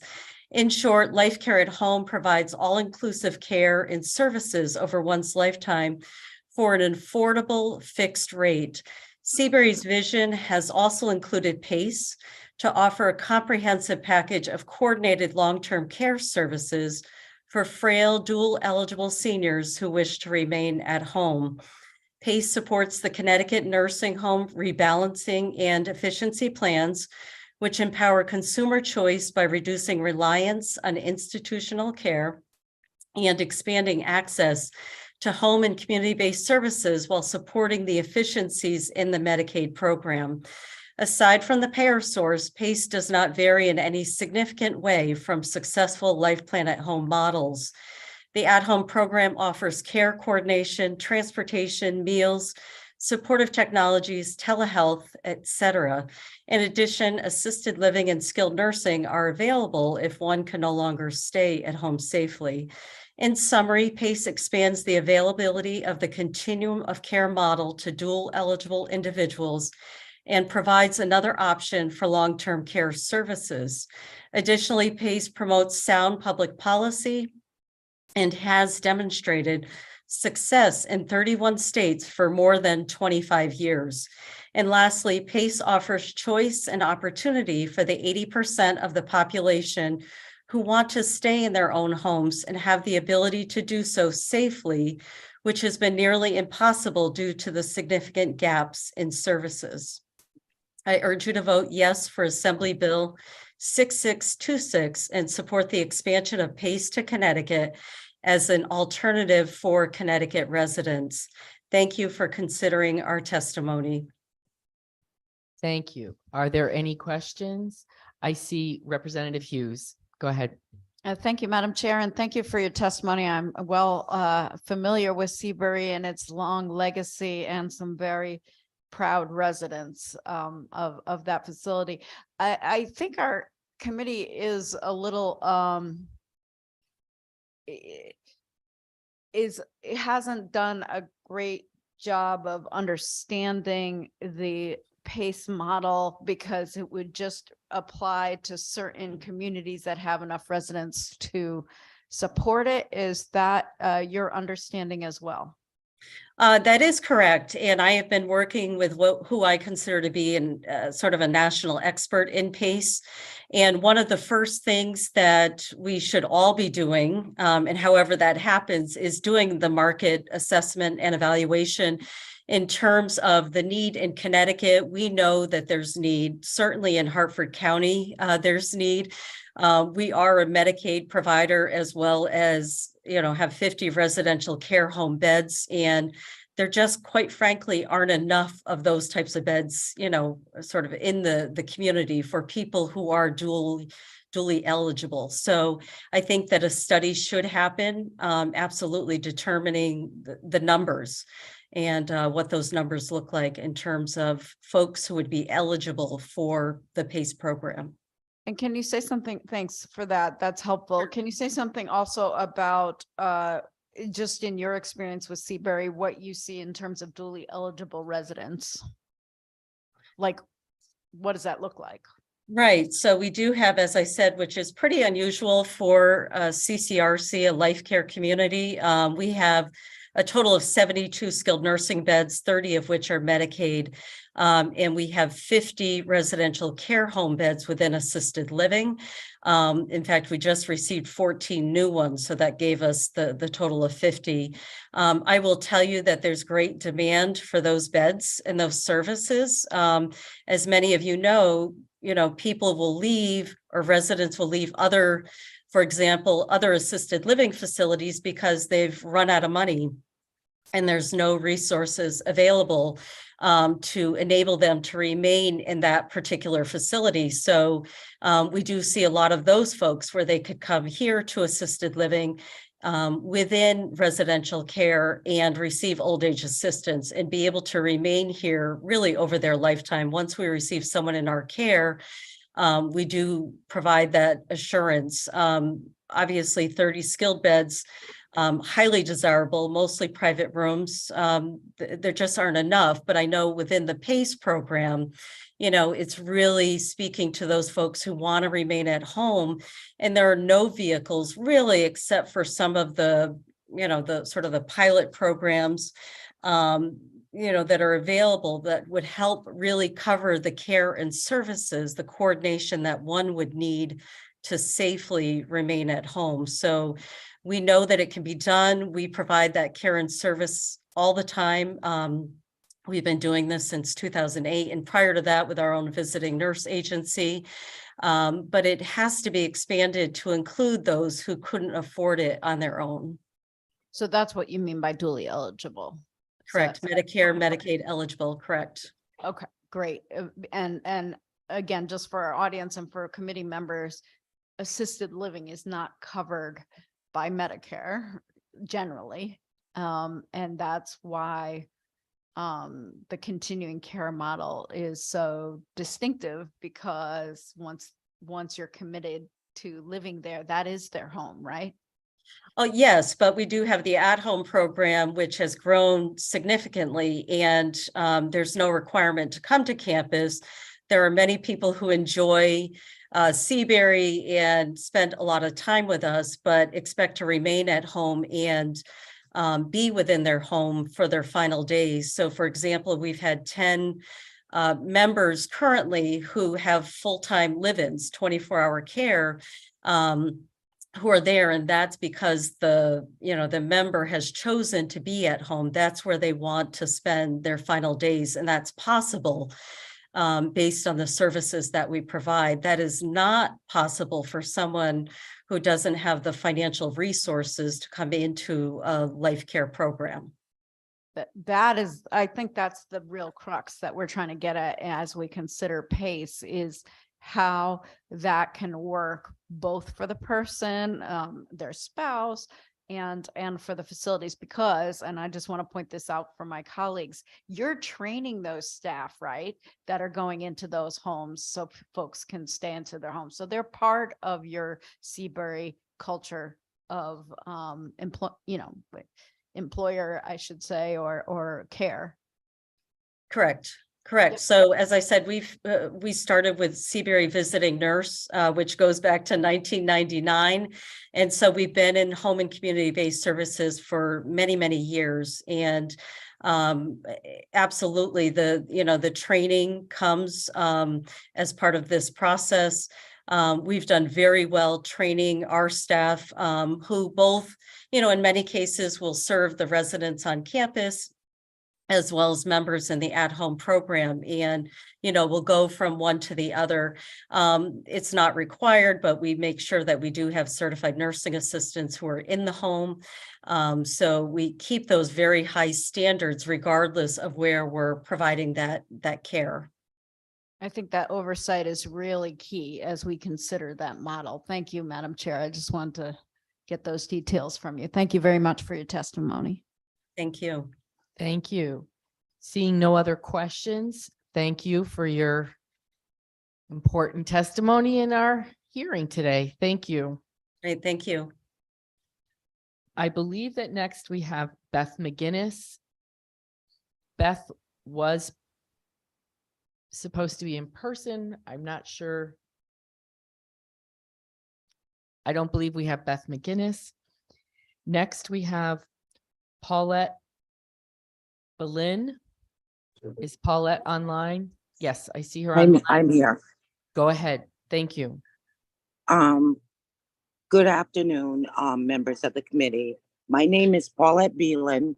I live in Norwich. I am 58 years old, and I have been a certified nursing aide for 43 years. I come to you today as an advocate for myself and my coworkers and our residents, and I urge you to pass SB 989. I am a living testimony of the life of an understaffed and underpaid healthcare worker. I just returned to work from having back surgery. This job is physically, mentally, and emotionally draining with no support. This is what happens when companies are not held accountable for adequate staffing ratios. It leaves many of us broken and in pain.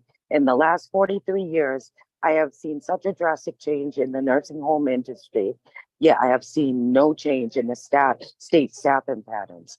The public thinks that we take care of elderly residents with Alzheimer's and dementia, but the truth is that it's a mixed population. Connecticut has closed one of the biggest mental health institutions, Norwich State Hospital, and those patients have gone to the streets and into nursing homes. We are also dealing with younger residents that have substance abuse issues and mental health issues. We are expected to care for these challenging residents without any proper training or in-services. Many days I have been tasked with caring for 22 residents alone. If a whole family cannot care for one person, please tell me how I'm supposed to properly care for 22. Staffing for nursing homes is quickly disappearing. Every day, nursing home workers have and continue to work through a pandemic with little to no compensation or recognition. Mandating takes place daily, and oftentimes we are forbidden to leave after our shifts to get our kids off the bus or care for our own families. There have been many days that I said I wasn't coming back, but then when the resident with the cataract weakened eyes looks at me and whispers, "Thank you. And I appreciate everything you do for me. I feel so bad that you girls have no help." That's what keeps me coming back. I am caring for broken people when I am broken and burnt out myself. Management never provides care or passes a pill. They should not be allowed to be counted into the staffing ratios.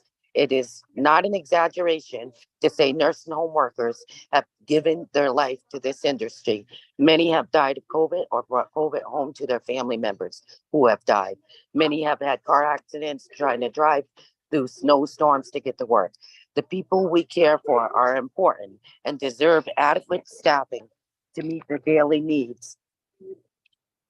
I urge the state of Connecticut, one of the richest states in the country, to take a look at the nursing home communities and its staff. We need to hold these companies accountable.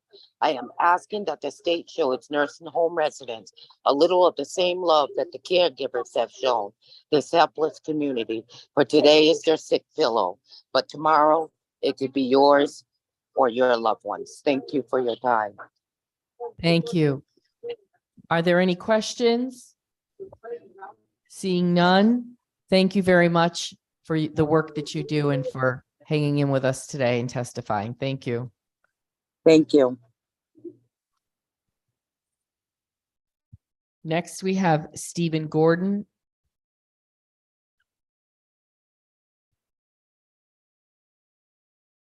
Go ahead, Mr. Gordon. Am I on camera? We don't see you on camera, but we can hear you. Oh, I'm so sorry. Okay, not sure exactly why. Good evening, chairs, ranking members, and members of the Aging Committee on Human Services. My name is Dr. Stephen Gordon. I'm a board certified geriatrician and practicing PACE physician. Most importantly, however, I had the great privilege of being a Connecticut State resident for 4 years while attending the Yale School of Medicine. I am also the founder and CEO of Edenbridge Health, a company that focuses on building upon the PACE model, the program of all-inclusive care for the elderly, to support frail elderly residents to age in place. I'm here to speak in favor of House Bill 6626, an act concerning the establishment of PACE in Connecticut. And just as a note, I want to thank Renee Bernasconi for her testimony. My two colleagues earlier, Dr. Abrams and Brian McKeag, have already explained some of the basics of the PACE model, but as a practicing PACE geriatrician, I want to share with you a story that illustrates how we managed to combine the two greatest goals, enabling greater patient choice and independence and less expensive care. So I want you to imagine an elderly woman with dementia who lives in an assisted living facility. She's confused at baseline because of dementia. She is on a blood thinner due to having atrial fibrillation, and she has expressed her deep desire to be allowed to die at home in peace and not in the hospital. One day she falls and she hits her head. The assisted living facility, hold on just one second here. Okay, there we go. Sorry, I was not on video there. The assisted living facility, concerned that she's on a blood thinner and that she's hit her head, understandably sends her to the local emergency department. And when she arrives there, the ER staff begin a thorough workup. And among the things they do is a matter of course, they check her urine to make sure she doesn't have a urinary tract infection. In this case, as with many elderly people, the woman's urinary tract is what we call colonized with bacteria, meaning she has bacteria in her urine 365 days a year, even though she does not have a clinically significant UTI that would benefit from treatment. But they check and they diagnose her with a UTI. They notice that her baseline blood pressures are low. They decide she has urosepsis and they admit her to the hospital.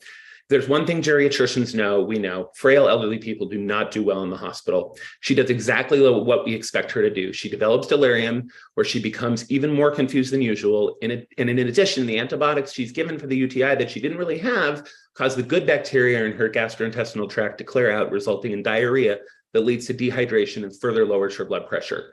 Her delirium leads her to try to get up out of bed and try to walk out of the hospital. And as she stands up, her blood pressure drops even further. She gets lightheaded and falls. And this time she breaks a hip. Orthopedics decides that she needs a surgical repair of her fracture, but because she's older and has atrial fibrillation, they require cardiology to clear her for surgery before proceeding. While cardiology is working her up for surgery, she develops a pneumonia, as people in the hospital often do. And 48 hours later, when she finally has the surgery, she is intubated. But because of her pneumonia, it is impossible to extubate her after the surgery. She ends up going to the intensive care unit, and a week later, she dies there with tubes and lines coming out of every part of her body. She dies a miserable death in a place she didn't want to die. And to add to this, she has cost the healthcare system, and in this case, the state of Connecticut, $200,000 for this debacle. Now imagine that this woman was enrolled in a PACE program. I still practice as a PACE program here in Boston, and every time one of our participants arrives in the ER, I get a page. What do? I drive down to the hospital, I go to the ER, I see the participant, and then I sit down with the ER staff who warmly welcomes our help in deciding what is best for our participants. And I tell them, this woman is confused at baseline. She has bacteria in her urine every day of the year, and her blood pressures run low at baseline. Please do not check urine because she does not have a clinically significant UTI. We sent her here because she hit her head and she's on a blood thinner. And as soon as we have a clean head CT showing no bleed, I will write a note in the chart, because I'm on staff at the hospital, explaining her baseline and explaining that this is why we sent her and that we will take full responsibility of her after discharge. We will see her every day. Our nurses will see her every evening. Our physical therapist will work with her on preventing future falls. And our entire interdisciplinary team, which knows her intimately, will do everything necessary to ensure that she is as safe and comfortable as possible and that she stays out of the nursing home and the hospital. As a result, she lives another 2 years in her home. I'm sorry to interrupt you, doctor. It's hard because you're not taking any breaths, and I appreciate everything you're saying, but can you wind up, please? Absolutely. I would just say, as a result, she lives another 2 years in her home, and she eventually dies peacefully in her sleep, as she wanted, and she saved the state of Connecticut $200,000 of unnecessary medical care. This is how well-run PACE programs save money, not by cutting corners, not by denying services, not by preventing choice, but by enabling patients to make the choices they want and then partnering with them to make sure those choices are honored. The residents of Connecticut deserve this as an option. This is they deserve this as another choice. This is a decision that 32 of 50 states in this nation have decided to provide their elderly residents. We strongly encourage you to move forward with this legislation and very much hope that we'll have the honor of serving the state of Connecticut. Thank you so much for the opportunity to testify. Thank you for your very strong advocacy here. We do appreciate it. Thank you. I don't see any questions. None? Just a quick comment. One quick question. Are the other two going to testify? They testified several hours ago. Okay, thank you. Thank you, doctor. Thank you. Alan Abrams and Brian McGinn, yeah. Thank you. Seeing no other questions. We have, thank you, doctor. And we have Mildred Mutapi, if I'm pronouncing that correctly. All right, Mildred is not here. Next, we have Yvonne McLeese Aterio, also not on. Next, Richard Gagir. Is Richard here? I'm here. Thank you. Go ahead, please. Go ahead. Okay, so my name is Richard Gagir. I'm the Director of Nurses at Bride-Brook Health and Rehab in Niantic, Connecticut. I've worked there for over 10 years. And I had a prepared statement, but a lot of the stuff that I had written down, you guys have talked about. I've been listening all day. I've heard both sides and various perspectives on what it is that we're talking about. So the one thing that I really wanted to comment on was the proposed 4.1 staffing. So as the Director of Nurses, my primary concern is the care of our residents. And to that end, to have more staff is definitely beneficial. If we could have the 4.1 and have call lights being answered quicker, people's needs being met more quickly, more time to be spent just sitting at the bedside with the resident, that is definitely the optimal situation, and I am in full support of that. The problem becomes, right, and I'm just kind of just stating the obvious, right, that if we don't have the staff to hire right now to get us to where we need to be with the mandates that we have now, I don't know how we're going to get there. I know that we've talked a lot about agency, and so that's sort of how a lot of these facilities, including ourselves, are getting to that moment of reaching that level of where we're supposed to be right now, but that is not a feasible or solid way of handling this. When we start talking about agency staff, they're not reliable, there's not consistent staffing, the monies that we're paying for these people is ridiculous. So that's not feasibly a way to fix this. And I've heard everyone talk about how we need to figure out a way to maybe regulate the numbers that we're paying these places. Maybe that's part of the solution here. But I also know that one of the things that we need to focus on is attracting people into this field. I totally appreciate what everyone is saying here today, but the truth of part of what happens, and I experienced the same thing when I came out of nursing school. When people think about coming and working at nursing homes, it's unfortunately a lot of times sort of like a second-class job for nursing. People don't realize the important job that people in long-term care do. And I was in that same boat. I wanted to go to the hospitals when I graduated from nursing school, thinking that that's where I needed to be in order to really make a difference. I was so wrong, right? The experiences that I've had working in long-term care, taking care of the residents that we had there, have changed me in ways that I cannot even explain, right? I compare some of the experiences that I've had working with long-term care residents to what like the birth of my child, right? And my wedding day, like some of those memories are that strong for me, you know? So I want us to get to that point where we have the staff and you know, figure out these other solutions on how we're gonna get there, promoting the nursing, promoting getting jobs as CNAs, but we also need to figure out a way to promote long-term care. You know, we need to make people aware that it's not like some second-class job that we're going to have as nurses. It's not a place where you're going to come and just work with people that are dying and that is going to make your life complicated. It's not that, right? if we move into the profession of nursing for the right reasons, this is the place to be, right? These are the people that really need our help and need our care. Can you finish up, please, sir? Yeah. So I guess I've said everything I need to say. So I just appreciate you letting me have time to address this matter and listening to me. Thank you. Thank you, and we appreciate your testifying. Any questions from the committees? Seeing none. Next, we have Amy Bentley. Amy, go ahead. Thank you. Good evening, distinguished members of the committee. My name is Amy Bentley, and I am testifying in opposition of SB 989. I am the executive director at Beechwood Rehab in New London, which provides short and long-term nursing care with 60 skilled beds and over 90 employees. We have seen a shift in the healthcare industry over the last several years. This is in no part due to the hardworking and dedicated individuals that work tirelessly every day to provide care and services to our residents, but rather a workforce shortage and lack of adequate funding. Beechwood alone has over 500 vacant nursing hours or 15 full-time equivalents, which have remained vacant in some instances for well over a year. To ensure we maintain the high level of standards we have in place at Beechwood, we have resorted to utilizing agency staff, which we never utilized prior to COVID.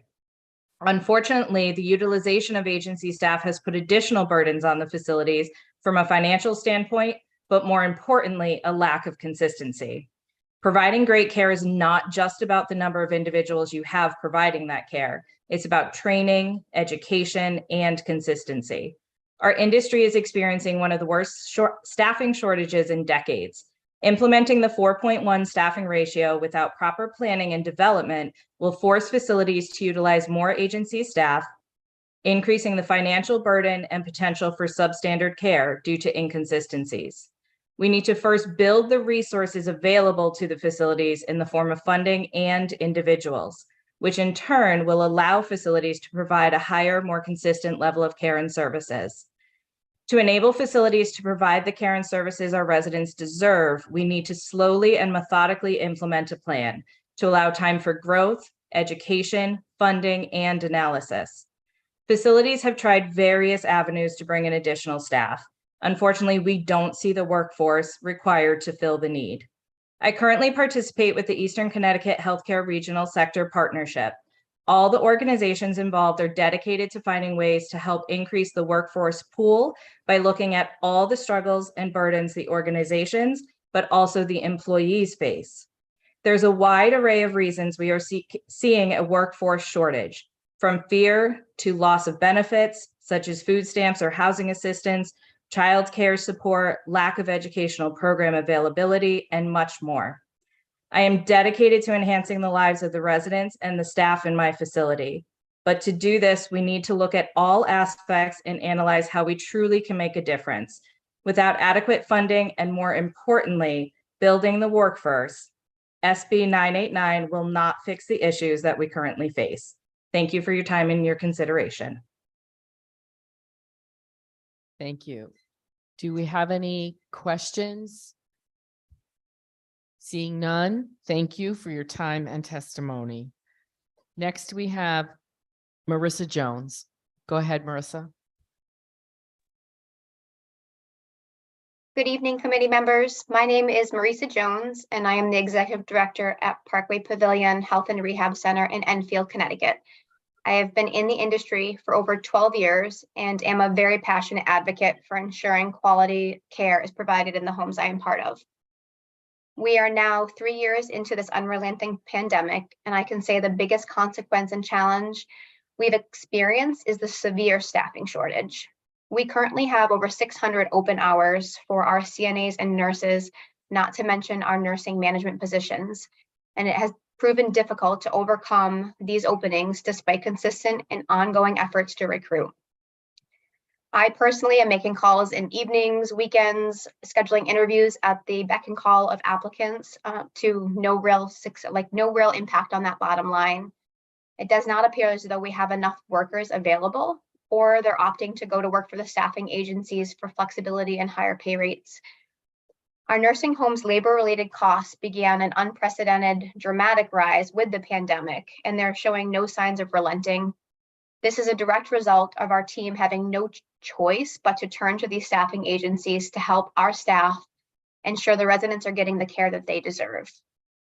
From a patient care perspective, it runs counter to the consistent assignment of staff that our residents have been used to, and it was one of our longstanding practices. However, like many nursing homes that have spoke before you today, we have no other option. We prioritize patient care, and in order to do that, we have to pay these agencies exorbitant costs in order to make sure that happens. Parkway's team is supportive of staffing requirements, but passing the staffing mandate outlined in SB 989 won't help our current staffing situation. In actuality, it will make matters worse because we will now be subject to penalties for inadequate staffing despite endless attempts to recruit and retain qualified employees. We already have sleepless nights stressing whether staff will call out and leave us short, or praying that our residents' needs are being met. Implementing this mandate will not create the workers we need. Investing in the long-term care workforce must be a priority, and we agree that that is the case. But an unfunded staffing mandate in the current environment would be detrimental to an already struggling industry that is, as we spoke before, a necessity for our aging and vulnerable population.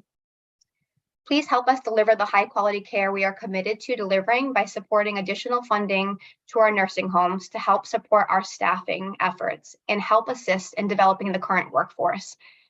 Increasing staffing is a shared goal, but it is not attainable in the current environment. Please do not approve the staffing mandate proposed in SB 989. On behalf of everyone at Parkway Pavilion, thank you for your time and consideration. Thank you. Are there any questions? Representative Case? Thank you, Madam Chair. Marissa, I think we've heard it multiple times today, and I guess working together with the nursing homes and the administrators, we need help finding out how we do some workforce development. I think that's the biggest thing. I know you've been a big champion of keeping good staff at other places where you've been, and any suggestions on how we move forward and do that part?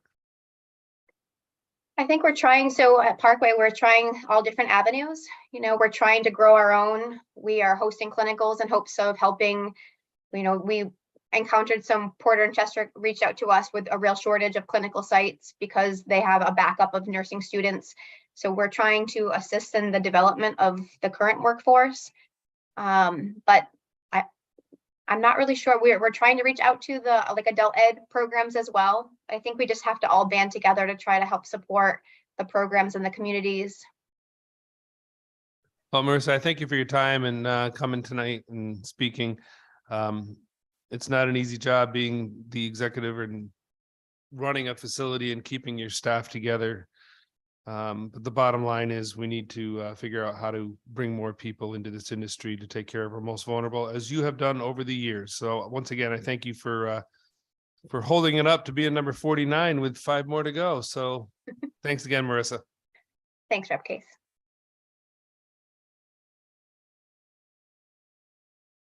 Thank you. Seeing no further questions, thank you for your testimony. And next we have Jim Thompson. I do not see him online. He is on. Okay. Jim Thompson. Now I do see him. Go ahead, sir.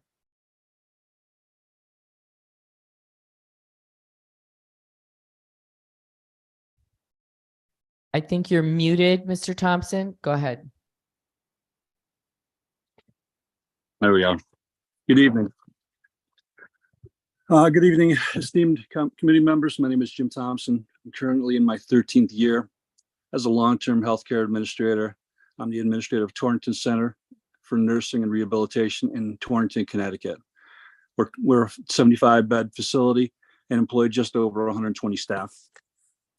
I'm here to state that I oppose Bill SB 989 proposal to mandate a minimum of 4.1 unfunded direct care staffing bill. While I agree residents deserve the best care that we can provide for them, I feel the timing is bad trying to mandate staffing at such a high level at this time.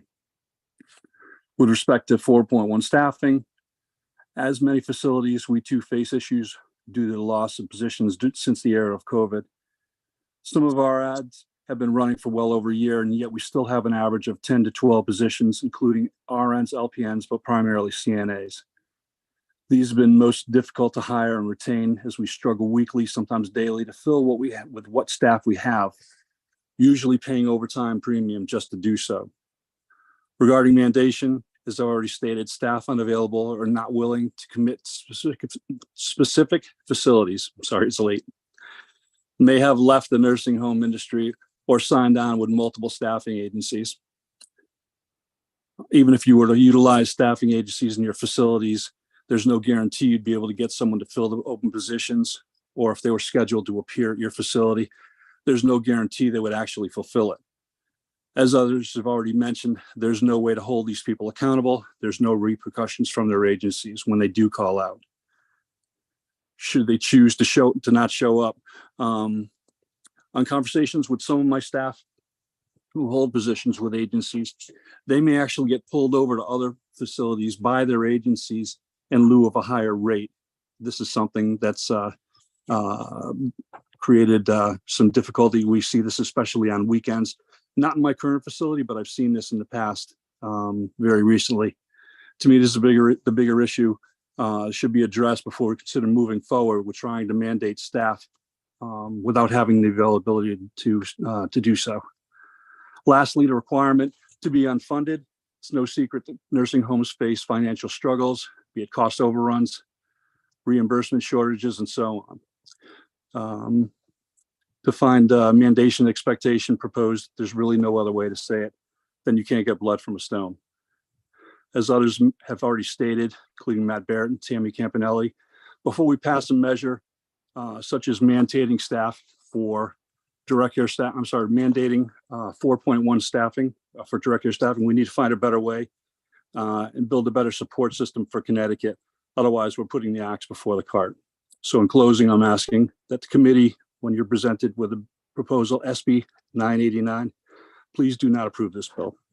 Thank you for your time. Thank you. Are there any questions? Representative Case?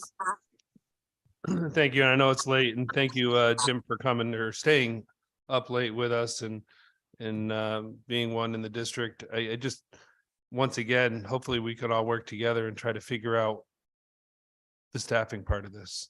And I get it. It's, as you said, you bring in other agencies and they pick for the best place that pays the highest wage, or we just need to, once again, look at workforce development and try to figure out, we have enough in the Northwest corner with the nursing school and with other things, with the tech school.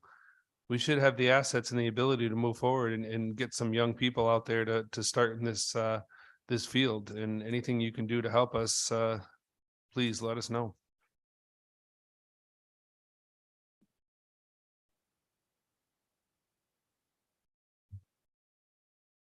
No, you're muted, Mr. Thompson.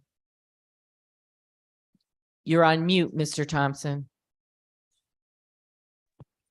How about now? It's late. Go ahead. Yes. It did it by itself. I didn't touch it.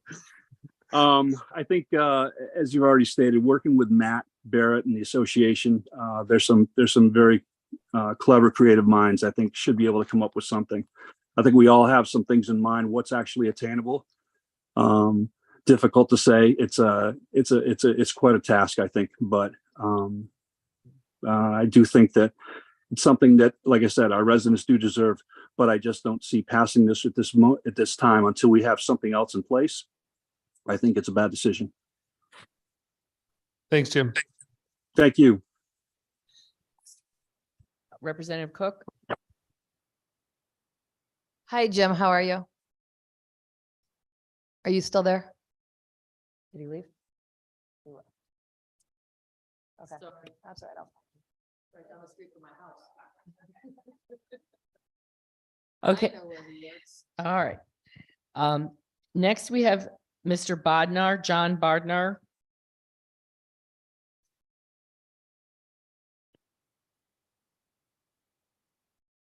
Mr. Bodnar, I saw you on I see you on our system. If you would unmute and proceed, please. How's that? Is that better? Hello? Yes, I can hear you. Okay, great. Sorry for delay. Good evening. My name is John Bodner. I live in New Haven, Connecticut. I'd like to thank everyone for having this panel. And I have mixed feelings on all that. And if I stray a little, just tell me I'm going out of bounds and I'll try to go back.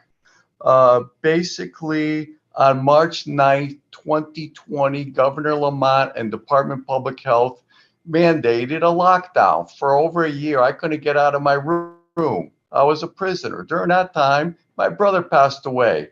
Guess who couldn't see him during that time? So that's the bad part of what the state did. The good part is this meeting today. I am so grateful that you're listening to all sectors of the industry.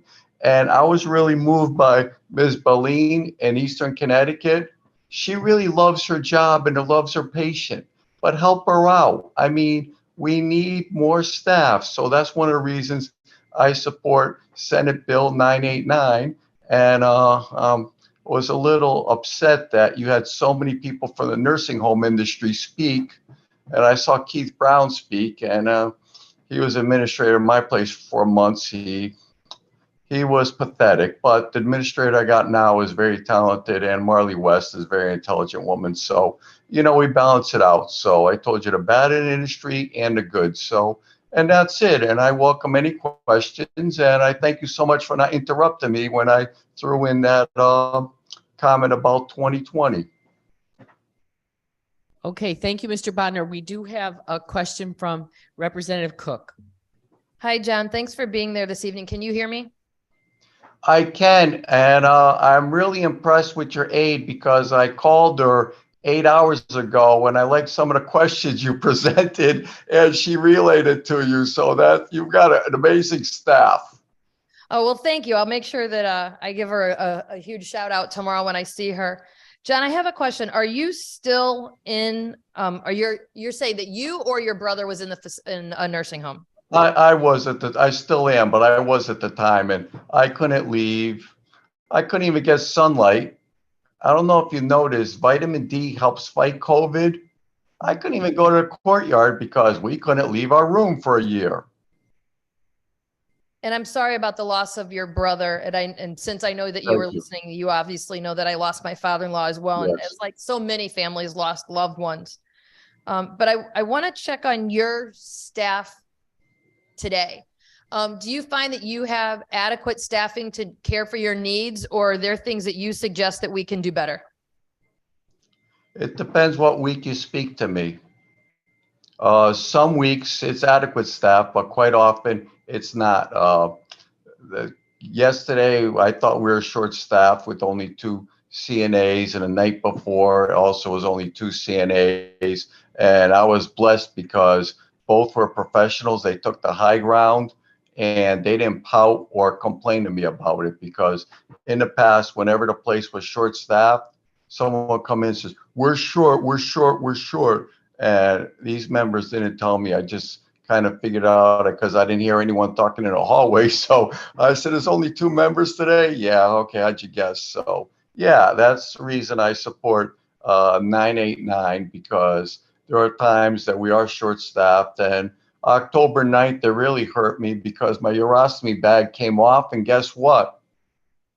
We didn't have another nurse to put the bag back on. So I urinated on myself for a while. And an adult shouldn't be doing that. But, you know, the sad part is my facility is better staffed than most of them out there. Believe me, I've been in 4 and my friends live in other facilities. So again, I lucked out. The administrator this time is a very talented, intelligent woman. Her predecessor was a complete incompetent fool. I mean, he panicked over any disaster, but that was Jim Christopher. So if I get sued by what I said by him, so be it. You know, I'm in a nursing home. I don't own anything. So, and I got facts to back it up of his incompetence. But the present one, I think, is doing a good job. So. And so, John, my final question for you is, you were saying that you had 2 staffs over the last couple, good weeks, bad weeks, for how many residents would there be caring for if there was only 2 staff? I'm looking at 29. There were 30, but one left the unit, so it was 29.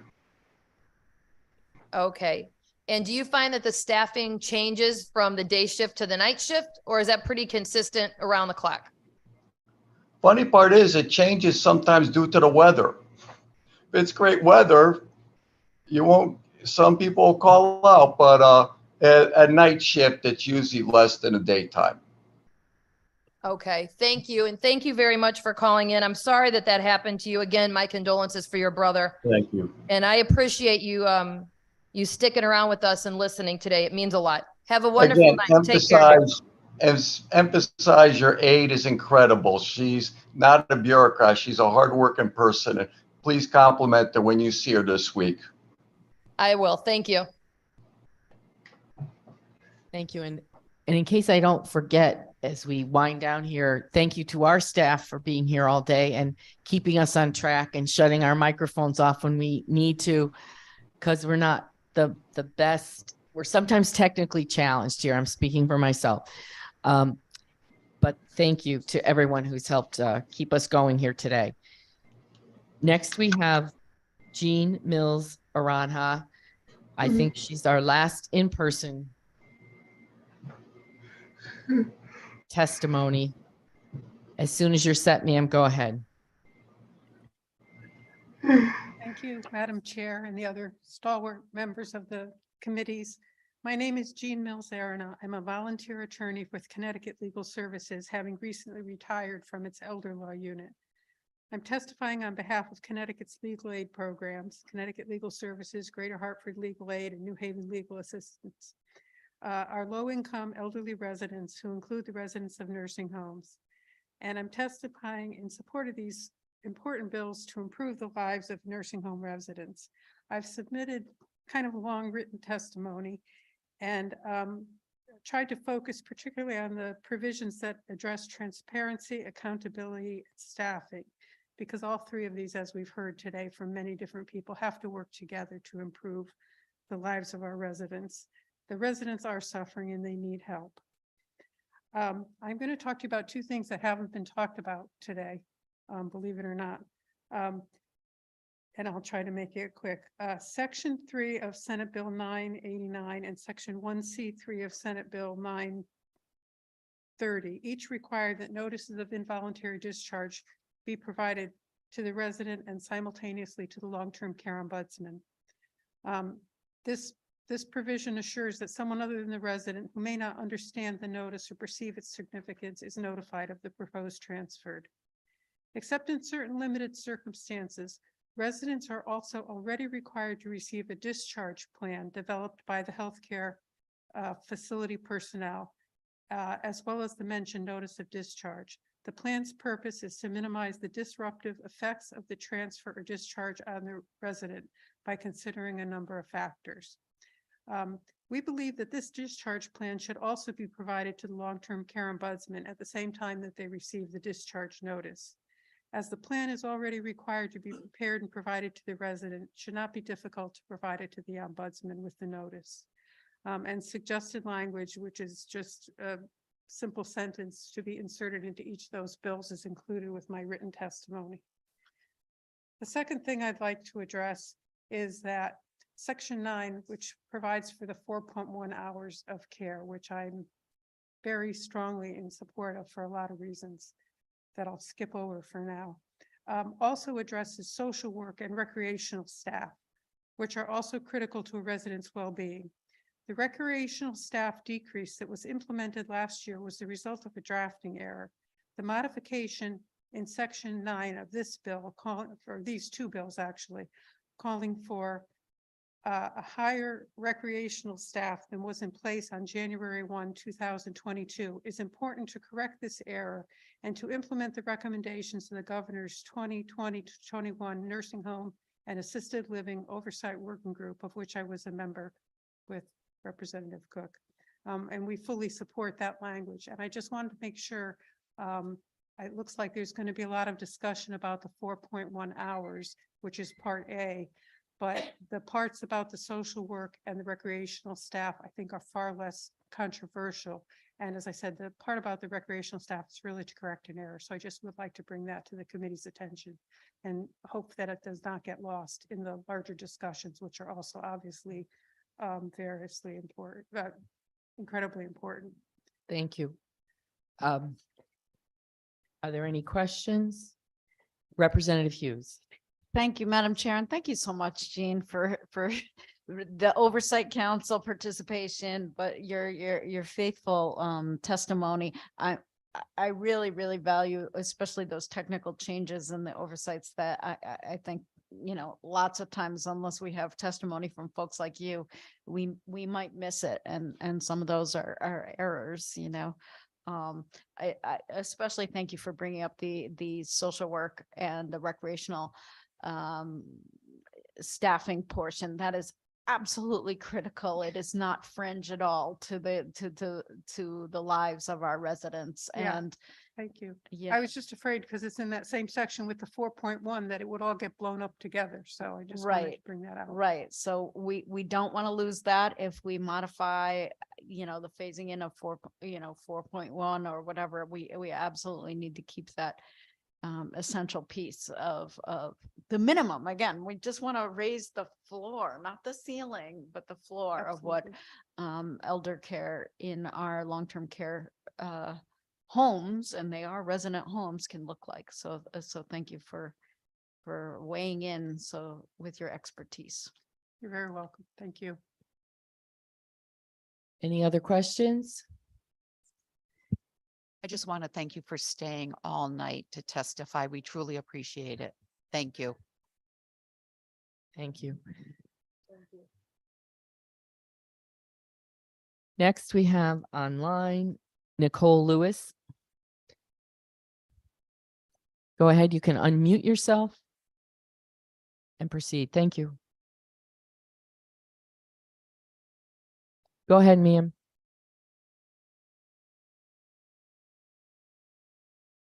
Nicole, you appear to be unmuted, but I'm having trouble hearing you.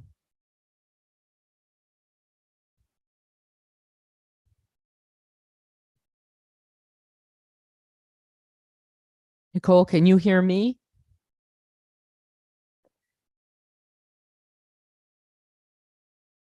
I think she's frozen now. Nicole, we're gonna go on and just see if we can take someone else, and we'll be right back to you. Is Jay Katz here? Madam Clerk says no. How about Pam Gray? No Pam Gray. Martha Leland? She already testified. Okay, so back to Nicole. I can see you, Nicole. You look like you're unmuted. Can you wave to me if you can hear me? You may be frozen, Nicole. I don't know if you're having problems with your computer. Speak if you can. I see you smiling, so you've unfrozen. Can you wave to me if you can hear me?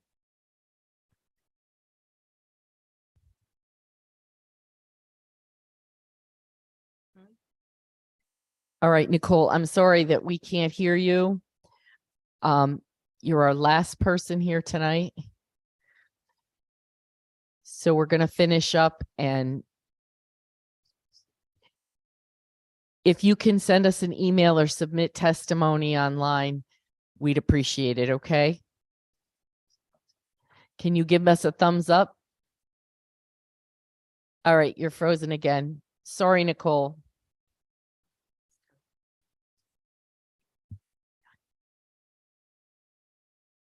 Just want to say thank you. We can conclude our business for this evening. Thank you, everyone, for being here this evening. Good night.